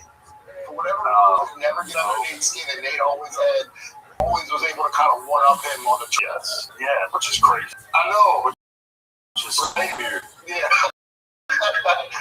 They put him. You're like, all right, who's gonna win this debate? You're gonna say Conor. Somehow Nate was right there with him. It didn't matter what he said. Nate always had like this, like comeback. And like this. Yes. We talked about greatest moments. Let's get Max and Will. Max and Ryan. I was thinking my favorite kind of thing was when he told Jeremy, Udo. Yeah. I was like, that's messed up. Poor Jeremy. That defined his career. Like at that time, like knocking dudes out to where they couldn't move. He was 100% correct about that. Who the hell is that guy? Because I'm the hardest hitting featherweight or lightweight. And he was right about that. Oh my god. Yeah, that was good. All right, so Max, what's his greatest moment for you? He's got a lot of them. Maybe beating my co-host Dustin that third time, that was impressive because I really didn't think he was going to win that one, especially after the second fight. Max did some amazing things, you know. I thought he beat Bob also the second fight, but I thought he beat him. I thought he won that. So that he could have been another time champion. That was a horrible decision in my opinion. I saw that fight live, and that one was a bad one. You know. I think breaking the record as well as like throwing the most punches in the fight. Calvin Cater. That was the best when he was in a match of the UFC, and he was just moving the clock, bam. I think Max had too many. He had a lot. He's got a lot of. I mean, the adjusting. Yeah, exactly. That's the cherry on top right there. Yeah, that's the crowd. That was like a world. Yeah. Like how the heck did that? He just knocked out with one second left. Not even. I think it was a head to head. Something like that. It was nuts. Wow, it happened on the bell roll. Boom, bing. Yeah. And the way Justin fell too, like there for that, like it was just. I've seen Justin get stopped, but not that. He was out. You know, I mean, that's got to be the craziest knockout of all time. Yeah, if you bring everything in. For me, that Impetus Saganaya got knocked out by that thing. You remember that? He's called the kick, spinning back kick to the fucking nose. Yeah. Was you there live for that? Which one? The Impetus. Oh no, what's that? Saganaya. Where was I was alive? That was beautiful because I think Impa caught his leg, and then I was training with Impa though, so that's why I was watching. That wasn't even a big fight out there. No, I wasn't a big card. Probably not, but I mean it was one of them things that like it was on like ESPN, on everything. Yeah, that's Buckley hasn't been able to create that type of that 170. Competitive culture. I thought that was gonna do it. Well, for me, I think my favorite match performance is Calvin Cater. I remember that. that was on, because I remember I was watching it with Matt Sarah. We were in Abu Dhabi. Dana White's like losing his mind. I gotta stop this fight. I mean, he was just beating the brakes off, and he looked just like in his prime. Oh man, he need power, timing. He was in the zone, man. That was a stud, bro. Yeah, how many times? It hasn't happened to me that many times in a fight where you're like, where you don't feel cardio, you don't feel anything. Everything just, you just see everything in slow motion, and the other guy is just stuck muddy in mud. It was one of those moments for Matt, but he must have just seen everything just be so confident. He was in that too close to it. Beautiful watch. And then he did a little look away, and then it's like he did an absolute flow state pass. Yeah, that was beautiful to watch. My other favorite moment for Max is when he's fighting Brian Ortega, and he's hitting him. Oh my God! Oh my God! That's a much. That's hard to come back. It takes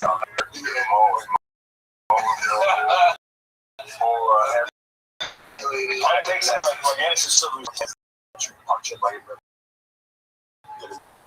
then what level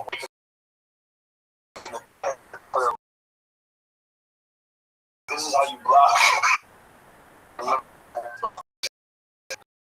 Let me help you get guys. I saw scar for you. Before we move on, I'm talking to the chat. We get ready to do Dustin back for sure. Dustin's coming. That's it. All right, from Reddit Traced. Question, guys. I didn't feel Connor saying the 5 years off has been good for him and allowed his.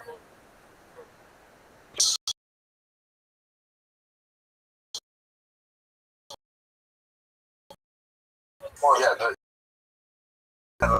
this Fucking way up there to a fighter be like should be, all right. You can do some amazing things, but if you haven't, if you've been on fuck lots, snorting coke, chase, then you want to fight Max Holloway? I don't think so. I'll play devil's advocate. Only two. All right.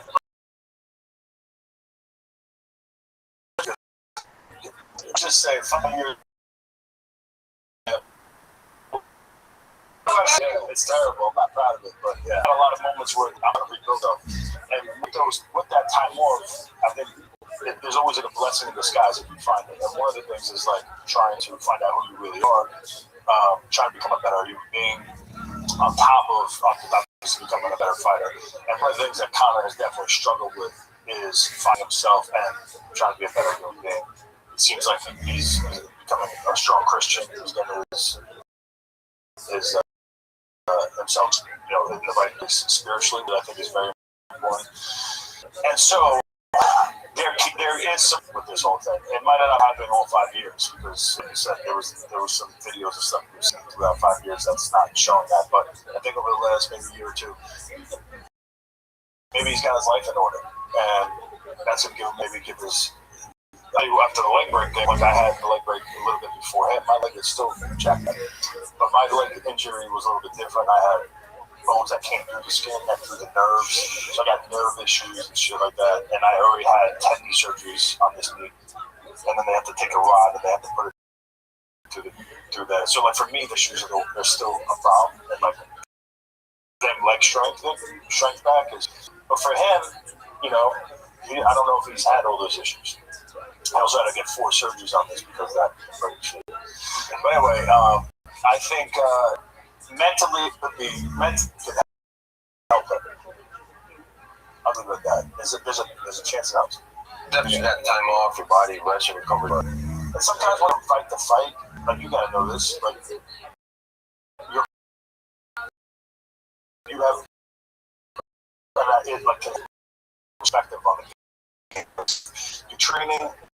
You win the fight, you lose the fight, and then you start training again. Like it's hard not as big as I was thinking, or whatever mindset shift you need to make so much into that box inside that chaos. I'm with Jorge on this one. Well, yeah, for sure. I get where you're going with this, with the devil's advocate. And there is some, okay, you haven't been taking these in your body for the last 5 years. I get that. But what Connor's really good at is convincing himself of his potential. Years on partying and wilding out. And then you take 6 months. Connor's mentally strong enough to convince himself that it's okay. Yeah. And I think that's what we're dealing with now. Him saying, oh, the 5 years helped me take. I don't buy that. I think that he's convinced himself of that to give him the confidence to go into this fight, to feel like, I don't buy it, but I think he believes it. Sad. But I don't buy it at all. But I do believe he believes it. All right. What other questions we got from Palau_legend? We just saw Justin bring a fight plan against Seporia. Expected. What might Conor bring that we won't expect? Well, I guess the wrestling knife. Oh, what, a knife?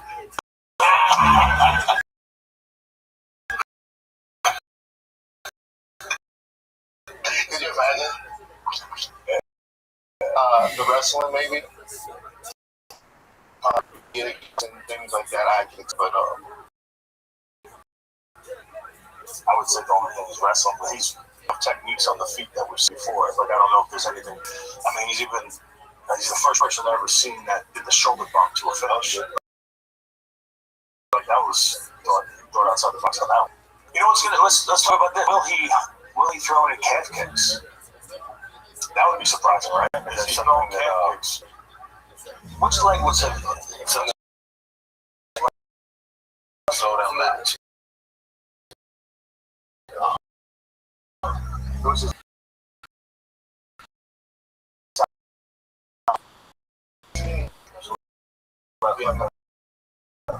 so what we call that? So somebody was criticizing the champion fight. I think it would be an issue. Someone kicked me, I kicked right back, just like instinctually. That's how we practice. And then I get into the fight, and I wasn't worried about my leg at all. And all of a sudden, Brad Tavares goes through my foot, my first one back, and I guess his game plan was to kick and move. I thought he was going to box with him.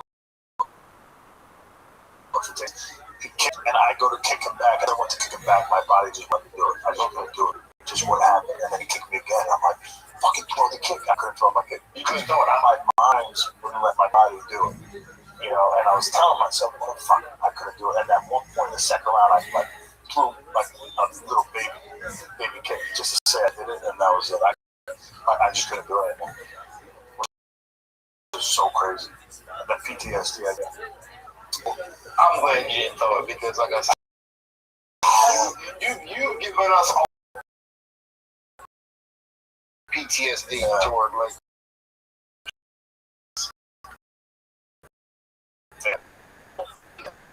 All right, so what are the fights you next? Right, backs and yeah, if Conor wins, forget about it. It's game over. Conor can do whatever he wants, especially Max having a win over Gage. If Max wins, he win over Gage, and Max is another huge name. So either one of these guys could be fighting for a world championship.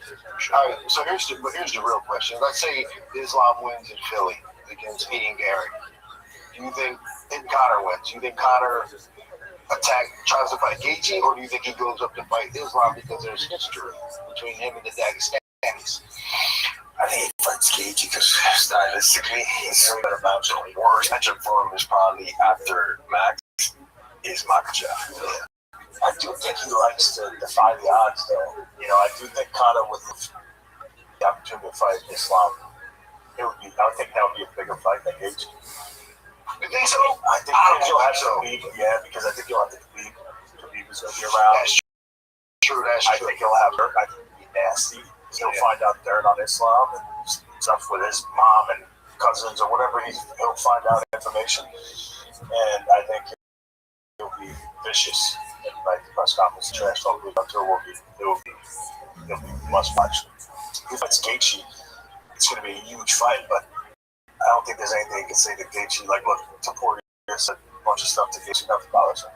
He's a fighter. He's going to go out there and figure it out and just go down. But I think Islam has a lot of self-respect and takes a lot of things serious. And I think Connor's going to love that to just, cross the line to piss him off.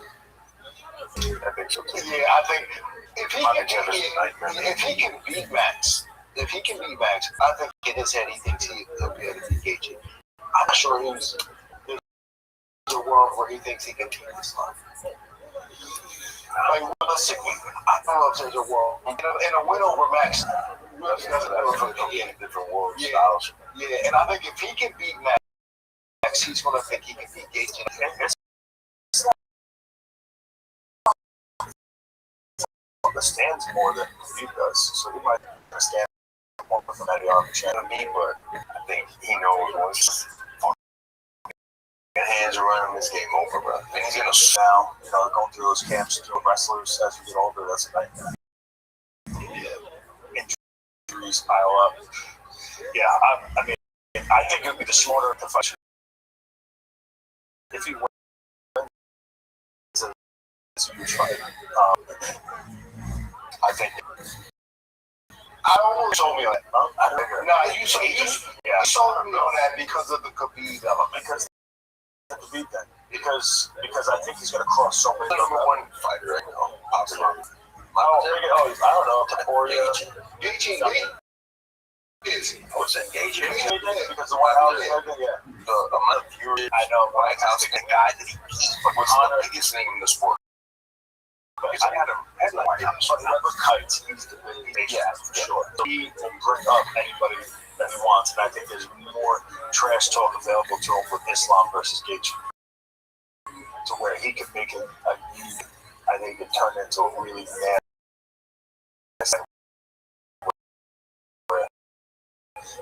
There's dollars getting thrown through buses again, and we're going back to so I can probably do. See, I was here for Gaethje would have been the fight, but to me, on paper, it looks like it should be the bigger fight. But that's where I switch. I think Islam. I think that if Conor beats Max, he will have the availability that they will allow him to fight immediately for the month with Islam. Absolutely.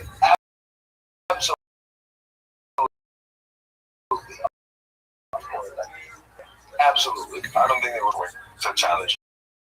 No, absolutely. For sure. Those guys look like the difference.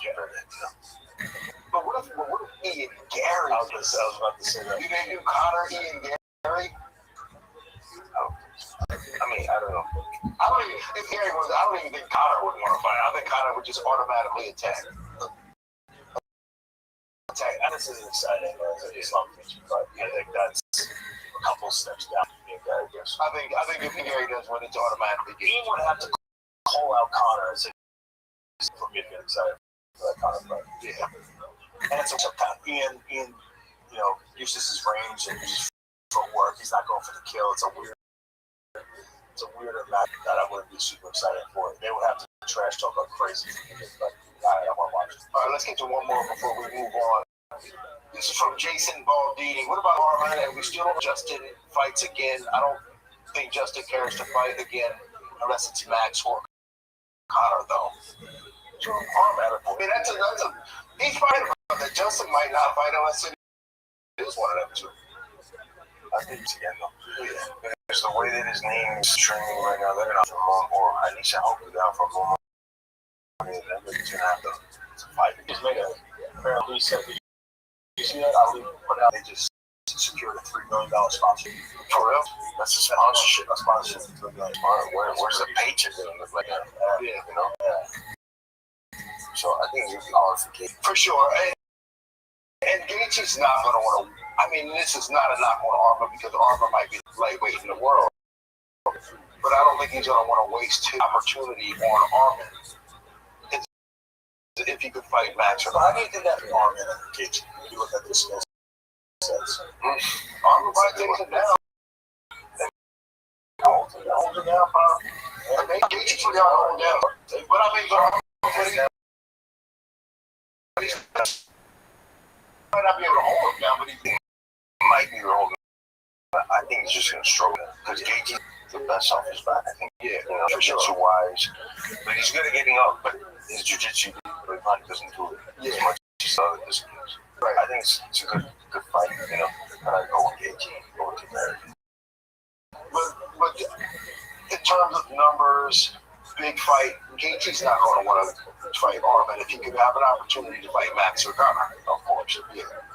So how do you think compared to Arman at this point? Because Arman's been these the streaming stuff, like all the a lot of people know who wants to do this now. A lot of younger guys too.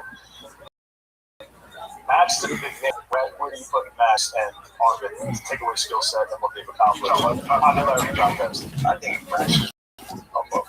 I still think Max is above. I think so too.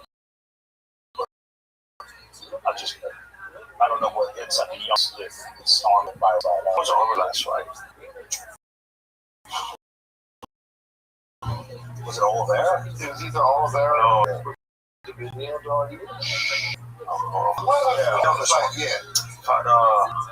Hooker. See, that was we watched him so bad we forgot about that. Yeah. How long ago was that fight? Like last year? It was November last year. It's been a while already. He's got to get in there. Yeah. I know he only wants to fight for the title, but I think in his position, because it's Dana the one strong arm, you said you're not getting the title shot. You should just get another fight, Because it might, we all know how the UFC is. The UFC be like, oh, you want to fight? Cool. But, keep going doing all this wrestling side quest stuff.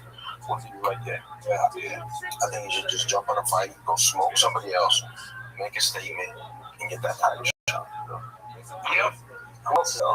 Well, the winner of this next two matchups that we're going to talk about now. Benoit St. Denis and Patty Pimblett. And the winner of that can all be here. I know. It's the European Championships. You got Arman in there, you got Patty, BSD. You don't think Ilya's going back down to featherweight? That's over? You think he's lightweight for life? I would think so. Probably. That's all. After you've enjoyed what it feels like to just fight it lightweight, and let's be real. I guess second round been a little different. Like he gets his hand raised. You know what I'm saying? Yeah. So he's not like he's outskilled. Like he's out. I think he made a really bad tactical error walking forward in that first round. Yeah. That was more of it. It wasn't his size. He underestimated Gaethje. Overestimated himself. Underestimated Gaethje. All right, so Benoit St. Denis, Patty Pimblett. First thoughts on this? I'll go to you first, Chris. Man, I'm going back and forth on this one. It's an interesting fight. Patty, I thought Patty would at least try to take that fight and work his jiu-jitsu because that's what he is. He's a grappler, but I think he really started believing his hands. And I think on the feet he has the advantage. Benoit St. Denis is going to do what he always does. He's going to walk forward, shots, and look to get downs. I'm going to go. I think he makes him a little too uncomfortable with the jiu-jitsu as he's trying to take down Patty. And then we've seen BSD kind of lose it and get very uncomfortable when he fought Poirier. Right? Was that really the only thing? I think that's the only Morgano. Morgano. He's man against Morgano. He's not on his back. Yeah, Morgano's like one of the best guys ever. And because Patty didn't have one takedown attempt, and I think he thinks he's better on the feet in this one. And I guess he thought he was better on the feet than Gaethje did. Patty's going to really try to get down on the floor at some point. Like you're saying, like PSD's not great off of his back. He sees that. And that could be an easy fight for him to down. I think he's a little bit more disciplined on the feet. His wrestling is bad. I think he just manages to edge it out, maybe even hurt Patty at some point, because Patty, a couple things, it was up a lot, chins up a lot, his hands are redone. He has a hell of a chin. I think And I don't think he's going to get easy takedowns on BSC because his takedowns are not the greatest that I've seen. On BSC, Russell, so I think stuff him in the first couple of attempts and keep it on the feet. He's cleaner.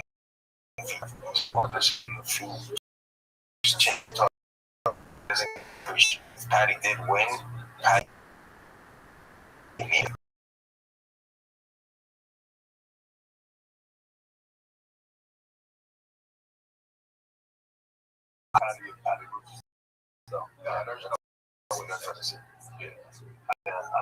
Actually, so I was with you initially. I was going back and forth until it was announced, but it wasn't until this week where I did my takes moment. I think he just has a little. One, it's because it's chin.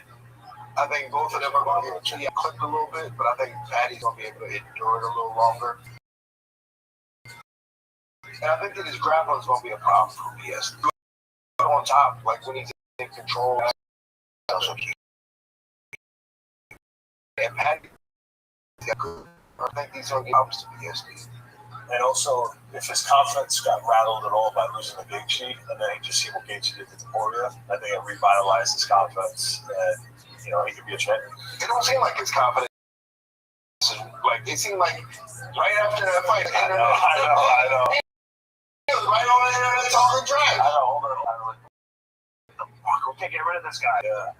I think this is a good fight for Patty actually to showcase his skills and keep him in the mix. But BSD, but like I said, I was going back and forth. I don't think BSD's gonna go very easy.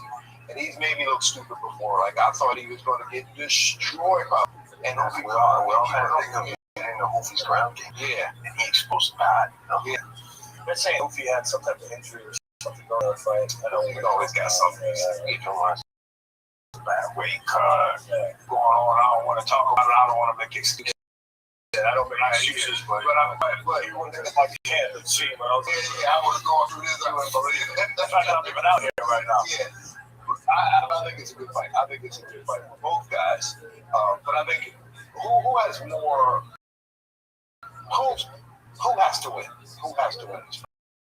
Well, BSD and Patty. Tell them that BSD takes out of me. Patty, he's gonna be hard.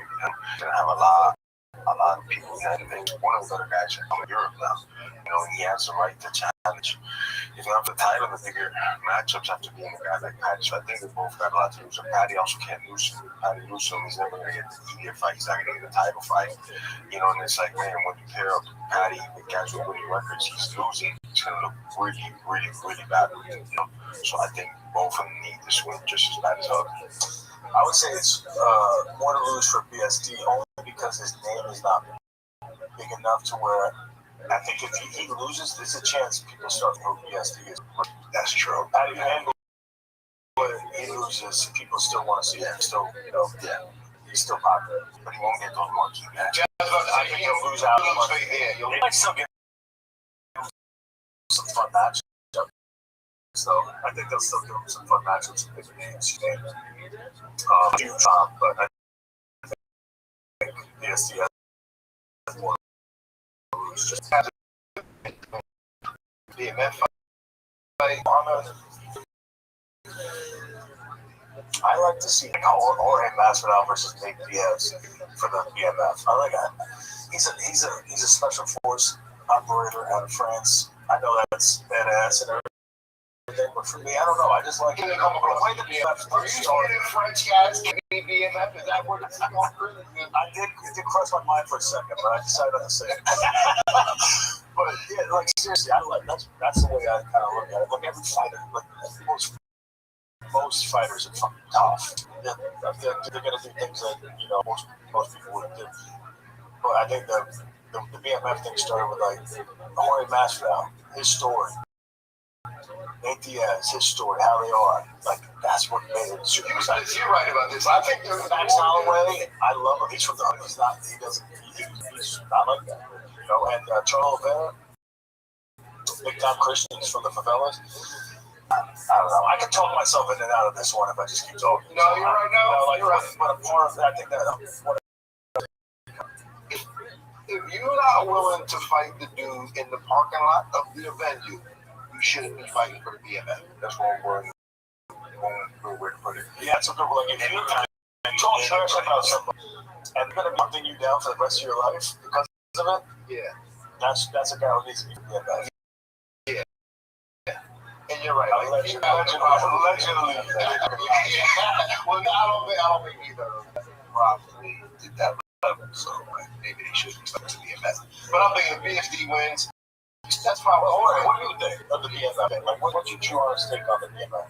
I think, like you guys, both points of what you guys said, you gotta be willing to throw down. And more than anything, not like hold back. You know, you gotta be going for that finish. You gotta be going to make this thing that every time you step up in, and whether it's going up a weight class like Max did from 45 to 55 to fight one of the most dangerous guys, Gagey. Just I think perfect ways to Max and Gagey fight. He's up 5 rounds. He doesn't have to do it, but he points to them. Just roll the dice. Let's see what happens. I think this is the truest definition of the BMF fighter. You know, they're just willing to put it down on the line at all costs. Even, you know, you're just going to put on a phenomenal show for all those everybody watching and go for the finish at all times, whether it's on the feet or on the ground. You're trying to finish the guy in front of you. You don't need like a little street. I would like a little street element. Otherwise, like we can put Truth Over. Truth Over goes out there and throws down every single time. Michael Chandler goes out there and throws down every single time. But I don't. I have a weird thing with Chandler. He's not getting. He's not knocking people dead where you're seeing him. But he's not getting victories all the time. But he has that street. I think we're getting Axel fights you at the same time.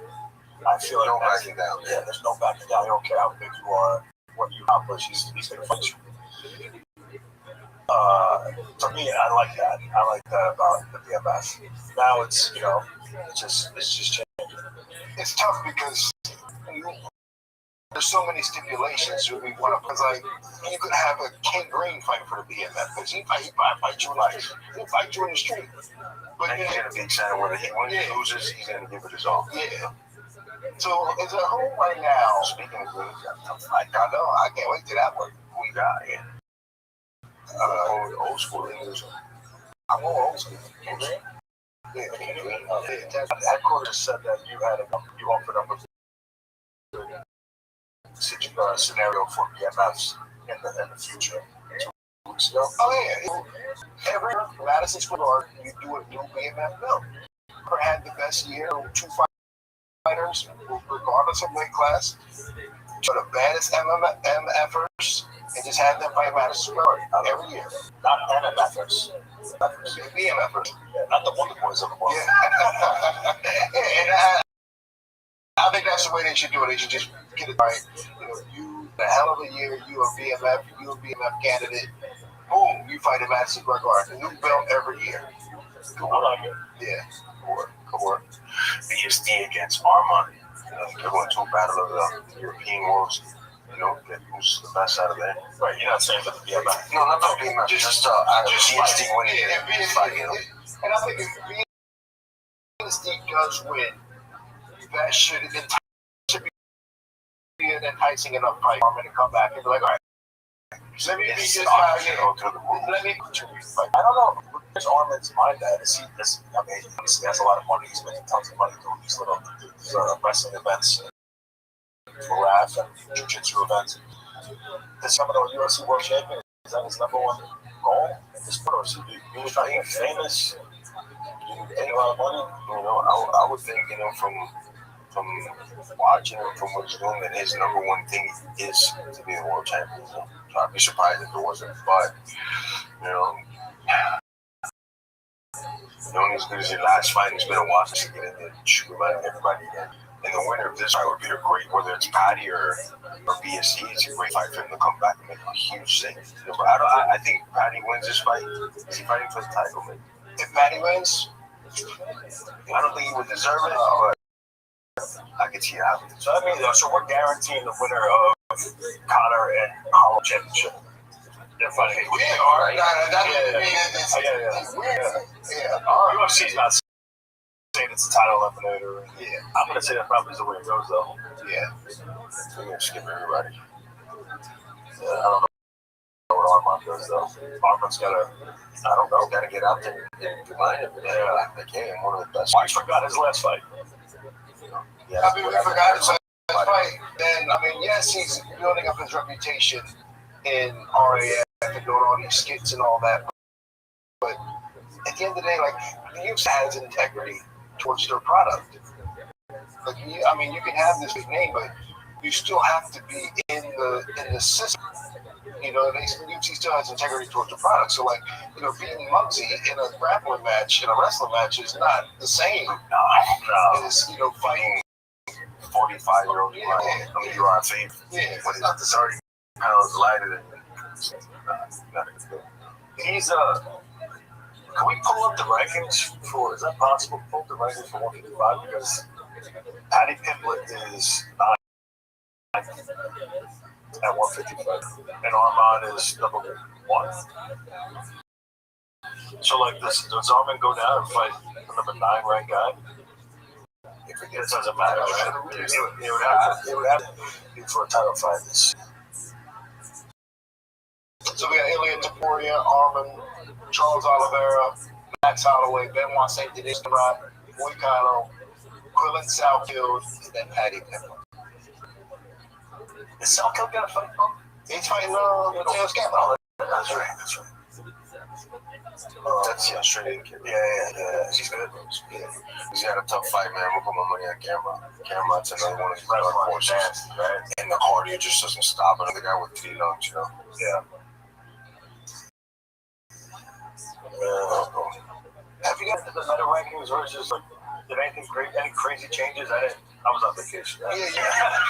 No, a lot. I mean, a lot has changed. I mean, it takes out the popularity bias, and it just goes based on your performances and who you fought, when you fought them, how they were ranked against your opponents. So there were some guys who were ranked high that aren't ranked anymore, or their rankings dropped tremendously. Was that Paddy HQ? Did he drop?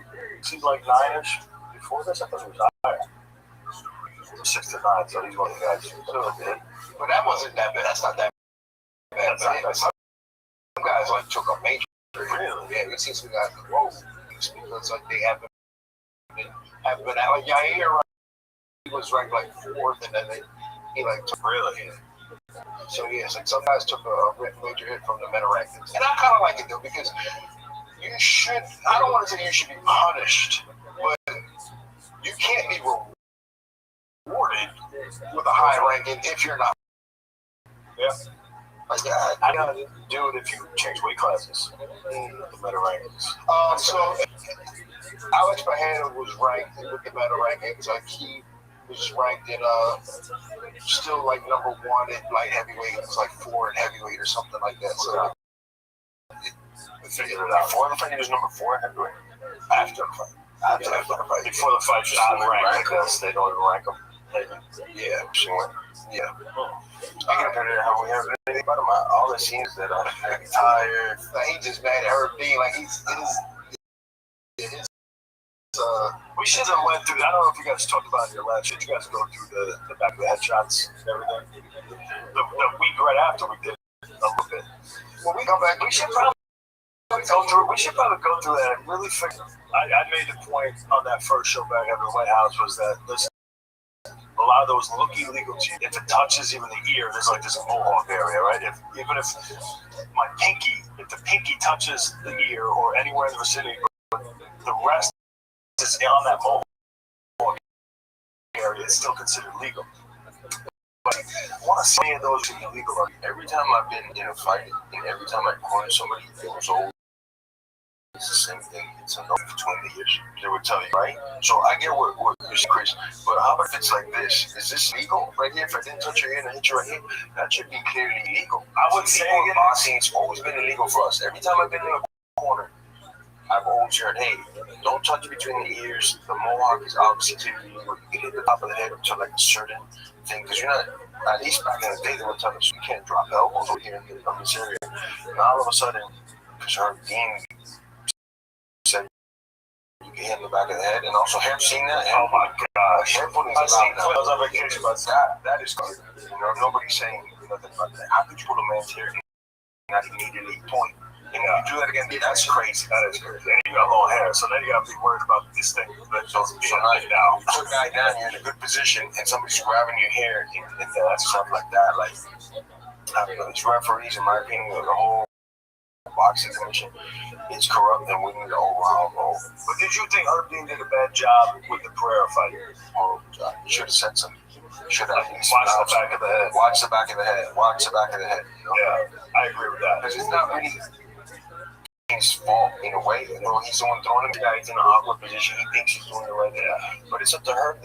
You're right there. You're the third man in charge. You got the best view. Tell the guy, hey, some of those shots are great. Say something. I don't think you could argue that. I don't think Herb Dean can stand here and be like, I shouldn't have said watch the back of the head or be careful with your shots or something. That's one thing without a doubt. Yeah, they do that all the time. Don't grab the back. They say that. I can't go. Maybe don't grab hair. Yeah. That's like the most common sense thing. You know, I don't like to get on the. I just have a hard job. There's no mercy. Do your fucking job or get the fuck out. But I think the issue with that whole back of the head thing is just the language that we use.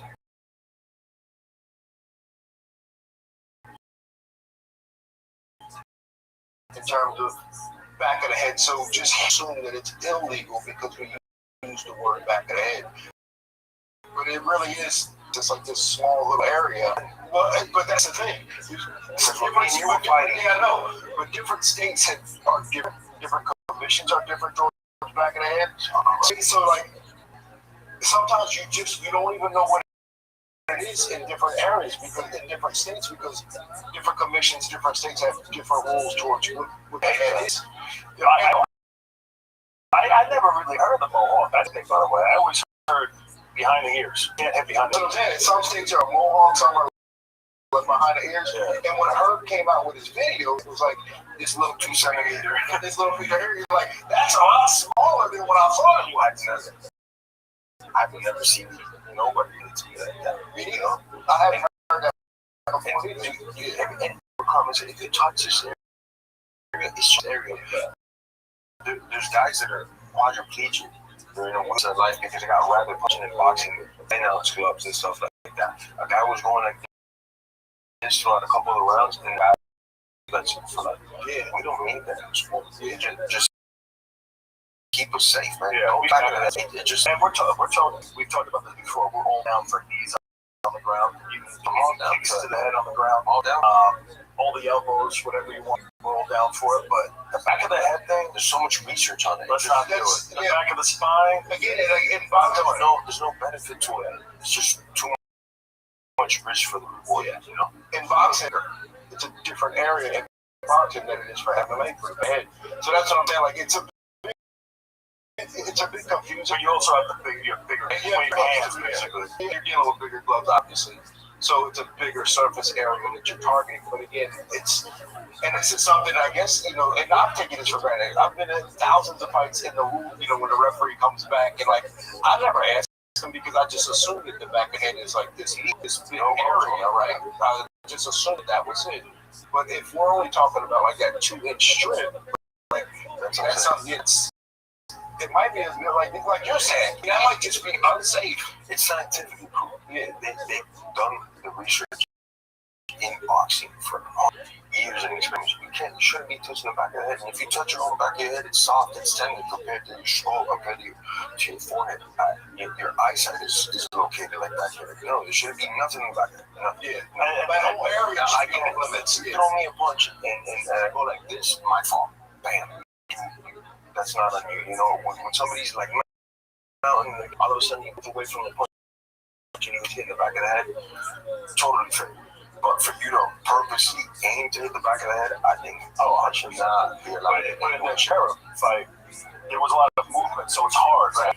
But that's why the referee has to be there. Listen, the head is moving a lot right now. Be very careful where you land these shots. You have to be saying that as you're trying to finish the fight, and there was nothing said. And it was definitely at least one or two that were completely illegal. You know, and I'm the same with Pereira. coming from. It sucks because as a girl, I think he's complaining on this one. You know, Hey, I mean, you see the Wells, they're right on that. Even what Herb was saying, that you can't touch this. He has like 4 or 5 wells right on that belt, you know, like that, you know. And then the eye poke's another thing where, bro, when are we gonna keep our guys safe? You know? There's a video here. Oh, man, it takes a good ref. All right, can we get us on one that looked really illegal? The first one was very illegal. That's good. That looked bad. That was in the back of the head for sure. That was a bad head. All right, there was more than I think. But you know what? Like, because you have to see. So the elbow is weird. If you're coming down on somebody's head with this whole part of your body, right? A part of it could hit one part, right? One part of it could hit the ear. The part is hitting the back. There's a guy side. Yeah, there's a guy back of it, and it was like 2 that guaranteed illegal, 4 that were. Oh, that was illegal. Oh, really? 2 guarantees. That's it. Yeah, it was only 2. Number fist is right to the back of the head. Boom. That's straight back of the head. And he's looking at it. It's so crazy. I have a hard time coming at her, Dean, but he's oh my God, fights he did. Like, I don't have a relationship with him. But he's definitely making some work. The problem is they tried not to be involved in the fight. Like, that's their point. They want to try to stay out of it as much as they possibly can. But maybe they should be involved a little more, right? Maybe when it's like dumb stuff, like when they're breaking up guys and they're active, like the guys on half court and he's landing some clean elbows are like more action, then they stand him up. Yeah. They are involved. Even Bo Nickel gets stood up. Yeah, you know, like they're involved. Crazy bias. You know what the whole thing is? Is that they don't have no accountability. They get somebody could die and my fault. You know, I did my job as a right. No, this should be accountable. For the judges. If somebody before the eye poke is doing this every time they back up or when they stand up, I'm like, if you poke them in the eye, I'm gonna take a point away. That should be first time. Yeah. Why? I'm gonna take a point of guys get poked in the eye. Just one poke in the eye. That's perception. It's not.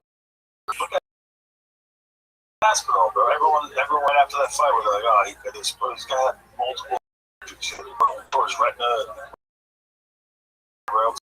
2 or 3 devastating eye pokes. Not like that was clear.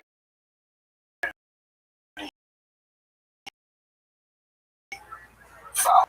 You know, it has this guy fight for a title, but now if he does another other shit. You know?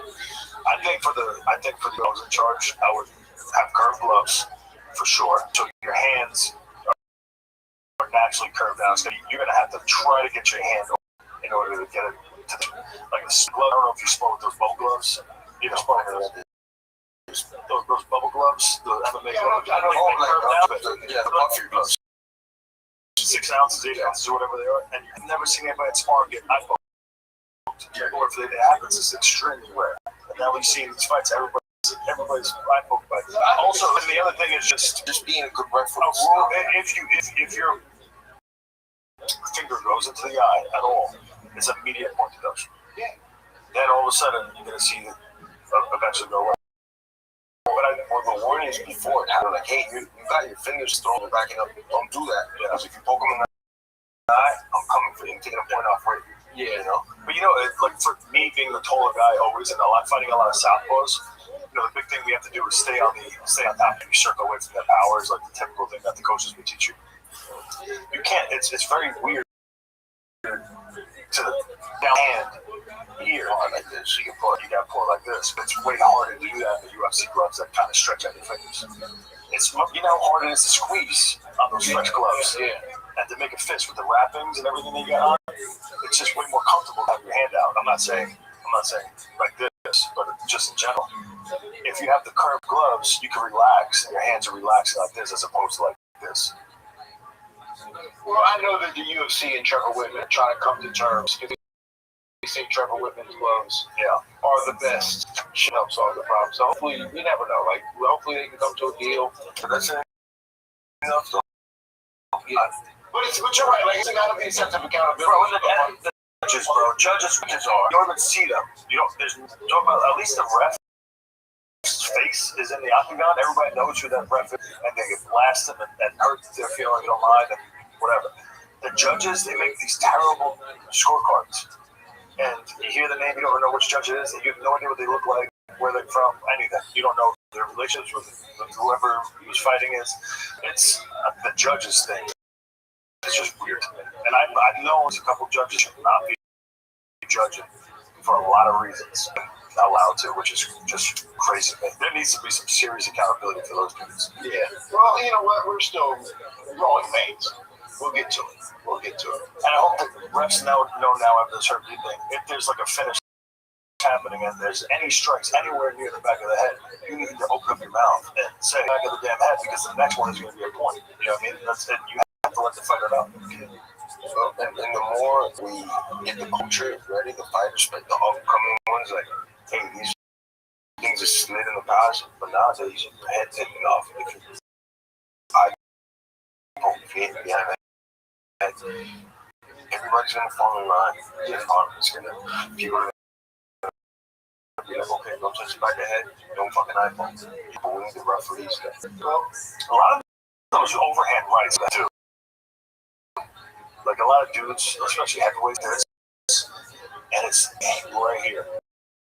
But because it's feet, there's no. That one's harder to judge. Because now the guy, he's moving something like this, that. But the ones that are like on the ground, where you can see that you can aim over the back of the head, it's not cool. Or if you're in the clinch and you're throwing the rapid punch like that, which we see so often, not cool. All right.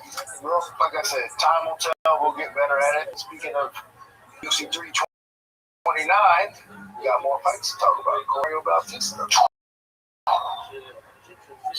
That's a fight right there. Mario Bautista is amazing against Vinicius Oliver. And this is a rematch. Yeah, it's a rematch. Yeah, he's on board or something. Yeah. But yeah, so this was like Mario Bautista's like one of his earlier fights in the UFC. It's and they beat him. Yeah. Mario's grabbing. Yeah. What did you just do? Vinicius Oliver. Who's a killer, right? Like, since Oliveira, they don't walk you down. And he just moved up to featherweight and just beat somebody at featherweight. So, if Mario Mario Bautista's durable, he's strong, he's Cody, you just don't know what his next is. Have fun. Was it Umar? Yeah. He had one good round in that one. Anyway, just like bad stuff. Matchup for everybody. Yeah. And I mean, Sanhagen only lost to pretty much, I think, champions, right? Yeah. But I mean, he always problem, and then if he loses again, it's a different problem. So like, he goes to the. Like he's always so good, and then they'll like take advantage of a deficiency that he has. He'll go back and fight again. I'll say he's also I like his mindset, very smart. But when he now, right, he gave up his back, got choked out. Yeah, and then you see him do it in a couple other fights. He didn't get capitalized like the Aljo fight. Man, you gotta. I don't know if you picked up on that. A lot. So it's back way too. And he's like, in his mind, because he's getting out, I think he thinks that that's enough. But it's like you're still losing the fight. Yeah. Like you're giving up. You got up 10, but you still got taken down 10 times. Yeah. Even though you got up and gave up your back, but you're still not winning. So I think that might be the one thing he hasn't been able to correct yet. So you think Bautista's best chance to win this fight is to the ground, jiu-jitsu him up. Yeah. I don't think Bautista can say, hey, he's so creative on the feet, like you said, he moves angles. You just don't know what he's coming with, and then all of a sudden he lights out. Batista's a little bit more heavy-footed, kind of like, builds up into it. Yeah. Not as creative or explosive Sanhagen, but I do think he's more durable, and I think he hits harder. I agree with that.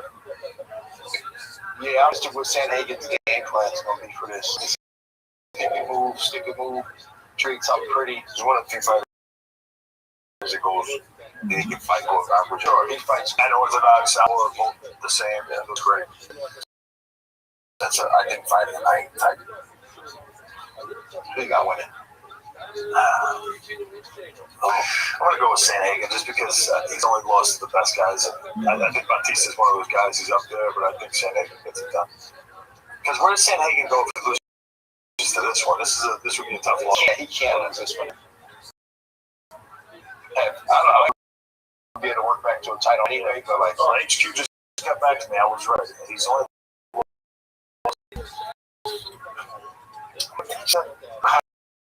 I'm leaning that way a little bit. Is it just jiu-jitsu? I just think it's just time. And I think he looks so good in he lost in the Omar fight, but he did show a lot of wrestling, a lot of fortitude and experience in that fight. I was like, man, this guy's gonna go far. I think he plans to win. I think timing is everything. And sometimes it's just your time. Like, you're just riding this wave. Bautista, it's just his time right now. Does he have a time? He's had many of them. He's fought for the title. You don't see him as a championship. He's not going to win the championship. It's a sad thing to say, Dean. That's a sad. Don't you say that about him. No, it's just one of the things. Like, we've seen it before with so many different guys. That, like, these guys have had so many different opportunities, and they just. Man, they're not going to do it. Why hasn't Sean O'Malley before? That's why. That's a fun fight. That's why. That's the point. That's the fight everybody I wanted to see, but I feel like Sanhagen would win shoot at that point. I would say that was the one fight that we thought we were going to get on the White House. Everybody was going to get on the White House. 2 Americans thrown it down. And it didn't happen. Oh, it was good. American beat a French guy. French. Yeah. But yeah, I was that fight too, Sanhagen and O'Malley. But I would have leaned towards Sanhagen in that fight. Yeah, he's long enough. He sees things coming. Yeah. I'd love to see it. Both are really good. Both switch stances so easily. Dangerous. Both. For whatever reason, man, I just think Bautista right now just got that little thing about him. It's like he's going to win and maybe even work his way up into a title. Let's see, can we get the odd fight Sanhagen and Bautista? He was in a nice track before Umar stopped. Yeah. Who was? Before Umar took his win, Bautista, he was at 5-0, 4-0, something like that. Yeah. Oh, Sanhagen's. So Sanhagen's minus 150. So he's a Sanhagen's minus 150. I can see that. I mean, that's very fair. And it's a little bit of a popular fair to say that. All right. As we move down this card for two as well, Brandon and Lonnie Cat. You talk about fighting tonight. That's on this fight tonight. We're about in the fighter field at this point.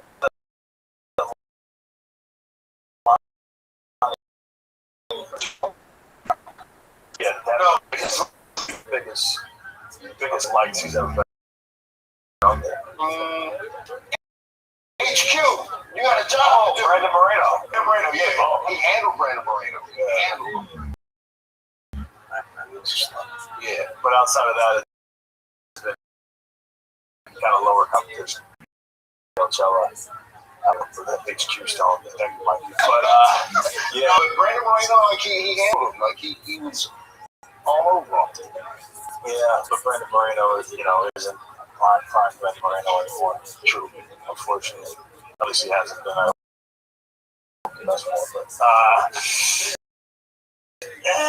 mean, it's a new blood. You got the new blood fight in terms of skill. I think that Ronnie Cavanaugh is more so, but that doesn't mean he can, because when Brandon Morales started walking you down and put that heat on you, it was kind of the thing made for the weight class long. And then with Moreno was like kind of help him up the bets, kind of a little long. They really know how to handle that. You didn't need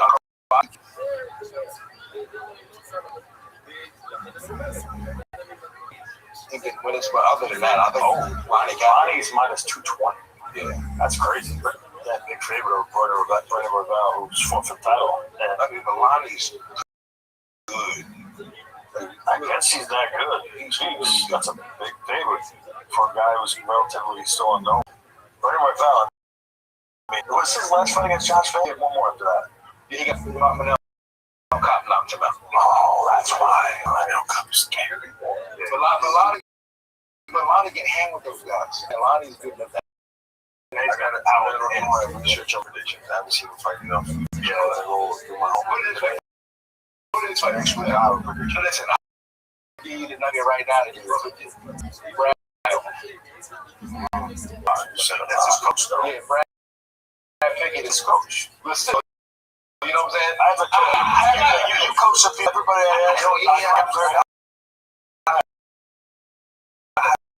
I've seen him fight a couple fights, man. Research on him. Brad Pickett, not only is he a great coach, but he's one of my favorite fighters. He's one of them dudes that is all bullshit, straightforward. He says the guys can bet you money. I want to research him more too than see what found him. But you're born to be running to Lonnie. Yeah. Brad Pickett said that. I'm like, alright. Shout out to Brad Pickett. Brad Pickett, one of the original England dudes. England top 2. Yeah. All right, this is the fight that I'm probably looking forward to the most. Even though I just said that about Ken Green, Terrence McKinney. The other one. This is fight of the night.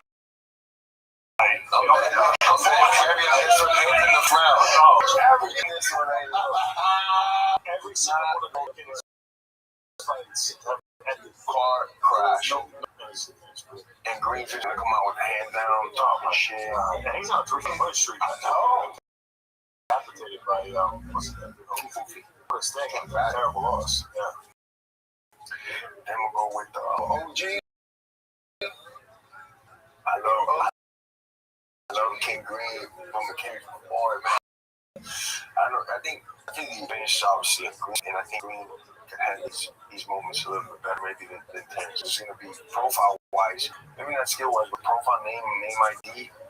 Green is like the biggest name probably that he's fought, right? Especially in the current street that Green is in. So he might put extra pressure on himself and he's gonna go out and do his thing.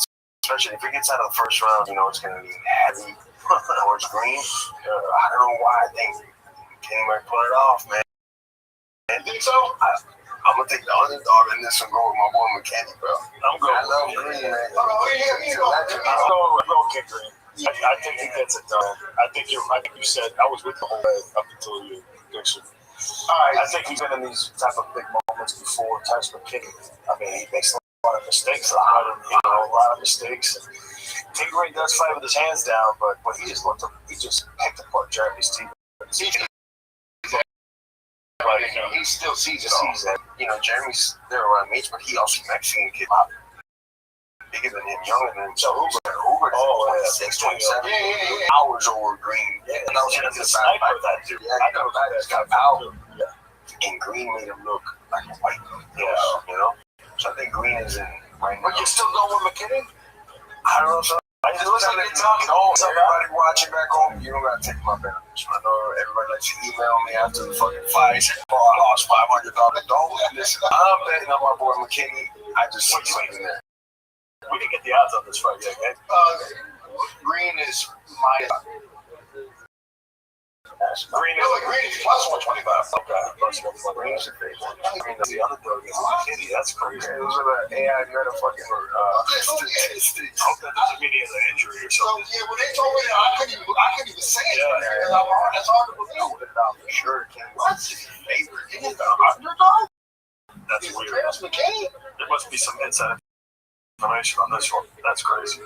I don't see. I mean, Terrence McKinney, obviously, he has the ability to knock anybody out. Like if he touches you, and his speed is also. He's a little bit older. His hand, might be some things you don't see coming his way, but definitely King is favorite. I would think. Like two. What's the over and under on this? Has to be around that four, just around. It might be short as under. Whatever A minute. The under is like a minute. The safest bet is just to put like under 2 rounds. It's not a huge favorite. There you go.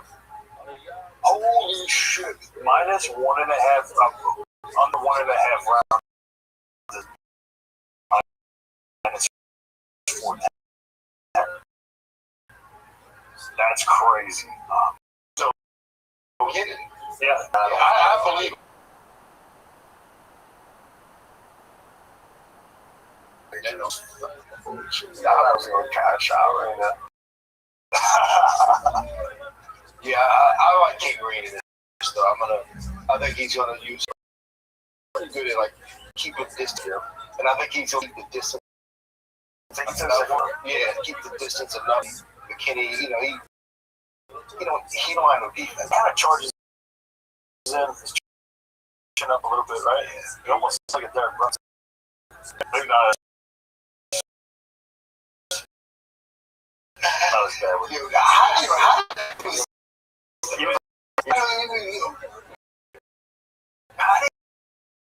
did that for so many years? And that's too. Yeah, that's crazy. That's crazy. Yeah, took it down. Who knows how much further if you had to face Joel in his career. That's true. That's true. True. Yeah. All right. So we also in his light heavyweight debut against Nikita. How do we see him at 205? Man, that's hard for me to bet against Rob, man. I know that. I love Whitaker too. Yeah, I'm going with Whitaker. It's gonna be interesting. I just know, like going up in weight as you get older, things that you're, fighting at, the championship scenes, and so you go up in weight for some more excitement, really, and some more. So I know what he's doing, but these guys. Big. He was 170 pounds. A long time. He's not my UFC career. He was. He went to 85 to great at 85. Really on his motivation, like how he still wants this. He was the game for such a long time. One of the greatest ever to do it. Yeah, so I worked with him when he actually announced that he was with you. And he seemed to be in a good place about moving up. It seemed to give him a little bit more life. Yeah, you're right. So when you have a little bit more life and you're in a good place about it, I like his chances at 205. Krylov moved 205 though, so like that could give him some problems earlier, but I don't think Krylov has a great chin. So if he can get his hands on him and start connecting, I think he does well against Krylov. And at 205, he's got foot speed and hand speed. Nobody at 205 is got nasty. Some crazy hand speed. Yeah.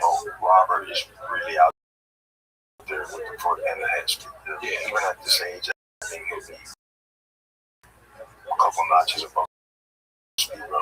Okay, let's say he would put him in this division. More favorable matchup for him. It's just my favorite. It seemed like headquarters. Yeah. Because it's 85. Yeah. Because then some of the other guys there, man, like Jan Blachowicz, Ankalaev, I don't think we don't want that. Paulo Costa, he did fight before. Yeah. So that would be the favorable matchup. I don't think Paulo Costa is going to want that. He should be the number 5 guy in the world. Yeah. Nikita Krylov, I don't think is. I don't know if where he's ranked. It's probably 15. He's in there. He's going to be somewhere, but if I'm Whitaker, I'm trying to get some of these shorter guys too. Yes. Because like he's going to be at a height disadvantage, I think, at this weight class. So I might like some of the shorter guys. Yeah. Whoever's there. Paulo Costa's a little shorter, but they already fought. Costa probably won't want to fight. to see what happens with him. All right. Also making his debut, Gable Stevenson. For those and then the new better rankings that came out, he's not ranked. So Opportunity to get back in the rankings. Gable's opportunity to get in the rankings, taking on Chelsea. Elijah. No. They just created him. They put him in there for the meta. No, but I mean, if Gable wins, I'm sure that, like, depending on how he looks, if you got to rank it, like, the heavyweight division is so weak. He's probably ranked now if the division is so weak. Do you find it interesting that when Bo Nickel had his first fight in the UFC, he was on the main card, and Gabe coming in is not? He's a gold medalist. And he's a gold medalist. He's had a couple fights already as well. He's had a scrub, but that just shows how big Bo's, popularity is. I think there might be more support in at least the college wrestling world for Bo Nickel. Yeah. 4-time finalist, 3-time national champ. Yeah, but Gable's right up there too. What, 2 or 3 times national champ? At least a 2. Yeah, but where would you put him? Where would I put him? Yeah. On the card? Who would you take off the main card for Gable Stevenson against? None of them, but if I go and look at the card that Bo Nickel was on for his first one, I could probably choose some guys on the prelims and put him up above him. I don't know. He did on that fight, though. He did, 100%. Who did he fight on that? His first fight? I forgot the guy's name, but he didn't pick it. Well, no, that's the thing, is that they're going to, the point of it is probably for them to deliver. And so you put them on the pay-per-view, and then you're like, oh, this you're getting excited about it. You know how I feel about that. I'm not a fan of that. I know. I'm not a fan of that. I think everybody should always have a test. And the test shouldn't be the lights. It should be your opponent. You know what I'm saying? Because, that's why, I think that's why Gable Stevens is not getting the lights on this one. Because, hang on. Headquarters, some information. We have a list of the fighters that were on the prelims. Nickel, Foot, Pickett on the main card. Okay. Pulling it up.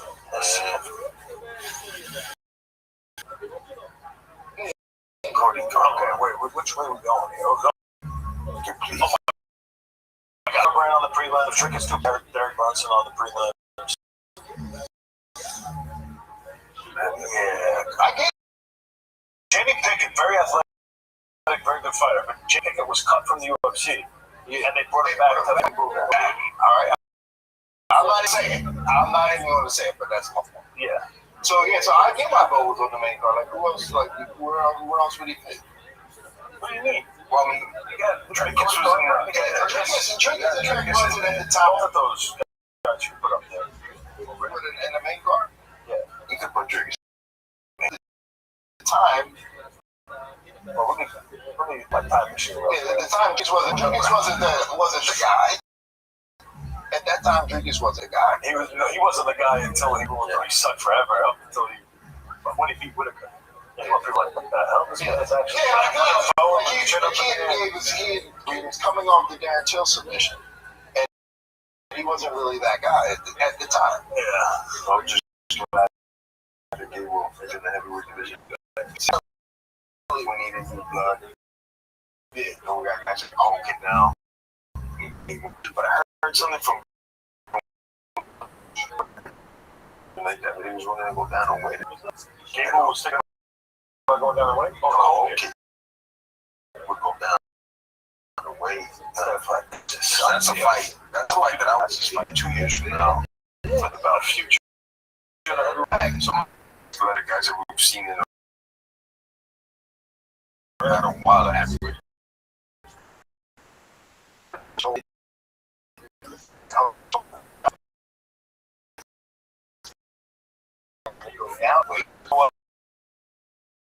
was shot, had to move on out. So they were both at Greg Jackson's. Rashad was the man. Guess who's the man right now? Hope Stevens. They're both kind of by far. Especially at the White House. If he said he'd rather move down, then we all know what happened. They trained. No, maybe he's being respectful. The numbers shot out for that interview. One more down for him. Working my way in. Yes. I understood that with Mariah. Yeah, Greg Jackson.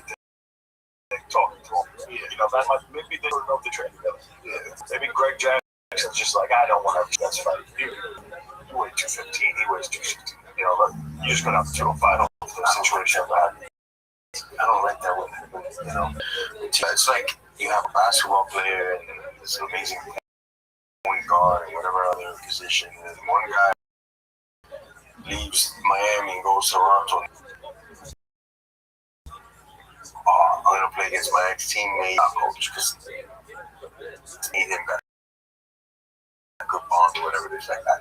We'll get the world champions to get as much money as we can for a family, put on the any of that, unless you guys can with each other. Like, Beeb and Makachev. That's what I was gonna say.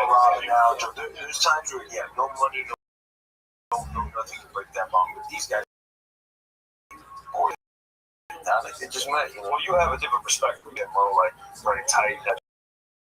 Ever fight like Rob and Aljo? They were the opposite. You have a huge amount of cool.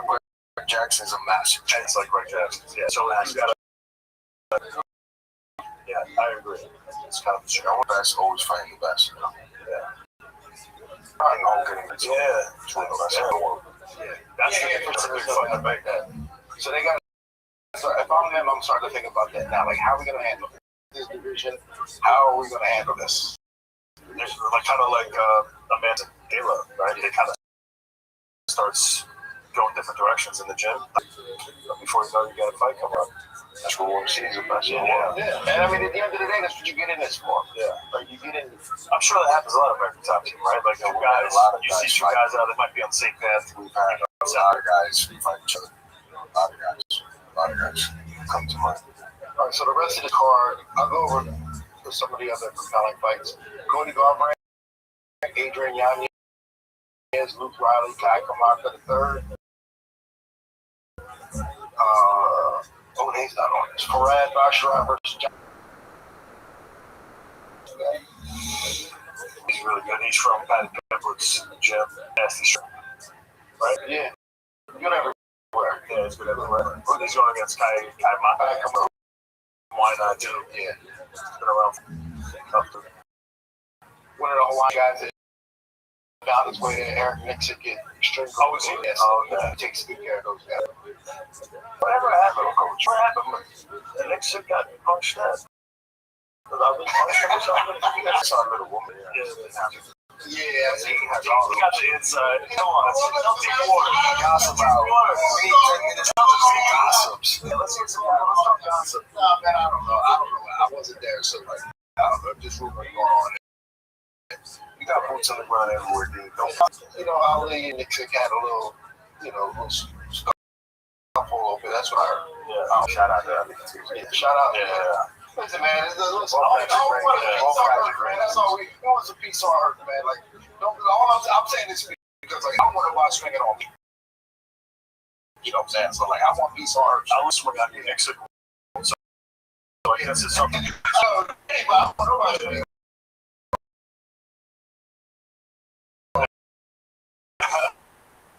Oh yeah, Ali don't care.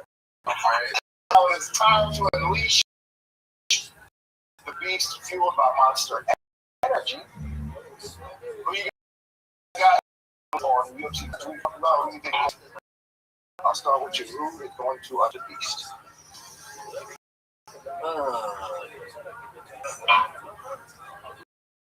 I'm going to stay away from the main event. If Conor wins, he's short questions.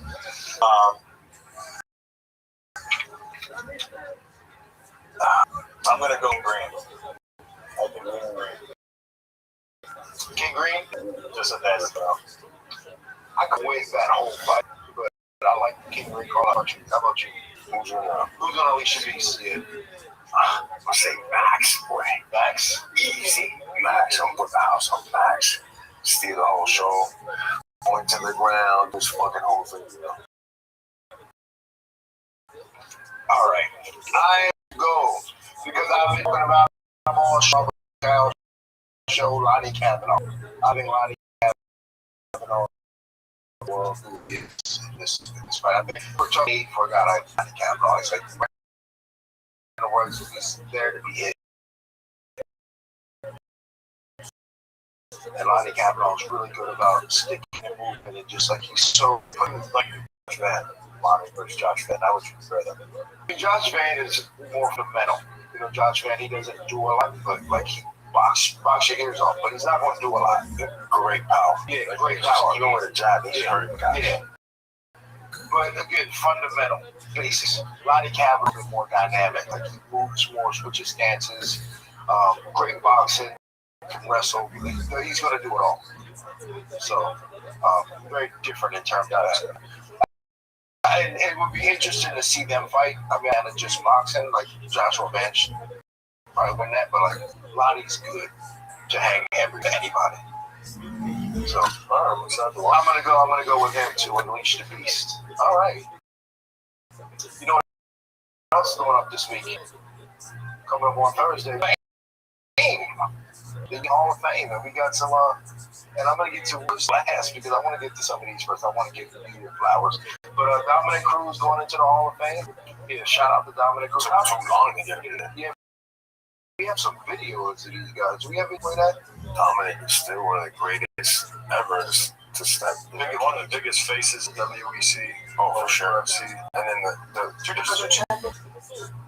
No, 35. Just 35, yeah. But his style, though, no, I've never seen nobody fight on this, you know. He was the first guy to really change footwork. He did, yeah. He kind of revolutionized the footwork game for MMA in terms of switching stances and steering guys into bad positions on the feet. What was his biggest winning tactic? You're right, favorite Bobby. He was the bigger name at that time for sure. But if you look back at his whole career, DJ Dillinger, Johnson. Oh, Johnson, yeah. Johnson, one of the few that take out the reaches. That is true. He did it impressively. It was him. Something about right or because that's what Cody. So that's right. He got it. TJ Dillashaw's head. He got into his head, and then he got beat by Cody. It's crazy how the mind works. Yeah. Cody was on. Oh yeah. Cody was on one that I remember watching that. Yeah. I seen Cody. That might be one of the best performances in all of it. Yeah, so dancing on him. Yeah. What's going on? Just fun.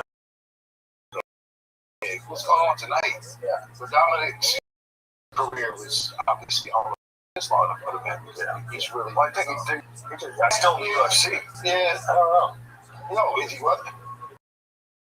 He always like he's thinking about going back. He's like this year.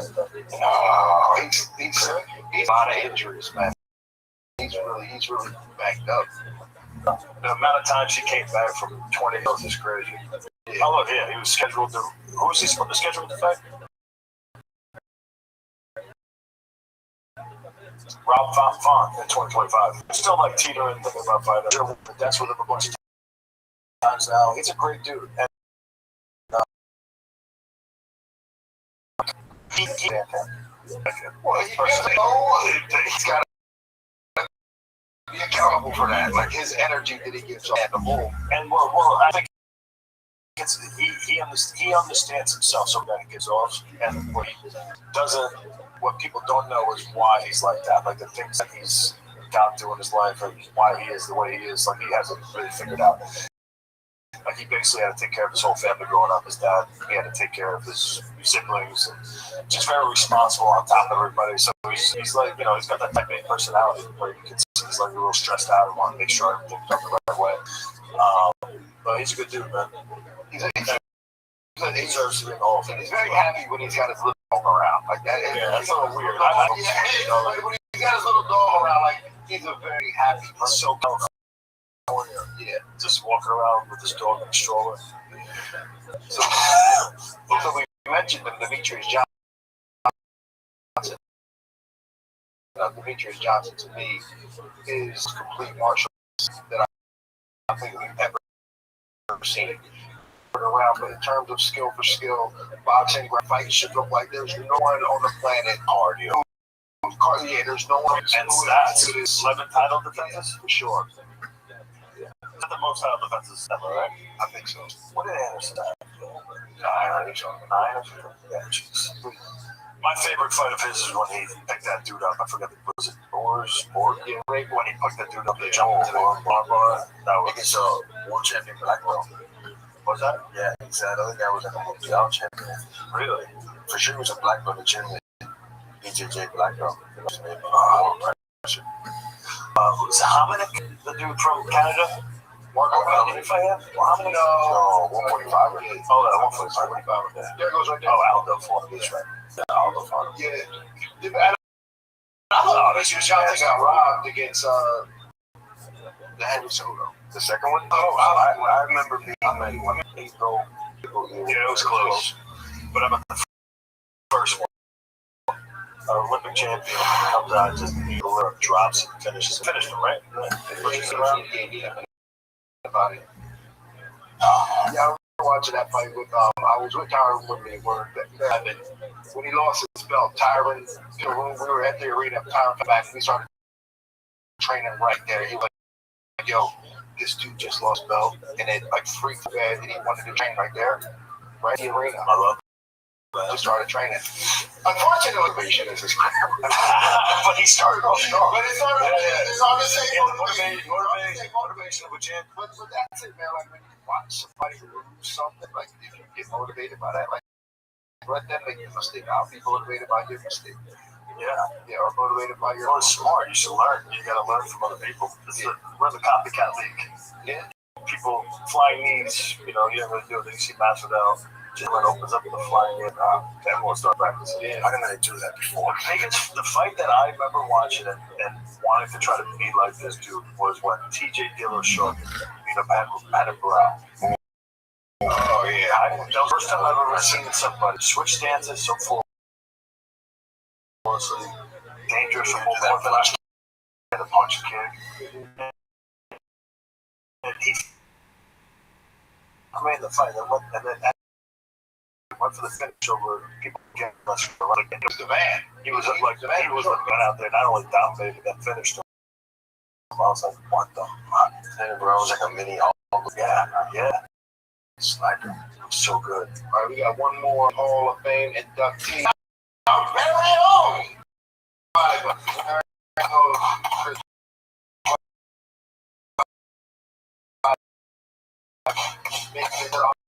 Hall of Fame. I guess it'd be a video.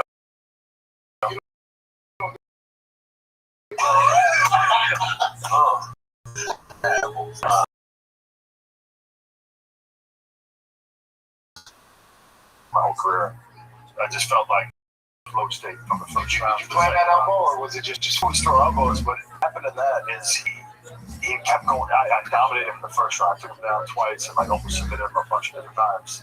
And I kind of ragged on him. In the second round, he came out frustrated. He had a big right hand, so he just kept throwing a big right hand on me. And the first time he did it, I just saw it coming. I threw a jab, just stopped him in the track. Second time, to the right hand, left hook. And then I saw him doing it again. I'm like, doing it again. And I was like, let me just just last. Yeah, just in between this is your TV. Yeah, beatable Vitor. 3-5 knockouts. Knockout and Henderson and Vince being the octagon.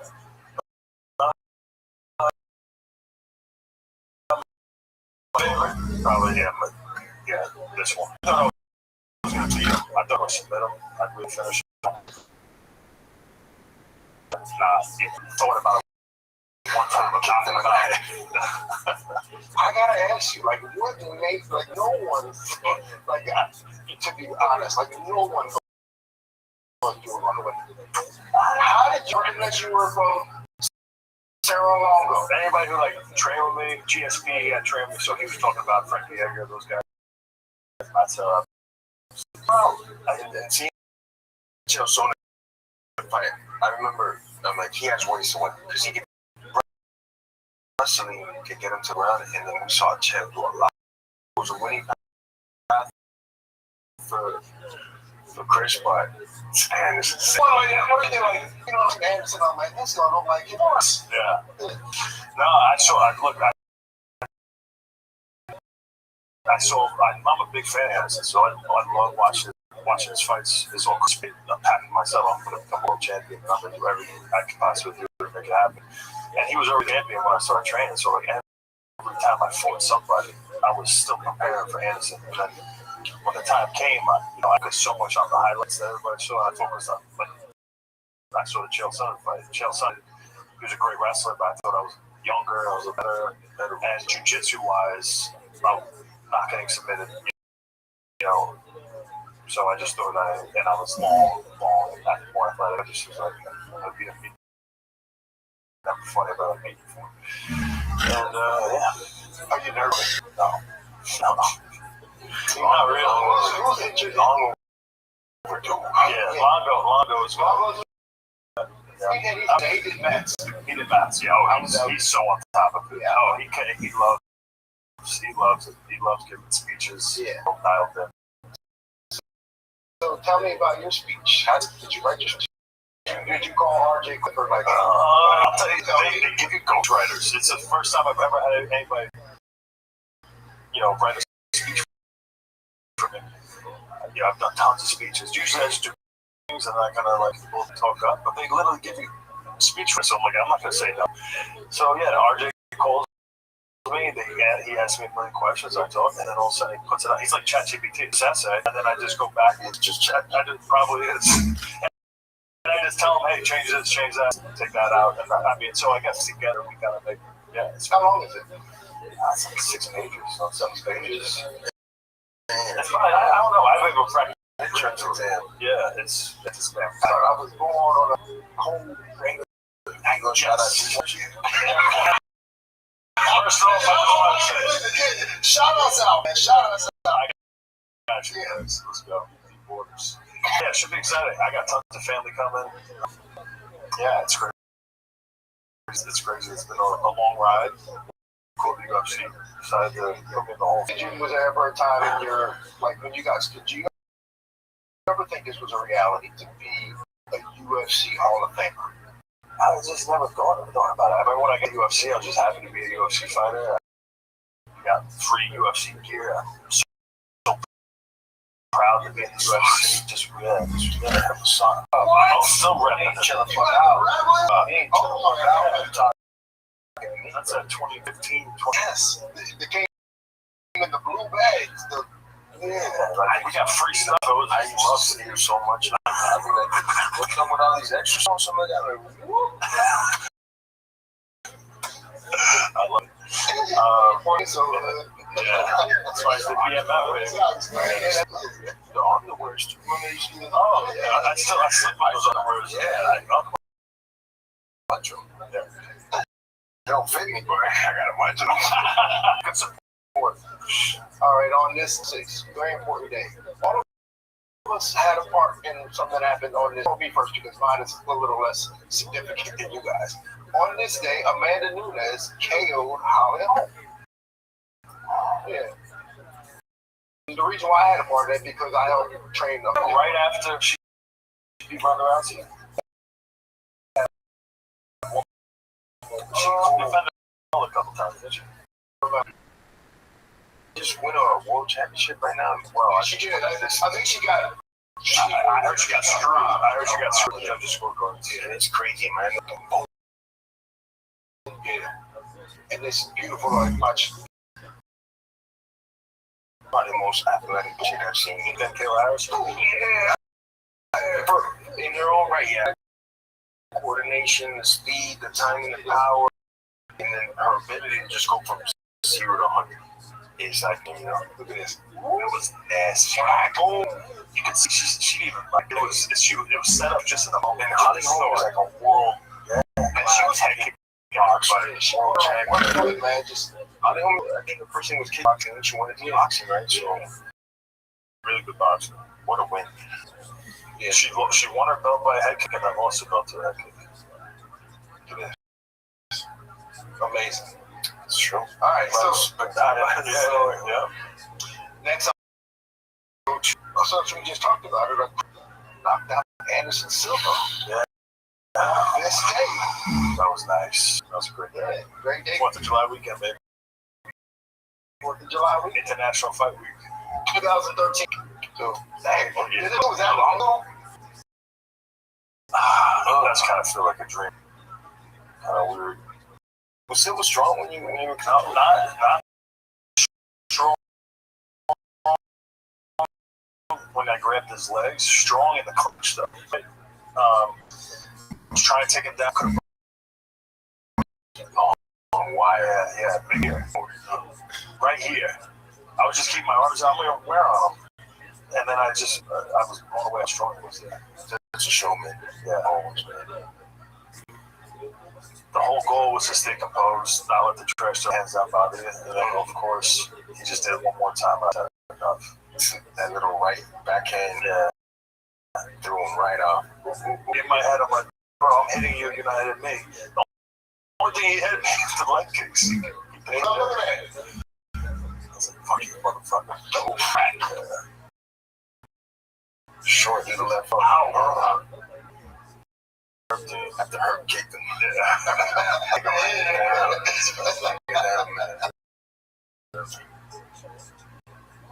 All right, we got one more. I'm saying this one for last because I feel like this was a very pivotal moment for MMA, UFC, and MMA. Jorge. That's when I come to Ben Askren. That's crazy. I feel like that's a chance that I'm not that low. That's crazy. Let's go. Right. I feel like this is a pivotal moment, not only for your career, but just all of MMA. Like, so much has happened because of that. How relaxed you are. You're naturally relaxed. That's why I'm more. Oh, that's amazing. That's a good. I knew this. Oh my gosh. Oh my gosh. God, look at that. I mean, and think of this. Like everything that came from this, the super necessary from this. That was so clean. And you was just coming off the Darren Till. Yeah. No. You didn't think and the Leon Edwards stop. This guy, so 2019 was super necessary.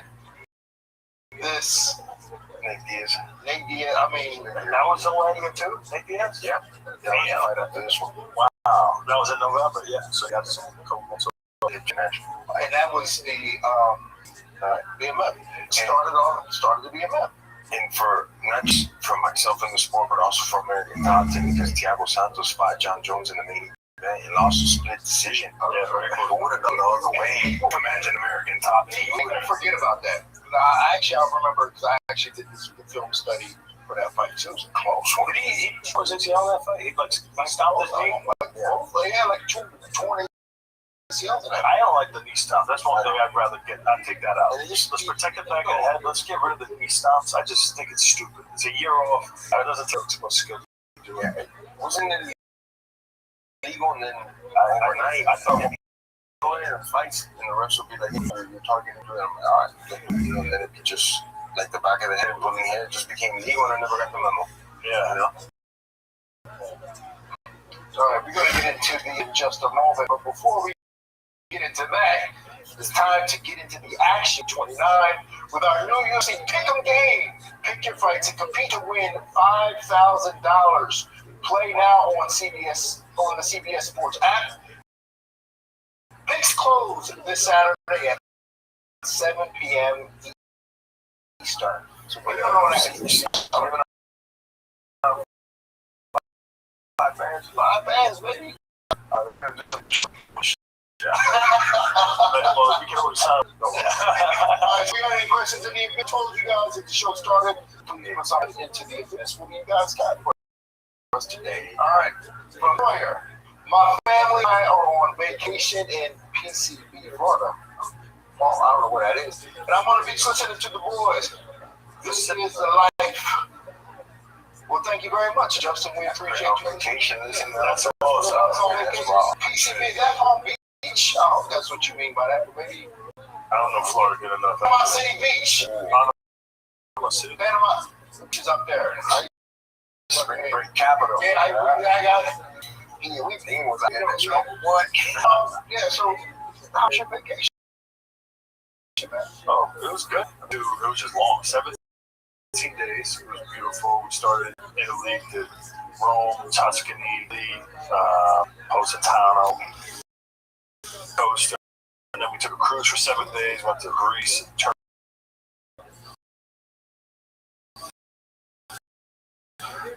I'm a little bitter. I was talking in the back, but my mother Mary spent her last days, I think, Apostle Paul. That's it. So there's a lot of Bible history there.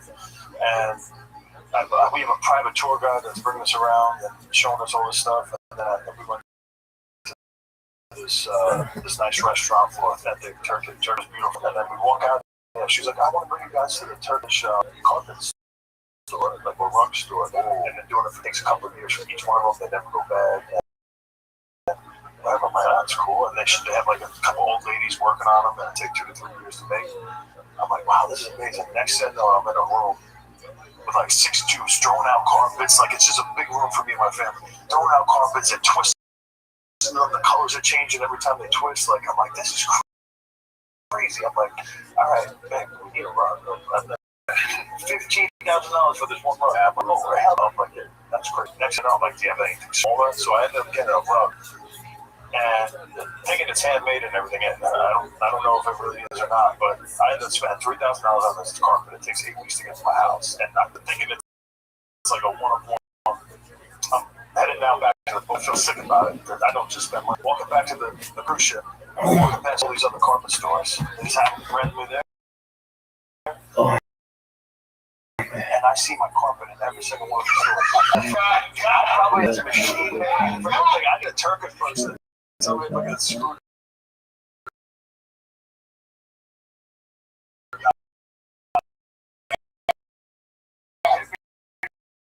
I'm going to take this thing off. But if I do.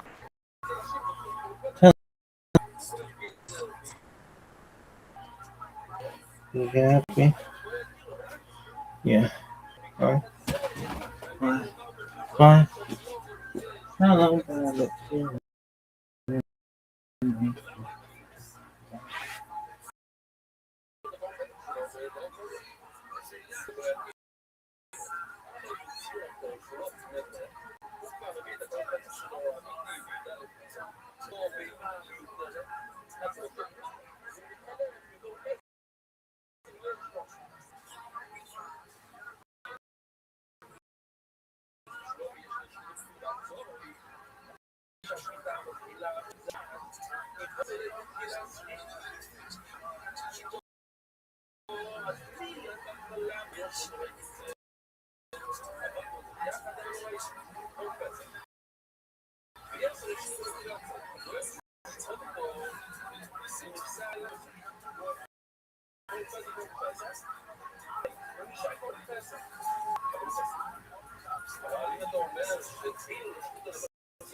Are you happy? Yeah, dog. I'm super happy.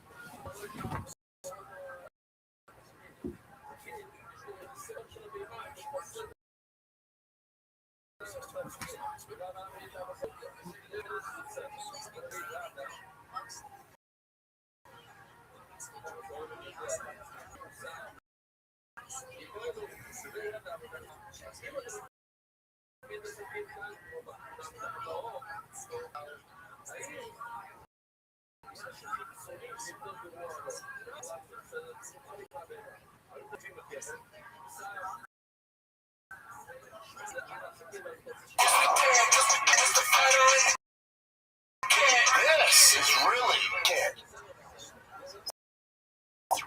Well, no, don't skim over it.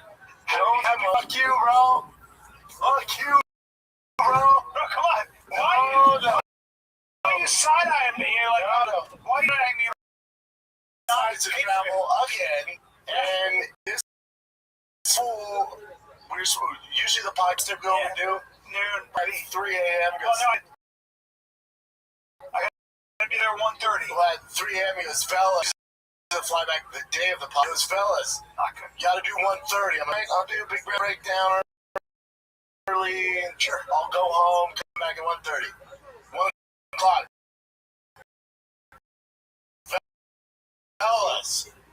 Doing a little bit of We'll get a little lightning. First, it's the flight's delayed for an hour and a half or whatever it is. We got a little lightning on the tarmac, so the guys putting in the bags had to cover. And it was standard. You set the timer, it's 15 minutes, then they come back out. And I'm like, oh, this is good.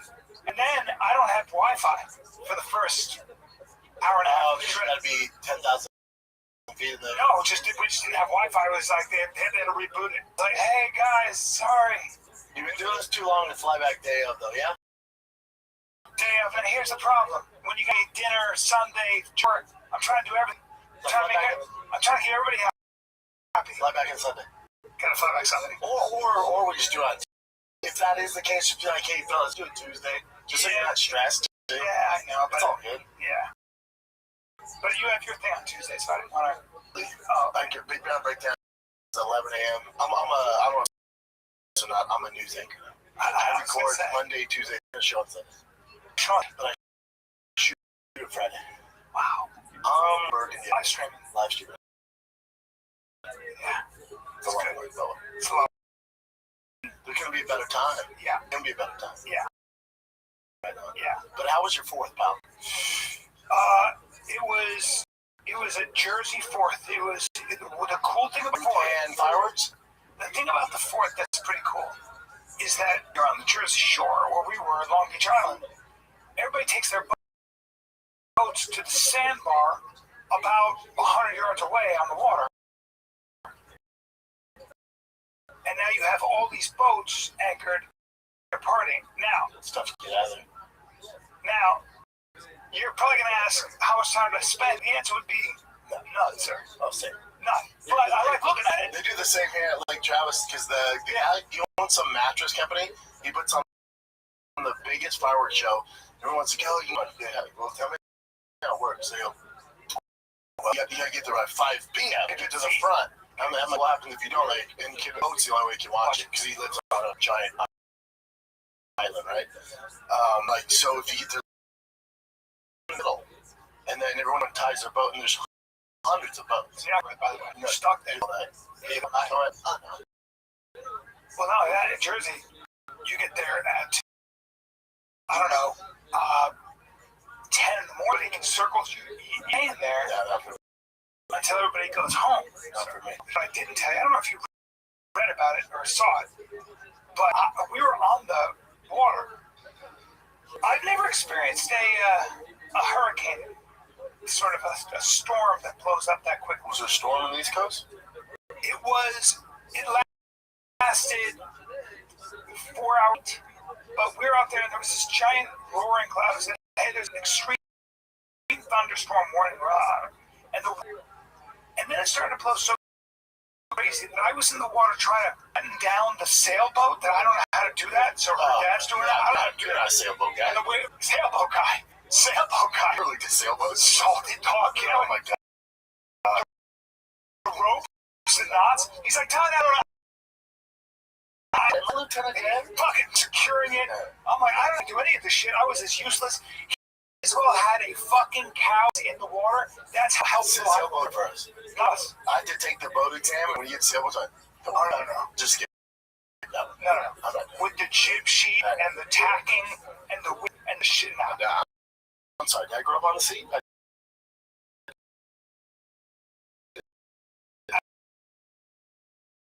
don't know how to tie sailor's knots. Was it bad? That it was so great that I actually got worried because it was 60, then it got to be 80-mile-an-hour winds. Have you ever been around in 80-mile-an-hour winds? Fucking crazy. So. It was so crazy. Some live fires. Well, the fucking was swaying. Oh wow. Yeah, and I guess it's built for it, but it was swaying, which I've never had. I mean, it was swaying. It was really swaying, and the word it gets crazy enough. I guess they're built under, so it's two things. If there's pressure and it blows, then it can compromise the house. It happened. It may have. You're paying for it. Huh? You're paying for it if it doesn't. Yeah. I'm sure it's a protocol to put that in here. But I was amazed, man. I'd never had that. And fast. I'd roll everything in, like the chairs and stuff, because they would get. This one thing you gotta bring from here, man. There's nothing like a July 4th in Texas. One more thing about how strong the wind was. They had like a floating dock. And it was so strong it pulled up the fucking and flew it into the neighbor's thing. I've never had that. No. But yeah, Texas. I'm in Texas, man. Although Jersey's pretty patriotic.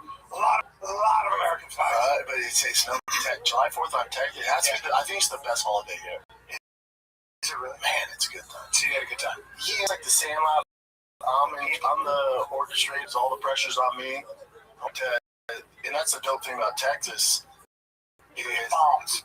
Oh, legit. We'll do it. But we picked up my neighbor's truck, and his entire fucking trunk of his SUV just filled to the brim. And I turned my grandma's safe. Yeah, and he was like stopping. I'm like, I don't know what's gonna happen, but if it did, we're so screwed. Could you drive? I mean, get a few pounds of dynamite back there, Bubba. Yeah, I mean, it's game over. Yeah, it's a whole fucking Disney World, whole show. Everyone's clapping.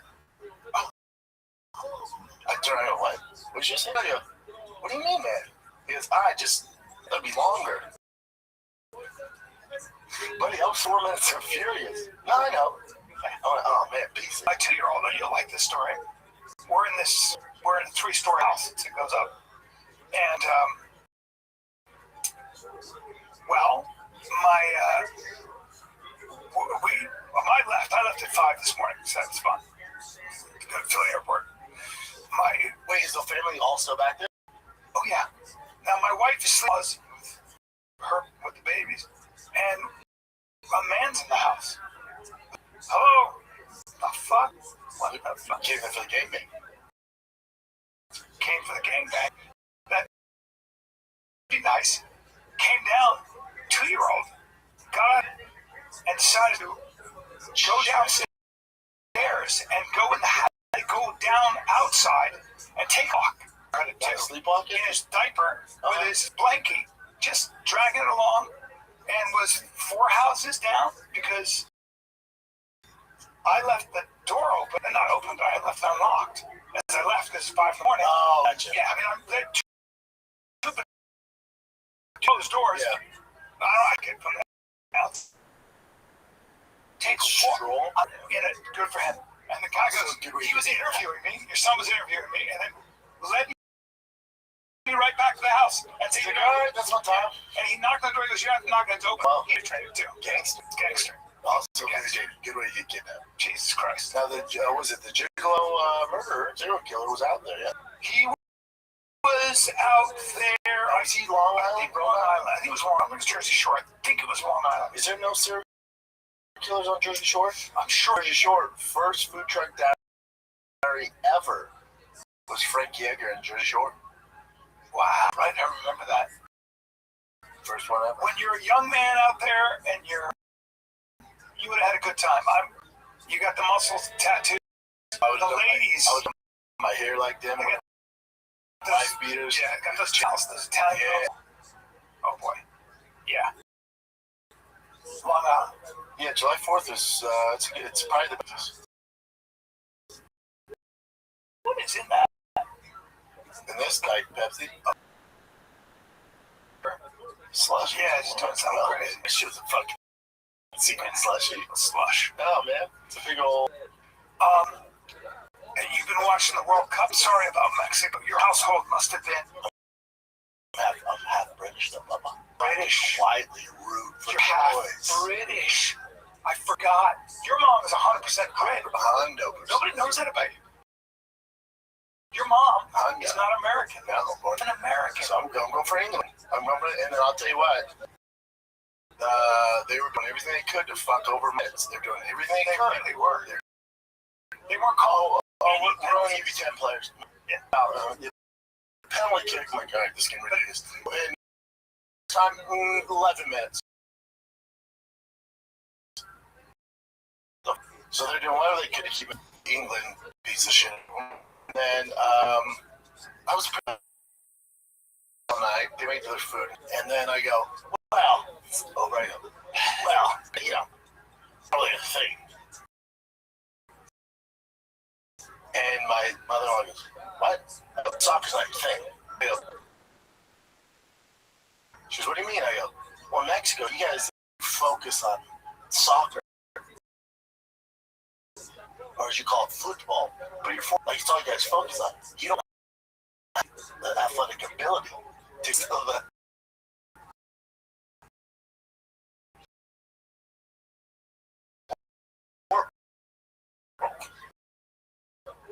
Didn't go well. Oh boy, what do you do? You got good footies. You can't keep up with the big boys. And you can keep up. What's Mexico doing again? There are about people in Norway, 7 million, and they're crushing Vikings. Well, homeboy who's the best Viking fucking world, 6'5". No. That's old school. Yeah. He's Swedish. Who are you talking about? Haglund. Oh, dude. He's 6 inches tall. What did they say, 6'5"? Yeah. And Kane's 6'2". Oh, no, don't all of those guys. if you look at most of those guys now, they're all over 6 feet. 6'2". I mean, you know, Well, that's because you still got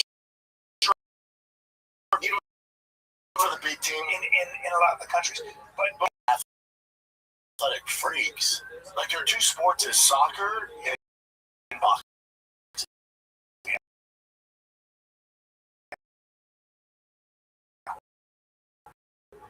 And baseball's a third. But now the world stage. Rather dark. He's not from there. His mom, they're from, I'm pretty sure, shit like that. But his mom was pregnant on vacation in America. He came early in Brooklyn. She gave birth here, but he's never lived here, go to school here. But he has dual citizenship. It's like the Ghanaian team, Senegal team. They're not from there. They all and they just make the World Cup teams. They call really good, and they are really good. France is monstrous. Yeah, they're good. They're probably gonna win. I hope not. The only white guy, there's one white guy on that team. France? Yeah, one white guy. They're all. I don't like anything French. I like Sean Gone. I like the French team. I don't like. I had 2 croissants today. Fuck them. Come on, bro. Delicious. I hope they Paris. And it'd be just because it opens things up. I would like to see them lose. Yeah, because then anybody can win. I want to see Messi play Ronaldo. I want an Argentina-Portugal showdown. I'm going for Holland. I mean, obviously the U.S., but let's be real. Yeah. If we get by Belgium tonight, which we could, but how about Belgium? But then the big boys are winning. Now the big boys go. This, yeah.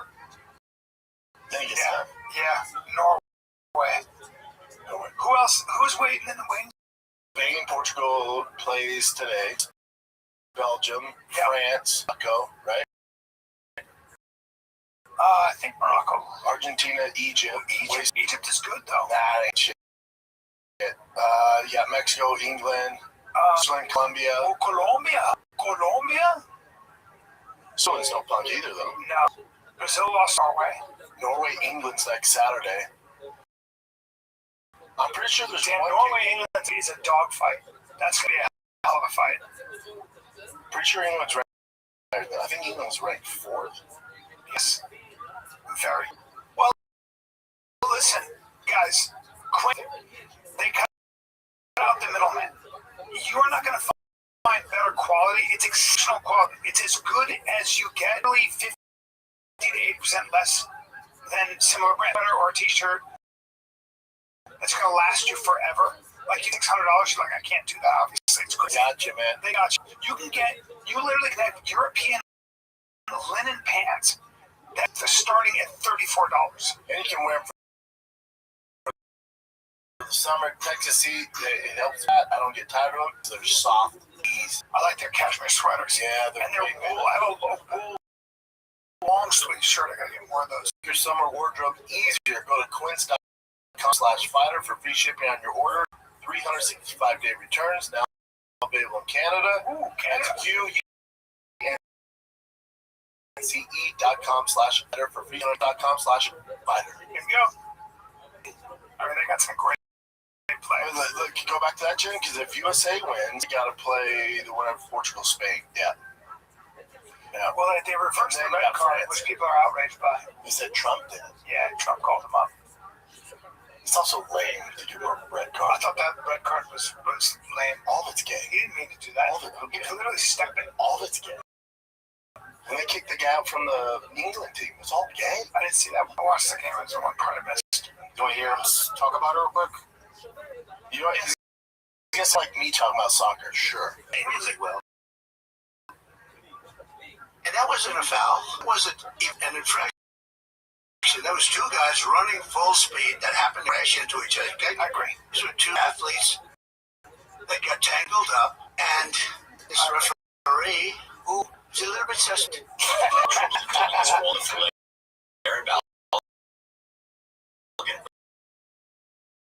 Trump says all he was asked Gianni Infantino to review the play, insisting that, quote, he infraction. He also called the referee a little bit suspect and claimed he has a past. He asked to review Balogun. Now they say FIFA says He's saying that the for his country. Do you blame the president? No, I enjoy it, but that president Trump had nothing to do with it. That's probably true. To an extent. No, the president of forever. I mean, see if a red card's ever been. See if it's ever been reversed. I think this sets a precedent. I thought it was a shitty. I did not see it as a foul at all. Are there any other presidents or prime ministers from countries all in FIFA though? That's the problem. Most of them don't give a. That was the problem. He's, all right. They can sometimes be. It can, but let's see. Oh yeah, example. Happened in 2014. Happened in 2022, 2019. Okay, so it happens. Yeah. All right. It happened. I don't like. I mean, I guess it's good to watch it. I'd rather you do it on the Well, the U.S. sent such a bad image over in Europe, and what people are all saying, everybody's saying, they're like, people are so awesome here. Media is all bullshit. Because overwhelmed how nice people are. Yeah. Now, what's dicey is I think the night at 7. Tiger and Bossy have football at 6:30. I'll catch the last half though. Oh boy. I know. You can watch it on your phone. You're not gonna do that. Nah, man. You can coach them. And your football team's monsters. Yeah. You're some monsters. Big boys. Some of them. You look like you're having such a blast. Oh, the best. You saw I posted it's your best angle. Right, yeah. It's your best angle. Yeah, it really is, isn't it? Yep. You feel it. Nothing compares. Nothing better. Thing if the kids weren't into it, but they love it. So I'm like, really? That's fucking right. Watching your kids be the best. Oh. The best. It really is. What are you doing Saturday? I will be here. Doing what though? With my 14-year-old son. I know, doing what though? I don't know. I'm gonna suck the fucking face. Brian. Really? This is why I call him casual. Conor McGregor. I'll be at your house waving my Irish flag. I'll be at your house. Conor McGregor fight. Bubba. National Fight Week. I can't believe it's this liquor fighting. Krylov. Stevenson. What? Yeah, Bucky. Garbrandt. King Green. Terrence McKinney. Brandon Royval. Okay. Corey Sandhagen. Corey's our boy. Tracy Cortez. On prelims. Just rude. How about Elisha Ellison, whoever he is? He's got to be like, oh boy. That's how it goes, son. Yeah, here I go. Hey, we got to fight for you. International fight. What do you expect? What should I do?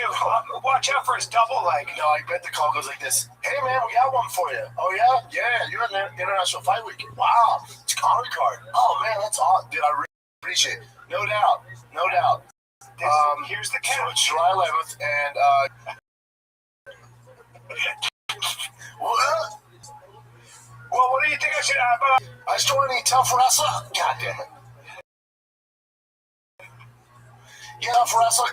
It's not insanely explosive. Hey, man, those last one, you keep giving me these wrestlers.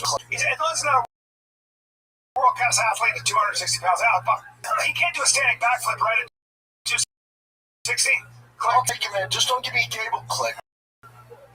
Just Saul. Elisha Saul. His camp. Roth's face. In the camp, they're like, okay. You want to work at some big time defense? No. Bring out the chalkboard. I gotta map this out. Just kind of uppercuts, and I'm gonna bring somebody in there with you, or no? Can you bring a Cormier or someone in there? Okay. No. Get extra? No, sir. Yeah. No, sir. How much wrestling you have? Yeah. Gold medal, yeah. I'm the coach. He's like, man, should we work at take them?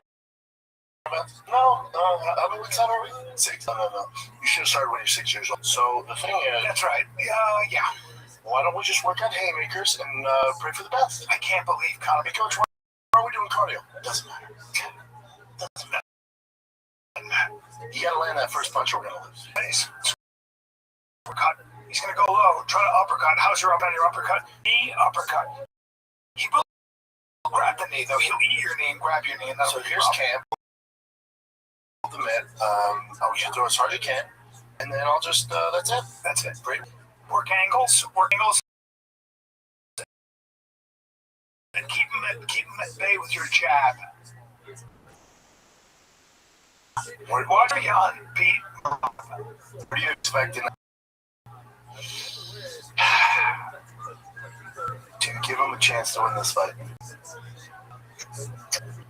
I don't even know how to think about it. Why? Because you haven't been thinking. I haven't.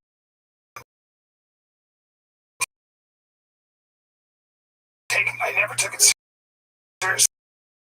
Wow. Kind of earned that a little. From what? Long since he's fought. Yeah, but he's a little fucking toe. Other than that, the dude doesn't miss.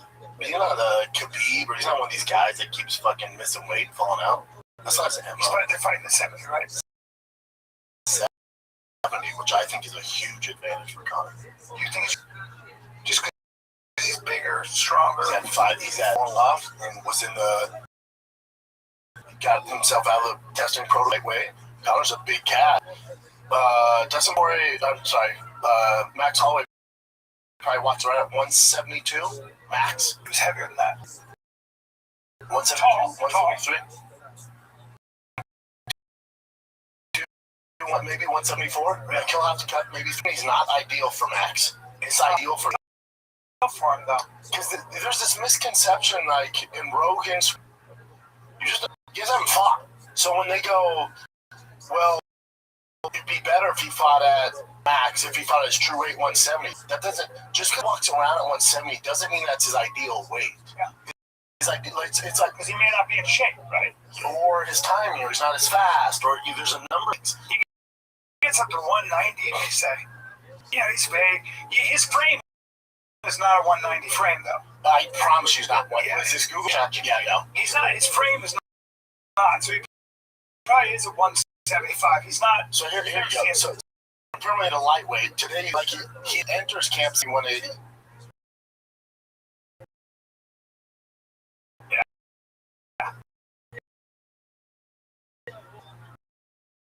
Makes sense. Not a ton of, but it's like your Poetan, right? Yeah. Okay.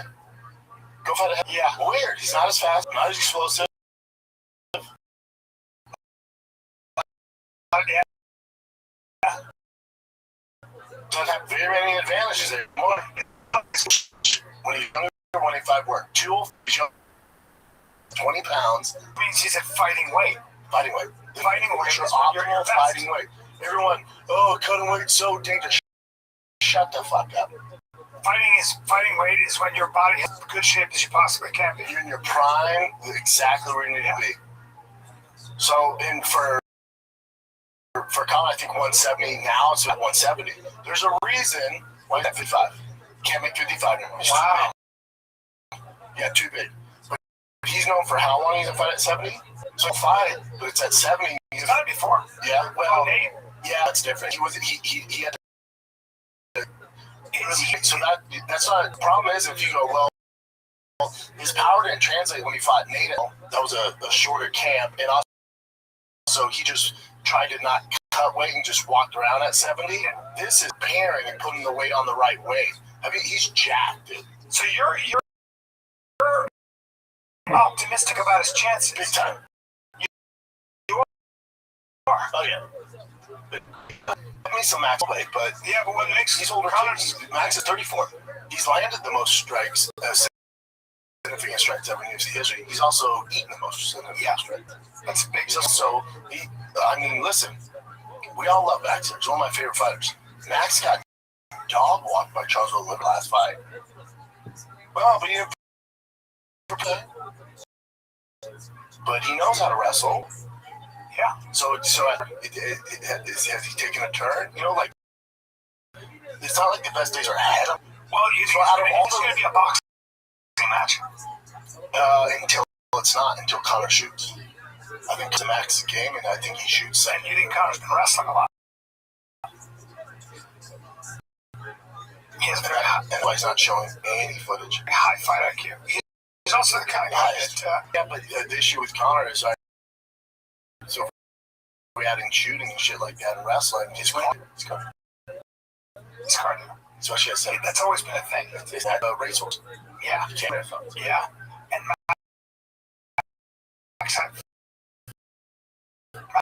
Max has got great cardio. So what? That's more being by decision. It's a big one too. You know, that's a big fight to come back to. Yes. But if you're Connor, it's like the match. He only fights big fights. There's no warm-ups. But then if you look at it's like if you're the UFC, right? We're all going Max Holloway. Then for 5 years. Well, I think Max Holloway is probably the best matchup. Listen, Connor's still an underdog. Don't get twisted. He's still Max. We know he's not going to. We know exactly how he's going to fight. He's coming up 70. A knockout artist. Make some mistakes with ring rust. Max is not going to end you in the first round. That's what he does. So out of all the candidates, it's like, all right, can he do it? Yeah. Don't get it twisted though. 5 years off and your leg fell off. His ability to distance, be on the edge of the pocket like that, he's so good at that. He's such a good boxer compared to everybody else. It's really great, but we'll see. Not a pure boxer. I think he's like a better counter puncher. I think he's more explosive. I think he has better angles.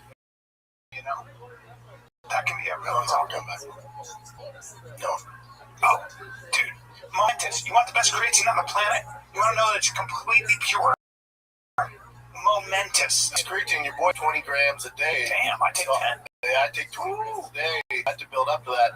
Creatine is one of the most, if not the most studied supplement on planet Earth. Well, they've got signature brain, muscle building, helps with lean muscle. It is the bee's knees. You just can't get any creatine. You got sure it's legit creatine. The legit is, it's actually pharmaceutical. It's manufactured in a pharmaceutical facility. They use water purification.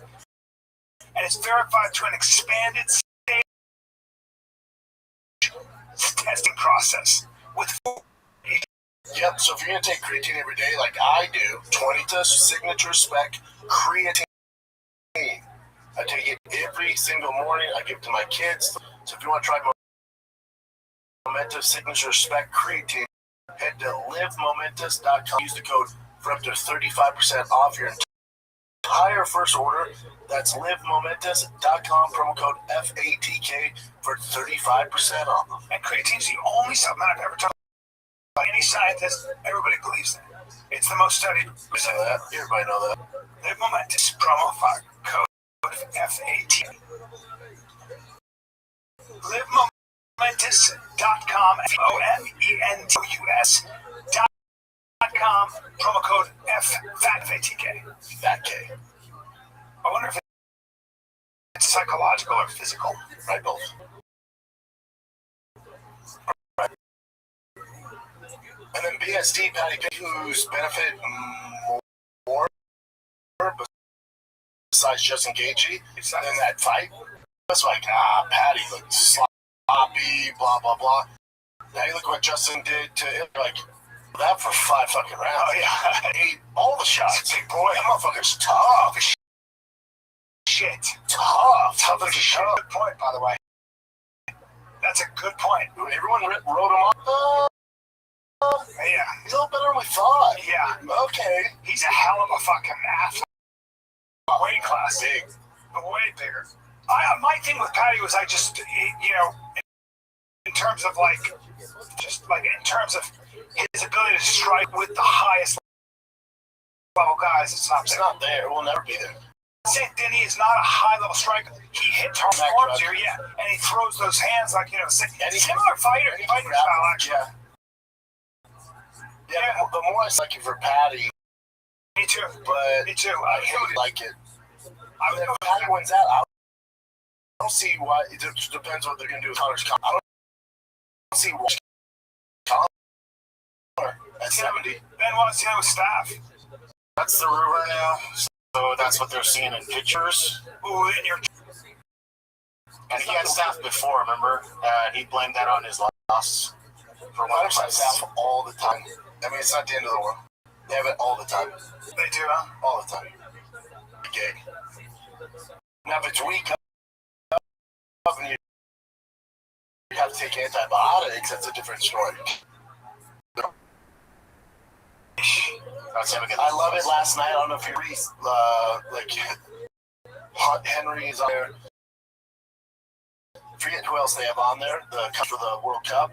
And the lady asked, she goes, now, how big of a factor is the altitude going to play on the England team playing at 7,000 feet? He goes, stop. That was Lothar or Thierry Henry? Thierry. Yeah.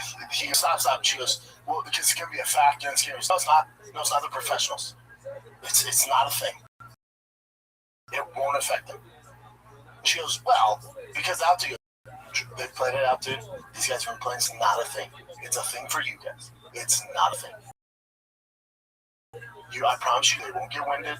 They're not gonna. You're not gonna be sucking at that. They don't get winded. They're the pros. I mean, they played against Mexico.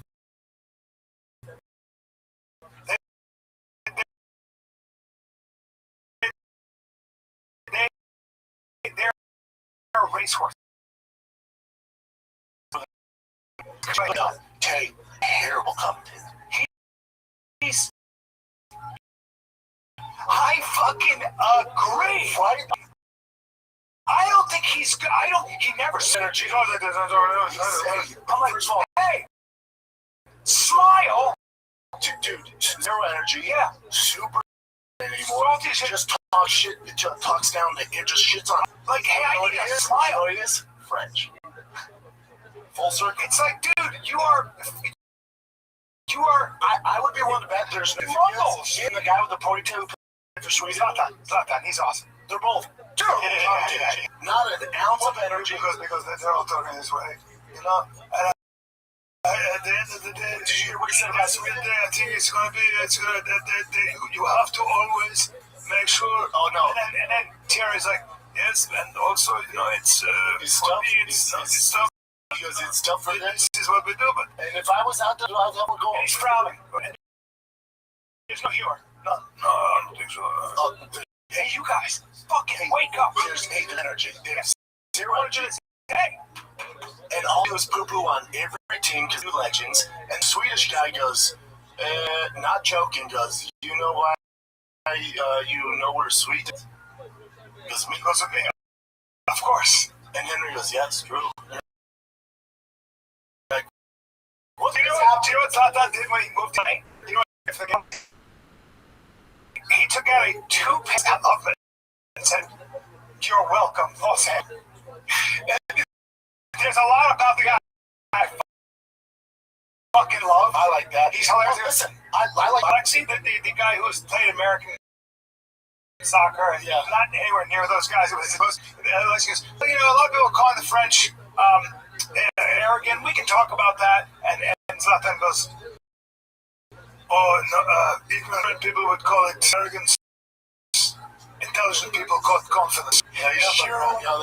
But they just have no energy. But here's my thing: if we don't watch soccer. If we're saying this, I doubt those guys are back for years. Yesterday, I literally went like, I don't like that guy. I don't like either. Fucking hey. Because they're the identity. They're barely trying. It's not. I can't even. Right, and when they win, there's no excitement.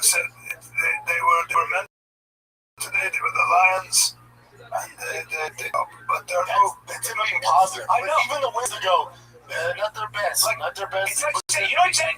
Yeah, they all died in the plane crash. Yeah. And unfortunately, it's very sad. It's exactly the same. There's no flexion in their voice. It's all monotone. They're winners. They did incredible. What's that? They died. Or whatever the Mexican cat. when they go to Mexico, he's the middle guy. They're all-time leading scorer. Chito Rito was. He's good. He's good. He's good. That guy. He has energy. Oh, that guy's great. He wants to be there. He's great. He's next to the black guy with dreads. Yes, great. Yeah, he's great. He's great. I agree. He's funny. Damn, Jim typed in World Cup Cheeto. I am. What else?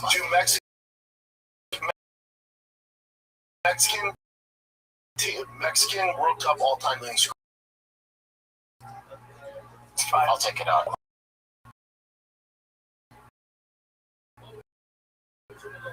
I asked Chin if you watched Chicharito. You're right. Chicharito's fucking right, man. All I do is watch this shit. He said Cheeto. Cheeto. There's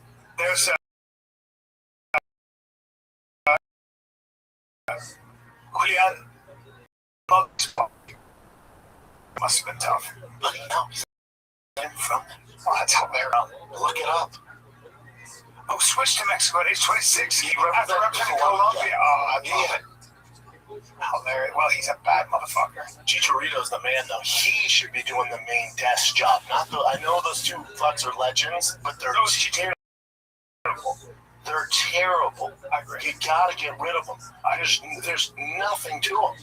And when they had, I give Zlatan a pass because he's funny. He's so cocky that I can't. Terry Henry? Harry Kane had.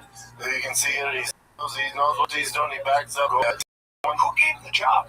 I know he's great. Legends. So they're legends. Yeah, man. Fuck.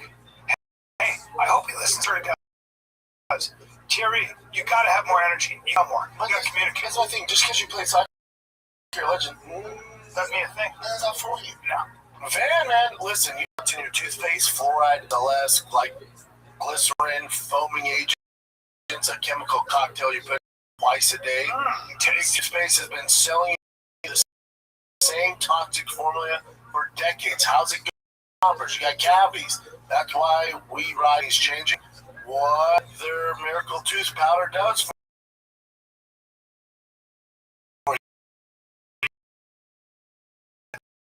the tooth powder uses grass-fed cattle bone teeth, so it remineralizes and strengthens naturally tight. On the market is synthetic and uses the real thing from grass-fed cattle, loaded with virtually all rebuilt tooth structure. All right. After you use it, you wake up without that gross film in your mouth because there are no foaming agents destroying your natural saliva production. And get this, Van Man just launched a tallow body wash available in no scent for you stinky folks. But look at this athleticism, son.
Vanilla or grapefruit. The grapefruit one is actually my favorite. It's made with real ingredients like extra virgin olive oil, 100% grass-fed beef tallow, macadamia oil, and raw honey. No fillers, no junk. So if you're ready to make the switch, you're serious about your teeth, or serious. Go to vanman.shop/fighter. 15% off your first order. That's it. Go to vanman. Use code FIGHTER for 15% off your first order. Van, real ingredients, no exceptions. Ever. Perfect. Fucking Cristiano Ronaldo. He speaks 6 languages. And he's beautiful. And hey, alright. Bring him up when he's younger. Oh yeah, bring him up when he's younger. Bring him up before he made money. No, that's not that. Looks shit. No. He's as they say. He grew, honey. You're not ugly. He started out as a rat, as a little duckling, and blossomed into a swan. Well, don't say anything about him. No, Bubba, come on. No way. Well, he had his teeth. The teeth. That's about. Get it. I mean, this looks real. No, that's real.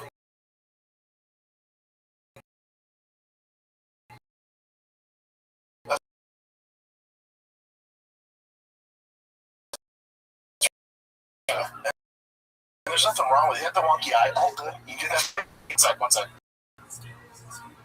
Because he's a. Teeth make a difference. No, the whole thing. I need more pictures. He's a damn good. I mean, you know. Has Messi had some work too? No, Messi's just, His tooth said, sorry. It's crazy how bad his tooth was. He's just a teenager here, so yeah, he's just 19. Yeah, and the teeth are, Look at how he blossomed. Yeah. I mean, handsome devil. Yeah, handsome devil. And then his talent is all fucking get out. Although he's older now. Crazy. Let's see if Messi's had work. Messi's issue is he's 5'8". He's like 5'6". Yeah. Disaster. He's so fucking dumb. Well, nobody wants it. No, he looks exactly the same. He just. And he doesn't like. So Ronaldo is made. Is like his workout routine. Nobody disciplined with the way he eats. They say that Messi just goes out and kicks the ball. Like he's not. So he's. I mean, granted, he was good since he was like 8 years old. Yeah, well, he was always great. He was just special all the way around, just a genius. Was that Maradona could control the My ball? family, Messi, they hate on Messi. Really? Yeah, they don't like his attitude. Really? They say he's cheap. They say he's dirty player. Well, he's not as nice. He's mean. He's not as nice. 5'3". Cut him up some fucking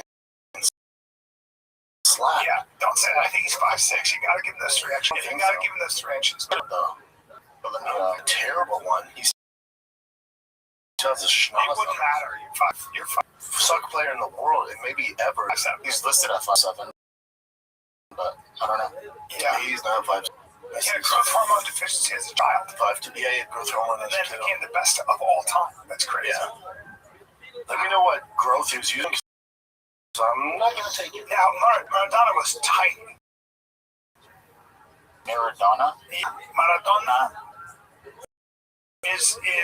was also in Argentina. Now let me tell you something about soccer. So already I don't give a fuck.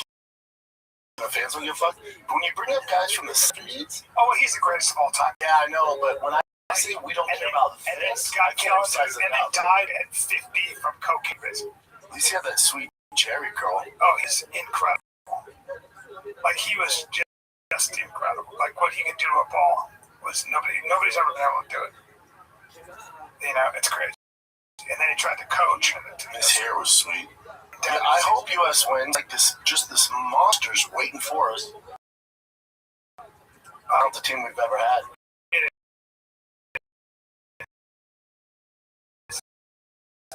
But yeah, you got some monsters. You got a monster for it. Weird. Yeah, I'm pumped. I hope they win tonight. That's a weird thing, is it, to be, you know? Probably not a lot of headers. Not a lot of headers. And now you're playing against these dudes who are, you know, a lot of these guys on the British team. One guy on the British team is 6'7", boys. Well, the Swedes, that's the big boys. Norway has the big cats. Yes. That's him with Fidel. The NFL had some ass-wash jeans on me, Fidel Castro. Yeah.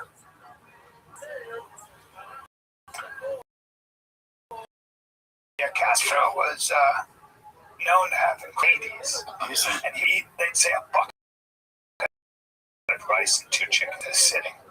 Smoke cigars, just a real man's man. He hit Trudeau's mom from the back when he came to this world.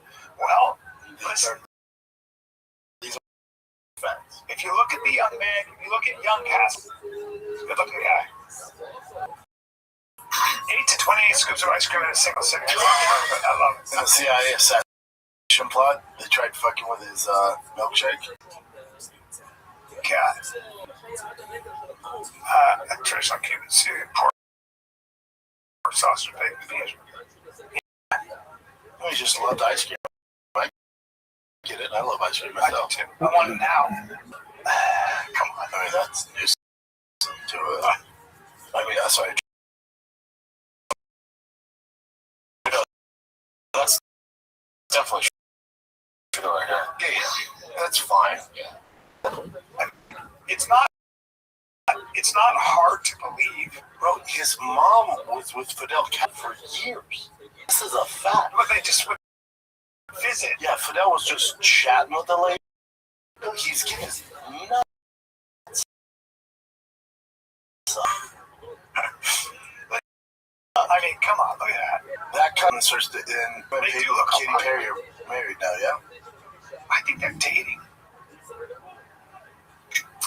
It's pretty, I mean, it's pretty uncanny. Yeah, that's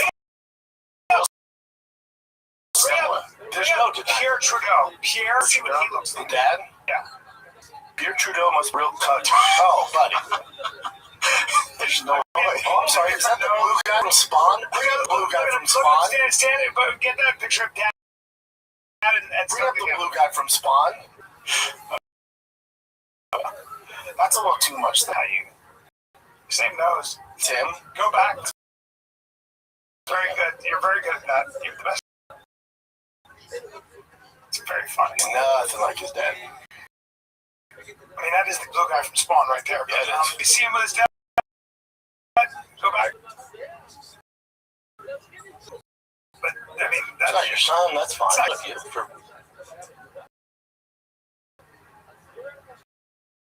He's not your son. Why your wife's getting down and cute? Compared to young, a revolutionary, wearing camo, smoking cigars, a man. Yeah. Might have been a communist, but she had no chance, man. Somebody got to drain these nuts. She was cute. Got his dad's busted. She's kind of a gangster, actually. Long leader of Canada. It is Canada, but Pierre Trudeau. Yeah, I would have. She's really pretty, though. Yeah, classic. So average. She's a classic prettiness, sir. She's classic. Look at her. Oh man, I don't see it. Bad picture. Her and Ronaldo there have you the go. same teeth. Go up there, right there, Papa. Yeah, right there. Yeah. Look at her. Yeah, she's pretty. Pretty. His dad is atrocious. Castro, you think Castro dicked her down? Oh, he was like, I'll take it from you. Thank you. Thank you for flying. Yeah, I need my nuts straight. Oh, that's I'll tell you what I'm going to do. Bring my nuts in your wife, and then she's going to have my kid. Have her. I'm going to give her a kid. I'm going to give you a kid. I'm going to give you a kid. She's going to be tall. She was sexy. Oh, Mr. Trudeau, I have a gift for you. What's that? I have a kid for you. I was balls deep in your wife last night, and I gave you a kid. You're welcome. Look, She has huge eyes. she's a beautiful woman. Probably meant eyes. Said, take a look. She's cute there in the silver. Up chin up. Yeah. Yeah, yeah. I can get why Fidel Castro gets nuts straight. I know he's saying that straight. I want you to acknowledge it. First lady of Canada, and I'm trying to fuck off. They made love. Train that? No. Please, sir, have some respect. You're crazy if you don't think you get don't sucked off and smoking a cigar. That's probably what happens. He's a king. Yeah. She was probably all enamored that he's a revolutionary and all that stuff. Stood up to the U.S. Cuban cigars sitting bedside. He was known to be a ladies' man. Oh, he never got married. She didn't have much of a butt. Sexy pig. Didn't have much of a butt. She's a Cuban girl. Yeah, he likes a big. That's a little bit like my joke is that's like taking a nap in a. He likes some big butt. She's real. That was in the 70s when butts didn't matter. I think a picture like that though, right? Yeah. Is she still alive? I don't know. Hopefully.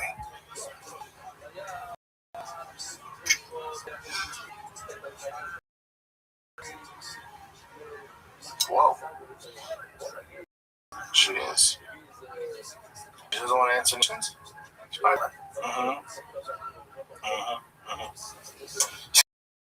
Excuse me. Miss Trudeau, one question. I'd like to drain Fidel Castro's nuts. One question. Before you leave. No, sir. We're all dressed up in tuxedos. Sir, she's an elegant woman. The memories of Fidel. Did you see that Brian Johnson? The guy who's trying to live forever. He has a disease of the stomach. You take so much shit. I think it's all the baby blood you drink, sir. He says my stomach is eating itself. It's a type of it actually. It says biohacker. Biohacker reveals alarming diagnosis. My stomach is eating itself. Weird. I thought you were on top of all that. Yeah, trying to reinvent the wheel. All your supplements. Let's take a look at them. Let's see what he says here. I mean, jeez. Gastritis, EIG. Chronic immune. Gastritis, chronic autoimmune disease, stomach acid producing peritoneal cells. Damn. Absorb B12. That's a bummer. How ironic. I'm gonna try and. My stomach is eating.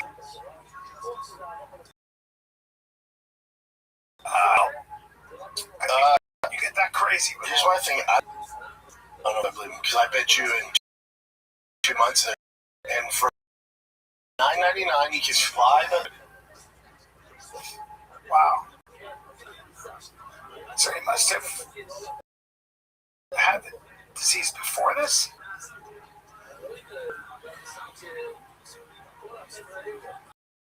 Wow.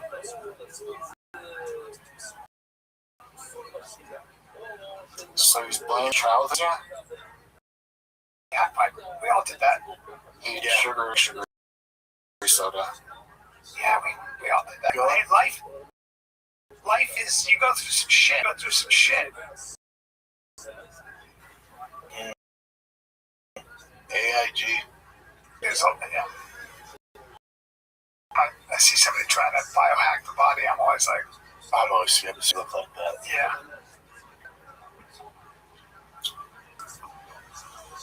Well, good news is he's going to solve it. Yeah. Oh, and hopefully he's alright, you know? I don't know. Of course he's alright. I don't want it bad to happen. No, I don't want it. You got a little guy who's trying to make a difference. You know, it's just he's a little on the spectrum. Doesn't mean he's a bad guy. sure he's nice. Just curious what he says there. Yeah. Man, I wish I could. Yeah, I know. You know, I'm alright. Hopefully he figures it out. No, you're not. He's gonna find out before you do, without a doubt. But I wonder if that helps you make him a little more humble, a little more. Or, like you said, he might be selling product after that. Who knows? Yeah. Guys, you guys have trouble sleeping? Start to sleep deeper, wake up without grogginess, huh? Is your sleep score lower than you'd like on your Whoop or a Ring, or right? Well, listen, here's the thing. A lot of sleep aids are too strong. A lot of these sleep aids are narcotics, okay? Important part of your life and your health is life-changing. It's the whole deal, all right? Melatonin gummies. I have family who've tried that. There are a lot of problems with that. Over-the-counter meds like Z-Quil, brain fog. There's a whole bunch of stuff. You build tolerance, all right? Here's the thing. There's pouches, all right? Sleep pouches that can help you wind down sleep, all right? 1 gram dosed at the clinically range so you're not overdosing and feeling groggy. L-theanine reduces anxiety thoughts while you're on sleep and helps you feel refreshed when you wake up. Magnesium relaxes muscles and calms your nervous system. And chamomile sleep maintenance. Okay? This is what Ultra Sleep pouches do. Ultra Sleep pouches are changing the quality of sleep. Fall asleep faster, fall asleep for longer. And hey, check it out. Take them and tell me what your Whoop or Oura Ring or Apple Watch say. Okay? Because I'm telling you, they're going to tell you that you use Ultra Sleep pouches. They deliver better, deeper sleep with really dosed in natural ingredients. New customers can use code FIGHT at 15% off at takeultra.com. That's takeultra.com for 15% off. Code FIGHTER. After you purchase them, they'll ask you heard about them. Tell them you heard it from Fighter and the Kid. All right, so the Merchant of Death that was exchanged for Brittany Griner. Yes, that's right. So he was in an interview with Tucker Carlson, and he was to him a bit of an insult. Wow, Tucker. The Merchant of Death on his podcast. Yeah, he got part. He's the guy. You ever see Who's KD? Yeah, Lord of War. Let me see it. Yes.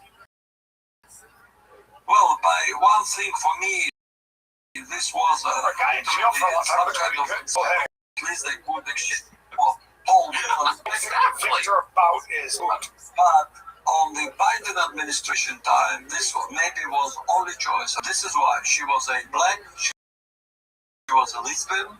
And she was a basketball fan. If not for NBA fans, with a lot of pressure for Biden administration, ESPN was running every day, kind of this, call attention that Brittany Griner is still at Russian prison for almost nothing, for some, a small quantity of CBD oil, which is forbidden in Russia.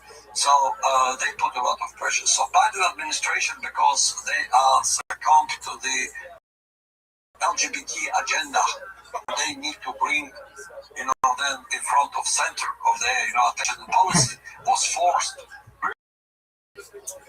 I mean, yeah. He predicted the boot. Yes? Yeah. Victor Boot. He was looking real. So was Brittany. But she was hating on America, and then she went back in, huh? 59. Do what you need to do, Bubba. Yeah. It's all good. Life for president, guns. It's all good. But it's always trippy when you hear her voice. Her voice. Yeah, well, she's got a lot of, really, she's got a lot of masculine traits to her. I don't know what that is, but. Okay, so I'm sure we're all tired of this, but it is interesting. So, RB11 reported that there was notes that people were saying he says the FBI said it was fake, and then he went to some source in the FBI. The FBI said it was a news clip for you. Hey, Reuters came out with a story today saying that they have FBI sources who say that the the FBI has that the two ransom notes, one of which we received along with two of those TV stations received, were not legitimate. And also hand letters that we had been receiving from somebody demanding coin in return for savers are identifying them. That too is not legitimate.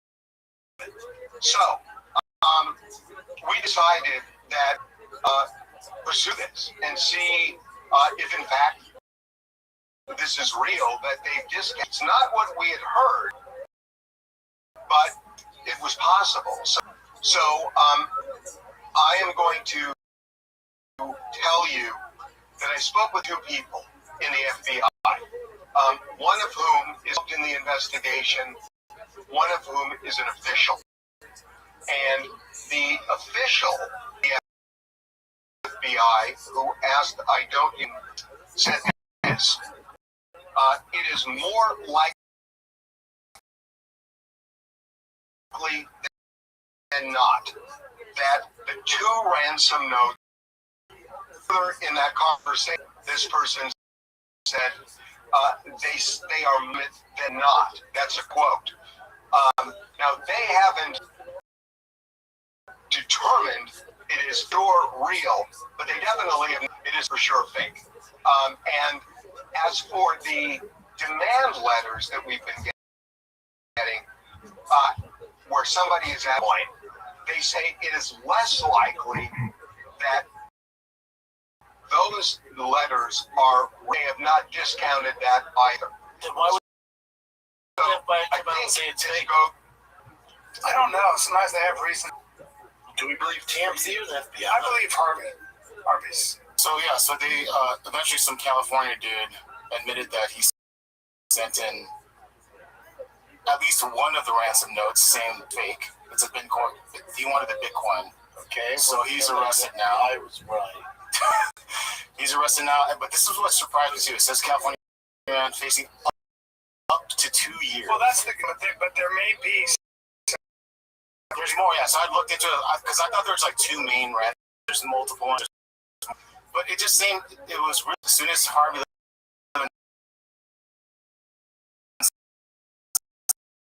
said this and this suddenly came out. They thought they discovered a body, right?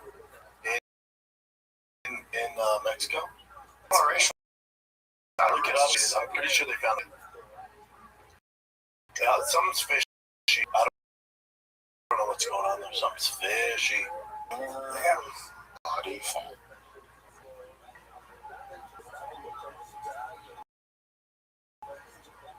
So strange to me. Says no.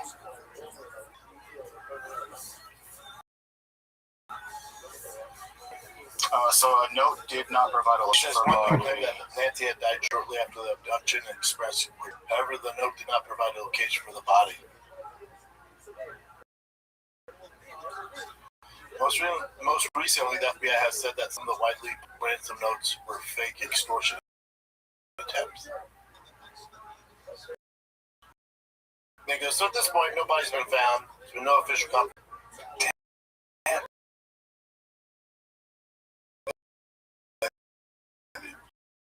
It's game on. So weird. Yeah, so weird.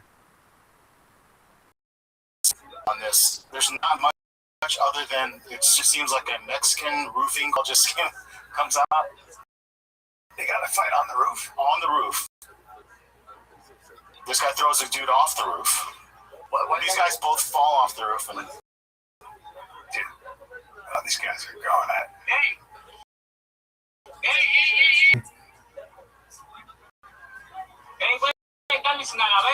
They fell off the roof and it did not affect. You didn't tell me when I come to the job site, this is what the fuck I felt so dirty, dude. Fuck him off the fucking roof. Look at his bitch ass. It's just commentating, but yeah, so yeah, just throwing other people out on the roof, you know, probably the job, you know, the people out of the house probably adding to the job, like, dude, fucker. But even if you're in a fight, would you And if let's say you're on a roof or You're miserable to begin with. You're away from no, I would not throw them off the roof. No, that's just well, yeah, It's not that high. yeah. Okay. Yeah, and also Two guys that are fell down and just I didn't. Yeah, that's what let me see that again. How the fuck are they not hurt? I mean, it did not bother them. It didn't. Thinking about it. Look at this. So that guy gets fights over. Look, they fall hard. Hold on, his neck. Yeah. It looks like it looks like 2 on 2. It's a fair fight. He's got some. The guy recording is going, hey. Good guy. Get out of here. Have you heard about Chris Brown's dog attacking one of the maids? There's a few things to unpack here. So apparently he told the maid, don't go out there and make sure you tell the security because the dogs they're trained to house and they will attack you. The maid's saying different that they didn't say that.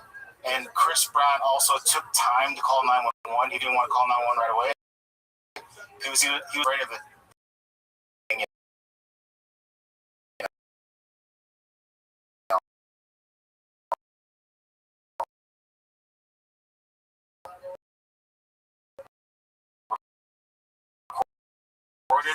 And of course, getting out. How do they come up? She wanted 90 million. There's some of the pictures I can't show. How with 13 billion, dude?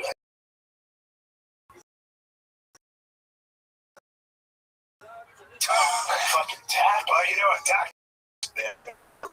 That's her fist got jacked. That dog bit her and let her go, but they're on yeah. That's a big bite. That's a scare. My thing is who comes up with this fee of 13 mil from a dog attack? I could see 100 grand. Man, that's terrible. It's wild. Very wise. You have emotional trauma. My friend passed it, scarred arm permanent as a $3 million house as a result of it. A Caucasian Shepherd? Yeah, Caucasian Shepherd. Giant dogs. Take a look at this. Take a look at this dog. Watch this. And this is what Chris Brown has? There you go. Oh, those are cool. Those are the ones that were all about. Can you imagine that thing attacking you? Wouldn't be fun. Now, they typically are not little kids. They're guardians. Even Chris doesn't go see the dogs. Yeah, they're not people aggressively. They're guardians, and they're more like against wolves and other predators. That's really what they do. But they're scary and huge. Wow, they're like, yeah, we're so sorry you got attacked by a dog. Here's $13 million. Excuse me? Yeah. The dog's all. I mean, they're cool looking, but damn. Jury, she's 13 mil though. And he was stuck on this. He didn't want to deal with the media circus because he's famous. He has to pay more. It's like, yes. Let's say a blue collar person had that dog and he get attacked, and they're like, you owe 13 million. I don't have. You lose your house. Yeah. Homeowners insurance typically helps you with that. And I'm thinking you guys have seen this already, but if not, I'll show you this video. I have not, Jen. It's a UPS driver and a dog. Dude, I thought we were going to talk about Taylor Swift and Travis Kelce getting married. My God. When I say it's amazing. Hold on. When I say I don't give a fuck about a marriage, I can't emphasize that. I talk about it. Also, how big of a narcissist do you have to be to Madison Square Garden? Dude, I know. Fuck yourself. I was like, for me, also, I said this, and I really mean it. If you are excited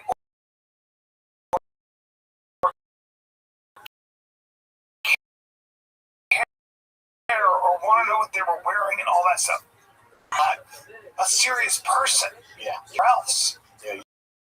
I mean, there are the men in this. Oh my God, Taylor's getting married, and they were all freaking out. Yeah, it's kind of worrisome. Like, hey, and I was freaking out. I was like, You guys are She's a rabid fan base. You're in your 20s and 30s. Yeah, when you're like in your teens, I get it. It's exciting. Okay. If you're a girl, if you're over the age of 28 and you're excited about Taylor Swift getting married, plenty of them out there. Plenty of them out there. Look yourself in the mirror and go, what am I doing with my life? It's a thing, though. It's maybe it's like guys who care about school, but we don't care about. I think we're past that age bracket to where we care about that. Men just don't. Certain men do. Like there's no certain men that do. Gay men. Like beside Travis Kelce's brother, but if you're not related to Travis Kelce and you're at a Swiss wedding, get the fuck. When I think when something happened with you, like maybe you got engaged. Okay. I didn't tell my wife. Oh no. Yeah. Bro, I found out she goes, you guys are so close. How does that not? I was like, but I don't. Okay. I didn't go to your wedding.